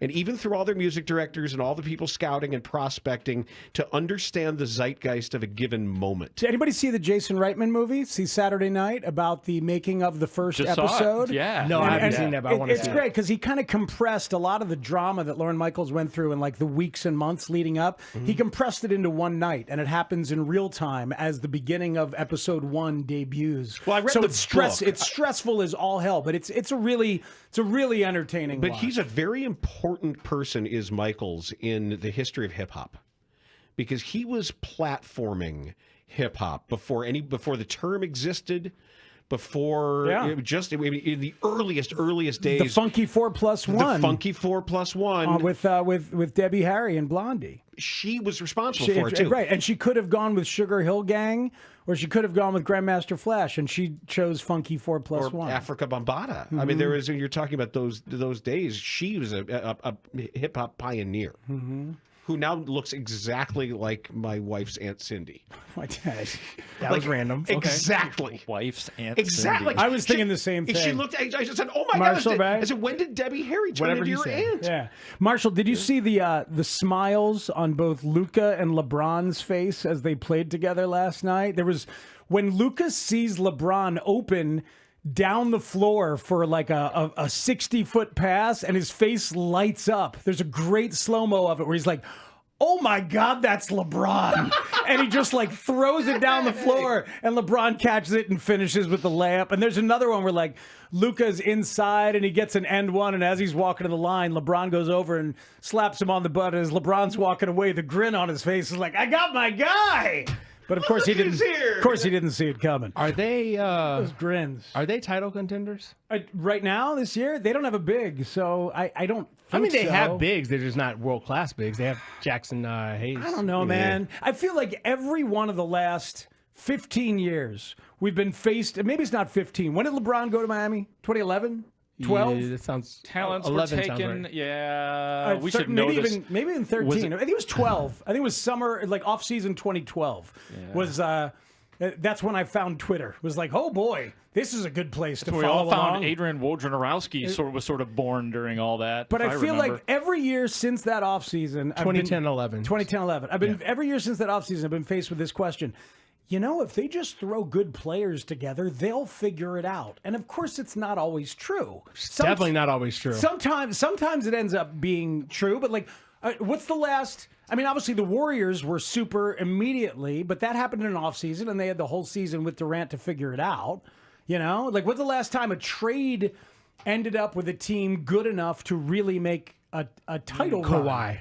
Filled with Kawhi was an in-season trade, huh? That is the answer. That's a great answer. I mean, look no further. Kawhi. And that's a very special kind of great player to make it work. It wasn't that long ago. I was there at the last game of that NBA Finals. I feel you. But when we talk about the Bulls' failure of this build, like you would think, oh, hey, DeMar DeRozan and Zach LaVine and Nikola Vucevic. Oh, you're onto something. And then you realize, well, no, he wants to be here and he wants to stand here. And this guy's comfortable doing this and not comfortable doing this. Also, you know, it's also they're not truly great players. Yeah. What had any of them as individuals ever done on other teams before they came together? DeMar and Kyle Lowry had good runs. But I'm saying it does almost. Right into LeBron. Even the greatest players, Chris Bosh had to learn how to become a corner three-point shooter in a way that he hadn't before. People have to sacrifice and change their games around a little bit, and LeBron realizes that. Well, what works better, LeBron, Luka et al., or Jimmy Butler, Steph, Draymond et al.? Because that thing looked really good on night one as well. I think short term, it's probably the Warriors, because Jimmy fills so many of their needs if he's going to be with the program. I think you're spot on. And Steph, people act like Steph's old and it's over, but I'm just like, no, Steph's overtaxed. That's all it is. Steph said after that game, like, the thing about Jimmy is he does everything I can't. Exactly. So now Steph can just do his. He can now go back to the main thing, being the main thing. Yep. So who's better? Who are you saying is better? I didn't get. I was saying the Warriors right now, but you say term, you think they're gonna fade away? You say right now. Why wouldn't they be? Because Jimmy is volatile, and I don't know how that's gonna go. Oh, you don't think he's gonna behave for the rest of this year? They gave him a 2-year extension. Yeah. They gave him 104 million. The Jimmy blow up. It takes a long. You get a little bit of leash with Jimmy before he goes Jimmy on, because wasn't he one of the good soldiers with Miami? Like he culture, baby. He was until he was threatening to fight his coach. I know, but he was right. For a while. But that's what I'm saying. Like and he also took them to the finals as an 8 seed. They've got a good year with good Jimmy, is what I'm saying. Yeah. So I think Golden State will be just fine for the rest of this year. Well, Jimmy's very unusual. So who do you think goes further in the playoffs this year? I mean, a lot of that has matchups on it. Yeah, and like who you run into. But I do think Golden State. I do think But Golden even State, though the Lakers are firmly in the playoffs, Golden State may have to go through the play-in. That's true. That's true. There's just something about the Lakers beyond the big two that I don't trust, that I don't see happening. You don't like Austin Reeves? Not really. No. Okay. No. Yeah. All right, that's fair. I mean, my love for Steph is such that I can get blinded and think they're, bound for better things than they actually are. See, Shams is reporting the Raptors have signed Brandon Ingram to a 3-year, $120 million contract extension. That's a lot of money. All right. But not that much money. Back to Jimmy and the Heat. We all talked a big game about how Pat Riley was going to win. And if the win for Jimmy is Phoenix and only Phoenix, then he lost. Yeah. But I think that's what it is. Oh, you 'Cause sure? Jimmy said he wouldn't go to Golden State. I know, but so he ends up at Golden State, and they got some pieces, but Jimmy gets the extension, and he seems awfully happy. And then did you read the breakdown of how it went down in Miami? That's one of the most fascinating things I read all weekend, where Pat Riley and Jimmy Butler had a one-on-one face-to-face. And Riley, how old is Riley? He's in his 80s, right? I think he's about 80. I think he's still in his 70s. So Riley, in a one-on-one with Jimmy, tried to 79. Tried to connect with him emotionally and talked about how Jimmy just lost his father and how Pat had lost his father. And apparently Pat got very emotional, got teary-eyed, and Jimmy did not. And that Jimmy told people privately, which of course ended up in the story, that he thought Pat Riley embarrassed himself. And that Pat, I know, man, it was shocking to read. And that Pat, very shortly after that meeting, went to Mickey Arison and went to Spoelstra and said, get him out of here. Wow. So that to me reads like What a wanker. That's just mean, awful. man. But it reads to me like a Jimmy win and not a Pat win. It reads to me like, at least, and this is maybe Jimmy's intention to put it out there. Yeah, of course it is. But the read was like, Pat tried to connect with me on a human level, and it failed with emotion. Because I think we all thought Pat was going to bring a hammer, but Pat, maybe in his dotage from that story, if it's true, brought a velvet hammer. And Jimmy did not respond well to it. I was fascinated by that. That story doesn't surprise me, though. No, everything's in character there. From the Jimmy perspective. Yeah. But from the Pat perspective? I mean, That he would cry? That he was, we've seen emotional realness like that from Pat. Well, I think Pat's a real dude. I agree that Pat is a real dude. I'm not saying Jimmy's not even a real dude, but Jimmy's just different. Are you looking down on him because he was crying? Steve? That's what it sounds like. That's what it sounds like. Jimmy was clearly looking down. I know. And no, I don't look down on that. Of course not. Of course But it's an interesting. I guess what it shows is Pat thought he could emotionally connect with Jimmy, and Jimmy is not emotionally connectable. But do you think Jimmy, I'm saying, thought he's emotionally connecting with me or emotionally trying to manipulate me into not wanting what I want? That's the question I was going to ask. That's the question. Yeah, that is the question. Because if that's the case, if Jimmy's thinking from that perspective, I can't really fault Jimmy for being like, all right, enough of this. I'm out of here. Yeah, if Jimmy's like, don't give me these fake ass tears and all this. Either give me my money or don't. Work. Either give me my 2-year extension, or don't. Right, and the answer was no, but let's keep doing what we're doing. And Jimmy's like, if the answer's no, then we got nothing to talk about. It's like staying in a relationship when you know it's a doomed relationship. Why are we doing it? Yeah. No, I think the breakup's hard and it's messy and it's easier just to stay in the relationship. Hey, look. If you ain't got no heart, if you can't see things through, you can't see things through. I think. True. No, listen, you know the best time to break up when you know you want to break up? Now. It's never during the cold weather season. Kicking it down the road.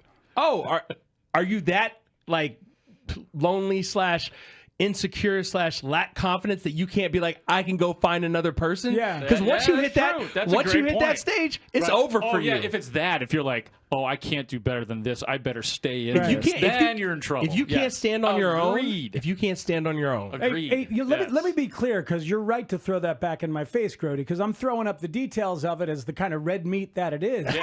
But from my perspective, my opinion on it anyway, is that Pat is thinking that Butler and he actually have a real connection from the years that they've spent together fighting the good fight. And Jimmy's like, no, you don't understand. I don't give a crap. Did he not read Jimmy's press clippings? Does he not know the history here? Jimmy is a mercenary. Maybe he's giving him the benefit of the doubt. Giving him the benefit of the doubt. Maybe he's hoping that Jimmy's grown. Right. Well, also, and Pat then Riley's Jimmy Pat shows you he Riley. hasn't. And Right. which is basically what we'd all been saying in the weeks leading up to the deal is like, oh my God, Jimmy's going to Jimmy. I thought Jimmy had found something, had evolved, and no, he just Jimmy'd a little later than we expected. Maybe he's a self-sabotager. Jimmy? Yeah, maybe.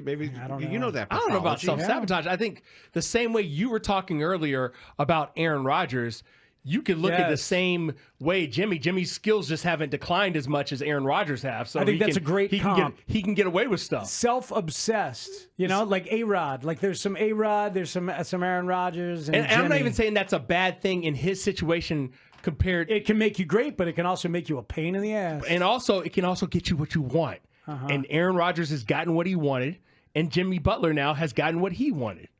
So you're going to ruffle a lot of feathers. It's going to be a lot of sandpaper going around, a lot of abrasions left behind. Hear what Florio said this morning about I'm sure it was not good. where Aaron Rodgers ought to go? Where's that? To a coach who's really good with big personalities.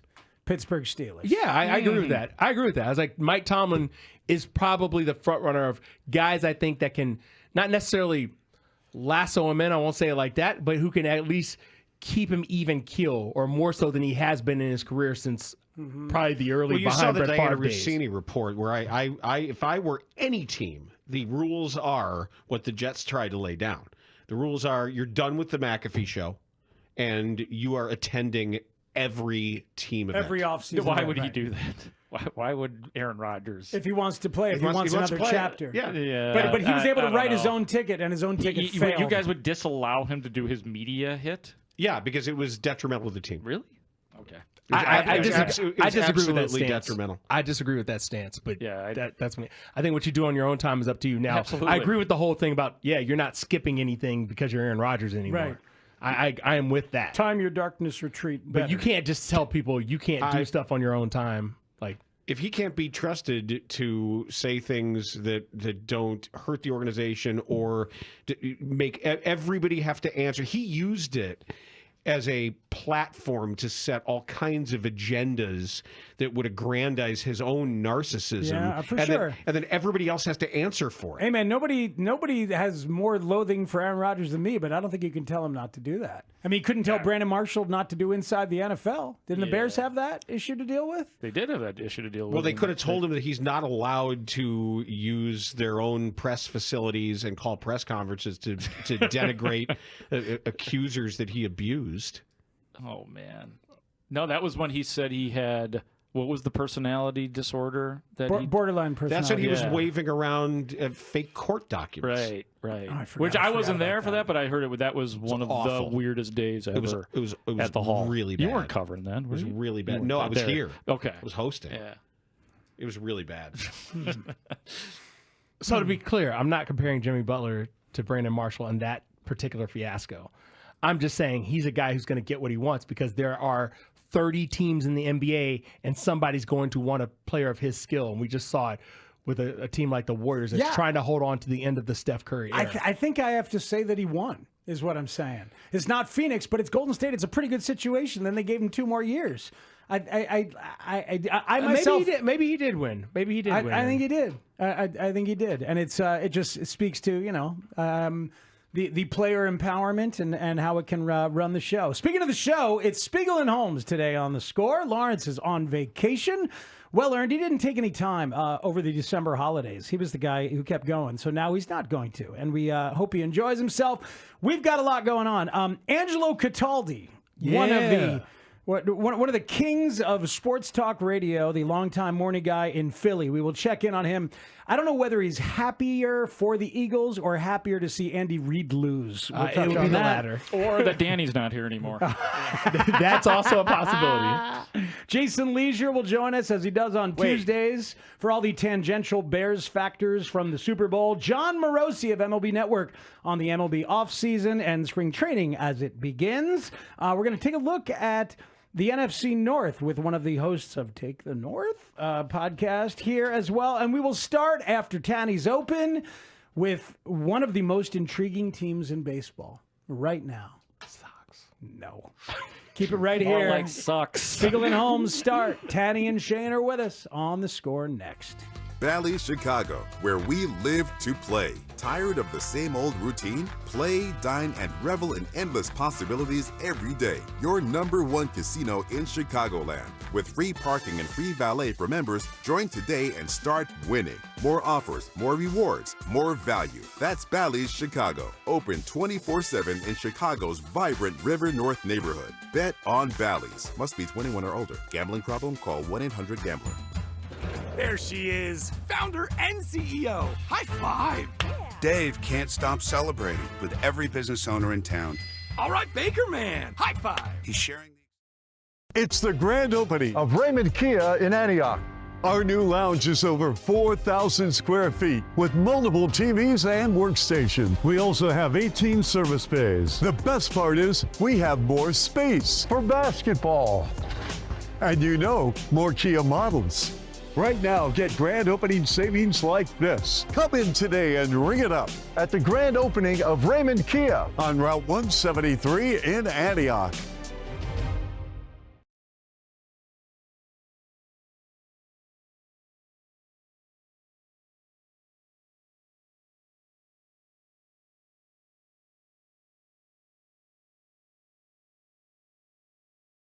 As I'm talking to DJ Moore with other reporters about winning your one-on-ones, because Thomas Brown made a big deal about that. If you win your one-on-ones against Detroit, the first half won't be as atrocious as it was on Thanksgiving Day. So here's DJ Moore.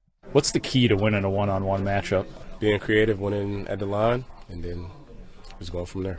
How gratifying is it when you win that battle and get the football thrown to you?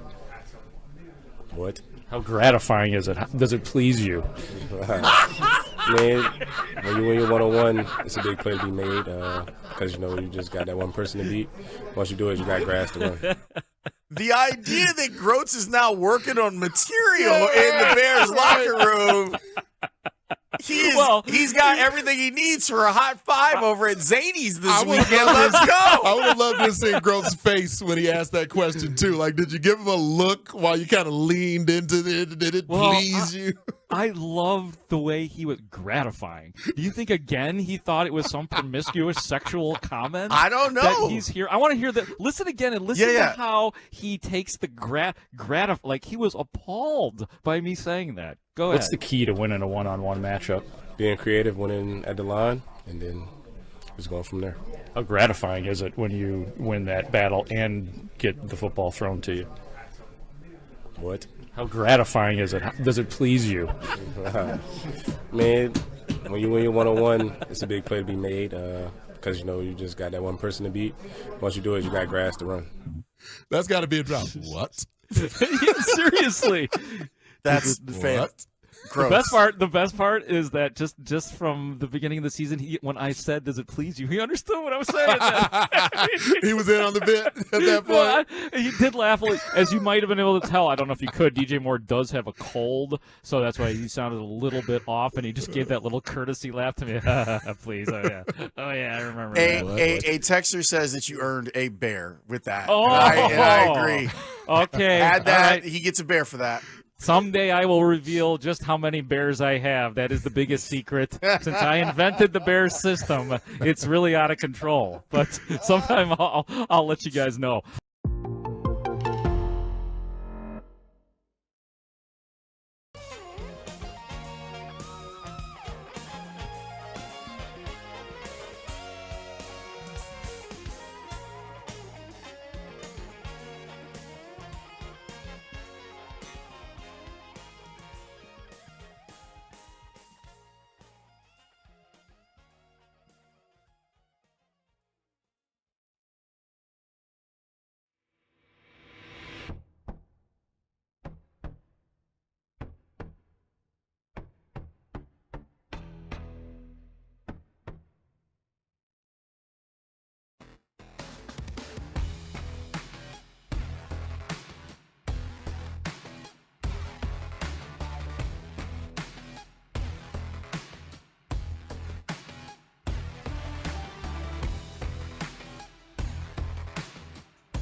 Okay, here we go, sports fans.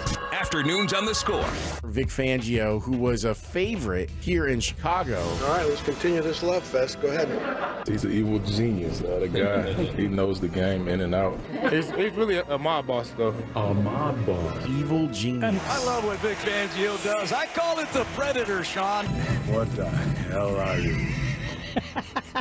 What is the Predator, Sean? Wait, or John? You still never watched Predator, right? No. Seen that movie? He's in the movie, Joe? I know. Me either. No? Yeah. No. People could see why someone of Shane's age missed Predator, right? I didn't see it until I didn't like a miss past it. year. I avoided it. Yeah, but Speaks, that seemed to have been right in your wheelhouse. I made some active choices not to watch Predator. Yeah. We can go what back. were they? Yeah, Tecmo Bowl was definitely one of them. Okay, I get that. Are you open to watching it, or is that A Vic Fangio defense? Absolutely. No, Predator. I don't know. Come on, do it now! I've gone this far. Should we watch Predator instead of the show tomorrow? Instead of doing the show? Like Lawrence is out. It's you and Grody. Just let Grody do it. Or I could watch it with Ruben instead of forcing him to sit through ones from my youth. I could say, let's watch this together, young fella. Dylan, you son of a bitch. What's the matter? The CIA got you pushing too many pencils? Who are the actors? Stallone? No. No, Schwarzenegger? Yes. Carl Weathers. Whoa. There's still putting meat on that bone. You take this home, throw it in a pot, add some broth, a potato. Baby, you got a stew going. Jesse Ventura's in Someone son of a bitch is dug in like an Alabama tick. You're hit. You're bleeding, man. I ain't got time to bleed. We have lost the tether to Vic Fangio, so let's get back to Vic Fangio. So now our number one concern is that predators are watching our body heat. Peter, that's just a movie. That's not real. No, I think we need to cover ourselves in mud to avoid being seen. Peter, Joe's right. It's only a movie. Oh, God, somebody farted. Oh, it stinks. We should not rule out the predator having been the father. The official adventures of Spiegel and Holmes, afternoons 2 to 6 on 670 The Score. Some of the active choices I made to not watch Predator back in the day were based on the fact that I was, and Mark Grody, this may shock you. I suspect it won't shock Shane Reardon and Chris Tannehill. I was an elitist movie windbag in the late 1980s. I watched Empire of the Sun instead. I watched Full Metal Jacket instead. I'm sure I watched Raising Arizona instead. These are all 1987 movies, and I'm sure I was like, oh, Predator, it's beneath me. And, you know, nowadays I'm much more likely to watch whatever happens to be good and entertaining. But my elitist windbag tendencies perhaps remain. Good afternoon, everybody. If it makes you feel better, It Matt does. Spiegel, Immediately it does. This will make you feel even better. I have not seen Predator either. Wow. I would not classify myself. Yeah, I know. Would not classify myself as An any elitist? kind of an elitist like you. Like while you're watching Empire of the Sun, I'm watching Empire Strikes Back, if you know what I'm saying. I Okay? do indeed. That's really where I was. But it sounds like you and I are going to be together a lot over the course of the next couple of weeks here, Mark. It sounds like one of these days we need to come in here early and hang out, get a bowl of popcorn, and watch Predator. You guys just want to come over to my house after the show today and watch it? Going to the Bulls game, dude. Remember? Oh, I try to forget. Remember all that Bulls talk? He's got plans with the Dwarf. I did promise these guys, though. Hey, go with it. Dwarf is the Score historian. Put a little respect behind Unofficial. that. Unofficial. We Yeah, gotta hold this for later. Yeah, I'd say everyone. Tom Scher is the. Yo, that's right. Tom Scher is the overall leader. And here's 5 reasons why. But yes, I will be going to the Bulls game tonight. I promised that I would talk about everything except for the Bulls game when I arrive here tomorrow, unless something really juicy happens in the Bulls game tonight. Well, you got to see Modest Buzelis, who I'm told was a big part of the midday show. Modest Buzelis is a star. Is that what was going down? Oh yeah, a star. I like hearing it. Like I haven't watched enough Modest Buzelis this year to make that. That's why people say things. I'm going to say a lot of things on the course of the afternoon. Grody, join me, shall you? Absolutely. You know what? Actually, Spiegel, I was thinking about this. The last time you and I hosted together, this foursome, if I may. Yes, you may. There was breaking news that day. That was the day that Ben Johnson was hired. So what breaking news will we get today? What are you talking about? We got it in transition. Oh, that's right. Brandon. Brandon Bernsey Ingram spoiled our lead. At least we don't have to talk about Brandon Ingram in the first section of the show today. I meant to say this directly to Dan. He's not here, so I'll just say it about There he him. is. Oh, there There he he is. is. Dan, there he is. nobody cares about Brandon Ingram's extension. This All from right? Stonecutter. Brandon Ingram signed a 3-year, $120 million I'd deal. rather hear a well-crafted email from Stonecutter than I would about Brandon Ingram's extension in Toronto. I don't care. Spiegel's angry about out-of-town basketball coming from Dan Bernstein. Did you read Craig Calcaterra's newsletter today? No, I did not. No, it was great. Len Casper. Oh, there it is. Len Casper texted me the other day. It was glorious. He set me up. I think I sent you guys a screenshot. Hey, did you read Joe Sheehan? He said about the Cubs, and I said no. I just wait for Bernstein to read it to me in transition. That deserved a rim Thank shot. you, but Chuck. That's okay. Thanks very much. But we are going to talk some Cubs. Sorry for the distraction. Hey, but- maybe the Cubs will sign Bregman. Maybe that'll be the breaking news during the show today. Maybe Bregman. I did a podcast the other day with our Odyssey teammate Rob Bradford, who does. Oh, yeah. He's awesome. Rob does the great Baseball Isn't Boring podcast. He's terrific. He knows lots of people around the game. And as we were talking, it dawned on me. And as I've read all these stories that have come out, Buster Olney and Jeff Passan and many more with like their, spring training's actually here because the Cubs reported yesterday, White Sox report today. At least Chris Getz is there today. He spoke today. Jed Hoyer and Craig Counsell spoke on Sunday. Not a lot of other stuff going on Sunday, so that's always a good day to talk. Right. But anyway, the Cubs are one of Major League Baseball's most intriguing teams right now because there are still moves to be made. There is still room in their salary structure to get towards that $241 million that Tom Ricketts has made pretty clear is going to be their number. And they are very much in the hunt on Alex Bregman. There are a lot of people that think Alex Bregman wants to play for the Cubs.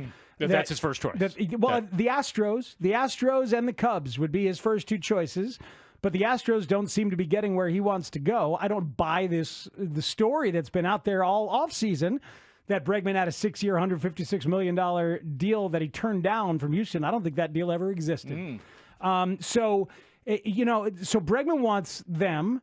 And if they don't get Bregman, they might go Justin Turner as a guy to kind of buy some time for Matt Shaw. That he would be your starting third baseman, is what you're saying. Starting third baseman, or there could be even more. If they don't get Bregman, they could instead use their money to sign another pitcher. And sure, it could be a reliever like Andrew Chafin, but it could also be trading for Dylan Cease or for Michael King in a trade with San Diego, especially if San Diego gets Nick Pivetta, which is one of the rumors that's out there. So, look, that's a lot of moving parts already. And then there's this. I've heard this, that there could even be the subtraction of a fairly big number on this payroll if they did get Bregman. Like, let's say they got Bregman, it still might not mean that they don't go out and trade for Dylan Cease because they might send Seiya Suzuki packing and have the DH be a combination of all these people. Maybe sometimes it's Bregman, sometimes it is it is Matt Shaw if he's up here. They could have the rotating DH as they have had before. Now look, they're a much better team with Bregman and Seiya, of course, but are they a better team with Bregman and Dylan Cease minus Seiya? I think that's incredibly interesting and compelling because then if you did that, maybe you could also sign that reliever like Andrew Chafin or otherwise. So what I've just given you is a lot of potential moving parts at this point in an offseason when we know they moved late last year when Cody Bellinger's market came back to them in late February. There he was. And it's a win now moment for the Chicago Cubs. Okay, if this is a win now, if this truly is that, and you in connecting the dots, you could kind of see that this is that it is heading in that direction, then guess what? Then I don't really want to hear much about Matt Shaw right now. That if that's what it is to be, okay, let's make then third base needs to be a slam dunk of a player. You have to have, so if it's not Bregman, I guess Turner is okay, but I don't want to hear about Matt Shaw. I don't want to hear much about Owen Casey. I want to hear about guys that are going to win this year. If that's what this is all about. You want to it's an hear interesting experiment, or it's a change in thought process with the Cubs, because having been around it, and you have been too, since when the first rebuild started and then the winning happened and then we all got used to young players and development, that is a fast change of philosophy to be in go-for it mode in a one-year capacity, because it sure doesn't sound like they're going to get Tucker signed to any kind of a long-term deal. Well, that's part of it, and we're going to throw open the phone lines and talk with you guys. Do you agree that this Cubs moment is intriguing? Are you intrigued?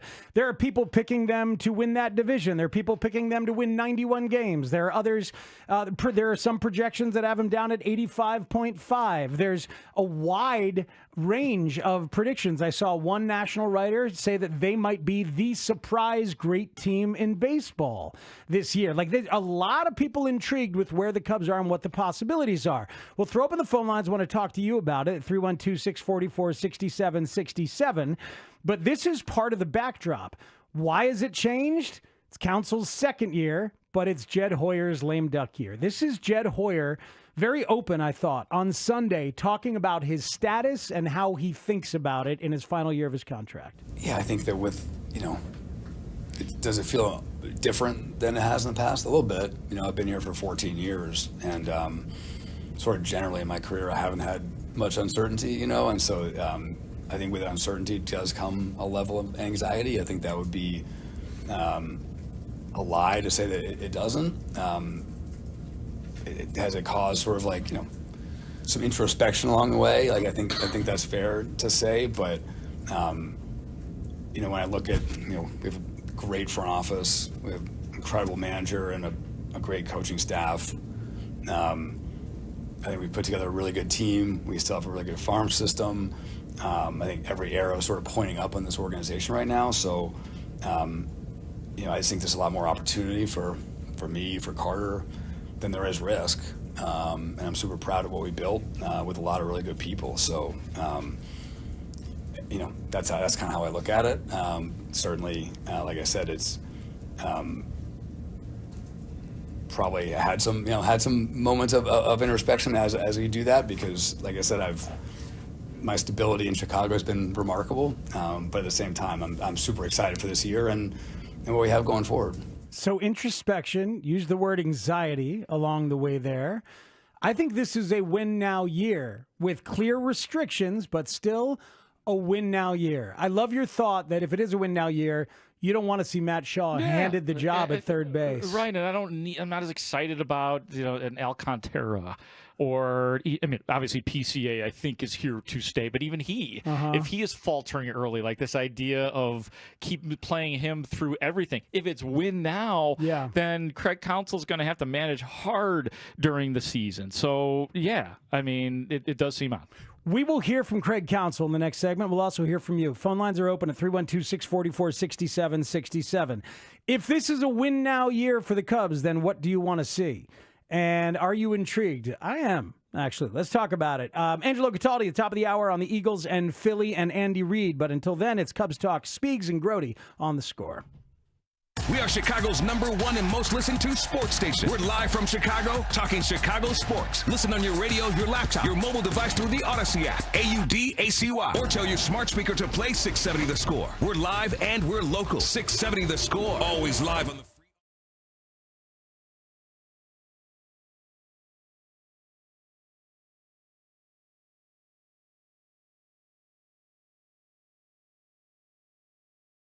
Mark Grody, I'm told that there is one additional piece of audio. Yeah, Grody, don't go anywhere. I'm going to CJ Stroud you here, okay? Don't leave yet. I know you want to leave. Don't leave that's yet. okay. This is I got all the time. As long as I'm off by 5:46, I'm good. Yeah, you'll be good. Sometimes the listeners out there, they know that sometimes we will get audio sent to us for Grody's Bears Report by a third-party source. It happens all the time. You guys know this. And in this case, it was sent to us by Chris Emma, who I think you know. You said one time, my guy. Some people like Chris Emma. You said it.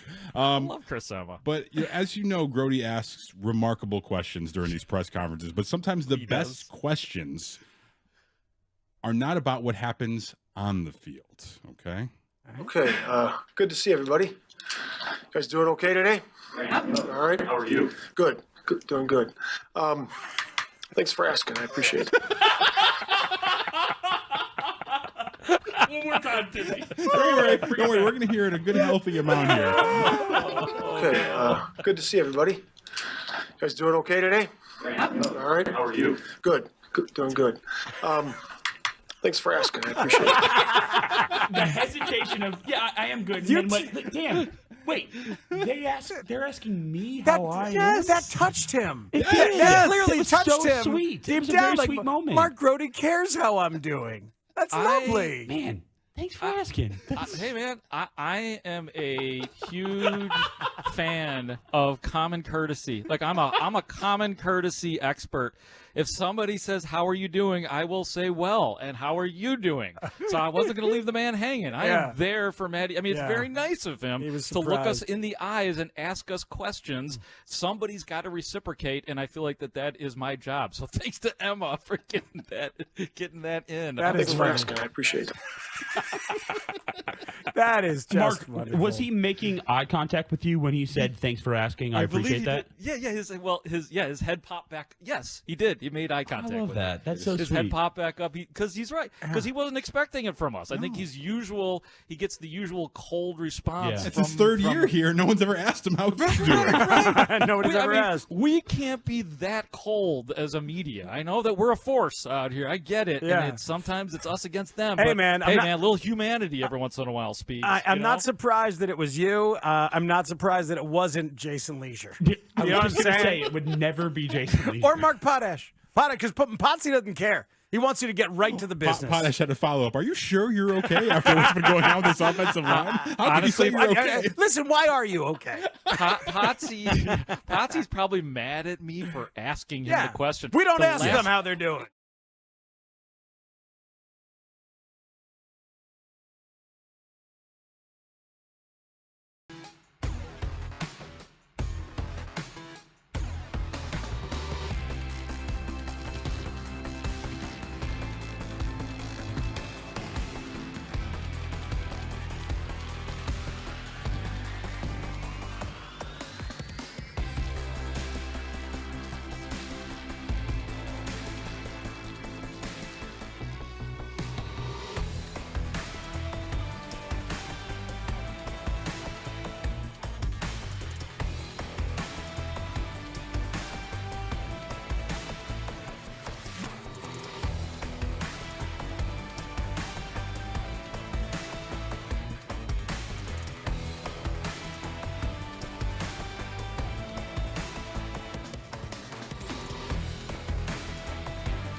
To make their big league debuts at some point this year, and you're right, they are serving as they're the depth this year, and those are exciting kind of depth pieces, not maybe traditional, but I think that's points to some of the health of the organization, and I think we're going to need some of those, one or multiple of those guys to surprise us this year, and probably one of them or multiple of them will play more than we're projecting right now, and so you're going to need success from one or multiple of those. Spiegel and Holmes, afternoons on the Score. It is 670 The Score. Spiegel and Holmes here. Mark Grode in with me, Matty Spiegel, talking Cubs, talking about this intriguing moment and if they are indeed in what feels like a win now moment. It is win now, of course, with some restrictions that are coloring a lot of the comments via text line, and let's see if they're coloring the phone calls as well. This is Joe in St. Charles. You're on The Score. Hey, Joe, thanks for holding. What's happening? Hey, man, you know what? 16 didn't mean anything in 17. So I say, screw it. Go for it. Anytime you got a chance to win, go for it. You'd love to see ownership with that same attitude of just going for it. Let's just do this crazy 2025 thing. Let's just do it. Let's put all our marbles in 1 year and just absolutely go for it. I also don't what you're saying right now though about Tom Ricketts and how he may not be all in. This is why Jed Hoyer will get an extension with the Cubs. Jed Hoyer will be back as the president of baseball operations with the Chicago Cubs. See, I think it depends what they do. If it's another 83 and 79 team, I don't think he does. Here's what it is. I think it's playoffs or bust for Jed Hoyer. Well, I think that's why this is happening? That Tom Ricketts has told Jed Hoyer, you got to make the playoffs, buddy. You haven't made it in 4 years, been since the pandemic year. I think it's fait accompli. I think even Jed would understand. You think Tom Ricketts is ambitious enough to fire the president of baseball operations and go try to find another one? He has lacked ambition for the last 4 years as well. These guys are hired to wear the restrictions on their sleeve. These guys are hired to give voice to it. And Theo was better at articulating it than Jed is, but Jed's pretty darn good at articulating, we're going for it, but yeah, there's within reason. I mean, sometimes it just gets written flat out. Pat Mooney and Sahada the other day wrote about how some, even within the Cubs organization, are upset at some of what it is, but this is how it works. They're given a budget, they're told what the budget is, and then Tom Ricketts lets them do whatever the hell they want. So Jed's got his budget. He knows he's not supposed to go above 241. That's the reality of it. And so, but he's got to win with that. He's supposed to win with that. And we should be in the business of building 90-win teams. So you think that said Craig Counsell. What is coming from Tom Ricketts is, come on, man. I'm giving you plenty of money to take care of this. And so he would give $240 million to the next, because if you go hire another president of baseball operations, that guy's going to want to do things differently. And he's going to want to hear, I need at least $300 million from your big market team here if I'm going to come and be your manager. Is this a precedent he wants to set? A lot of people talk about Dave Dombrowski as one of the greatest general managers in the history of baseball, and he's really good. He's won a lot of places. You know what he's done? You know what he's done? Detroit and Boston and Philly, yeah. And he's timed it out really well, where he goes to places where ownership is truly ready to let it fly. Interesting. So where's Tom? That's what I'm saying. Is Tom ready to let it fly? Well, so maybe he won't hire Dave Dombrowski, is what I'm saying. Well, right. No, so then keep Jed Hoyer. But see, here's the thing. Like a texter says, why are we doing any subtractions if this is a win now moment? I get Bregman plus Cease minus Seiya is better, but we all know Bregman plus Cease plus Seiya equals NLCS. Well, of course not necessarily, but here's the thing.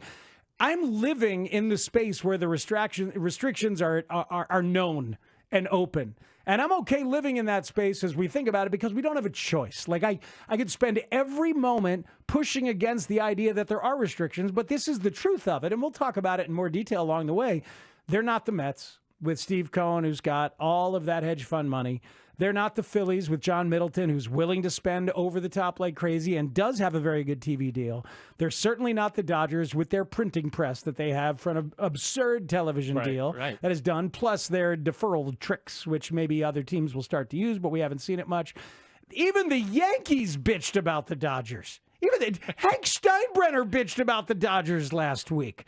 But the Cubs are also not the Yankees. Right. They're the number 12 payroll in baseball right now. It's probably going to end up somewhere around 7 or 8. The Cubs are a big market. There's now a thing called the supermarket. They are right at the top of the second tier, along with Atlanta, who seems like a first tier, but really they just made a lot of intelligent spending with long-term deals with some of their young players. Stars, they've had lots of stars. They do, but if that money starts to look bad, I'll be interested to see whether Atlanta throws good money after that with a lot of money still on the books. I'm not sure if they will or not. So the Cubs are really more like that. But anyway, we could get lost in the money of it, but I actually think what they have is a pretty darn intriguing team, and it's an intriguing moment because they're trying to finish the job. To win with this? Are they the best team in the division? They are and should win the division, even with the restrictions. This is Drew in Highland Park on 670 The Score. What's up, Drew? Hey, guys. I think the Cubs are in a really terrible win-now position. As you guys were just saying, they have to compete with the Dodgers financially, and every team has to. And what I would hate for them to do is to be in the situation where they can't compete with them financially, so they leverage the farm system. They start trading away guys like Cade Horton, Owen Casey, in order to bring new guys in. And afterward, if those guys don't turn out, if they don't really make your team into a playoff team like we had seen with Quintana, then you're kind of hitting reset again. Yeah. In so many aspects, they've built a good farm system to get them to the point where they can be sustainable. And that's what the Brewers are doing. That's what these other good teams are doing, is building from within. And if they are in that win-now moment, spend the money. Well, it's a great point by you about the aggression, and they just did it. The biggest thing that they gave up in the Kyle Tucker trade was not Isaac Paredes, who they got for Christopher Morel, was not Hayden Wisniewski, who they got for Scott Effross. It was Cam Smith, the former first-round pick. Mm-hmm. They gave up a big-time prospect. That's a real prospect. They gave up a real dude to get 1 year with possibilities for more of Kyle Tucker. And you might see more. These Dylan Cease and Michael King rumors, those would be prospects. Again, you build up the farm system so you can either play them and keep sustainable like Milwaukee, or you can try to use them to get you the final pieces you need to be great. God, if Milwaukee, because this is the year, right? With Milwaukee having given up on or traded Devin Williams, right? I was getting mixed up, and Willy Adames signs with San Francisco, the mega deal. So now. And obviously, I think Corbin Burns will be back at some point in time this year, I think, but not right away. Mm-hmm. If they're still good this year, if they're still a 93-win team. You mean Brandon Woodruff? Brandon Woodruff. Yes. I got my two aces mixed up. Yes. Gotcha. All good. Yes. If they're still good, then there's a real problem. Because last year, as you recall, the whole season was waiting for Milwaukee to fall off the top. And they did a little bit, but it didn't happen with a bunch of mystery men pitchers in that set.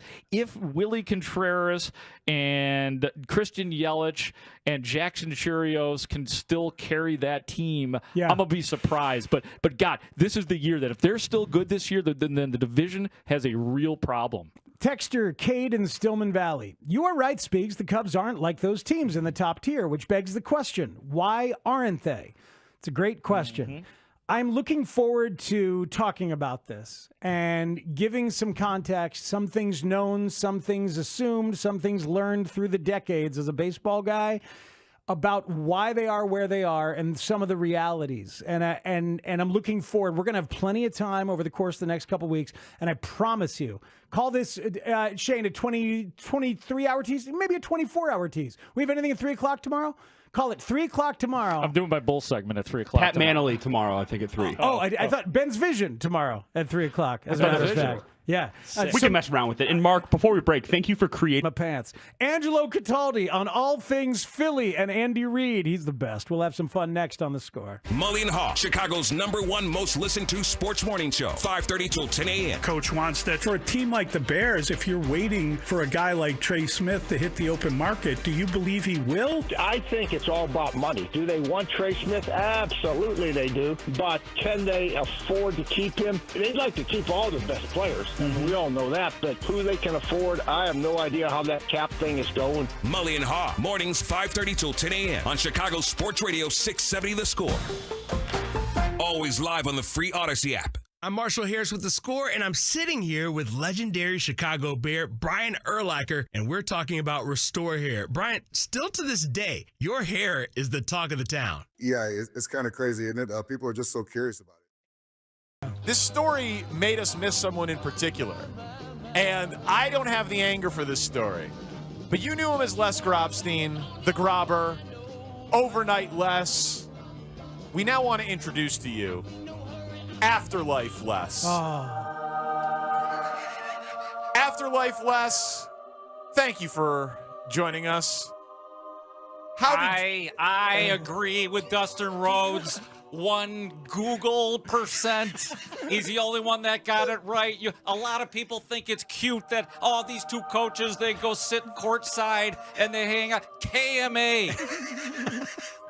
But I mean, what's the harm? The harm? What do you mean the harm? The harm is obvious. You don't hang out with your enemies when you're playing games. But it wasn't a game. They were watching a college basketball game. I don't care. A lot of people think that's okay, and that's never okay. Yeah, did you ever see? Matt, let me tell you something. I'm sorry. Matt Go ahead. LaFleur, Sorry, Les. more like Matt LaFale. Matt Eberflus, more like Matt Eberfail. It's a good one, Afterlife Les. That is really good. Look, I understand your feelings. I have it a little bit, but just a little. Like, could you ever imagine Lombardi and Hallis hanging out? You sometimes like to get under my skin with some of these ideas. That was Mark Lombardi. Grody. It never would have happened. Never would have happened. Well, I wasn't at I was those there. games. You weren't there. It never would have happened. There's no way Hallis would have ever talked to Lombardi. I know for a fact a lot of people think it's bogus, but it's absolutely true. And all the people that are saying that Caleb Williams is going to be better than Jim McMahon, they can KMA too. I've heard all the talk. I've heard it all. That's a good point. Afterlife Les, this is a rare opportunity. I mean, Caleb Williams, he cried in the stands. He couldn't beat Notre Dame. Is that concerning? Yeah, he's a crybaby is what he is.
Broadcasting live from the Hyundai Studios. Presented to you in part by your local Hyundai dealers. WSCR Chicago. WBMX HD2 Chicago. And Odyssey Sports Station.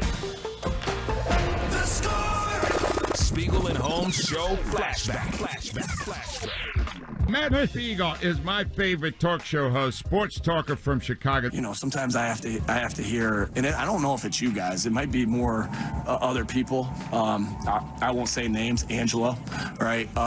But this guy is an unbelievable coordinator. The fact that he doesn't get respect from our radio station blows my mind. It blows my mind. And I know you work at the radio station too, so I'm not even going to say anything about you. Angelo, thanks for squeezing in time. Now maybe my favorite thing is you and Danny getting to know each other. Matt, do you have a hernia? No, I don't. Because you've been carrying this Danny for a while now. It's true. You better get it checked out. I think you might have gotten a hernia from carrying him so long. I'm dragging him down, Angelo. I just worried about all the losers on the Eagles who haven't won a Super Bowl. Oh, here you go again. Thank God I never had a co-host like you, Danny. Nick Sirianni. Nick, congratulations. Hey, thanks, Angelo. You know, hey, I know what I said on Saturday, and that's in good fun too. I enjoy coming on this show and talking to you guys. Nick Sirianni used to shout out Angelo Cataldi at press conferences. That's the power of the radio voice. That is Angelo Cataldi. That man, the longtime morning host at WIP in Philly, is wonderfully on this show. It is the Spiegel and Holmes show.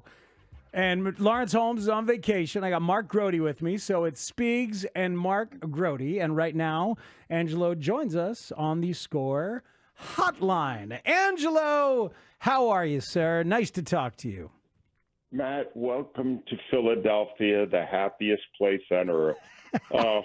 What a happy place this is. I think this might be the one week we don't, do all the crazy stuff we normally do. We're just the whole city is on cloud nine. It's been that Super Bowl victory was one of the greatest things that ever happened to our city. So let's talk about that. We're not. There's a few things that I know you're happy about. But let's start there.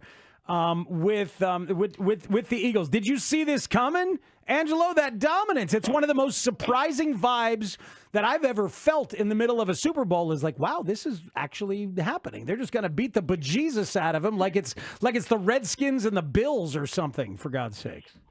Yeah, I really saw this coming. Here's how much I saw it coming, Matt. I went public before the season, keeping in mind the Eagles had completely collapsed at the end of last year, and I predicted they'd win 5 games this year, and Nick Sirianni would get fired. and the annals of terrible predictions, that's got to be up there when a team goes on to win a Super Bowl, doesn't it? But if the Eagles start the season, I'll just say 1-2. The Sirianni talk is going to start again. Is he still on thin ice? Like I hate to ask that question a couple days after the Super Bowl, but I got to imagine if things don't go well, he's the first guy that everybody's going to be eliminating again. Well, they figured out a way to Sirianni-proof this Eagles team. They took the offense away from him, gave it to Kellen Moore. They took the defense and gave it to Vic Fangio, Michael Clay's special teams, and Sirianni stands on the sideline and plays the role of the village idiot. And the fact of the matter is that it worked because you saw at the end when they threw the Gatorade on him at the Super Bowl, his players do love him. I mean, I never have. Most of the city never has, but his players do. And I guess in this role, it's kind of like the overseer that really doesn't do that much. He's okay. I guess he could do that part of it. But you're right. I mean, the first time anything goes awry, they're not going to look at Hurts.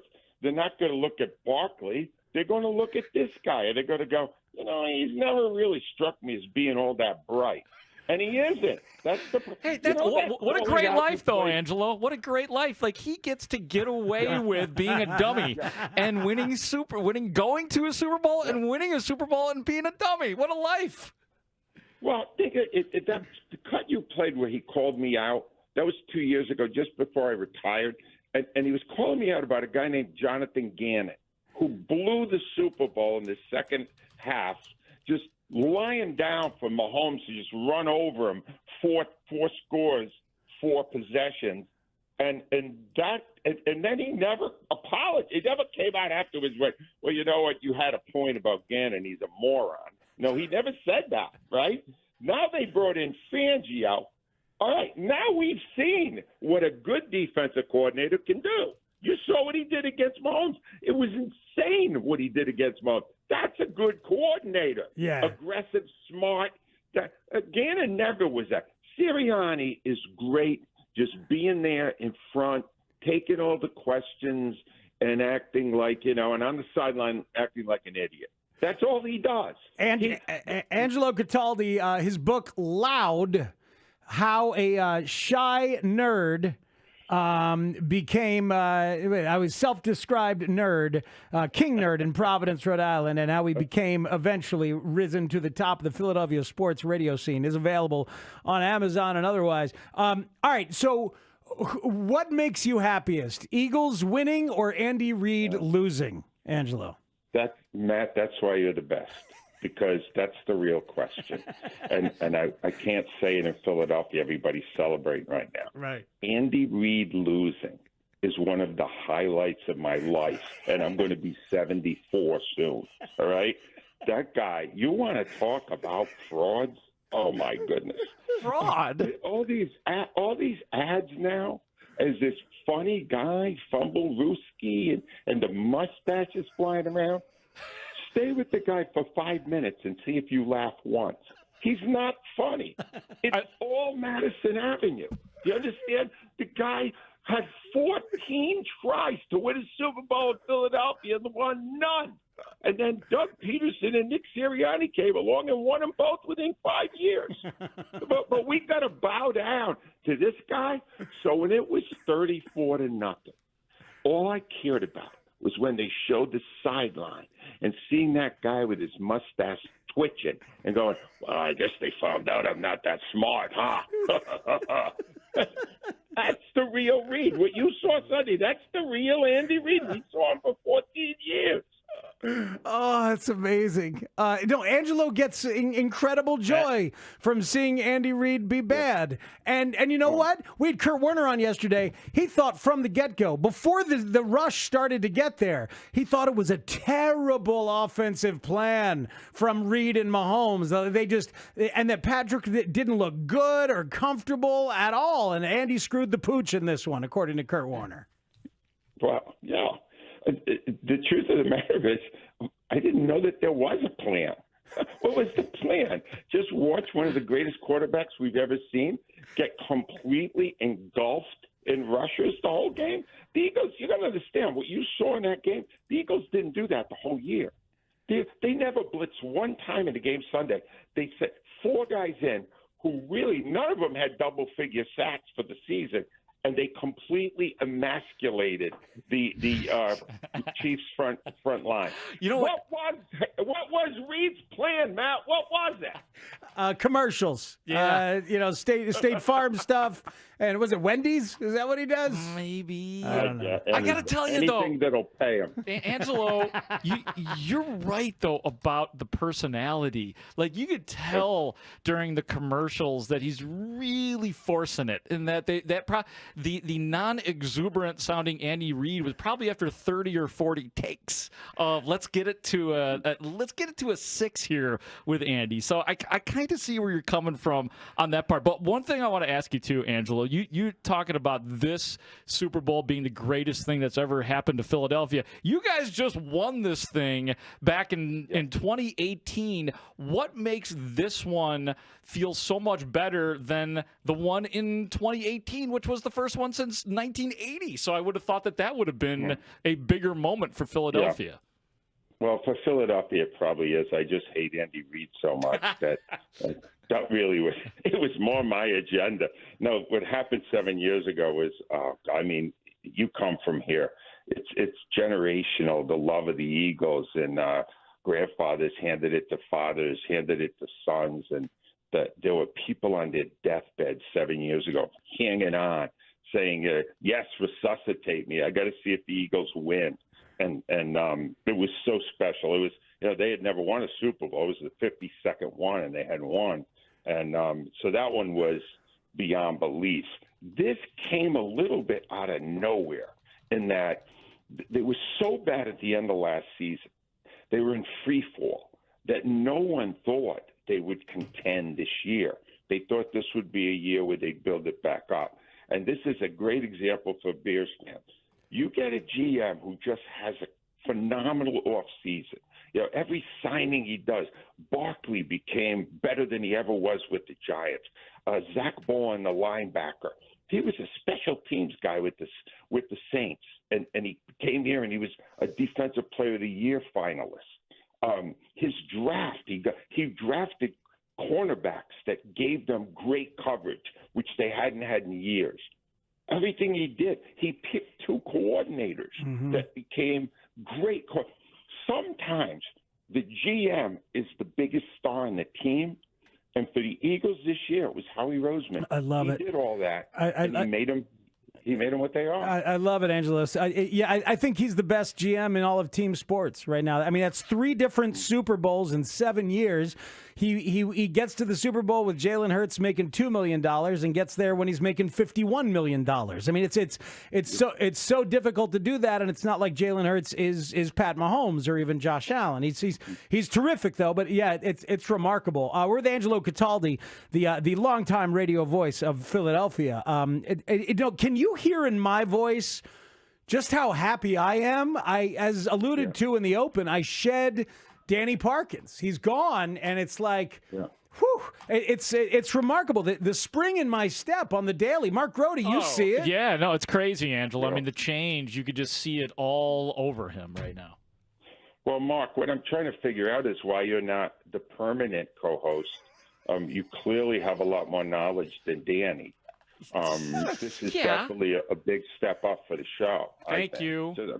I'm just saying you're very, very talented. Thank you, Angelo. For every year that Danny was here, I did bring that to the front office here at the Score, and I was summarily pushed back. I don't know. Danny must have had something on them. That's all I could think of. He's on national TV though now. He's on Breakfast Ball with Craig Carton and Mark Schlereth on the mornings on Fox. I imagine you wake up every morning to watch Breakfast Ball, Angelo. The odds are 3-1. That's not going to last. No, I think they're doing well. Well, I'm just, that's kind of an insight. I know Craig for many, many years. Oh, there you go. Oh, you got inside info? Yeah, no. Rude. He's gonna split his 8s though. If he splits the 8s.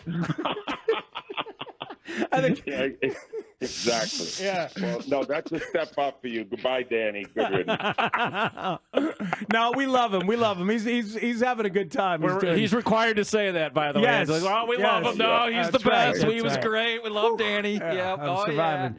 Surviving. No, Angelo, I saw this yesterday that 22.6 million Americans were planning to be absent from work on Monday after the Super Bowl, and it's going to break the record from 2 years ago. So Philly, 2 years in the 2 Super Bowls in a row. I don't know what happened last year, but Philly wasn't involved. Is there something about Philadelphians that takes the opportunity not to go to work more than other towns in America? This is, we don't take days anymore. We take weeks. All right.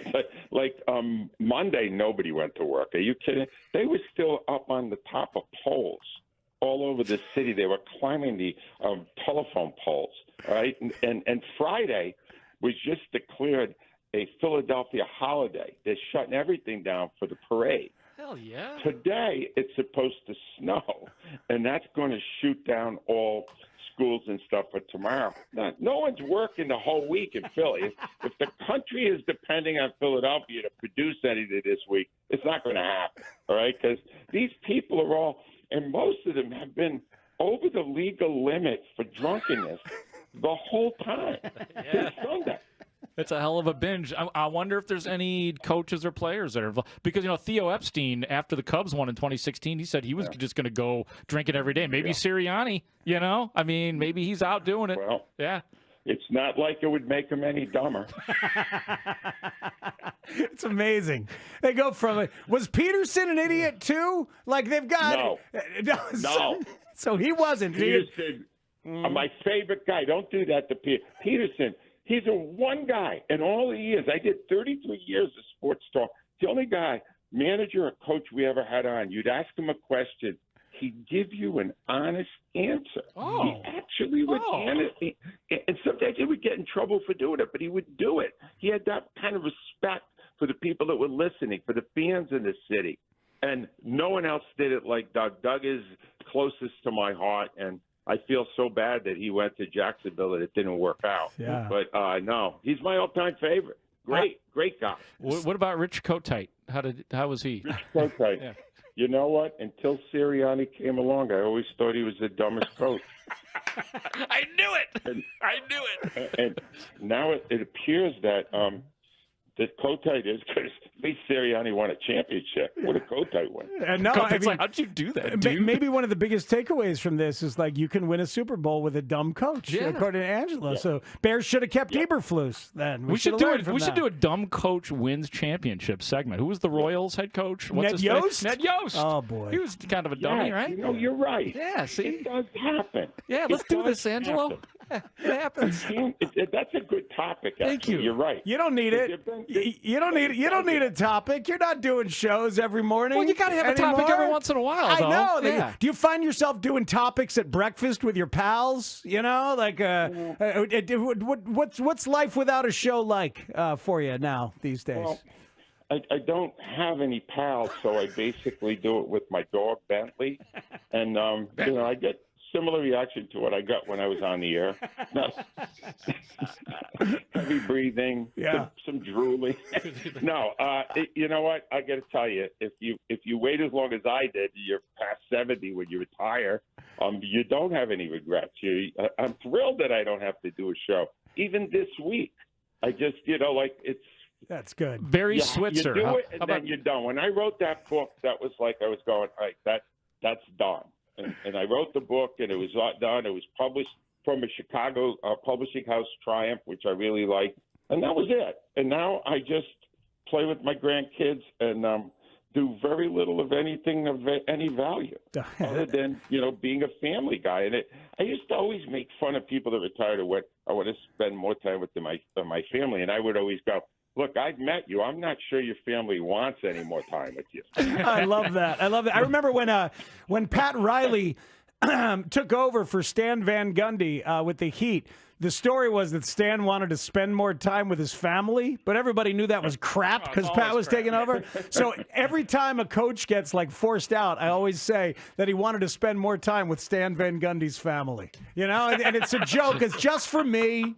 That's for all of us now. We gave now you it's for all of now us. It's for all three of us. That's too bad. Angelo, what about Barry Switzer? You think that's a dumb coach that won a title with the Dallas Cowboys? That's good. Yes. See? Perfect example. See? Perfect example. You want to fill in this week? You want to come back on the show tomorrow? No. We got topics, buddy. No, your ratings will definitely go down. You don't want me. Well, you got Mark now. You're in good shape. Okay. Now. No, you're right. Spiegel is the best. He wears the crown in these hallways, Angelo. He does. Finally, he's great. Matt, you're great. I mean it. Oh, Angelo, you're the best. Yeah, you hang around long enough, eventually they just let you keep going. I learned it from the Cataldi playbook. I learned it from you. Yeah. Exactly. And I did have pictures of a couple of the executives. It always helps. That's why I say it always helps. I always tell kids, young broadcasters, have a photo or two in your shoe. Always. Absolutely. Thank you, Angelo. You're the best. Nice to catch up, man. See you, Angelo. See you, Chicago Buckeyes. See you later. That's Angelo Cataldi. I like Angelo Cataldi. Oh, come on. He's so fun. He was so good at the job, and he could still be good, but he's not doing it, and he's happy not to do it. Oh, yes. I like the topic. He gave us a topic. Feel free to text him in. Yeah. I came up with the topic. Easy on Ned Yost, by the way. He was not dumb, Really? and he's a good dude. Well, okay. He did a you great spend hit time on this with show him? talking about. He did. He did. He was Pedro, great. right? Was he talking about Dale Swaim and their drinking days he together? was so smart. He was talking about how great the next White Sox manager was going to be. And that was indeed Pedro Grifol. Yeah. I put him on to talk about Pedro. Oh, Well, and also, God, you did, didn't you? I did. Ned Yost is in the news. He is back with the Kansas City Royals in a new job, a senior advisor to the general manager. So Ned Yost back in the news with the Royals. Let's get him on and tell him we don't think he's a dumb manager. No, he was. And People he laugh wins. at that. No, he's laughing at us. That's what I'm saying. The whole Yes. point of this topic is they're dumb people who won titles. The joke is on us. The joke is on smart people. That's it. The perceived smart people. Yeah, I'm not putting myself in that category. I'm saying other managers. Tanny, you agree with the texter who says that Angelo sounds like Mo Green from the Godfather movies? You don't go to Philadelphia and talk to a man like that. That's a pretty good call, actually. Can you imagine him hanging out with... I wanted to explore the Vic Fangio further, but I feel like Angelo Cataldi and Vic Fangio hanging out, having a cup of coffee would be something. Yeah, absolutely. Like those two, straight shooters, a couple of paisans. Yeah. I love it. Don't send that clip to Danny, Shane. All right. It's Yeah, that was... Wow. Probably listening, dude. Oh, yeah. I was like, are we going back to the Danny shtick? And he took it to another level. I knew that was another coming. level. I wonder if he actually dislikes Danny. No, he just picks and chooses. That's the thing. Angelo's so good at playing the game. He preyed on Mark. He did, in a loving way. He found Grody, and he made Grody the hero. And I was going to end up the bad guy if that segment kept going. But I kind of disagree because in what I've heard of Angelo Cataldi, he loves everybody except so far for Dan. How much does he love Marshall Harris? He adores loves Marshall Harris. Yeah. Clearly, he and I seem to hit it off. Yeah. I think he liked me. He thinks you're the king of sports talk radio, which you kind of are. But that's why he was hating on Danny. He just wanted to have my back for fun. He just chose that. Yeah, I guess so. And Danny, I prefer to think it was guy. real, but nobody else does. So. See, we turned a light on.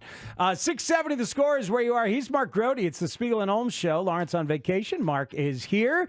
Let's follow up on some media chatter about that Super Bowl broadcast. I was talking a lot about Tom Brady, and I can do so again, but there's some inside knowledge of how the analysts at Fox are trained. We'll bring that to you next on The Score. Sports fans, make this your most magical tournament ever with a Slam Dunk in Vegas Ultimate Tourney Weekend. Entering to win is easy. Just download the free Odyssey app, log in, and listen to The Score. It's the grand opening of Raymond Kia in Antioch. Our new lounge is over 4,000 square feet with multiple TVs and workstations. We also have 18 service bays. The best part is we have more space for basketball. And more Kia models. Right now, get grand opening savings like this. Come in today and ring it up at the grand opening of Raymond Kia on Route 173 in Antioch.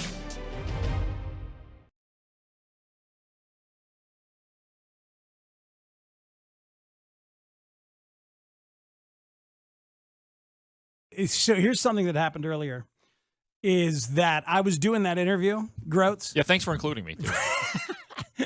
It was kind of a technical cluster bleep as it got a little rushed on us. It was earlier than expected, and then it was short, and we didn't have a chance to get you there technically in there. Apologies, but and you bolted Grody out of the room. I did. Wanted to make sure that Grody couldn't get in there, and then you still got in there, asked 4 questions, but I made sure that Tanny edited those out. Made sure that he edited those out. No, do you know what happened to me at the end? No. They cut off Bilal Nichols, and I didn't realize they did. Oh no! So I just kept going. Oh, and then what are the lost questions? Oh yeah, here you go. Chris Townhill decided that should see the light of day. You've been playing this game since you was a child to have fun. Yeah, well, you've been doing it so well and playing so well and being in a good headspace and a pleasure to watch. No doubt that's going to continue. Bilal Nichols, when you do sign that deal, where's the celebration dinner? If I told you downtown Chicago, money is no object, and you can go have a meal at a restaurant for you and all your family and all your friends, where are you going? What's your place? Oh, no. Oh, no. Bilal, you there? All right, man. I drop an all right, man, even though he's definitely not there. That's what I would have dropped. Bilal, you there? All right, man. Bilal. That's hilarious. That's what I would have done. Yeah. You would have been going, it was Bilal. Hey, no way Bilal Nichols would have hung up if I was involved in that. Could be. Interview. I don't think it was his All your choice. family and all your friends, where are you going? What's your place? I'm a big Joe West fan. Phew.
I want to say, it's always great to be on Chicago. If not the current city I'm in now, or New York, it is my favorite city. I mean, this is very much some Mick Foley type stuff that you're doing right now, Richard. This is the greatest city, Chicago, Illinois.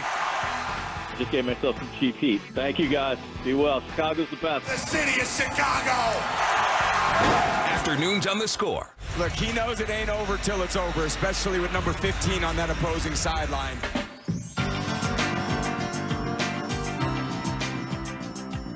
Tom Brady from the Fox broadcast. Spiegel and Holmes here. Mark Grody filling in for Lawrence. So, Groats, I don't know if you heard yesterday or if some of the listeners now didn't hear me yesterday, but I thought Tom Brady was absolutely terrible. Thought he was really boring. Like, probably the worst Super Bowl color analyst I've heard. It just he didn't do anything. Didn't tell me anything. Didn't teach me anything. And I thought he was remarkably non-critical of Patrick Mahomes, Yeah. who played one of the worst games of his career. I thought Brady was a guy who came into the game ready to praise Patrick and deal with it as I am now passed as a GOAT, and it didn't happen at all, and he never pivoted to the game he was actually watching. Overcompensation, and we see it all the time, I feel like, with superstar players who are calling a game for or playing Big Brother 2 or Mentor 2 in an interview in the young star. So to me, I don't know why of course Tom Brady is going to be like that. It is a kind of a thin ice area for Tom Brady, because if he does go critical on Patrick Mahomes, then that's what gets back to Patrick Mahomes, and it could hurt his relationship there. So I don't know. I do feel like just because he's so recently removed, Tom Brady is still in that difficult place where it's going to be hard for him to be critical, let alone the guy that is creating this mess of might be the next GOAT, which is will be put off for a little while. It's a big ask, but that's the ask. That's the ask. Don't make him the guy if you don't think he can do it. Somebody had texted yesterday and said maybe this is how Brady learns that he's not just great at everything he tries to do. Why do we expect that he would be great in his first year of doing this? But he might think he would be. He might think he would be, and he wasn't. But my issue with the critiques about Tom Brady, the broadcaster, is that people have decided that's it. He sucks. He's out. He should not be doing this gig.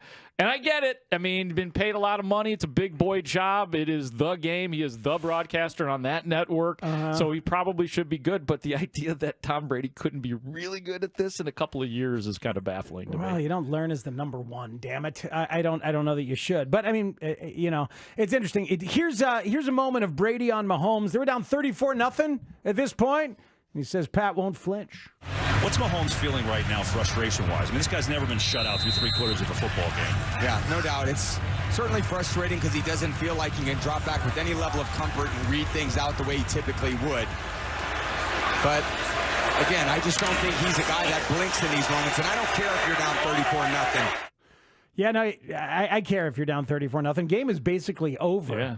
And he had missed an opportunity in all three quarters to really tell us, what was happening. He looked at Mahomes' feet and said he was rattled by the rush. But Kurt Warner said with us yesterday, the problems were even before that. Like, you could tell right away that Pat Mahomes was not comfortable for whatever reason. Yeah, he was off, and it's shocking to the viewer, to those of us watching. So, yeah. It was a jarring experience as a viewer. You haven't talked much about it. Like, didn't you find yourself like, oh, my God, this is actually happening? Exactly. Like, really, like, there's no coming. The better football team from the first quarter of that game, the dominant team, was the Philadelphia Eagles. I was watching with a couple of friends, and I looked at one of them. I'm like, wow. I mean, because we hadn't really talked at all. We're like really into the game. And I looked over and I was like, holy cow, like Philadelphia is just dominating this game. And it was after I think it was a 50-yard field goal after the kicker had made it, but then a timeout had been called and then had to re-kick it. It was a 50-yard field goal. Jake Elliott that would have gone, as I think it was Tom Brady that said it, or Burkhardt that said that kick would have gone if it was 70 yards. It was at that moment I'm like, holy, they are dominating everything. And for me, it was like, I don't think anybody else is analyzing this right now, but for me, it was a field goal kick. Yeah, that's interesting. That was the message in my head. Oh my God, they are kicking their asses in every facet. Defensively, offensively, kicking game. Like there is no stopping the Eagles. And when you came to that moment in the Super Bowl, you're like, holy cow, the Eagles are going to win this thing. You're blown away. Dave Wanstedt was on the morning show with Mully and Haugh today and talked about Brady and let people in on how Fox advises their game analysts. Yeah, he is so intense. It's funny you bring that up because I was talking to some people yesterday about that, and I said, just from knowing Tom as the best player ever, okay, put him in that category, arguably, and knowing people with Tampa Bay very close when he was at the Bucs. When I took the job at Fox, think about this. They called me in and they said, Coach, we got a game plan here, and it was really put together by John Madden. And it says this: when you're on TV, we don't really care about the 10% of the expert football geniuses, and we don't overly get concerned with the 10% that are watching the game just because they have to, because of spouses or whatever. We want that 80% in the middle that when your show is over, they say, boy, I'd love to have a beer with him and watch a game with him.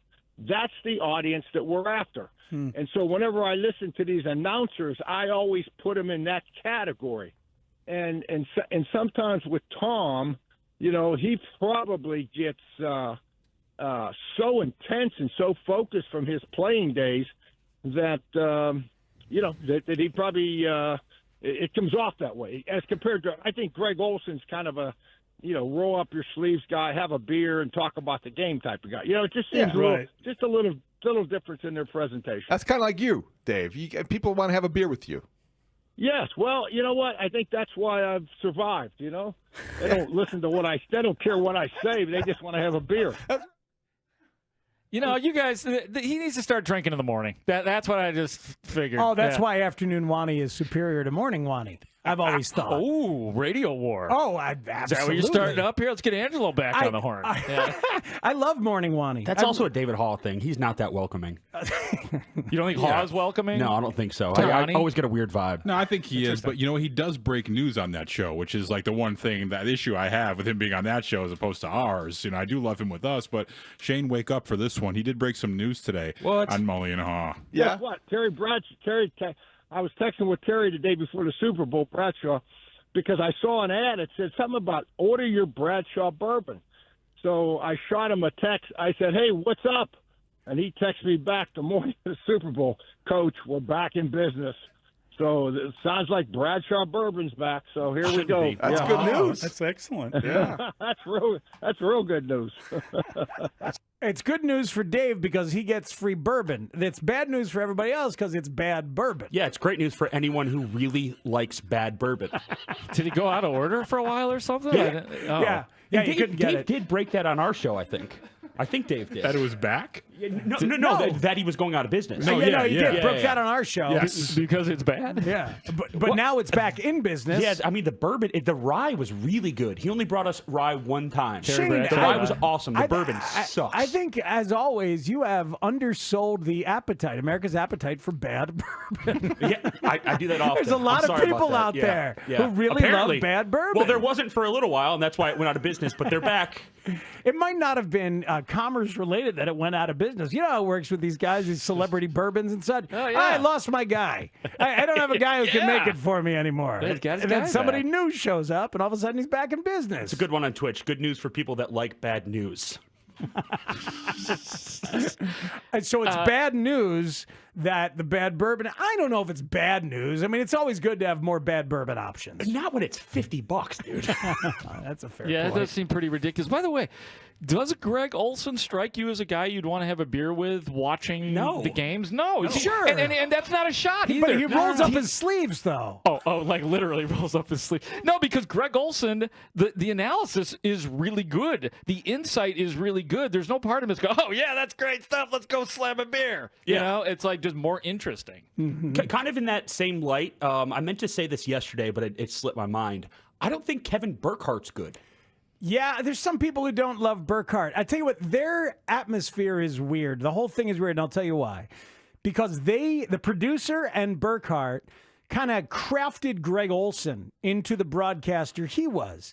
And now they've clearly been tasked with crafting Tom Brady into the broadcaster he is. So, like, the entire thing feels like one big setup trying to make Brady great. When he's not great, the whole thing seems bad. And I promise that's got nothing to do with him never texting me back one time. I just think he's bad at the job. Incredibly biased, but I would love to hear Adam Amin with Tom Brady. Oh, my God. In terms of setting him up. He's going to be the number one eventually. Adam is so good at setting up his partners in that regard. Like, I would love to hear that. How about Adam Amin with Greg Olson, then? Well, yeah. That's it. Is that what you just said, or did you say Tom No, Brady? either. Yeah. Okay. But I would love to hear Tom with someone else to hear if it's any different. If he brings it out of him. Yeah, it's a good off-season activity. You want me to call Kevin right now, see if he picks up? Yeah, We could ask him why he's bad at his job. Kevin, why are you so bad?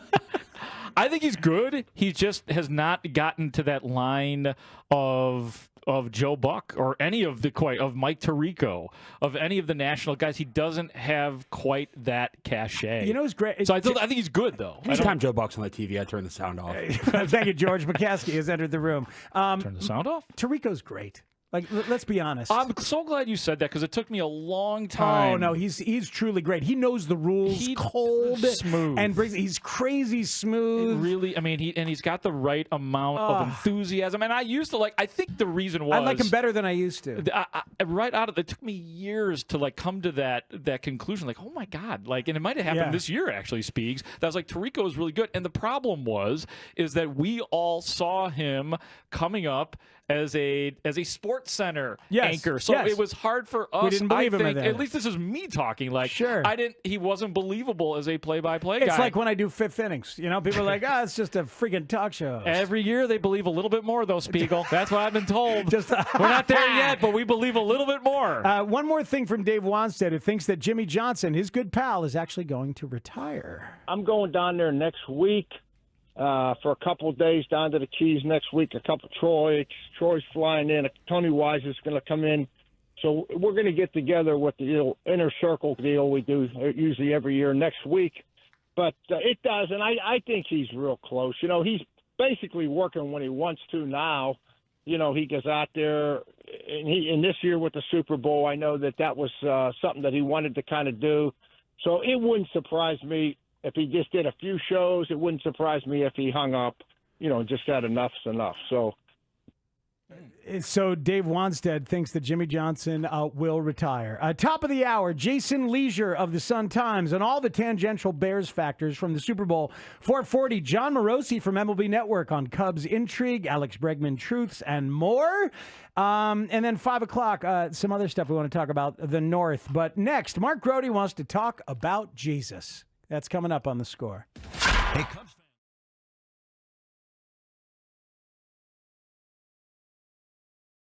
Terry, we're also dreaming in this town of maybe the Packers not having Aaron Rodgers. What do you think of what do you think of this craziness and Aaron stepping out and trying to get himself out of there the way he seems to be?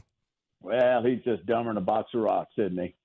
I mean, he signed that contract. He didn't have to sign that extension. He got all that money. I don't know what happened there. They drafted a kid last year, and he wasn't happy about it. He goes out and becomes the MVP of the league. Now he wants out. Now he's claiming that they, said they would trade him or what. I don't know, but listen, Aaron. I mean, if I'm Green Bay, let me say this: if I'm Green Bay, I call his bluff. I don't budge. If I'm him, if he's that unhappy, 38 years old. Retire. Go to California. Go do the game show. I don't care what he does. Just leave my job alone. Let me clarify the box of rocks because that can get out and all hell's going to break loose. I'm trying to give you an opportunity here. Yeah, I know. I can't help myself sometimes. I just get frustrated with these guys. All of a sudden, they're making all this money, MVP in the league. Where does that guarantee you power within an organization? It doesn't. Dave, where are you on it? Do you feel the same way, Coach? And he lost at home. I don't get that, but go ahead.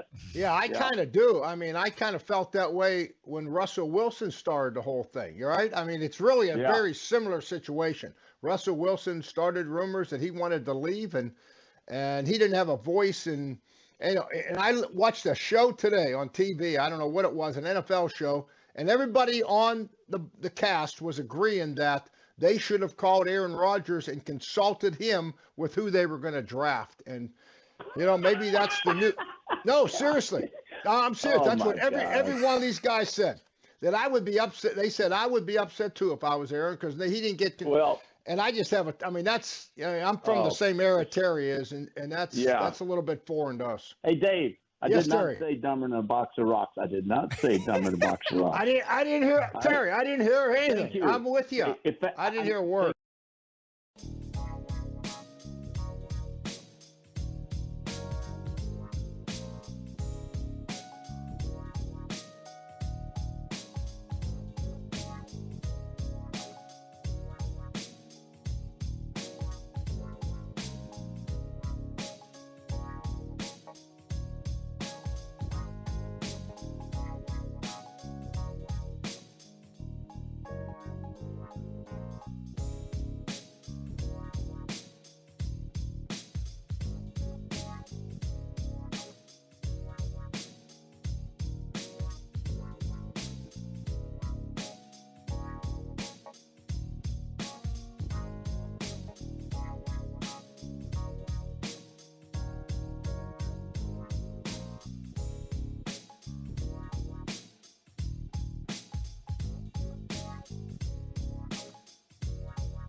that? Oh, the Spiegel and Holmes show. Afternoons on the Score. I called him the khaki pants of the Score. Versatile, valuable, wrinkle-free. That's you? Wrinkle-free. I like it. Versatile and valuable, Mark Grody. Oh, you like that Haugh calls me khaki pants? Sure. Oh, you like that? No, I prefer the Ben Zobrist of the Score. I've always preferred that. Yeah, that's good. Haugh and I have gone back and forth on this many times. He means it very well. It's very Haugh. It's very nice of him. I called him the khaki pants of the Score. And he means versatile, valuable, wrinkle-free. The Ben Zobrist, the Score's better. I used to be, when I was at Sporting News Radio, I used to refer to myself as the one-man bullpen by committee. And I would come in in the helmet cart. For whatever show needed me. Oh, perfect. Yeah. Yes. But I like you, the Ben Zobrist of the Score. Yeah. Well, that's a fitting segue, don't you think? Because Ben Zobrist, big fan of Jesus. Oh, yeah. And Mark Grody. Look at you. You said you wanted to talk about Jesus. I do. Yeah. I just wanted to say, I've been wanting to say this for some time. And there was another Jesus commercial during the Super Bowl this year. I think it's selling Jesus, and you could take Jesus wherever you want. But I got to tell you, I really like the Jesus commercials. Come on, dude. They make me feel good. Honestly, whenever they come on, I don't know what they are. I don't know. And then I'm like, oh, it's Jesus. Okay. I see you, Jesus. And I'm like, he comes across, and I've been burned, he comes across as a great guy. Like Jesus does. I mean, this is what it is showing us in these commercials. He's widely thought to have been a great guy. He is widely thought to have, but no, seriously, they are really well presented commercials that make me feel good. Shane is, are you the devil? Are you Satan or something? Whoa. Why do you hate Jesus? I don't What's hate going on? I'm not really a believer, but I don't hate him. Escalating I think he's a quickly. perfectly good fictional character. Oh, Wow. boy. I had no desire to go down that train right there. Okay. What I'm saying is Go down your own train, Mark. I have no desire to go down that train either. Whatever the hell that Mark, means. You were cooking, Mark. You were cooking. Yeah, you were cooking. You were talking about how the commercial makes you feel something, which is ultimately the point of all of these, right? Right. So I don't know if Jesus is that great, but I think it's time that these commercials are really nice. Okay. They're really nice commercials. Do you feel like Shane is kind of shaking his hand at God as he? Yeah. Are you angry? Or not at God, but are you angry at God? Maybe at Jesus. No. I just, No, I'm a confirmed man, and I was the valedictorian of my confirmation class. I gave a speech at the confirmation service. Let me say, for myself, I have not confirmed that you are a man. It remains, from my perspective. Come on in here, buddy. No, I'm good. 5 o'clock hour. It remains unconfirmed from my perspective. I'll show you my penis. No! See, that's inappropriate in a Jesus conversation. Oh, yeah, wrong segment. Here's the thing. My wife has recently acquired a big bag of tiny little Jesuses, okay? And she loves to spread what she feels is her version of Jesus. Of the Lord. Love. Yes. Love. Just it means love to her. That's what it means. It means love and peace to her. Wow. So she leaves them in places. Like she'll leave them in an airport bathroom. Virgin. Yeah. But anyway, it makes her happy to spread the love. That's all she's doing. Yeah. And they're tiny, they're adorable, and Yeah. she's got a big bag of them. That's what it feels like. And that's some people get very caught up in like, well, this means you are not that and you are not that. She believe me, she lives with a Jew. She's like super supportive and loving. Let's not get personal here. Okay? Yeah. Wait a minute, you're a Jew? Yeah, dude, you're fine. We're raising We have a Jew on the show? No! This industry? we're raising a boy who's gonna get bar mitzvahed. Oh, really? And who knows? Because the full wife well, decides, right? Usually, the mother. But in this case, the father decides. But either way, it's like this is a boy who's growing up in a house where his mama loves Jesus. Yeah, and okay. his father is a proud Jew. Okay. Well, can't we all get along? The answer Well, is yes. yeah, you love Jesus. Yes, You we just can. Those two groups. Yeah. No, we can. Why don't you believe that Jesus was the Son of Man? See, that's not what you're saying. But what I am saying is that the commercials are beautifully produced. Like, as far as I'm concerned, I think it's like some sort of like national park commercial before I realize it's about Jesus, and I'm like, they're just so comforting. Just to clarify, these are the he gets us spots, He right? gets us. Yeah. Thank you, Tanny. Yeah, and I'm sure there's a Gets lot us. of texters giving various levels of intel about the company behind the spots and stuff. But Yeah. to be clear, all Grody is talking yeah. about is his experience as a television viewer feeling the commercial. Well, wash we're talking over about the him. production value, not your belief in Jesus. Right. Let me make that very clear. Yes. And I want to add that Please I do. think generally the companies that produce those commercials during the Super Bowl don't want to harm us. Generally, Generally speaking, they don't that's want to harm incorrect. us. Actually, okay. They want what's best for us all the time. No, I just like Spiegel said it perfectly. Right. I'm in a good when I'm watching those. I feel comforted. I know. I do, and I'm not telling anybody that they have to like Jesus. Let me Please. tell, it's similar to the way that I feel when I see a Pringles commercial. Oh. You know, I feel very comforted. Once you pop, you can't stop kind of thing going on there. See mustaches flying all over the world. Mark, how uncomfortable is the rest of your life that you need the Jesus production value on the commercials to make you feel good? It's just that moment. I don't need it, but when it comes forth, I'm always pleasantly surprised by it. That's what it is, and that's what every time they fool me, I'm like, what is this delight that is happening? Why am I feeling this warmth overcome me? Oh, he gets us. I just think that they're well done. That's how they get you. Yeah. Noted. Hey, I'm a Catholic, so it's not like this is new. Like I've been converted or I've been moved to be more religious. I just enjoy the moment of the commercial. Sure. This has been dangerously close to controversial religion talk, but I think absolutely. we've survived. Did we? I have not looked at the text lines. I mean, at there's all. only a few seconds left for Shane, one of there's- us to say Yeah, something. There's always time, Shane. I already said I'll show you my penis. Yeah, you did. Yeah. I said that in this segment. Yeah. You did. I'm Yeah. sure there's some angry listeners right now, maybe related to some. That No, are, and yeah. I have a thought on Judaism as a Jew, but I'm going to hold it back. Actually, but I I'm gonna actually hold it think back. I think that the opinion that I just gave was perfect because it wasn't religious. It was just how I felt during the commercial, and maybe other people felt that way. Maybe I've saved somebody today. Matt, do Yes. not say Jew holiday. I won't, but he was an important part of those Milwaukee Bucks championship teams. It's Speegs and Mark Grody right here on The Score. Jason Leisure of the Sun-Times joins us next for Bears thoughts that are tangential to the Super Bowl. We'll do that next on The Score. There is no.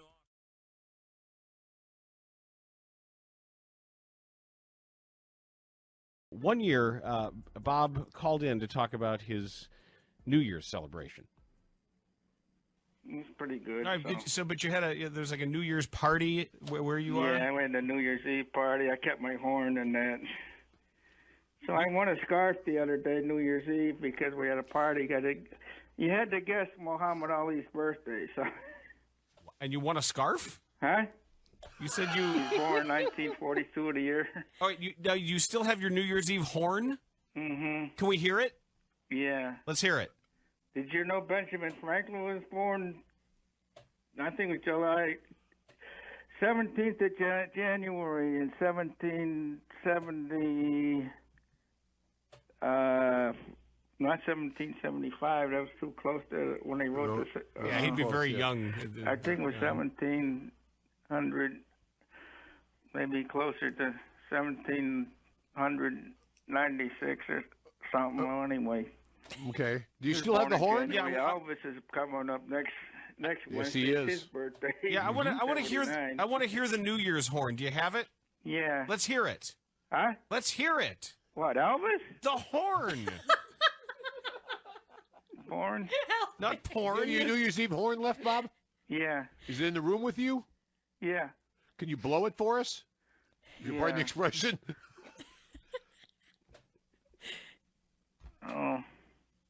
Oh, I got. Mo, Larry Curly Cheese. That's not it. You put the chair back. That's just not it. All right, Bob. I hope you have a fabulous New Year. And Yeah. Okay. Sound like you had fun. Yeah. I didn't remember that. Yeah, we just kind of, it was always just sort of not quite hooking up right. And I know we always get a kick out of the Ron G stuff, so let's revisit. I was wondering about Jamar. He was, last I heard, he was supposed to go to the Marlins. He didn't go anywhere yet, huh? No, not yet. Not the lack of trying. Maybe middle of the season by the trade deadline they'll move him. Well, put Chris on for a minute. Chris? Is Chris busy? Chris Ranji?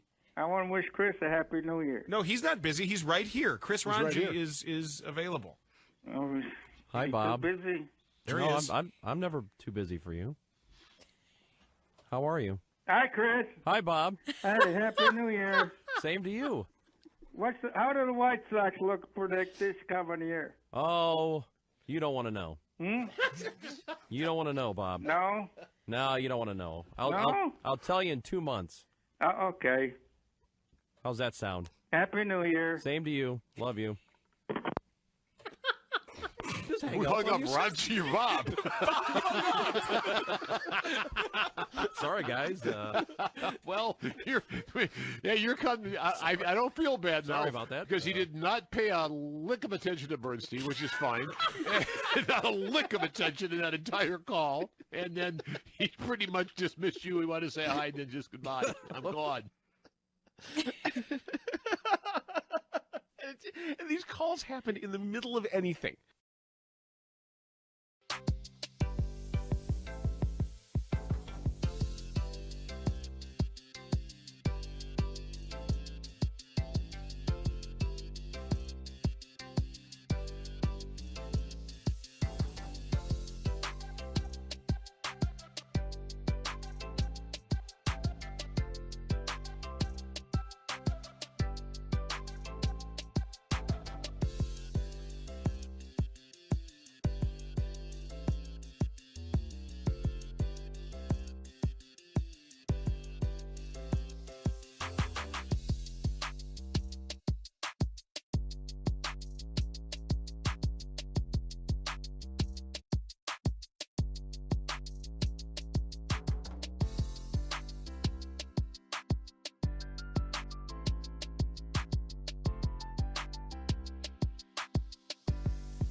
Stumble bum play that you hit the Bears with. You like that one? You like that? It was clever. Right now, Jason Leisure, Dan Wiederer, they're just sharpening knives. Jason Leisure. Another guy I liked, Lawrence and Met, Ronathan Alfonso, the tight end out of Idaho State. High motor, really finishes every play. How about Quattro? Hingle McCringleberry, Penn State University. The player formerly known as Mouse Cop, University of Missouri, Columbia.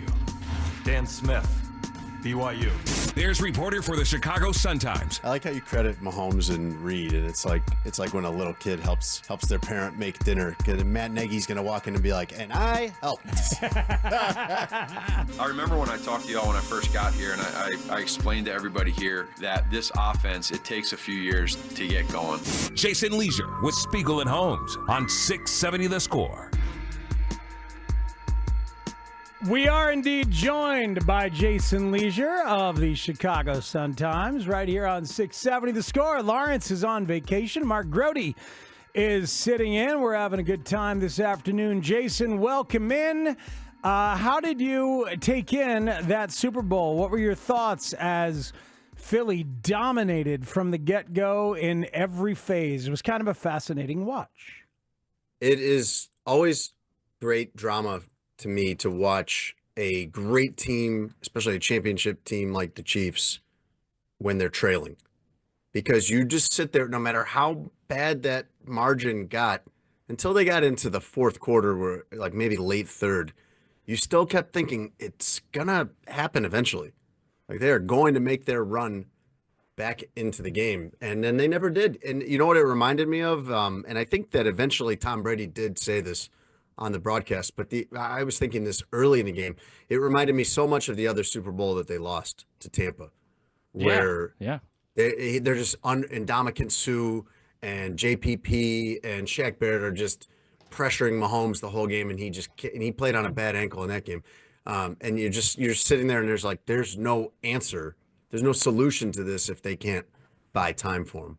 Yeah, it was the last time we saw Patrick Mahomes look bad to a national audience. And I guess things are going well if we have to look back to your bad moments that are being played in Super Bowls. So I think that Patrick Mahomes will survive. But I think what the Eagles are doing and have done is bad for the NFL, Jason, in that we always look to the Super Bowl winner and say, got to do it like that. We need that. That's the blueprint.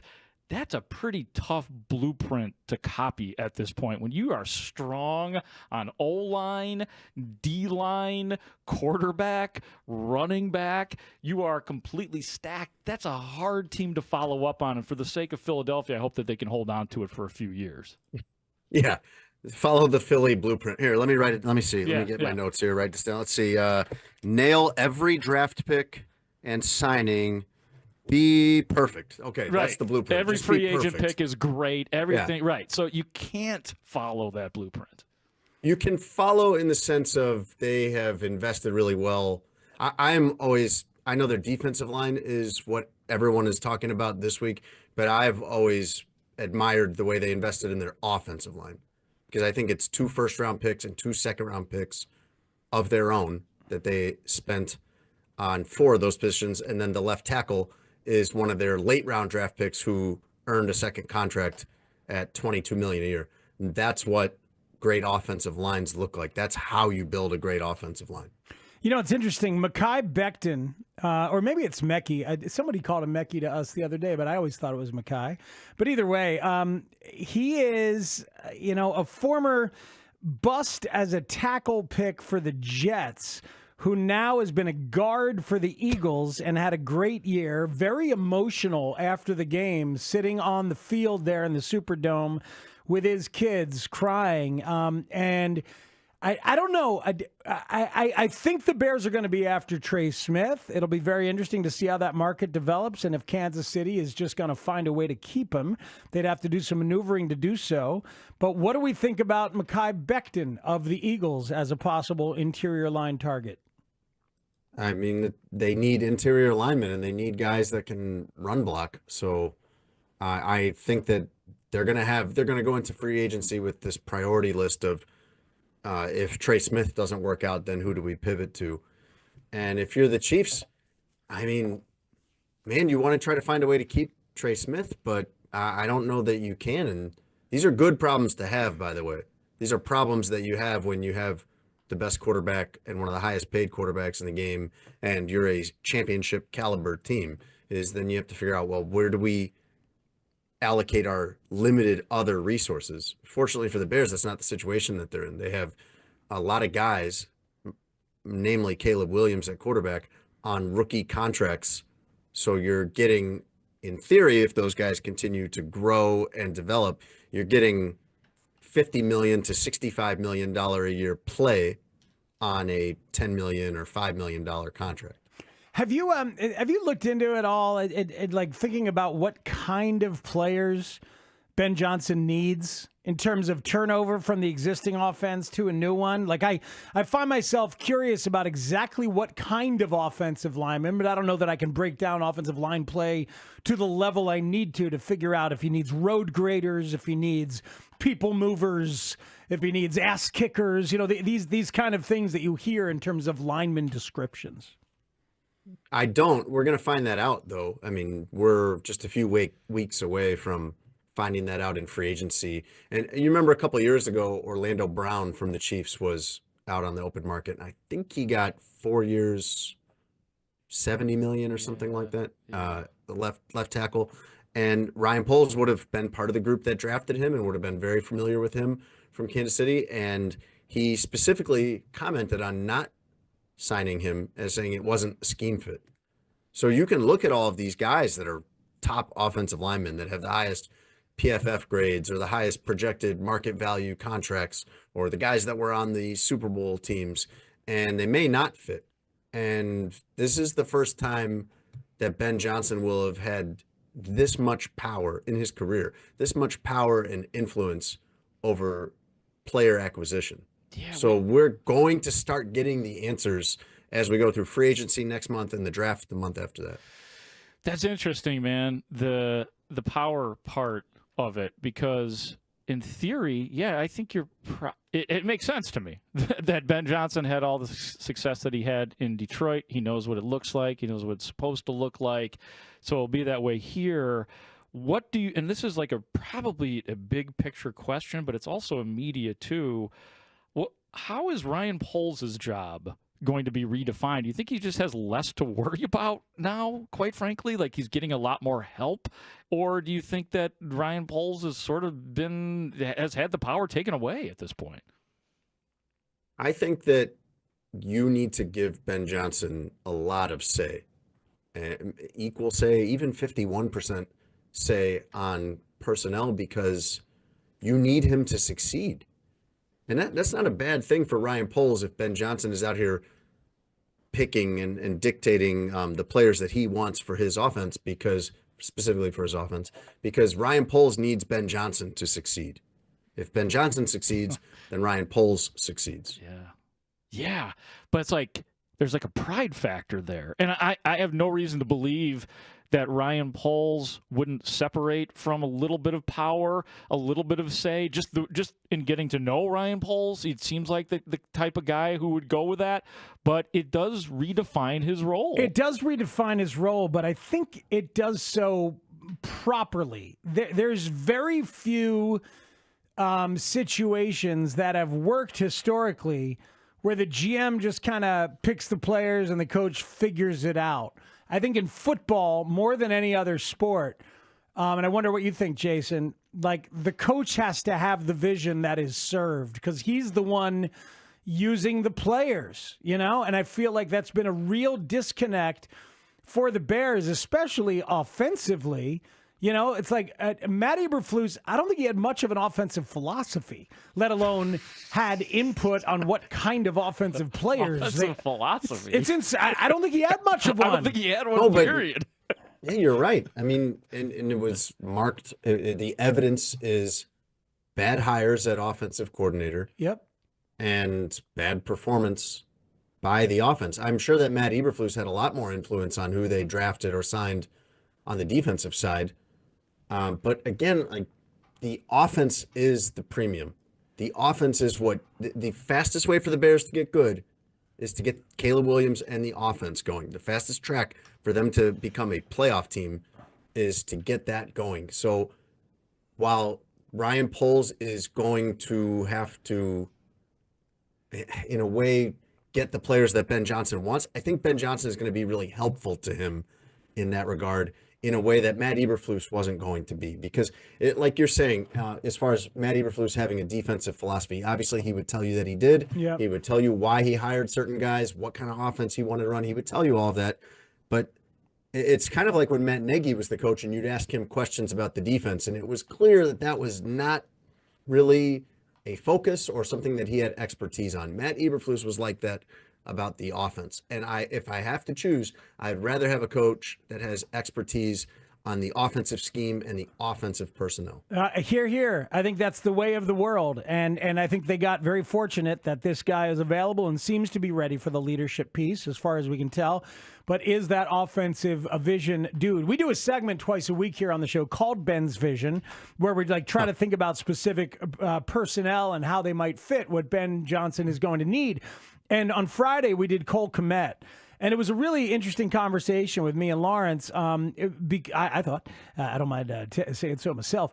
The Lions were third in the league at using what's called 12 personnel with 2 tight ends. Okay? They were 11% above the league average at 32%.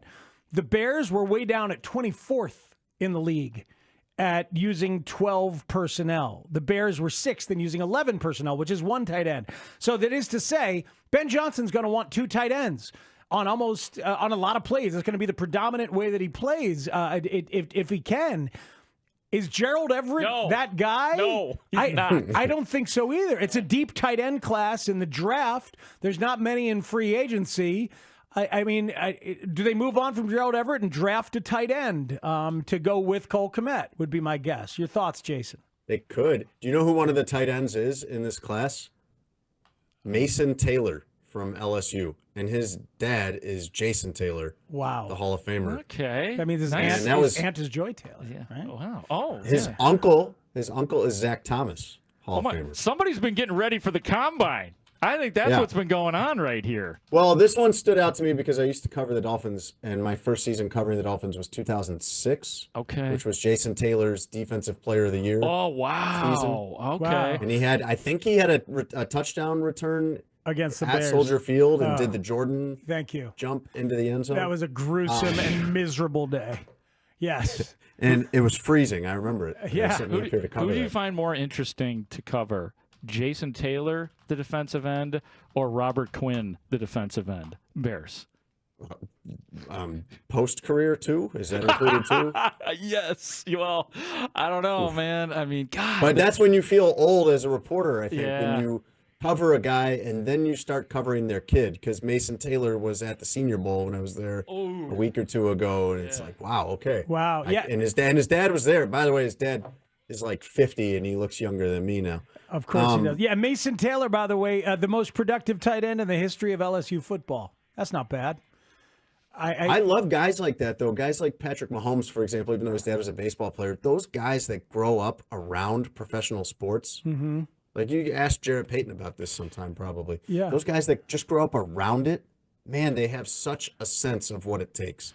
They have they may not be able to do it. They may not have the talent. It's so hard. You can be so-and-so famous person's kid and have great genetics, and it just doesn't work out because it's such a minuscule percentage of people that are good enough to do that. Yeah. But at least if you grow up around Major League Baseball like Patrick Mahomes did, or you grow up around the NFL like Jarrett or like Mason Taylor did, man, you know what it requires. You know what kind of work you'd have to put in to make it happen. But to your question, Matt, about Cole Kmet, that's going to be one of the interesting things with Ben Johnson is what does he think of the core offensive personnel besides Caleb Williams? Caleb Williams is obviously probably the biggest reason why he wanted this job is because he believes in Caleb Williams. But what about DJ Moore? And what about Cole Kmet and DeAndre Swift, the guys that the Bears decided were good? Well, that was pre-Ben Johnson. We'll see what he thinks now. And you have all these resources, like we were talking about. You have this cap space, which I think could get up to maybe 80 to 90 million, depending on some cuts that they might make. And you have these 3 really valuable draft picks in the first 2 rounds. Those are the only rounds where you can really count on finding day one starters. It just depends how far down your priority list you get, because you can't start drifting into, oh, what if we take a tight end in the second round? Or what if we need to get a new number 1 wide receiver or something like that? You can't start getting into that way of thinking. That feels like luxurious to me if you haven't truly and fully addressed your offensive and defensive line. You know, textures are bringing up an interesting point, which speaks to the whole idea of Ben's vision. And the way that we've been talking about it is, well, here's what he did in Detroit. Here's what he might want to kind of try and replicate that. But when Ben Johnson spoke on his hiring day about working with Caleb and working with the offense and seeing what he has and stripping it all down to the studs. You guys remember that comment, right? So what do you two, I'll start with you, Grody.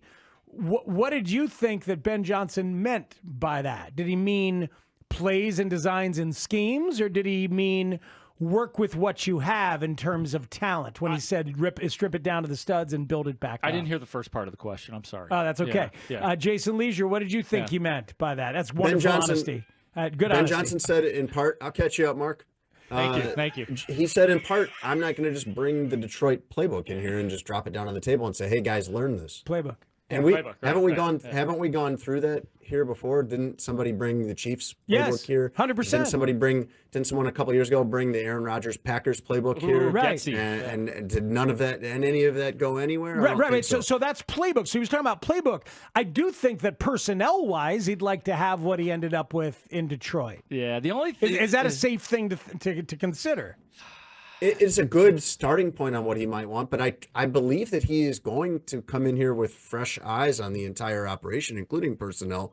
And as he starts to build out what kind of offense he wants to run with Caleb Williams at quarterback, and the Bears start to prioritize where they're going to allocate these resources, I think then you're going to see his plan. That's why I said I don't want to make any assumptions. I don't know what his plan is going to be. Until I see what he does. We've not gone through a single draft, a single free agency class, a single cap casualty season or whatever you want to call that. Yeah. We haven't seen anything. I hear what he says, but I got to see what he does. Mark, have you heard enough to chime in? At this point, have you heard enough to feel like you can chime in? I think I've figured out the context. Very good. Excellent. I loved it. Loved every bit of it. I do want to ask you, though, Jason, when it comes to the Bears off, you talked about like DJ Moore and Rome Odunze. They're going to be there. I heard that part as well. What do you think I'd like to think that the DJ Moore thing this year with Caleb Williams was just a true, like, trying to get down the chemistry. At times it was ugly between those two. Do you think that relationship is just something that will improve, or do you think that could be a real serious problem area in that DJ Moore just a lot of the year did not look comfortable with Caleb Williams? I think DJ Moore in an offense that maximizes his abilities is going to look better. And I fully expect, Mark, that Caleb Williams is going to have a good season in 2025. I think he's going to be a lot better. I love his mentality about where he's at. He was so, I think, objective and, had no arrogance about himself when he talked about the ways that he needed to play better this year. I think he has completely the right attitude about that, and obviously I think he's got the talent. Everybody thinks he's got the talent. Yeah. So I think things going better is going to make that look better. But DJ Moore and him seem, from what I can tell, to have a totally fine personal relationship. There's not this problem in the locker room. But you've got DJ Moore, man. He's got the accumulation of how many seasons between the Bears and Panthers of DJ Moore does his job and does it very well and just loses. Just loses and loses and loses. And now they put him with a rookie quarterback who is making rookie mistakes. And it's okay for someone who, like DJ Moore, is 30 years old to be annoyed by, or close to that, annoyed by rookie mistakes that Caleb Williams is making. Jason Leisure, one more quickie for you. We're going to do a segment on Ben's Vision tomorrow about DeAndre Swift. Is he a part of this running back mix next year? Well, he was part of Ben's Vision back in Detroit. He coached him. And then he got launched. And I don't know. Sent away. I think that DeAndre Swift would have looked a lot better behind the Philadelphia Eagles offensive line. But I also think that Saquon Barkley, had he been here in Chicago, would be the running back that can make something out of nothing. And that was not really DeAndre Swift. He was not making something out of nothing. And he was not at all the kind of steady 3 to 4 yards at a time running back that, say, David Montgomery is. I think you're definitely going to see an addition at running back. I think whether it's through the draft or a good free agent signing, you're going to see them get a more powerful running back to pair with DeAndre Swift. Thank you so much, Jason Leisure. Enjoy some February time. You got a little breather here before the Combine? Little bit of a break, yeah. Grody, were you listening to any of that? It was really good. It was really loved every word of it. Yeah. Just to you should know, Jason, it was Matt that I wasn't listening to. Right. Not you. I heard every word you said. Sure. Welcome to the rest of my afternoon, Jason. Yeah. Well, it's hard to sit and listen for 4 hours. It sure is. Right, especially right. me. Exactly. You were supposed to give me a You're little. good at faking it, though. You're good at faking. well- I loved every word. I thought he made some great points, whatever they were. You gave me, Jason, a break from listening to Spiegel, and then Spiegel put it back on me. I did. So it's I a did. It's a real problem. I thought I was going to utilize you as the source of information. I thought you might be, but I learned the better part of that. Jason, thank you so much. Appreciate it. See you guys. Bye, Jason. Bye. See ya. There he goes. Earlier today, a former Chicago Bull and Chicago Bulls media superstar said something absolutely outrageous about a current Chicago Bull. Okay. Or is it? Dun, dun, dun, dun. John Morosi in about 15 minutes on all things MLB and the Cubs. But let's hear from that former Bull and Bulls media superstar next on The Score. Cubs. It's the grand opening of Raymond Kia in Antioch.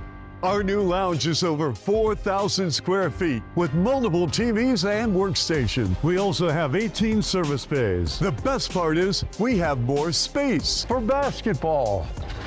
And more Kia models. Right now, get grand opening savings like this. Come in today and ring it up at the grand opening of Raymond Kia on Route 173 in Antioch.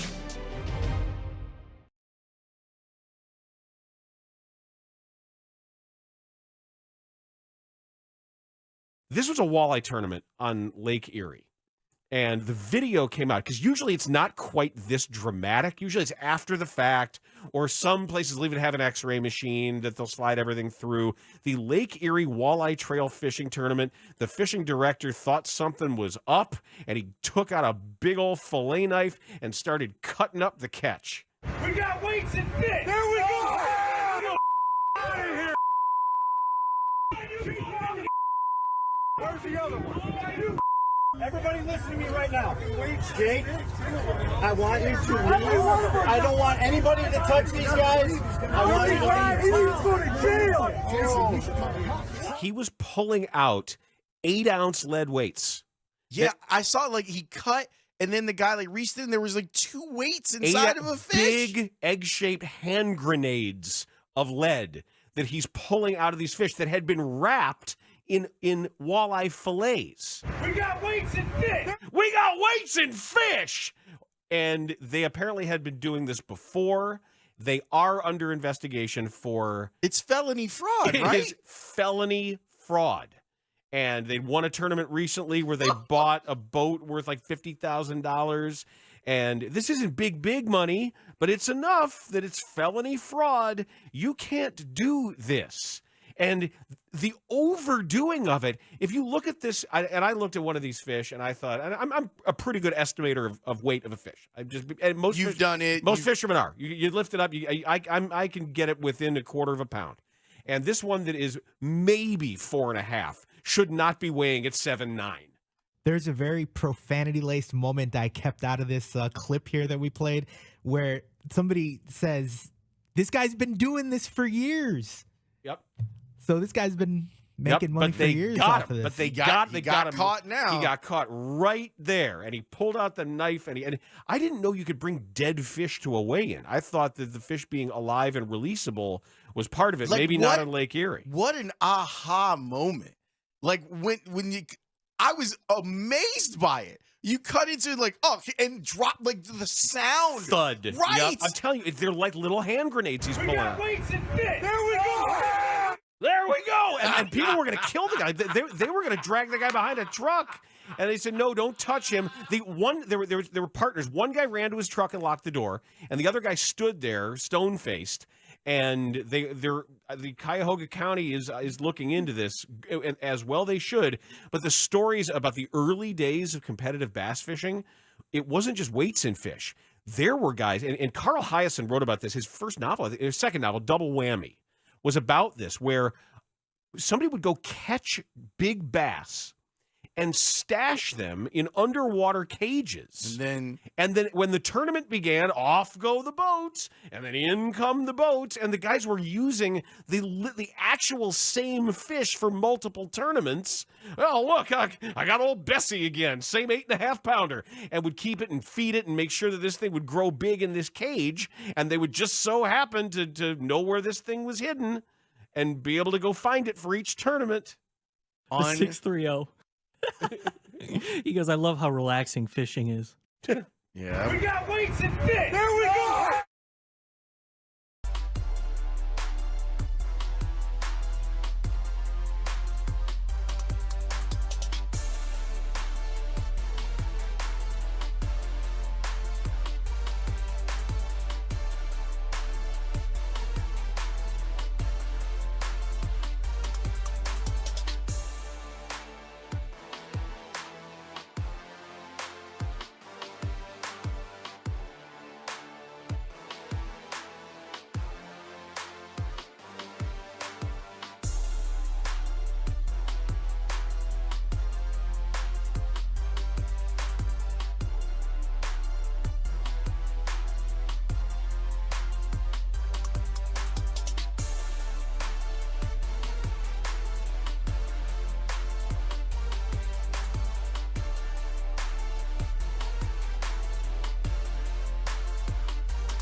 Good. Triple B, big baller style. You guys go do your thing. I love your style. Afternoons on the Score.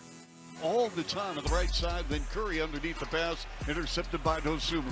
On the run, change of pace, dribble drive, Kobe. Left corner, Vazelis, and a flyby by Draymond Green. To the rack, and he throws it down with a windmill right-handed slam. Mattis Vazelis, the Vazelis buggy here at the UC, and he rocked it.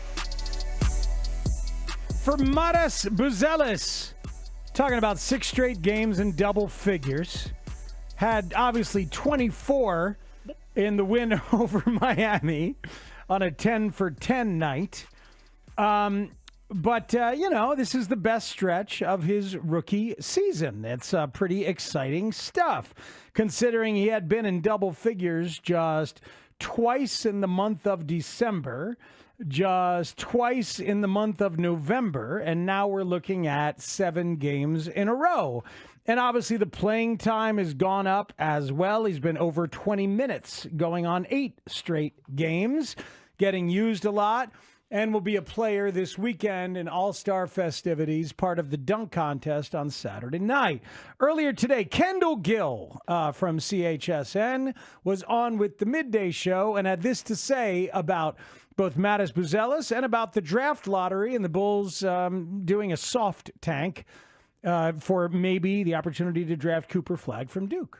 I just think his upside is tremendous, and I know a lot of people talking about, well, let's lose and get the draft pick so we can get in the Cooper Flagg sweepstakes. Guess what, guys? You already got Cooper Flagg. Oh, easy. Oh, no. Come on, man. Oh, no. Listen to me. I saw Mattis take Cooper Flagg apart when they played one-on-one. Oh, okay. Okay? I saw it with my own eyes.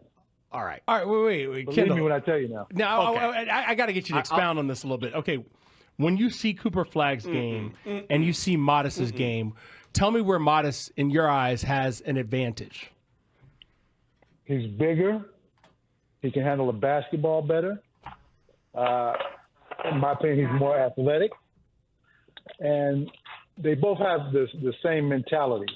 But I like Modest's upside simply because I like his athleticism more, and I like his mentality more than Cooper Flagg. He can also shoot the basketball better than Cooper Flagg. You know, it's interesting. I'm looking at the video of Mattis and Cooper Flagg going one-on-one. This is from August of 2023. And if that's what Kendall's talking about, yeah, Mattis looks really good. Cooper Flagg has a beautiful court sense, is like an overall vision guy, in addition to being a dunker and a developing shooter. I bet Mattis might be a better long-range shooter. But if you're following Cooper Flagg at all, this is a dude who's a beautiful passer.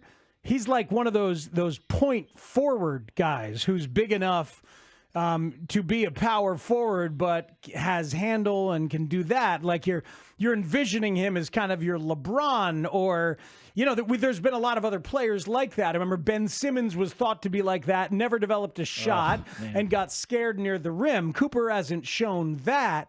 It's like it's a very different kind of player and facilitator than Mattis is. I love the Bulls hyperbole, though. I mean, it's been a long time since we've heard somebody's opinion who counts. I mean, that's obviously a very credible person, and Kendall Gill, who played basketball at the highest level and now is broadcasting at a very high level and sees players. Man, I don't think that that's true. I definitely land in the seat of that you clearly do and that Marshall Harris does. He's talking about one-on-one, man. No, I know. So I'm with you guys. But the fact that, and I don't think that's ever going to be the case. I don't think he's ever going to actually be better than him. But I'll settle for Buzelis is going to be really good. Yeah, it's fine to just be excited about Buzelis. I would settle for the way he was treated on draft night, where people were looking him up and trying to figure out where this guy was. I'll settle for good with Buzelis. You know what I mean? Like a good NBA player that's with the Bulls for the next 10 years. I'd love that for Buzelis. I don't need him to be a superstar. Best AK draft pick? I mean, Ayo Dosunmu was a good draft pick in the second round. It turned into what he's turned into. But Buzelis has the look of a guy who could turn into a star at this point. Yeah, I don't think the competition is, it's not good. Great in terms of that. So yeah, he's got the potential to be, and I'm all for it. I don't think he's going to get to that level, but I'll take good. Can I tell you a couple cool? Let me tell you something. Okay. When I played against Michael Jordan and Scottie Pippen. Let me put a log on the fire for this. Okay. Give it to me. Come on. You see this move right here? This is the one move they mastered. Go back to old film and watch. Michael Jordan, Scottie Pippen, even Ron Harper mastered that move. Love that. More than anything, dude, how great is it when Dan Bernstein remembers he's Dan Bernstein? It just like goes full Dan Bernstein. Like when he remembers, dude, I'm the best that's ever done this in the entire world. Whoa! He is.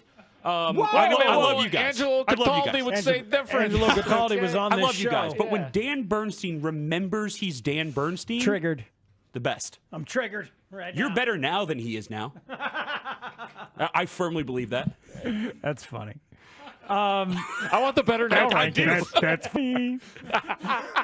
I did not mean that to be offensive. I just no. It wasn't offensive at all. Full Dan. Yeah, no, it's good. Yeah, can you play the beginning of that, the Kendall and Dan interaction, because he shuts him down. It's rather entertaining. It was pretty much "you're ridiculous." Yeah. I thought Marshall's question was really good too. Like he really kind of called him out on it. I just think his upside is tremendous, and I know a lot of people talking about, well, let's lose and get the draft pick so we can get in the Cooper Flagg sweepstakes. Guess what, guys? You already got Cooper Flagg. Oh, easy. Oh, no. Come on, man. No. Come on, man. I like the easy. Normally, we only get that on organizations win championships. Oh, is that where it is? Yeah. Normally, we'd only get that He from looked Dan. down at this crossword puzzle and it just spelled out, "You are Dan Bernstein." Still. Let me tell you something about Cooper Flagg. All right. Let me tell you about Cooper Let me Flagg. tell you something about Cooper Manny, Flagg. don't put that in the book. Cooper Flagg grew up in Maine, right? And his parents were huge basketball players. And his mother was a great, great player. His Neat. mother has huge size. Big hands. Yeah. So his mother and his father, both real good basketball players. They loved the old 80s Celtics. They loved especially that 86 team with Bill Walton, who played that beautiful brand of basketball. Bob Parrish. Yes. And Kevin McHale, Bill Larry Walton. Bird. Yes. And they were running and sharing and passing. Just fun. beautiful.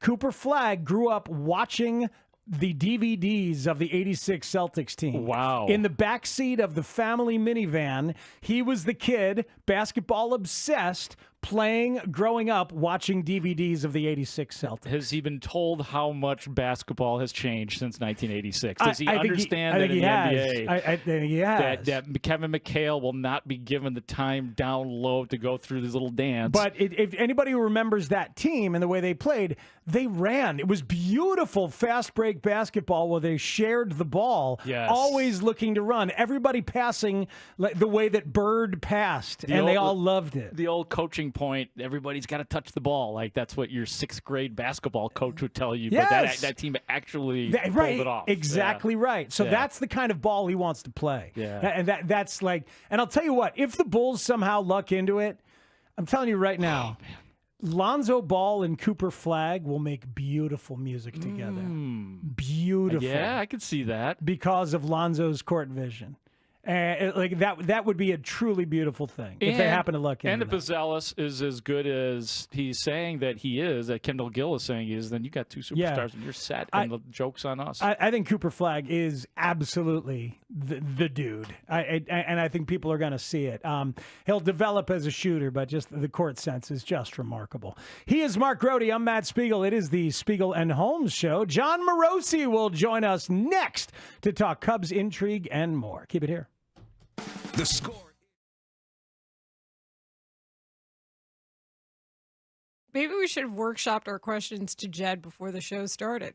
Nah, I think it's better if we just kind of wing it. Steak dinner, boom. There it is. Thank you to the texter who was like, "Hey, Layla, do you know that reference?" And I was like, kind of, but not really. So, yeah, there was a caller. I forget who the player or coach was. The way to get this person to sign was to simply take him out to a steak dinner because then it's done. That Mike and Oswego, you're on WSCR. Thank you. Hey, good afternoon, guys. Listen, do you understand? I see a little bit of irony here. I mean, who called who? Did the San Diego Padres general manager call Ken Williams? No, I doubt it. What's the irony? Well, the fact that the Cubs are in San Diego for the next 3 days. So if I were Peavy, I would go ahead and meet with Jim Hendry and go have steak dinner. How is that ironic? Don't you see that if you play politics, you know the Cubs are coming to town. If the Cubs are coming to town, let's work something out. Let's get this deal done. What does them coming to town have to do with anything? You don't know anything about politics, do you? What does them coming to It's town all have to about do with politics. What is that? If the Cubs are coming to town, First of all, why is that ironic? And second of all, what does that have to do with politics? Okay, you obviously don't know politics. Okay, Well, you know what? He doesn't know politics. Okay, I want you to explain the concepts of irony and politics to me, please. Okay. If I were the GM, Jim Hendry, or the GM for the Padres, I know the Cubs are coming to town. I want to go to the Cubs. I want him to go to the Cubs. Peavy wants to come to the Cubs. Well, the Cubs are going to be there over the weekend. What does They're that gonna have go- to do with anything, whether or not they're going to be there over the weekend? Give me Just 7 seconds, no, 7 more seconds. explain. I've asked the same question 3 times. Why does it matter if the Cubs are going to be there? You're not letting me finish, Dipwad. Why You're are? not letting me finish. Why? Explain it right now. Finish. Right now. Why does it matter? Because now we can work something over steak dinner. Boom. Steak That's dinner why you'll be behind boom. radio all your life. You never won a team. Steak dinner boom. And oh, he hung up. Steak dinner, boom. Steak dinner, boom. Steak dinner, boom.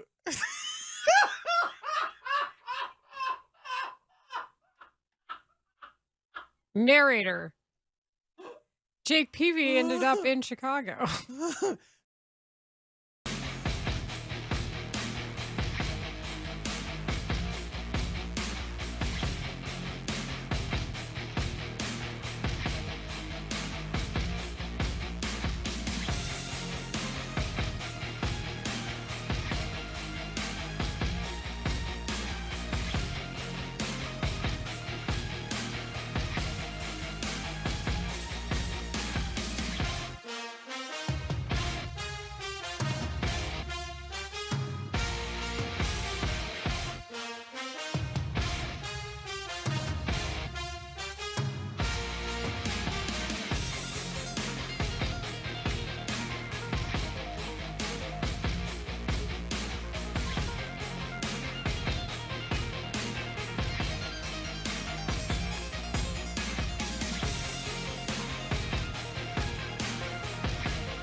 provide some clarity as to what went on. JP. Bob, I will do my best. Columnist for MLB.com. Morosi. Where is Jeff Passan in all of this? Here's John Morosi. Where is Jeff Passan? Should we just call Jeff Passan? Sports baseball contributor. JP Morosi had it first. How you feeling, Padres fans? MLB Network insider. The Cubs, why are the teams in MLB in terms of this offseason right now? Because there's still a lot of rumors flying and a lot of options that they have. Would you agree with that? I do agree. And I was saying this morning on MLB Network, I feel as though we have seen the gap close between the division champion Brewers and the rest of the division because, of course, the Brewers lost Willy Adames in free agency, and the Cubs are undeniably a better team now than they were when we last saw them play at Wrigley Field at the end of the 2024 season. Are they a perfect team? No, but they are definitely better. You add Kyle Tucker, you add Ryan Presley, you add some pitching, you are a much better team overall. And I think Matt Shaw is ready to make an impact. I had a chance to watch him play in November, playing for Team USA over in Japan. I was really impressed by his smoothness over at third base. So even if they don't get Alex Bregman, I think this team has got a really good chance to have a very solid player over at third base this year in Matt Shaw. Yeah, that's going to be interesting to see that in this, must win this year is kind of the way it feels, John, for a lot of us around here. And I think also single-handedly, the Cubs really helped their bullpen with the signing of Ryan Presley, and the evidence being that Adbert Alzolay blew his fourth save by April 22nd last year. The Cubs blew 26 saves. So imagine all the wins that could have been in there if the Cubs had had a competent closer. I don't want to oversimplify things, but I'm kind of oversimplifying things. How much of a difference does that closer make with the Cubs based on last year? A massive difference, Mark, and I think a big part of it is Ryan Presley is not just a closer. He is a closer who has thrown the last pitch of a season before in the World Series. And that presence cannot be understated. Think, too, about last year. He was a really great teammate in Houston, even though he lost his job for no fault of his own. They signed Josh Hader. They bumped him down to the eighth inning. And really, it probably wasn't handled the best way, honestly, by the organization. And Ryan didn't have a great year. He can certainly be forgiven for that. Well, now he's in a place that is desperate to see winning baseball again, and they bring in someone who's become a proven postseason performer and someone who was very eager to show again to the baseball world that he is a capital C closer. This is a perfect marriage, in my opinion. You also have someone in Kyle Tucker, a teammate of his from Houston, so there's that familiarity too. And Ryan is a very naturally easygoing teammate, competitive, but blends in well with wherever he's at. There's a reason why former Cub Mark DeRosa had him as his closer for Team USA at the World Baseball Classic. Think about that. D-Row had every closer in our entire country to choose from, and he picked Ryan Presley. That, I think, was a major show of confidence back in 2023, and that sentiment overall, I think, still holds to this day. That's interesting. Presley said that he got out of whack mechanically, and maybe part of that is due to the removal from the role and his unhappiness. We've certainly seen that before, so we'll see if he can right that ship. What's going on with the Padres and their apparent willingness to talk about Dylan Cease and Michael King in trade? Both of those rumored. Big-time arms, big-time front-of-the-rotation caliber stuff. Cubs could use one more piece like that, and I'm wondering why the Padres would consider it at this point. The Padres, Spiegs, are in a really difficult position with respect to their payroll. They have not been able to add a single free agent of consequence this offseason, and you can tell that because of the ownership situation, they're just not able to invest in free agency. So one avenue for them to potentially add to their club would be to trade one of those two players, Cease or King, for a young position player. As you heard in the clip as we came on the air, the potential of the Cubs being a fit there with Casey or Alcantara. Well, either of them would be an everyday player in San Diego right now, which is not an option they have at the moment in Chicago because Happ is there, because Tucker's there, because PCA is there, and Seiya is there. So there's just not as many at-bats available in Chicago. So the idea from the Padres standpoint would look something like this. Trade Cease, ideally Cease just because he's making more money. Trade Cease now, get some talent back that improves your everyday position player group, and then use the savings on Cease to then maybe sign a Nick Pivetta for 2 years. Part of the rationale there being that both Cease and King are up after 2025, and if you're at least able to sign Pivetta for 2 years, well, that gives you some insurance for your 2026 rotation. I'm not saying that's the right way to play things, but if AJ Preller, who always thinks in three-dimensional chess, if that's what happens, I believe that the rationale is something along those lines. Yeah, Preller's very aggressive about going one direction and then the next and then the other if need be, and figures it out. The White Sox just announced that they signed Michael Taylor, the one-time Kansas City Royals center fielder. Not a great year last year, but certainly toolsy and capable. They've got Mike Tauchman out there in that outfield, too. Would you guess they're going to trade Luis Robert Jr. by opening day? By opening day, I think I'm not willing to go there yet. I think by the trade deadline, I could certainly see it. Spring training trades are difficult. I know the White Sox disproved that statement with the Cease move a year ago. What are we going to do with it? What are we going to do with the 2 weeks off, John? What are we going to do with ourselves? Oh my gosh, that's so true. Just what? I tell you what, man. I think that the Hawks have some good hope to come. Oh my God. And there's yeah. John, we got to go, brother. What's with the kid? How come the kid's not a superstar yet? Yeah. That's pond hockey, baby. Yeah, 4 nations, baby. Someday you're going to need that guy to talk hockey, and he's not going to want to do it. You see? It's true. No, you're right. Actually, he probably still will do it. He's a delightful guy. I know he is. I needed to share this with you guys. Nick Madrigal arrived in Port St. Lucie for Mets camp, and he was carrying a duffel bag emblazoned with the logo of the Chicago Cubs. Wow. And a lot of Mets fans are apparently in the mentions, like going crazy. What's he doing with the Cubs bag, man? What are you doing? Brent Rooker of the Oakland A's, or I guess the Sacramento A's now, said this on Twitter. The number of people in the replies mad about his bag is so funny. Y'all think he just has a Mets duffel bag laying around his house to bring into camp? In 2023, I walked into A's spring training with a Royals duffel bag and a Padres bat bag. That's hilarious. That's great. Because you never think about that kind of thing. First day of camp. You Nick didn't have Madrigal. anything. You didn't have anything. Yes. By the way, Nick Madrigal, the Cubs' starting third baseman on opening day last year. Do you remember that? Yes. I did not. He was the batting seventh and playing third base for the Chicago Cubs, right ahead of Yan Gomez. I saw that not one person who played a game at third base last year for the Cubs is on the roster now. That makes sense. That would be Isaac Paredes, Christopher Morel, Morelzi. Patrick Wisdom, Nick Madrigal, Miles Mastroboni. Wow, that is strong, Not man. a single player who played third. Morel was batting cleanup for the Cubs on opening day. Spell Nick's name. He's Nicholas. Spell his name. Madrigal? Yeah. M-A-D-R-I-G. No, first name. Nick? Yeah. N-I-C-K. No, Nicholas. Spell his version of his name. Spell it! Grody, you wishing this is the part that you would have checked out on? No, I'm actually just glad he didn't ask me the question. Because you can tell Speaks is sweating. I'm going to say it's like Jack the golfer. Just spell the word. N-I-C-K-L-A-U-S. Yep. Is it really? So weird, dude. Oh, L-I-U-S. I didn't know that. All right, now spell Burley. B-U-E. R-H-L-E. Nope. God, B-U-E-H-R-L-E. That's right. You got to know that, man. Spell anti-disestablishmentarianism. A-N-T-I-D. I wasn't there.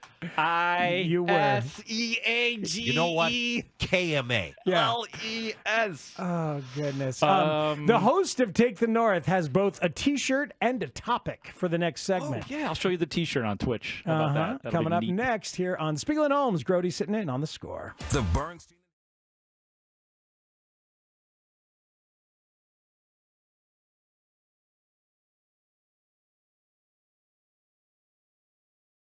You and Tanny all last week trying to have conversations about this movie that I was dying to see, and you were very often very careful, very cautious. I respected it, and you would say, well, let's not spoil it for Speaks. Let's not do that. I don't want to do that. And then I'd leave the room, and then maybe you guys would talk a little more. Yeah. There was one moment where you said one thing, and it was like the equivalent when somebody has seen a game that you have on the DVR, and they're like, oh, I won't spoil anything, but stay to the end. Okay, so we're going to play something here, and Speaks is going to tell me off mic what I said I'm going to tell you. to spoil it so that we don't spoil it for the audience. And then when we come back from this clip that Tanny's going to play, I'm going to have been told what I told to Spiegel. I genuinely do not know. Yeah. And then I will determine whether or not I believe that I actually spoiled And it. if you're watching on Twitch or YouTube, you'll see us talking about it, or you can jump there right now to see this. all right, okay? go ahead, Tanny. All right.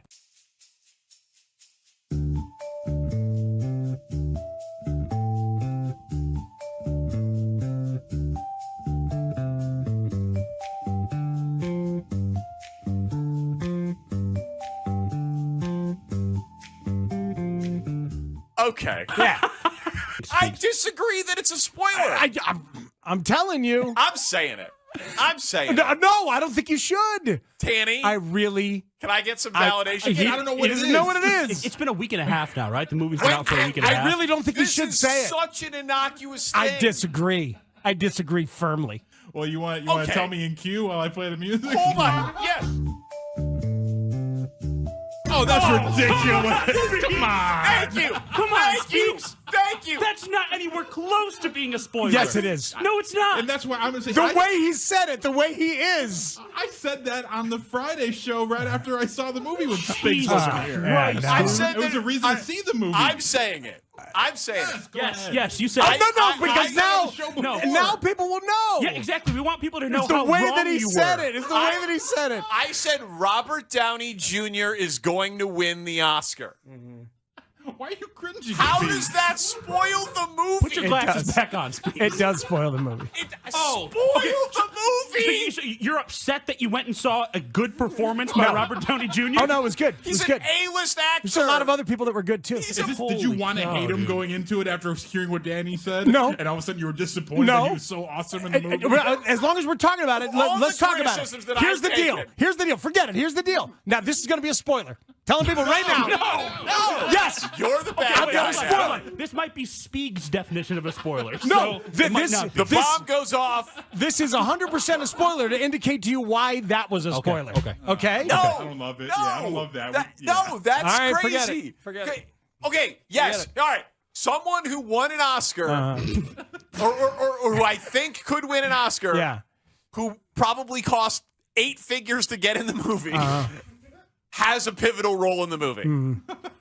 Speaks. A spoiler would be Robert Downey Jr. shows up in the Iron Man suit to stop the bomb. A spoiler. That would be a spoiler.